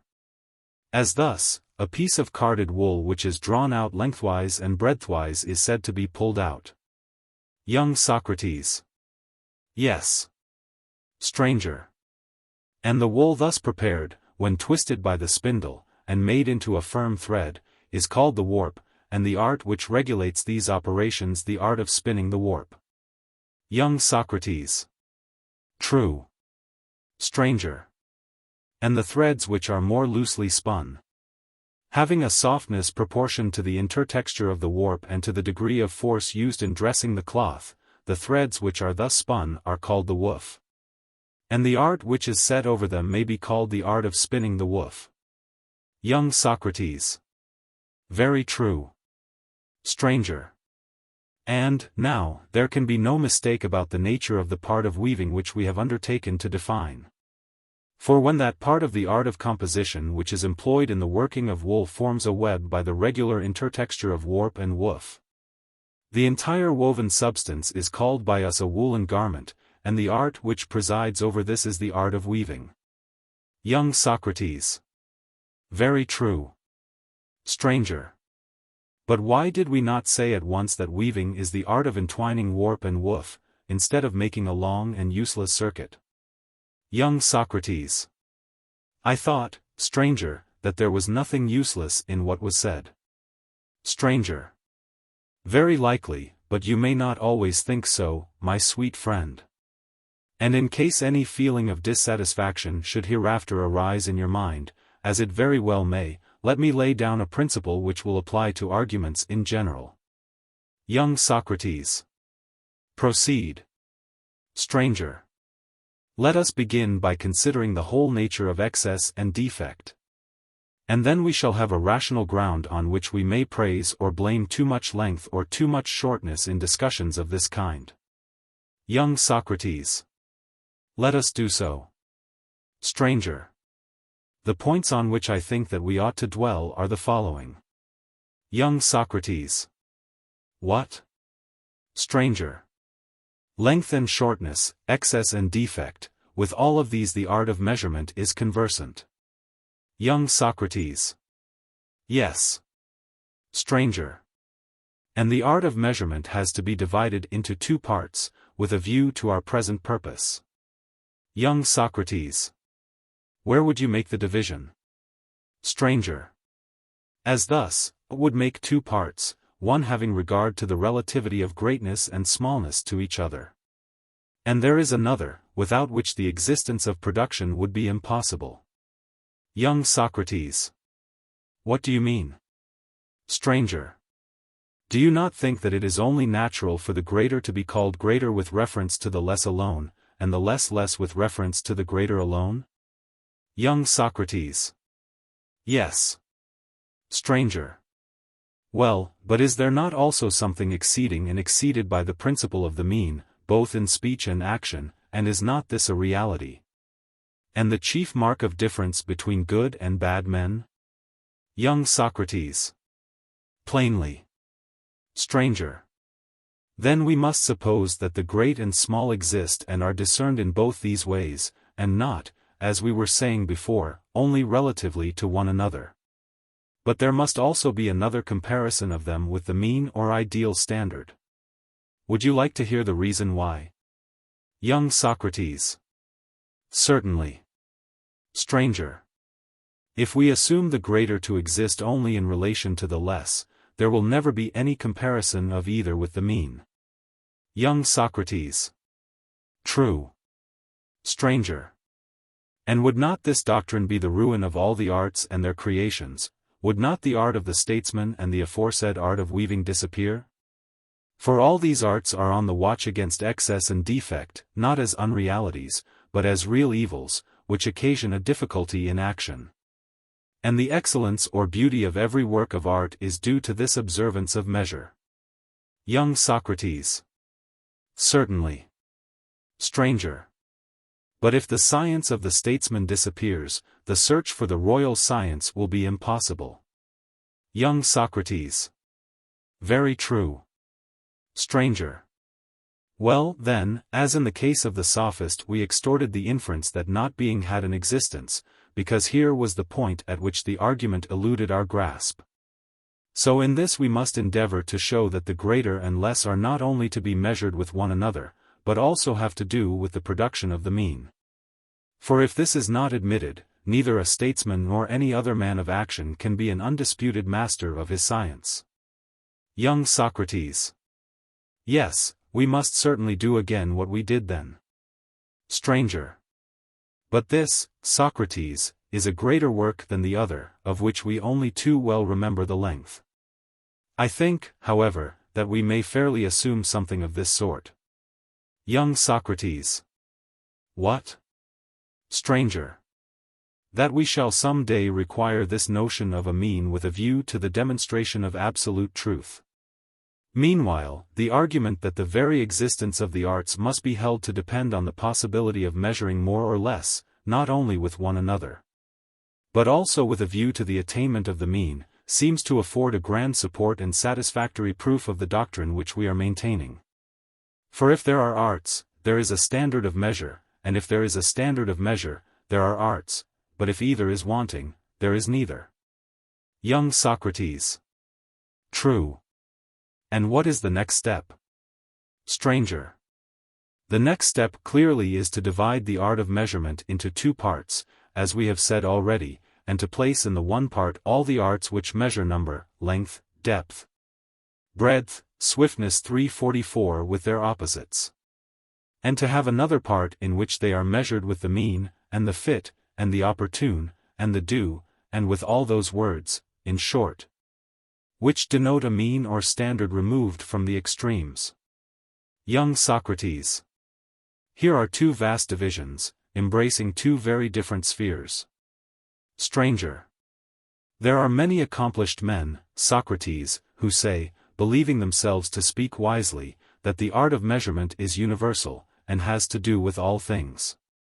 And this means what we are now saying, for all things which come within the province of art do certainly in some sense partake of measure. But these persons, because they are not accustomed to distinguish classes according to real forms, jumble together two widely different things, relation to one another, and to a standard, under the idea that they are the same, and also fall into the converse error of dividing other things not according to their real parts. Whereas the right way is, if a man has first seen the unity of things, to go on with the inquiry and not desist until he has found all the differences contained in it which form distinct classes. Nor again should he be able to rest contented with the manifold diversities which are seen in a multitude of things until he has comprehended all of them that have any affinity within the bounds of one similarity and embraced them within the reality of a single kind. But we have said enough on this head, and also of excess and defect. We have only to bear in mind that two divisions of the art of measurement have been discovered which are concerned with them, and not forget what they are. Young Socrates. We will not forget. Stranger. And now that this discussion is completed, let us go on to consider another question, which concerns not this argument only but the conduct of such arguments in general. Young Socrates. What is this new question? Stranger. Take the case of a child who is engaged in learning his letters, when he is asked what letters make up a word. Should we say that the question is intended to improve his grammatical knowledge of that particular word, or of all words? Young Socrates. Clearly, in order that he may have a better knowledge of all words. Stranger.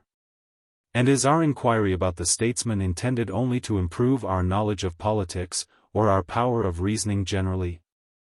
Young Socrates. Clearly, as in the former example, the purpose is general. Stranger.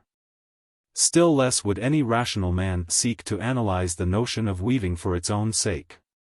But people seem to forget that some things have sensible images, which are readily known, and can be easily pointed out when anyone desires to answer an inquirer without any trouble or argument. Whereas the greatest and highest truths have no outward image of themselves visible to man, which he who wishes to satisfy the soul of the inquirer can adapt to the eye of sense. 345 And therefore we ought to train ourselves to give and accept a rational account of them. For immaterial things, which are the noblest and greatest, are shown only in thought and idea, and in no other way, and all that we are now saying is said for the sake of them. Moreover, there is always less difficulty in fixing the mind on small matters than on great. Young Socrates. Very good. Stranger. Let us call to mind the bearing of all this. Young Socrates. What is it? Stranger. I wanted to get rid of any impression of tediousness which we may have experienced in the discussion about weaving, and the reversal of the universe. And in the discussion concerning the Sophist and the being of not being. I know that they were felt to be too long, and I reproached myself with this, fearing that they might be not only tedious but irrelevant. And all that I have now said is only designed to prevent the recurrence of any such disagreeables for the future. Young Socrates. Very good. Will you proceed? Stranger. Then I would like to observe that you and I, remembering what has been said, should praise or blame the length or shortness of discussions, not by comparing them with one another, but with what is fitting, having regard to the part of measurement, which, as we said, was to be borne in mind. Young Socrates. Very true. Stranger. And yet, not everything is to be judged even with a view to what is fitting. For we should only want such a length as is suited to give pleasure, if at all, as a secondary matter. And reason tells us, that we should be contented to make the ease or rapidity of an inquiry, not our first, but our second object. The first and highest of all being to assert the great method of division according to species, whether the discourse be shorter or longer is not to the point. No offense should be taken at length, but the longer and shorter are to be employed indifferently, according as either of them is better calculated to sharpen the wits of the auditors. Reason would also say to him who censures the length of discourses on such occasions and cannot away with their circumlocution, that he should not be in such a hurry to have done with them. When he can only complain that they are tedious, but he should prove that if they had been shorter they would have made those who took part in them better dialecticians, and more capable of expressing the truth of things. About any other praise and blame, he need not trouble himself, he should pretend not to hear them. But we have had enough of this, as you will probably agree with me in thinking. Let us return to our statesman, and apply to his case the aforesaid example of weaving. Young Socrates. Very good, let us do as you say. Stranger. The art of the king has been separated from the similar arts of shepherds, and, indeed, from all those which have to do with herds at all. There still remain, however, of the causal and cooperative arts those which are immediately concerned with states, and which must first be distinguished from one another. Young Socrates. Very good. Stranger. You know that these arts cannot easily be divided into two halves, the reason will be very evident as we proceed. Young Socrates. Then we had better do so. Stranger. We must carve them like a victim into members or limbs, since we cannot bisect them. 346 For we certainly should divide everything into as few parts as possible. Young Socrates. What is to be done in this case? Stranger. What we did in the example of weaving, all those arts which furnish the tools were regarded by us as cooperative. Young Socrates. Yes. Stranger. So now, and with still more reason, all arts which make any implement in a state, whether great or small, may be regarded by us as cooperative. For without them neither state nor statesmanship would be possible. And yet we are not inclined to say that any of them is a product of the kingly art. Young Socrates. No, indeed. Stranger. The task of separating this class from others is not an easy one. For there is plausibility in saying that anything in the world is the instrument of doing something. But there is another class of possessions in a city, of which I have a word to say. Young Socrates. What class do you mean? Stranger. A class which may be described as not having this power. 347 That is to say, not like an instrument, framed for production, but designed for the preservation of that which is produced. Young Socrates. To what do you refer? Stranger. To the class of vessels, as they are comprehensively termed, which are constructed for the preservation of things moist and dry, of things prepared in the fire or out of the fire. This is a very large class, and has, if I am not mistaken, literally nothing to do with the royal art of which we are in search. Young Socrates. Certainly not. Stranger. There is also a third class of possessions to be noted, different from these and very extensive, moving or resting on land or water, honorable and also dishonorable. The whole of this class has one name, because it is intended to be sat upon, being always a seat for something. Young Socrates. What is it? Stranger. A vehicle, which is certainly not the work of the statesman, but of the carpenter, potter, and coppersmith. Young Socrates. I understand. Stranger. And is there not a fourth class which is again different, and in which most of the things formerly mentioned are contained, every kind of dress, most sorts of arms, walls and enclosures, whether of earth or stone, and 10,000 other things? All of which being made for the sake of defense, may be truly called defenses, and are for the most part to be regarded as the work of the builder or of the weaver, rather than of the statesman. Young Socrates. Certainly. Stranger. Shall we add a fifth class, of ornamentation and drawing, and of the imitations produced by drawing and music, which are designed for amusement only, and may be fairly comprehended under one name? Young Socrates. What is it? Stranger. Plaything is the name. Young Socrates. Certainly. Stranger. That one name may be fitly predicated of all of them, for none of these things have a serious purpose, amusement is their sole aim. Young Socrates. That again I understand. Stranger. Then there is a class which provides materials for all these, out of which and in which the arts already mentioned fabricate their works. This manifold class, I say, which is the creation and offspring of many other arts, may I not rank sixth? Young Socrates. What do you mean? Stranger. I am referring to gold, silver, and other metals, and all that wood cutting and shearing of every sort provides for the art of carpentry and plating. And there is the process of barking and stripping the cuticle of plants, and the currier's art, which strips off the skins of animals. And other similar arts which manufacture corks and papyri and cords, and provide for the manufacture of composite species out of simple kinds. The whole class may be termed the primitive and simple possession of man. And with this the kingly science has no concern at all. Young Socrates. True. Stranger. The provision of food and of all other things which mingle their particles with the particles of the human body, and minister to the body, will form a seventh class, which may be called by the general term of nourishment, unless you have any better name to offer.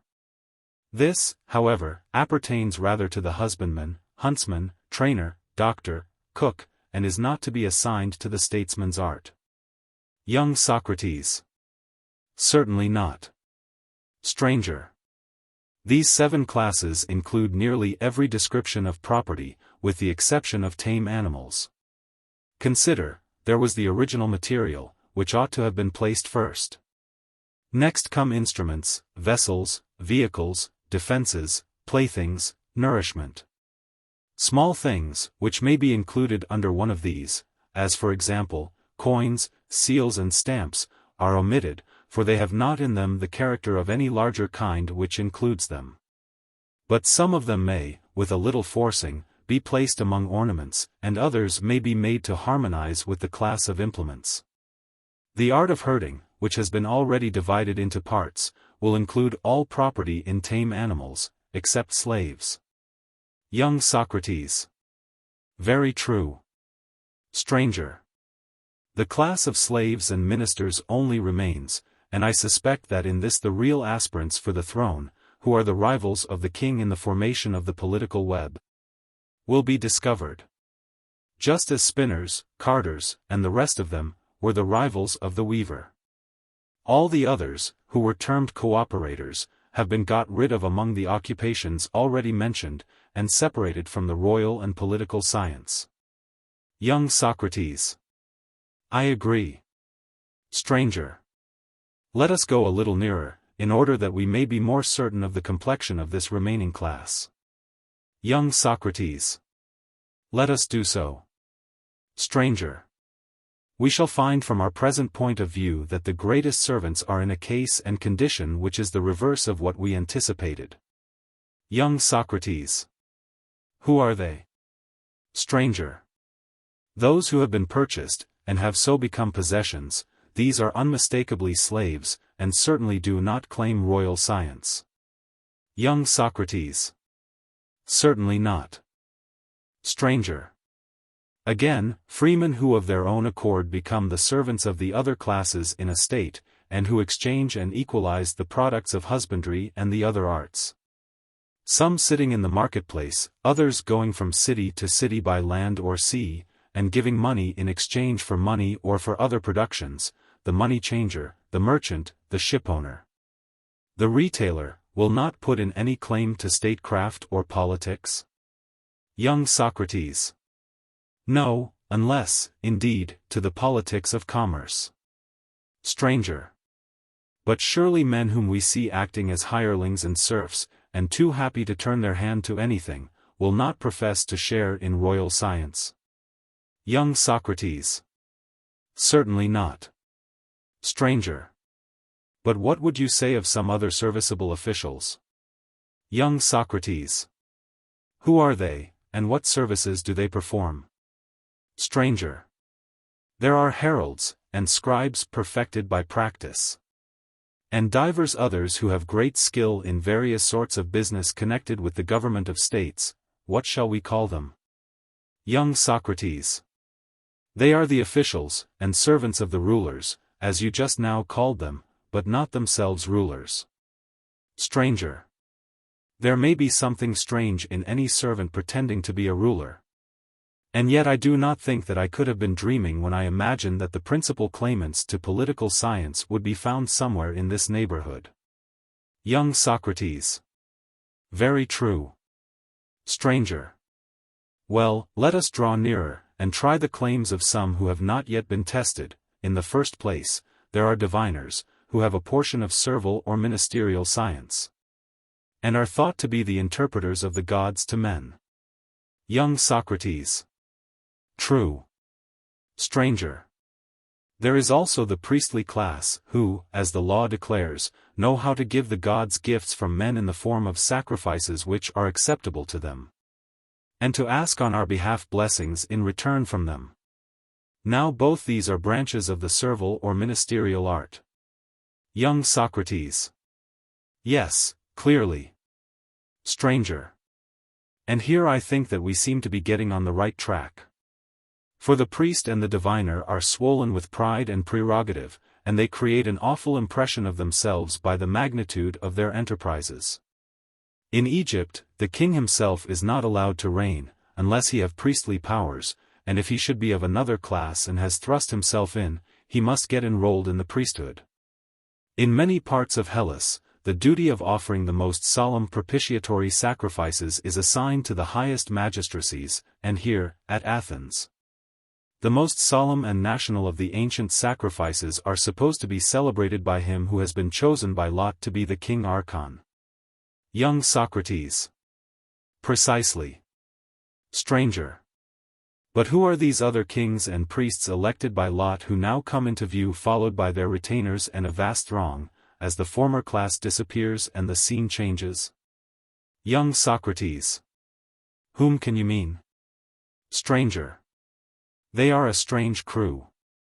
Young Socrates. Why strange? Stranger. A minute ago I thought that they were animals of every tribe. For many of them are like lions and centaurs, and many more like satyrs and such weak and shifty creatures, protean shapes quickly changing into one another's forms and natures. And now, Socrates, I begin to see who they are. Young Socrates. Who are they? You seem to be gazing on some strange vision. Stranger. Yes, everyone looks strange when you do not know him.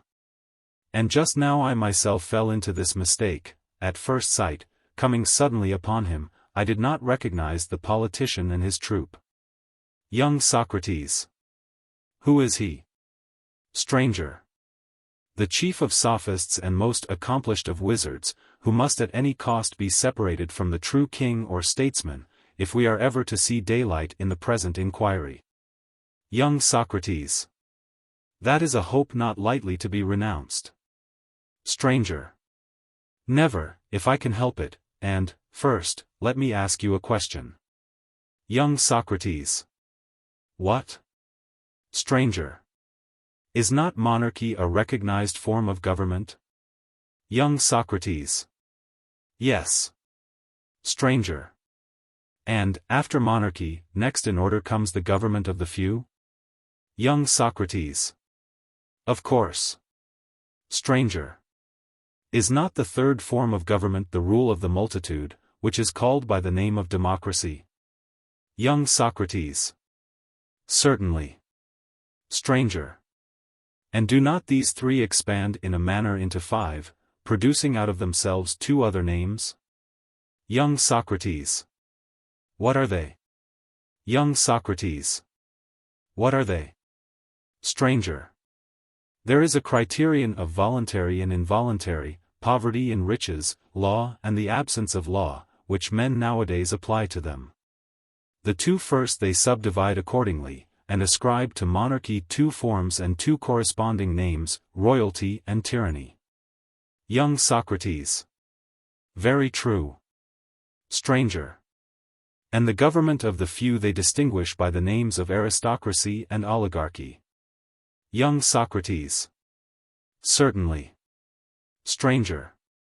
Democracy alone, whether rigidly observing the laws or not, and whether the multitude rule over the men of property with their consent or against their consent. Always in ordinary language has the same name. Young Socrates. True. Stranger. But do you suppose that any form of government which is defined by these characteristics of the one, the few, or the many, of poverty or wealth, of voluntary or compulsory submission, of written law or the absence of law, can be a right one? Young Socrates. Why not? Stranger. Reflect, and follow me. Young Socrates. In what direction? Stranger. Shall we abide by what we said at first, or shall we retract our words? Young Socrates. To what do you refer? Stranger. If I am not mistaken, we said that royal power was a science? Young Socrates. Yes. Stranger. And a science of a peculiar kind, which was selected out of the rest as having a character which is at once judicial and authoritative? Young Socrates. Yes. Stranger. And there was one kind of authority over lifeless things and another other living animals. And so we proceeded in the division step by step up to this point, not losing the idea of science, but unable as yet to determine the nature of the particular science? Young Socrates. True. Stranger. Hence we are led to observe that the distinguishing principle of the state cannot be the few or many, the voluntary or involuntary, poverty or riches. But some notion of science must enter into it, if we are to be consistent with what has preceded. Young Socrates. And we must be consistent. Stranger. Well, then, in which of these various forms of states may the science of government, which is among the greatest of all sciences and most difficult to acquire, be supposed to reside? That we must discover, and then we shall see who are the false politicians who pretend to be politicians but are not, although they persuade many, and shall separate them from the wise king. Young Socrates. That, as the argument has already intimated, will be our duty. Stranger. Do you think that the multitude in a state can attain political science? Young Socrates. Impossible. Stranger. But, perhaps, in a city of 1,000 men, there would be 100, or say 50, who could. Young Socrates. In that case political science would certainly be the easiest of all sciences. There could not be found in a city of that number as many really first-rate draft players, if judged by the standard of the rest of Hellas, and there would certainly not be as many kings. For kings we may truly call those who possess royal science, whether they rule or not, as was shown in the previous argument. Point 348. Stranger. Thank you for reminding me. And the consequence is that any true form of government can only be supposed to be the government of one, two, or, at any rate, of a few. Young Socrates. Certainly. Stranger. And these, whether they rule with the will, or against the will, of their subjects, with written laws or without written laws, and whether they are poor or rich. And whatever be the nature of their rule, must be supposed, according to our present view, to rule on some scientific principle. Just as the physician, whether he cures us against our will or with our will, and whatever be his mode of treatment, incision, burning, or the infliction of some other pain, whether he practices out of a book or not out of a book, and whether he be rich or poor, whether he purges or reduces in some other way, or even fattens his patients, is a physician all the same, so long as he exercises authority over them according to rules of art, if he only does them good and heals and saves them. And this we lay down to be the only proper test of the art of medicine, or of any other art of command. Young Socrates. Quite true. Stranger. Then that can be the only true form of government in which the governors are really found to possess science, and are not mere pretenders. Whether they rule according to law or without law, over willing or unwilling subjects, and are rich or poor themselves, none of these things can with any propriety be included in the notion of the ruler. Young Socrates. True. Stranger. And whether with a view to the public good they purge the state by killing some, or exiling some. Whether they reduce the size of the body corporate by sending out from the hive swarms of citizens, or, by introducing persons from without, increase it. While they act according to the rules of wisdom and justice, and use their power with a view to the general security and improvement, the city over which they rule, and which has these characteristics, may be described as the only true state.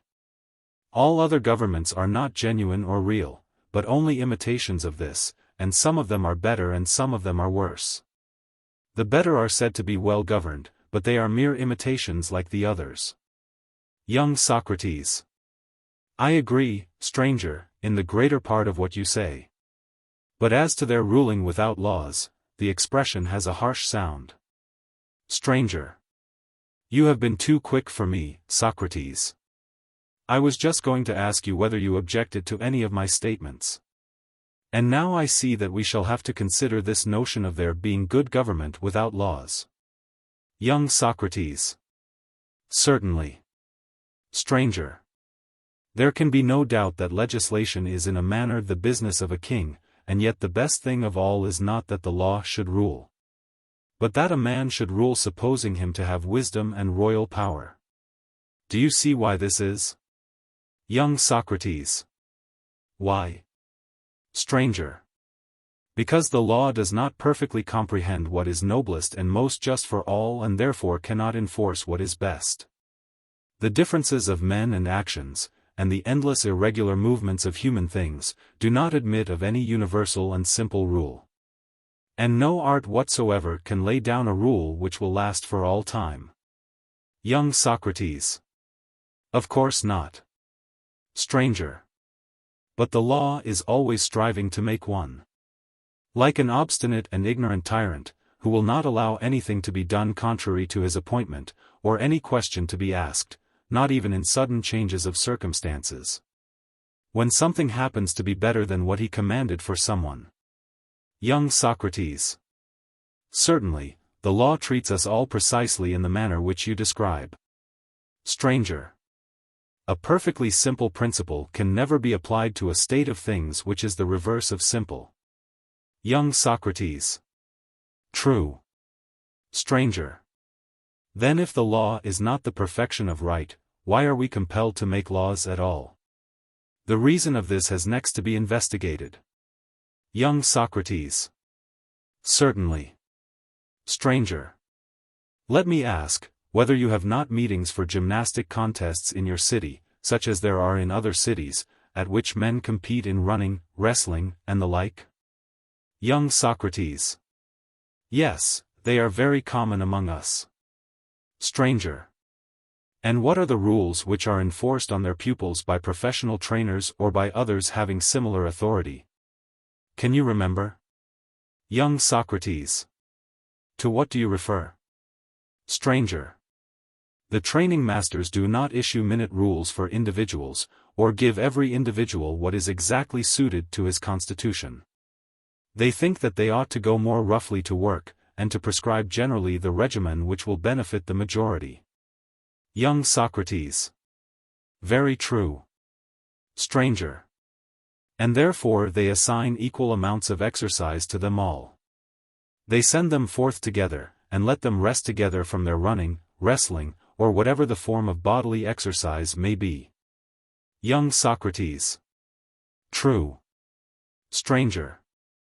And now observe that the legislator who has to preside over the herd, and to enforce justice in their dealings with one another, will not be able, in enacting for the general good, to provide exactly what is suitable for each particular case. Young Socrates. He cannot be expected to do so. Stranger. He will lay down laws in a general form for the majority, roughly meeting the cases of individuals.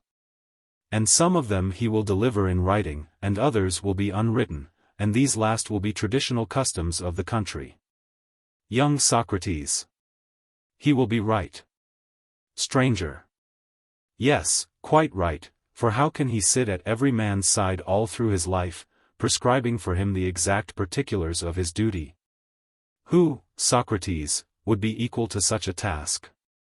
No one who really had the royal science, if he had been able to do this, would have imposed upon himself the restriction of a written law. Young Socrates. So I should infer from what has now been said. Stranger. Or rather, my good friend, from what is going to be said. Young Socrates. And what is that? Stranger. Let us put to ourselves the case of a physician, or trainer, who is about to go into a far country, and is expecting to be a long time away from his patients, thinking that his instructions will not be remembered unless they are written down. He will leave notes of them for the use of his pupils or patients. Young Socrates. True. Stranger. But what would you say, if he came back sooner than he had intended, and, owing to an unexpected change of the winds or other celestial influences, something else happened to be better for them? Would he not venture to suggest this new remedy, although not contemplated in his former prescription?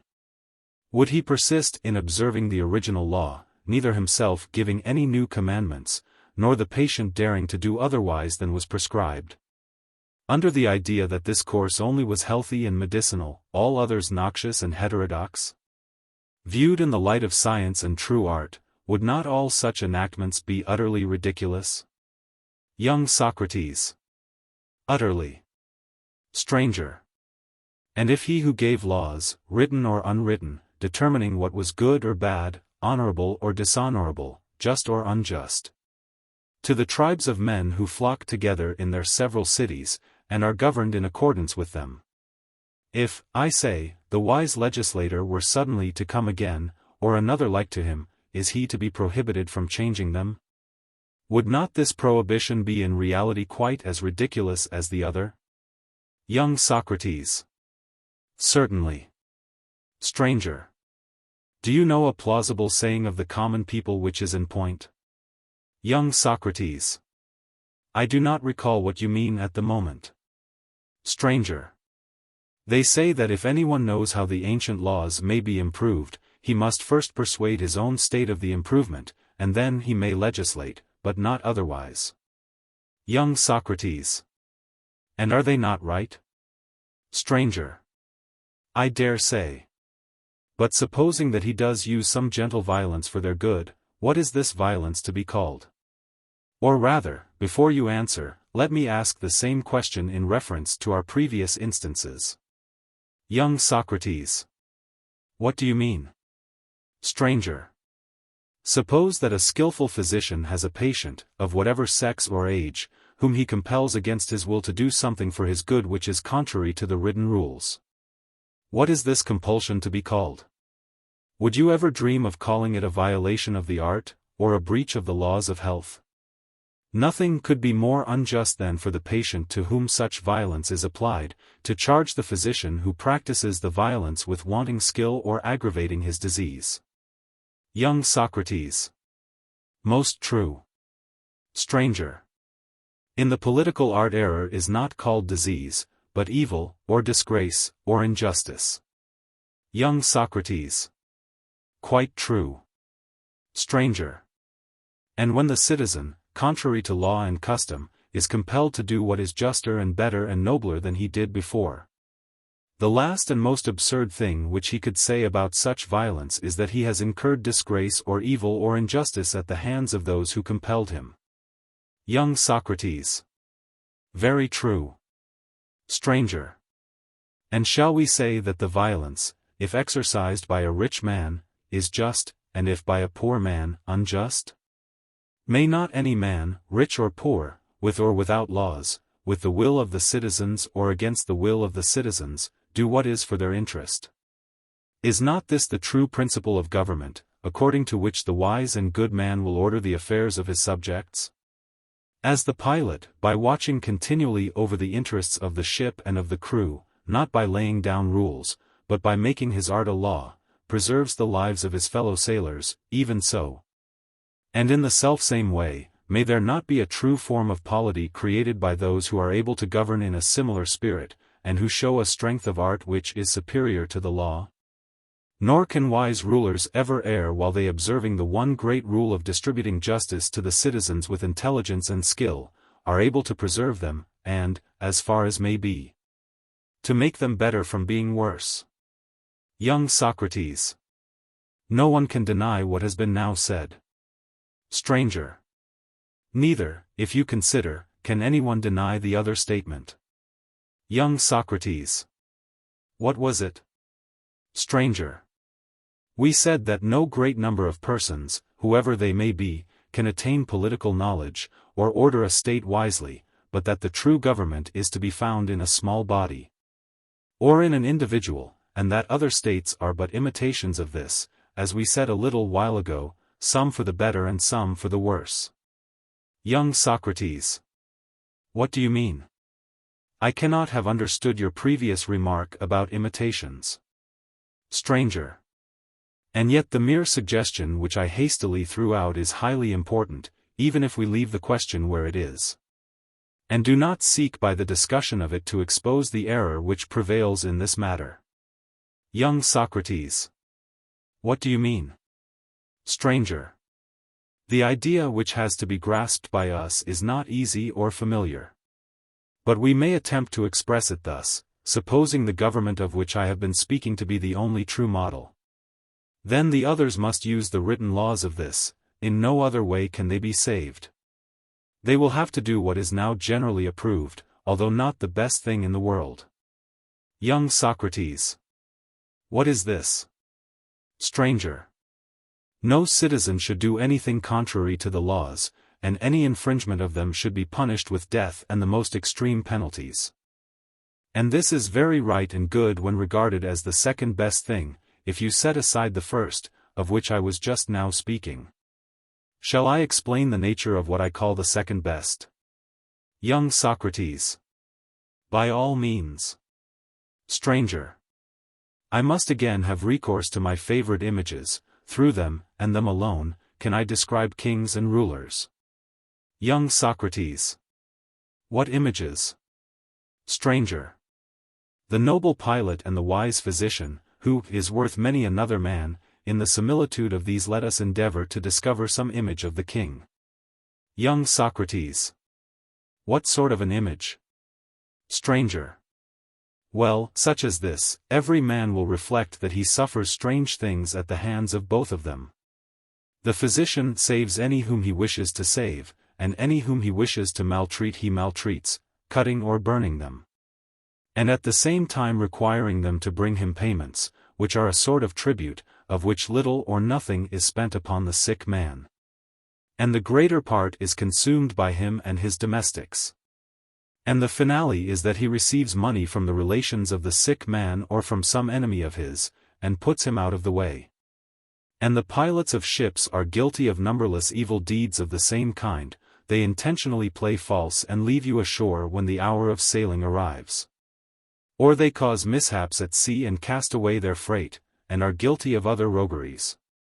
Now suppose that we, bearing all this in mind, were to determine, after consideration, that neither of these arts shall any longer be allowed to exercise absolute control either over freemen or over slaves, but that we will summon an assembly either of all the people, or of the rich only, that anybody who likes, whatever may be his calling, or even if he have no calling, may offer an opinion either about seamanship or about diseases, whether as to the manner in which physic or surgical instruments are to be applied to the patient, or again about the vessels and the nautical implements which are required in navigation, and how to meet the dangers of winds and waves which are incidental to the voyage, how to behave when encountering pirates, and what is to be done with the old-fashioned galleys, if they have to fight with others of a similar build, and that whatever shall be decreed by the multitude on these points, upon the advice of persons skilled or unskilled, shall be written down on triangular tablets and columns, or enacted although unwritten to be national customs, and that in all future time vessels shall be navigated and remedies administered to the patient after this fashion. Young Socrates. What a strange notion. Stranger. Suppose further, that the pilots and physicians are appointed annually, either out of the rich, or out of the whole people, and that they are elected by lot, and that after their election they navigate vessels and heal the sick according to the written rules. Young Socrates. Worse and worse. Stranger.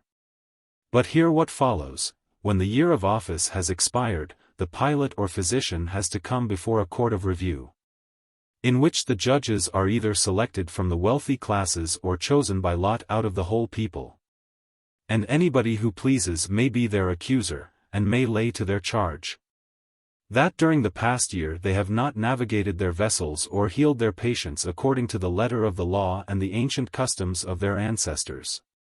And if either of them is condemned, some of the judges must fix what he is to suffer or pay. Young Socrates. He who is willing to take a command under such conditions, deserves to suffer any penalty. Stranger. Yet once more, we shall have to enact that if anyone is detected inquiring into piloting and navigation, or into health and the true nature of medicine, or about the winds, or other conditions of the atmosphere, contrary to the written rules, and has any ingenious notions about such matters, he is not to be called a pilot or physician, but a cloudy prating sophist. Further, on the ground that he is a corrupter of the young, who would persuade them to follow the art of medicine or piloting in an unlawful manner, and to exercise an arbitrary rule over their patients or ships, anyone who is qualified by law may inform against him, and indict him in some court, and then if he is found to be persuading any, whether young or old, to act contrary to the written law, he is to be punished with the utmost rigor. For no one should presume to be wiser than the laws. And as touching healing and health and piloting and navigation, the nature of them is known to all, for anybody may learn the written laws and the national customs. If such were the mode of procedure, Socrates, about these sciences and about generalship, and any branch of hunting, or about painting or imitation in general, or carpentry, or any sort of handicraft, or husbandry, or planting, or if we were to see an art of rearing horses, or tending herds, or divination, or any ministerial service, or draught playing, or any science conversant with number, whether simple or square or cube, or comprising motion, I say, if all these things were done in this way according to written regulations, and not according to art, what would be the result? Young Socrates. All the arts would utterly perish, and could never be recovered, because inquiry would be unlawful. And human life, which is bad enough already, would then become utterly unendurable. Stranger. But what, if while compelling all these operations to be regulated by written law, we were to appoint as the guardian of the laws someone elected by a show of hands, or by lot, and he caring nothing about the laws, were to act contrary to them from motives of interest or favor, and without knowledge, would not this be a still worse evil than the former? Young Socrates. Very true. Stranger. To go against the laws, which are based upon long experience, and the wisdom of counselors who have graciously recommended them and persuaded the multitude to pass them, would be a far greater and more ruinous error than any adherence to written law.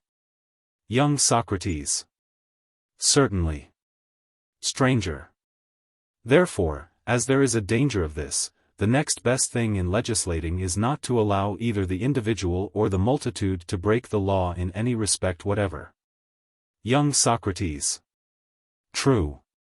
Stranger. The laws would be copies of the true particulars of action as far as they admit of being written down from the lips of those who have knowledge. Young Socrates. Certainly they would. Stranger. And, as we were saying, he who has knowledge and is a true statesman, will do many things within his own sphere of action by his art without regard to the laws. When he is of opinion that something other than that which he has written down and enjoined to be observed during his absence would be better. Young Socrates. Yes, we said so. Stranger. And any individual or any number of men, having fixed laws, in acting contrary to them with a view to something better, would only be acting, as far as they are able. Like the true statesman? Young Socrates. Certainly. Stranger. If they had no knowledge of what they were doing, they would imitate the truth, and they would always imitate ill. But if they had knowledge, the imitation would be the perfect truth, and an imitation no longer. Young Socrates. Quite true. Stranger. And the principle that no great number of men are able to acquire a knowledge of any art has been already admitted by us. Young Socrates.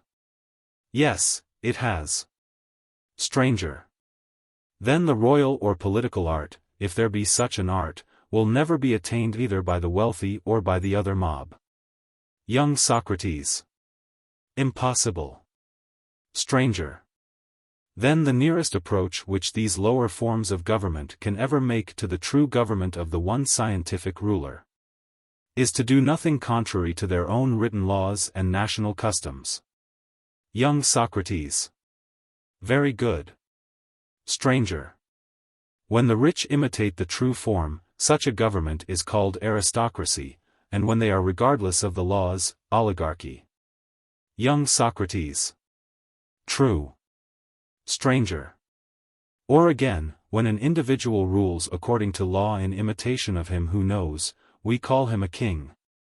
And if he rules according to law, we give him the same name, whether he rules with opinion or with knowledge. Young Socrates. To be sure. Stranger. And when an individual truly possessing knowledge rules, his name will surely be the same, he will be called a king. And thus the 5 names of governments, as they are now reckoned, become one. Young Socrates. That is true. Stranger. And when an individual ruler governs neither by law nor by custom, but following in the steps of the true man of science pretends that he can only act for the best by violating the laws, while in reality appetite and ignorance are the motives of the imitation, may not such an one be called a tyrant? Young Socrates. Certainly. Stranger. And this we believe to be the origin of the tyrant and the king, of oligarchies, and aristocracies, and democracies, because men are offended at the one monarch, and can never be made to believe that anyone can be worthy of such authority, or is able and willing in the spirit of virtue and knowledge to act justly and holily to all. They fancy that he will be a despot who will wrong and harm and slay whom he pleases of us. For if there could be such a despot as we describe, they would acknowledge that we ought to be too glad to have him, and that he alone would be the happy ruler of a true and perfect state. Young Socrates. To be sure. Stranger. But then, as the state is not like a beehive, and has no natural head who is at once recognized to be the superior both in body and in mind, mankind are obliged to meet and make laws, and endeavor to approach as nearly as they can to the true form of government. Young Socrates. True. Stranger. And when the foundation of politics is in the letter only and in custom, and knowledge is divorced from action, can we wonder, Socrates, at the miseries which there are, and always will be, in states? Any other art, built on such a foundation and thus conducted, would ruin all that it touched. Ought we not rather to wonder at the natural strength of the political bond? For states have endured all this, time out of mind, and yet some of them still remain and are not overthrown, though many of them, like ships at sea, founder from time to time, and perish and have perished and will hereafter perish, through the badness of their pilots and crews, who have the worst sort of ignorance of the highest truths, I mean to say, that they are wholly unacquainted with politics, of which, above all other sciences, they believe themselves to have acquired the most perfect knowledge. Young Socrates. Very true. Stranger. Then the question arises, which of these untrue forms of government is the least oppressive to their subjects, though they are all oppressive? And which is the worst of them? Here is a consideration which is beside our present purpose, and yet having regard to the whole it seems to influence all our actions, we must examine it. Young Socrates. Yes, we must. Stranger.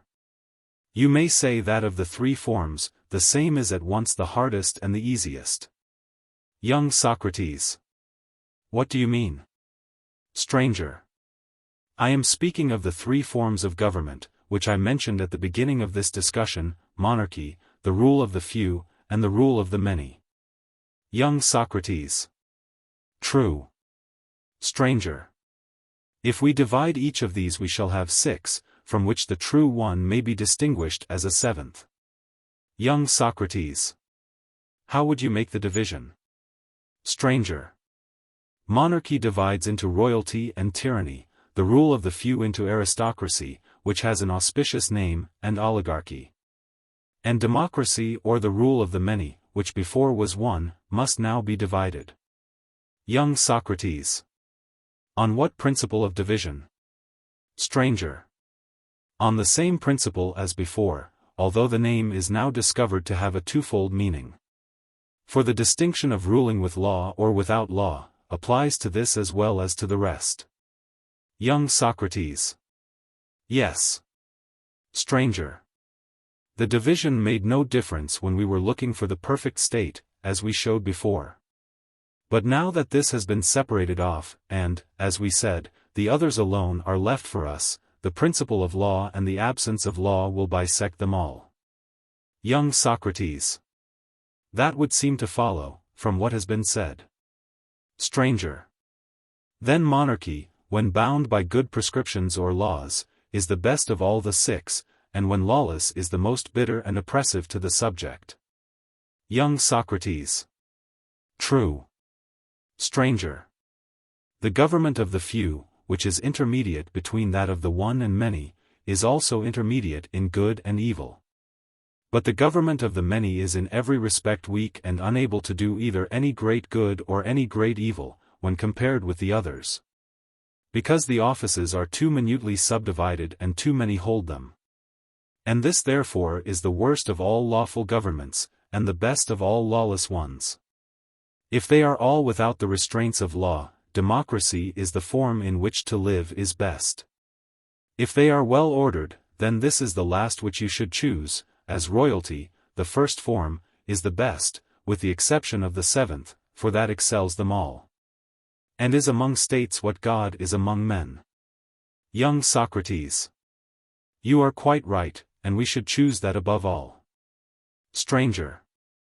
The members of all these states, with the exception of the one which has knowledge, may be set aside as being not statesmen but partisans, upholders of the most monstrous idols.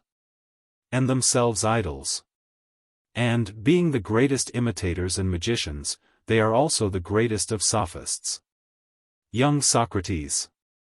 The name of sophist after many windings in the argument appears to have been most justly fixed upon the politicians, as they are termed.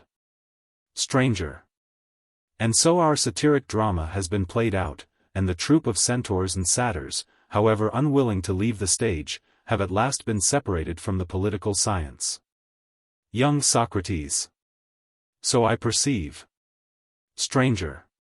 There remain, however, natures still more troublesome, because they are more nearly akin to the king, and more difficult to discern. The examination of them may be compared to the process of refining gold. Young Socrates. What is your meaning? Stranger. The workmen begin by sifting away the earth and stones and the like. There remain in a confused mass the valuable elements akin to gold, which can only be separated by fire, copper, silver, and other precious metal. These are at last refined away by the use of tests, until the gold is left quite pure. Young Socrates. Yes, that is the way in which these things are said to be done. Stranger. In like manner, all alien and uncongenial matter has been separated from political science, and what is precious and of a kindred nature has been left.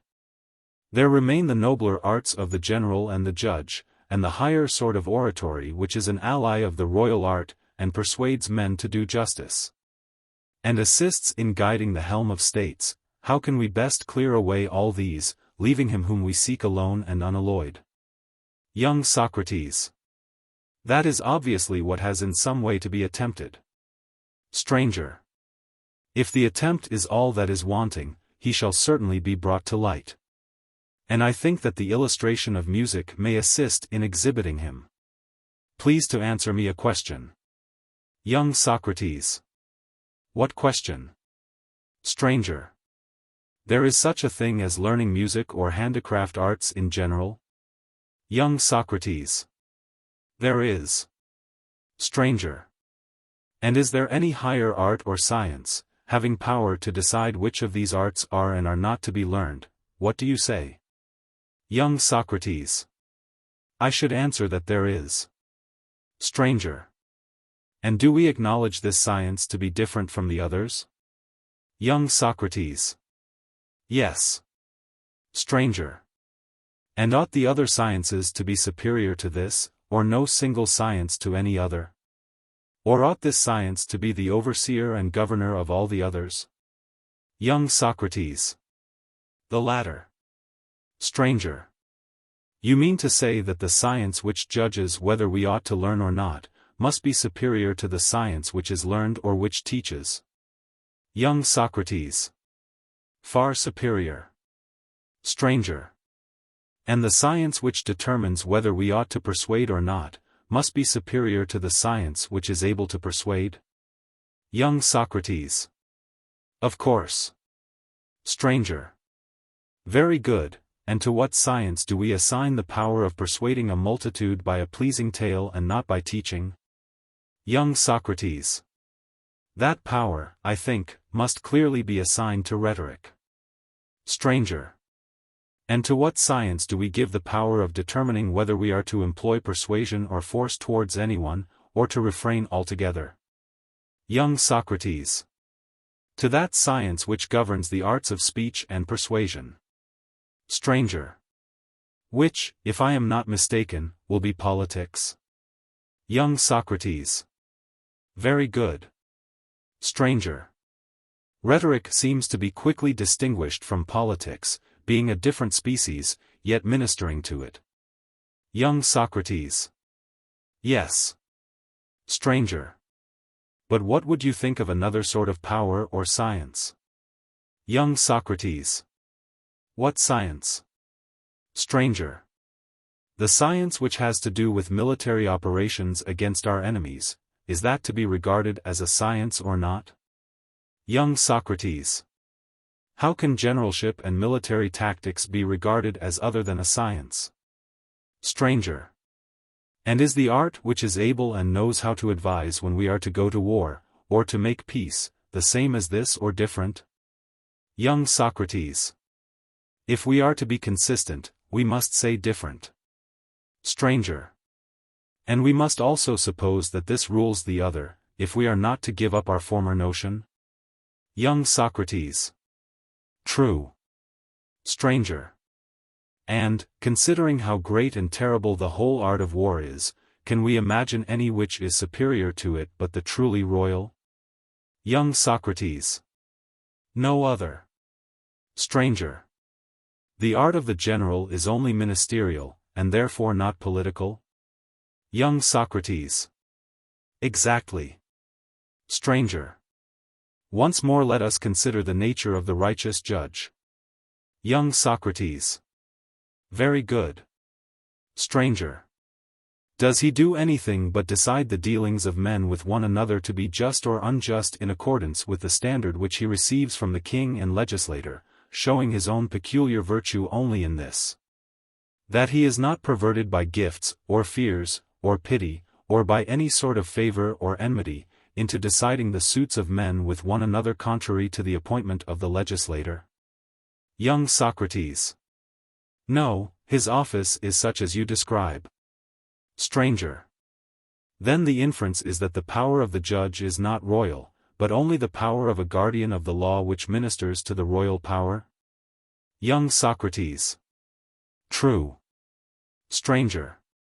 The review of all these sciences shows that none of them is political or royal. For the truly royal ought not itself to act, but to rule over those who are able to act. The king ought to know what is and what is not a fitting opportunity for taking the initiative in matters of the greatest importance, whilst others should execute his orders. Young Socrates. True. Stranger. And, therefore, the arts which we have described, as they have no authority over themselves or one another, but are each of them concerned with some special action of their own, have, as they ought to have, special names corresponding to their several actions. Young Socrates. I agree. Stranger. And the science which is over them all, and has charge of the laws, and of all matters affecting the state, and truly weaves them all into one. If we would describe under a name characteristic of their common nature, most truly we may call politics. Young Socrates. Exactly so. Stranger. Then, now that we have discovered the various classes in a state, 349, shall I analyze politics after the pattern which weaving supplied? Young Socrates. I greatly wish that you would. Stranger. Then I must describe the nature of the royal web, and show how the various threads are woven into one piece. Young Socrates. Clearly. Stranger. A task has to be accomplished, which, although difficult, appears to be necessary. Young Socrates. Certainly the attempt must be made. Stranger. To assume that one part of virtue differs in kind from another, is a position easily assailable by contentious disputants, who appeal to popular opinion. Young Socrates. I do not understand. Stranger. Let me put the matter in another way. I suppose that you would consider courage to be a part of virtue? Young Socrates. Certainly I should. Stranger. And you would think temperance to be different from courage, and likewise to be a part of virtue? Young Socrates. True. Stranger. I shall venture to put forward a strange theory about them. Young Socrates. What is it? Stranger.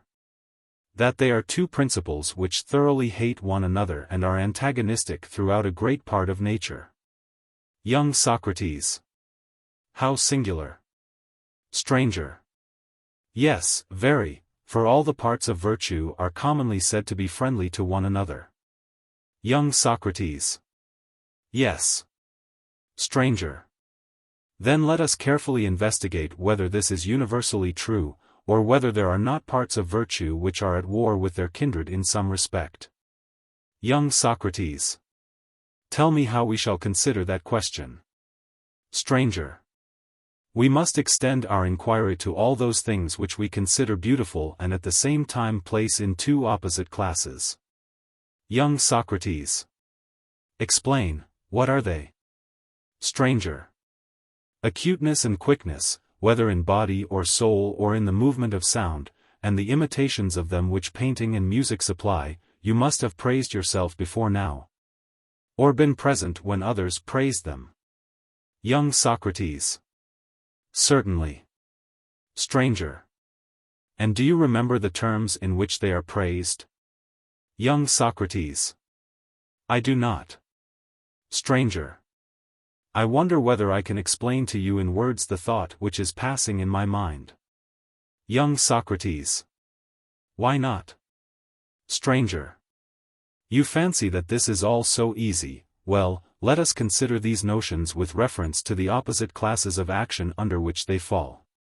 When we praise quickness and energy and acuteness, whether of mind or body or sound, we express our praise of the quality which we admire by one word, and that one word is manliness or courage.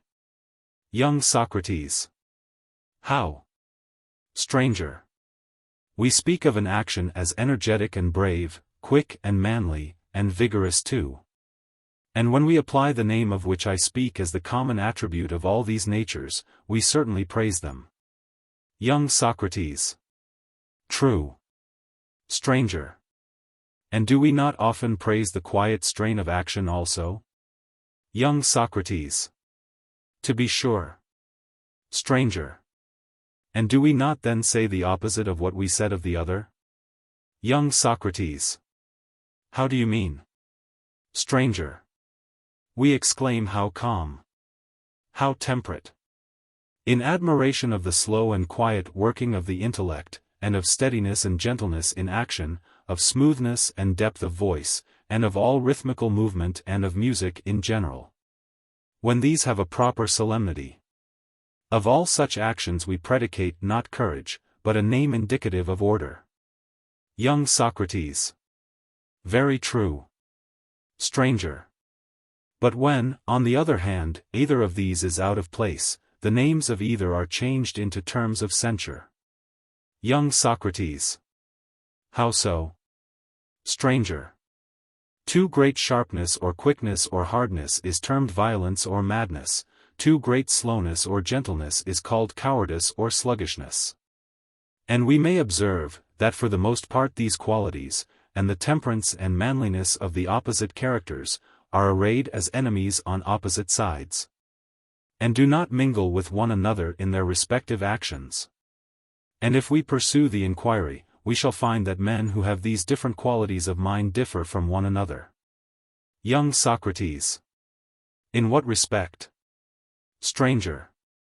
In respect of all the qualities which I mentioned, and very likely of many others. According to their respective affinities to either class of actions they distribute praise and blame, praise to the actions which are akin to their own, blame to those of the opposite party, and out of this many quarrels and occasions of quarrel arise among them. Young Socrates. True. Stranger. The difference between the two classes is often a trivial concern. But in a state, and when affecting really important matters, becomes of all disorders the most hateful. Young Socrates. To what do you refer? Stranger. To nothing short of the whole regulation of human life. 350 For the orderly class are always ready to lead a peaceful life, quietly doing their own business. This is their manner of behaving with all men at home, and they are equally ready to find some way of keeping the peace with foreign states. And on account of this fondness of theirs for peace, which is often out of season where their influence prevails, they become by degrees unwarlike, and bring up their young men to be like themselves. They are at the mercy of their enemies, whence in a few years they and their children and the whole city often pass imperceptibly from the condition of freemen into that of slaves. Young Socrates. What a cruel fate! Stranger. And now think of what happens with the more courageous natures. Are they not always inciting their country to go to war, owing to their excessive love of the military life? They raise up enemies against themselves many and mighty, and either utterly ruin their native land or enslave and subject it to its foes? Young Socrates. That, again, is true. Stranger. Must we not admit, then, that where these two classes exist, they always feel the greatest antipathy and antagonism towards one another? Young Socrates. We cannot deny it. Stranger. And returning to the inquiry with which we began, have we not found that considerable portions of virtue are at variance with one another, and give rise to a similar opposition in the characters who are endowed with them? Young Socrates. True. Stranger. Let us consider a further point. Young Socrates. What is it? Stranger. I want to know, whether any constructive art will make any, even the most trivial thing, out of bad and good materials indifferently, if this can be helped. Does not all art rather reject the bad as far as possible, and accept the good and fit materials, and from these elements, whether like or unlike, gathering them all into one, work out some nature or idea? Young Socrates. To be sure. Stranger. Then the true and natural art of statesmanship will never allow any state to be formed by a combination of good and bad men, if this can be avoided. But will begin by testing human natures in play, and after testing them, will entrust them to proper teachers who are the ministers of her purposes. She will herself give orders and maintain authority. Just as the art of weaving continually gives orders and maintains authority over the carders and all the others who prepare the material for the work, commanding the subsidiary arts to execute the works which she deems necessary for making the web. Young Socrates. Quite true. Stranger.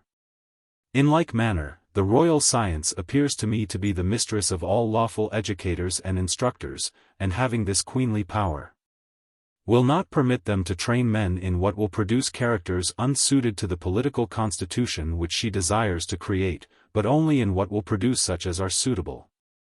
Those which have no share of manliness and temperance, or any other virtuous inclination, and, from the necessity of an evil nature, are violently carried away to godlessness and insolence and injustice, she gets rid of by death and exile, and punishes them with the greatest of disgraces. Young Socrates. That is commonly said. Stranger. But those who are wallowing in ignorance and baseness she bows under the yoke of slavery. Young Socrates. Quite right. Stranger. The rest of the citizens, out of whom, if they have education, something noble may be made, and who are capable of being united by the statesman, the kingly art blends and weaves together, taking on the one hand those whose natures tend rather to courage, which is the stronger element and may be regarded as the warp, and on the other hand those which incline to order and gentleness, and which are represented in the figure as spun thick and soft, after the manner of the woof, these, which are naturally opposed, she seeks to bind and weave together in the following manner. Young Socrates. In what manner? Stranger. First of all, she takes the eternal element of the soul and binds it with a divine cord, to which it is akin, and then the animal nature, and binds that with human cords. Young Socrates.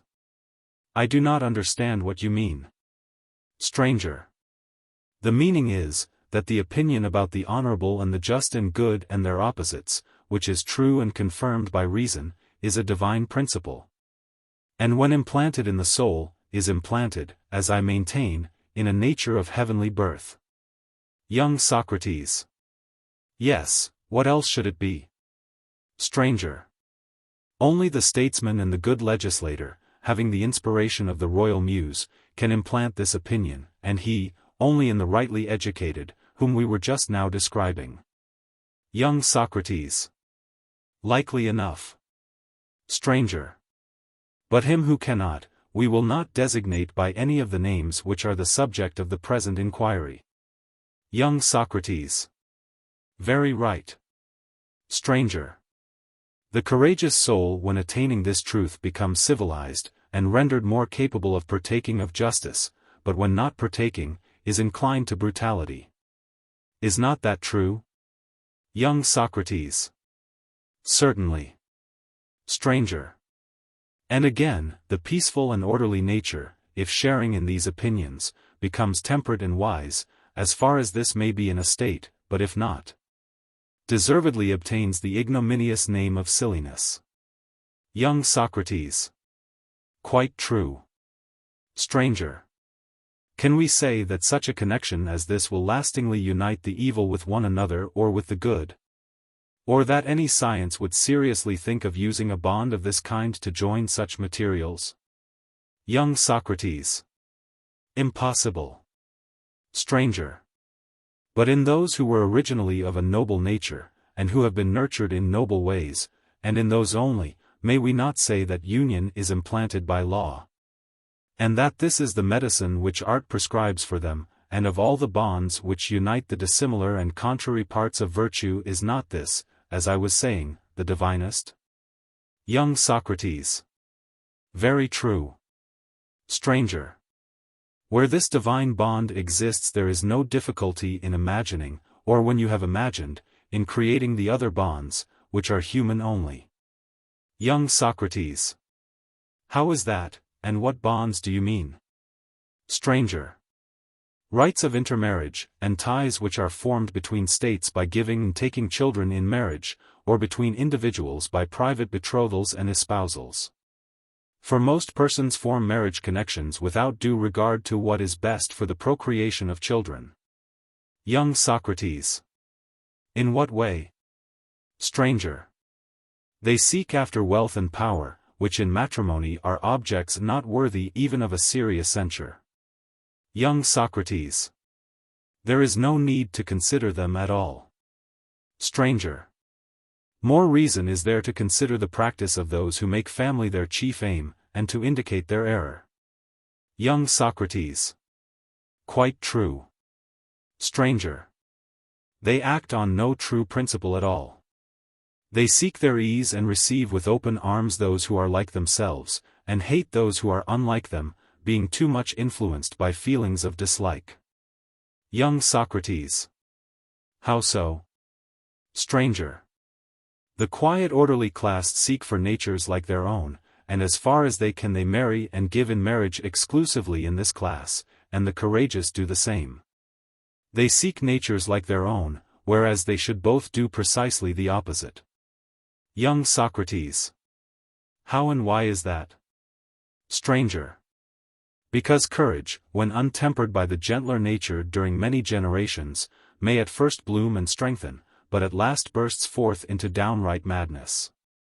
Young Socrates. Like enough. Stranger.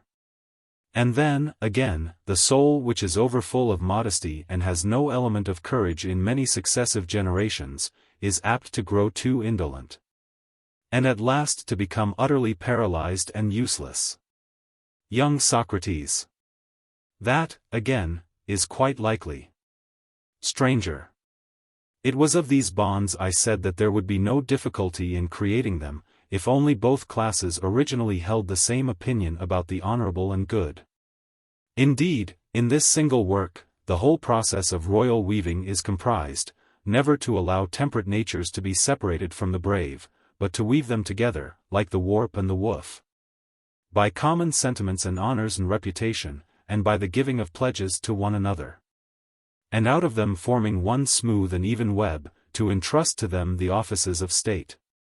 Young Socrates. How do you mean? Stranger. Where one officer only is needed, you must choose a ruler who has both these qualities, when many, you must mingle some of each. For the temperate ruler is very careful and just and safe, but is wanting in thoroughness and go. Young Socrates. Certainly, that is very true. Stranger.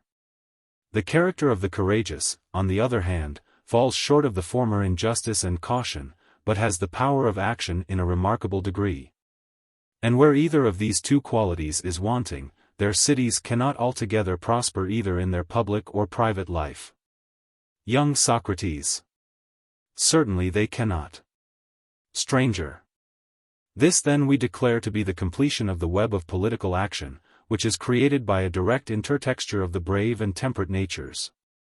Whenever the royal science has drawn the two minds into communion with one another by unanimity and friendship, and having perfected the noblest and best of all the webs which political life admits, and enfolding therein all other inhabitants of cities, whether slaves or freemen, binds them in one fabric and governs and presides over them, and, in so far as to be happy is vouchsafed to a city, in no particular fails to secure their happiness. Young Socrates. Your picture, stranger, of the king and statesman, no less than of the sophist, is quite perfect.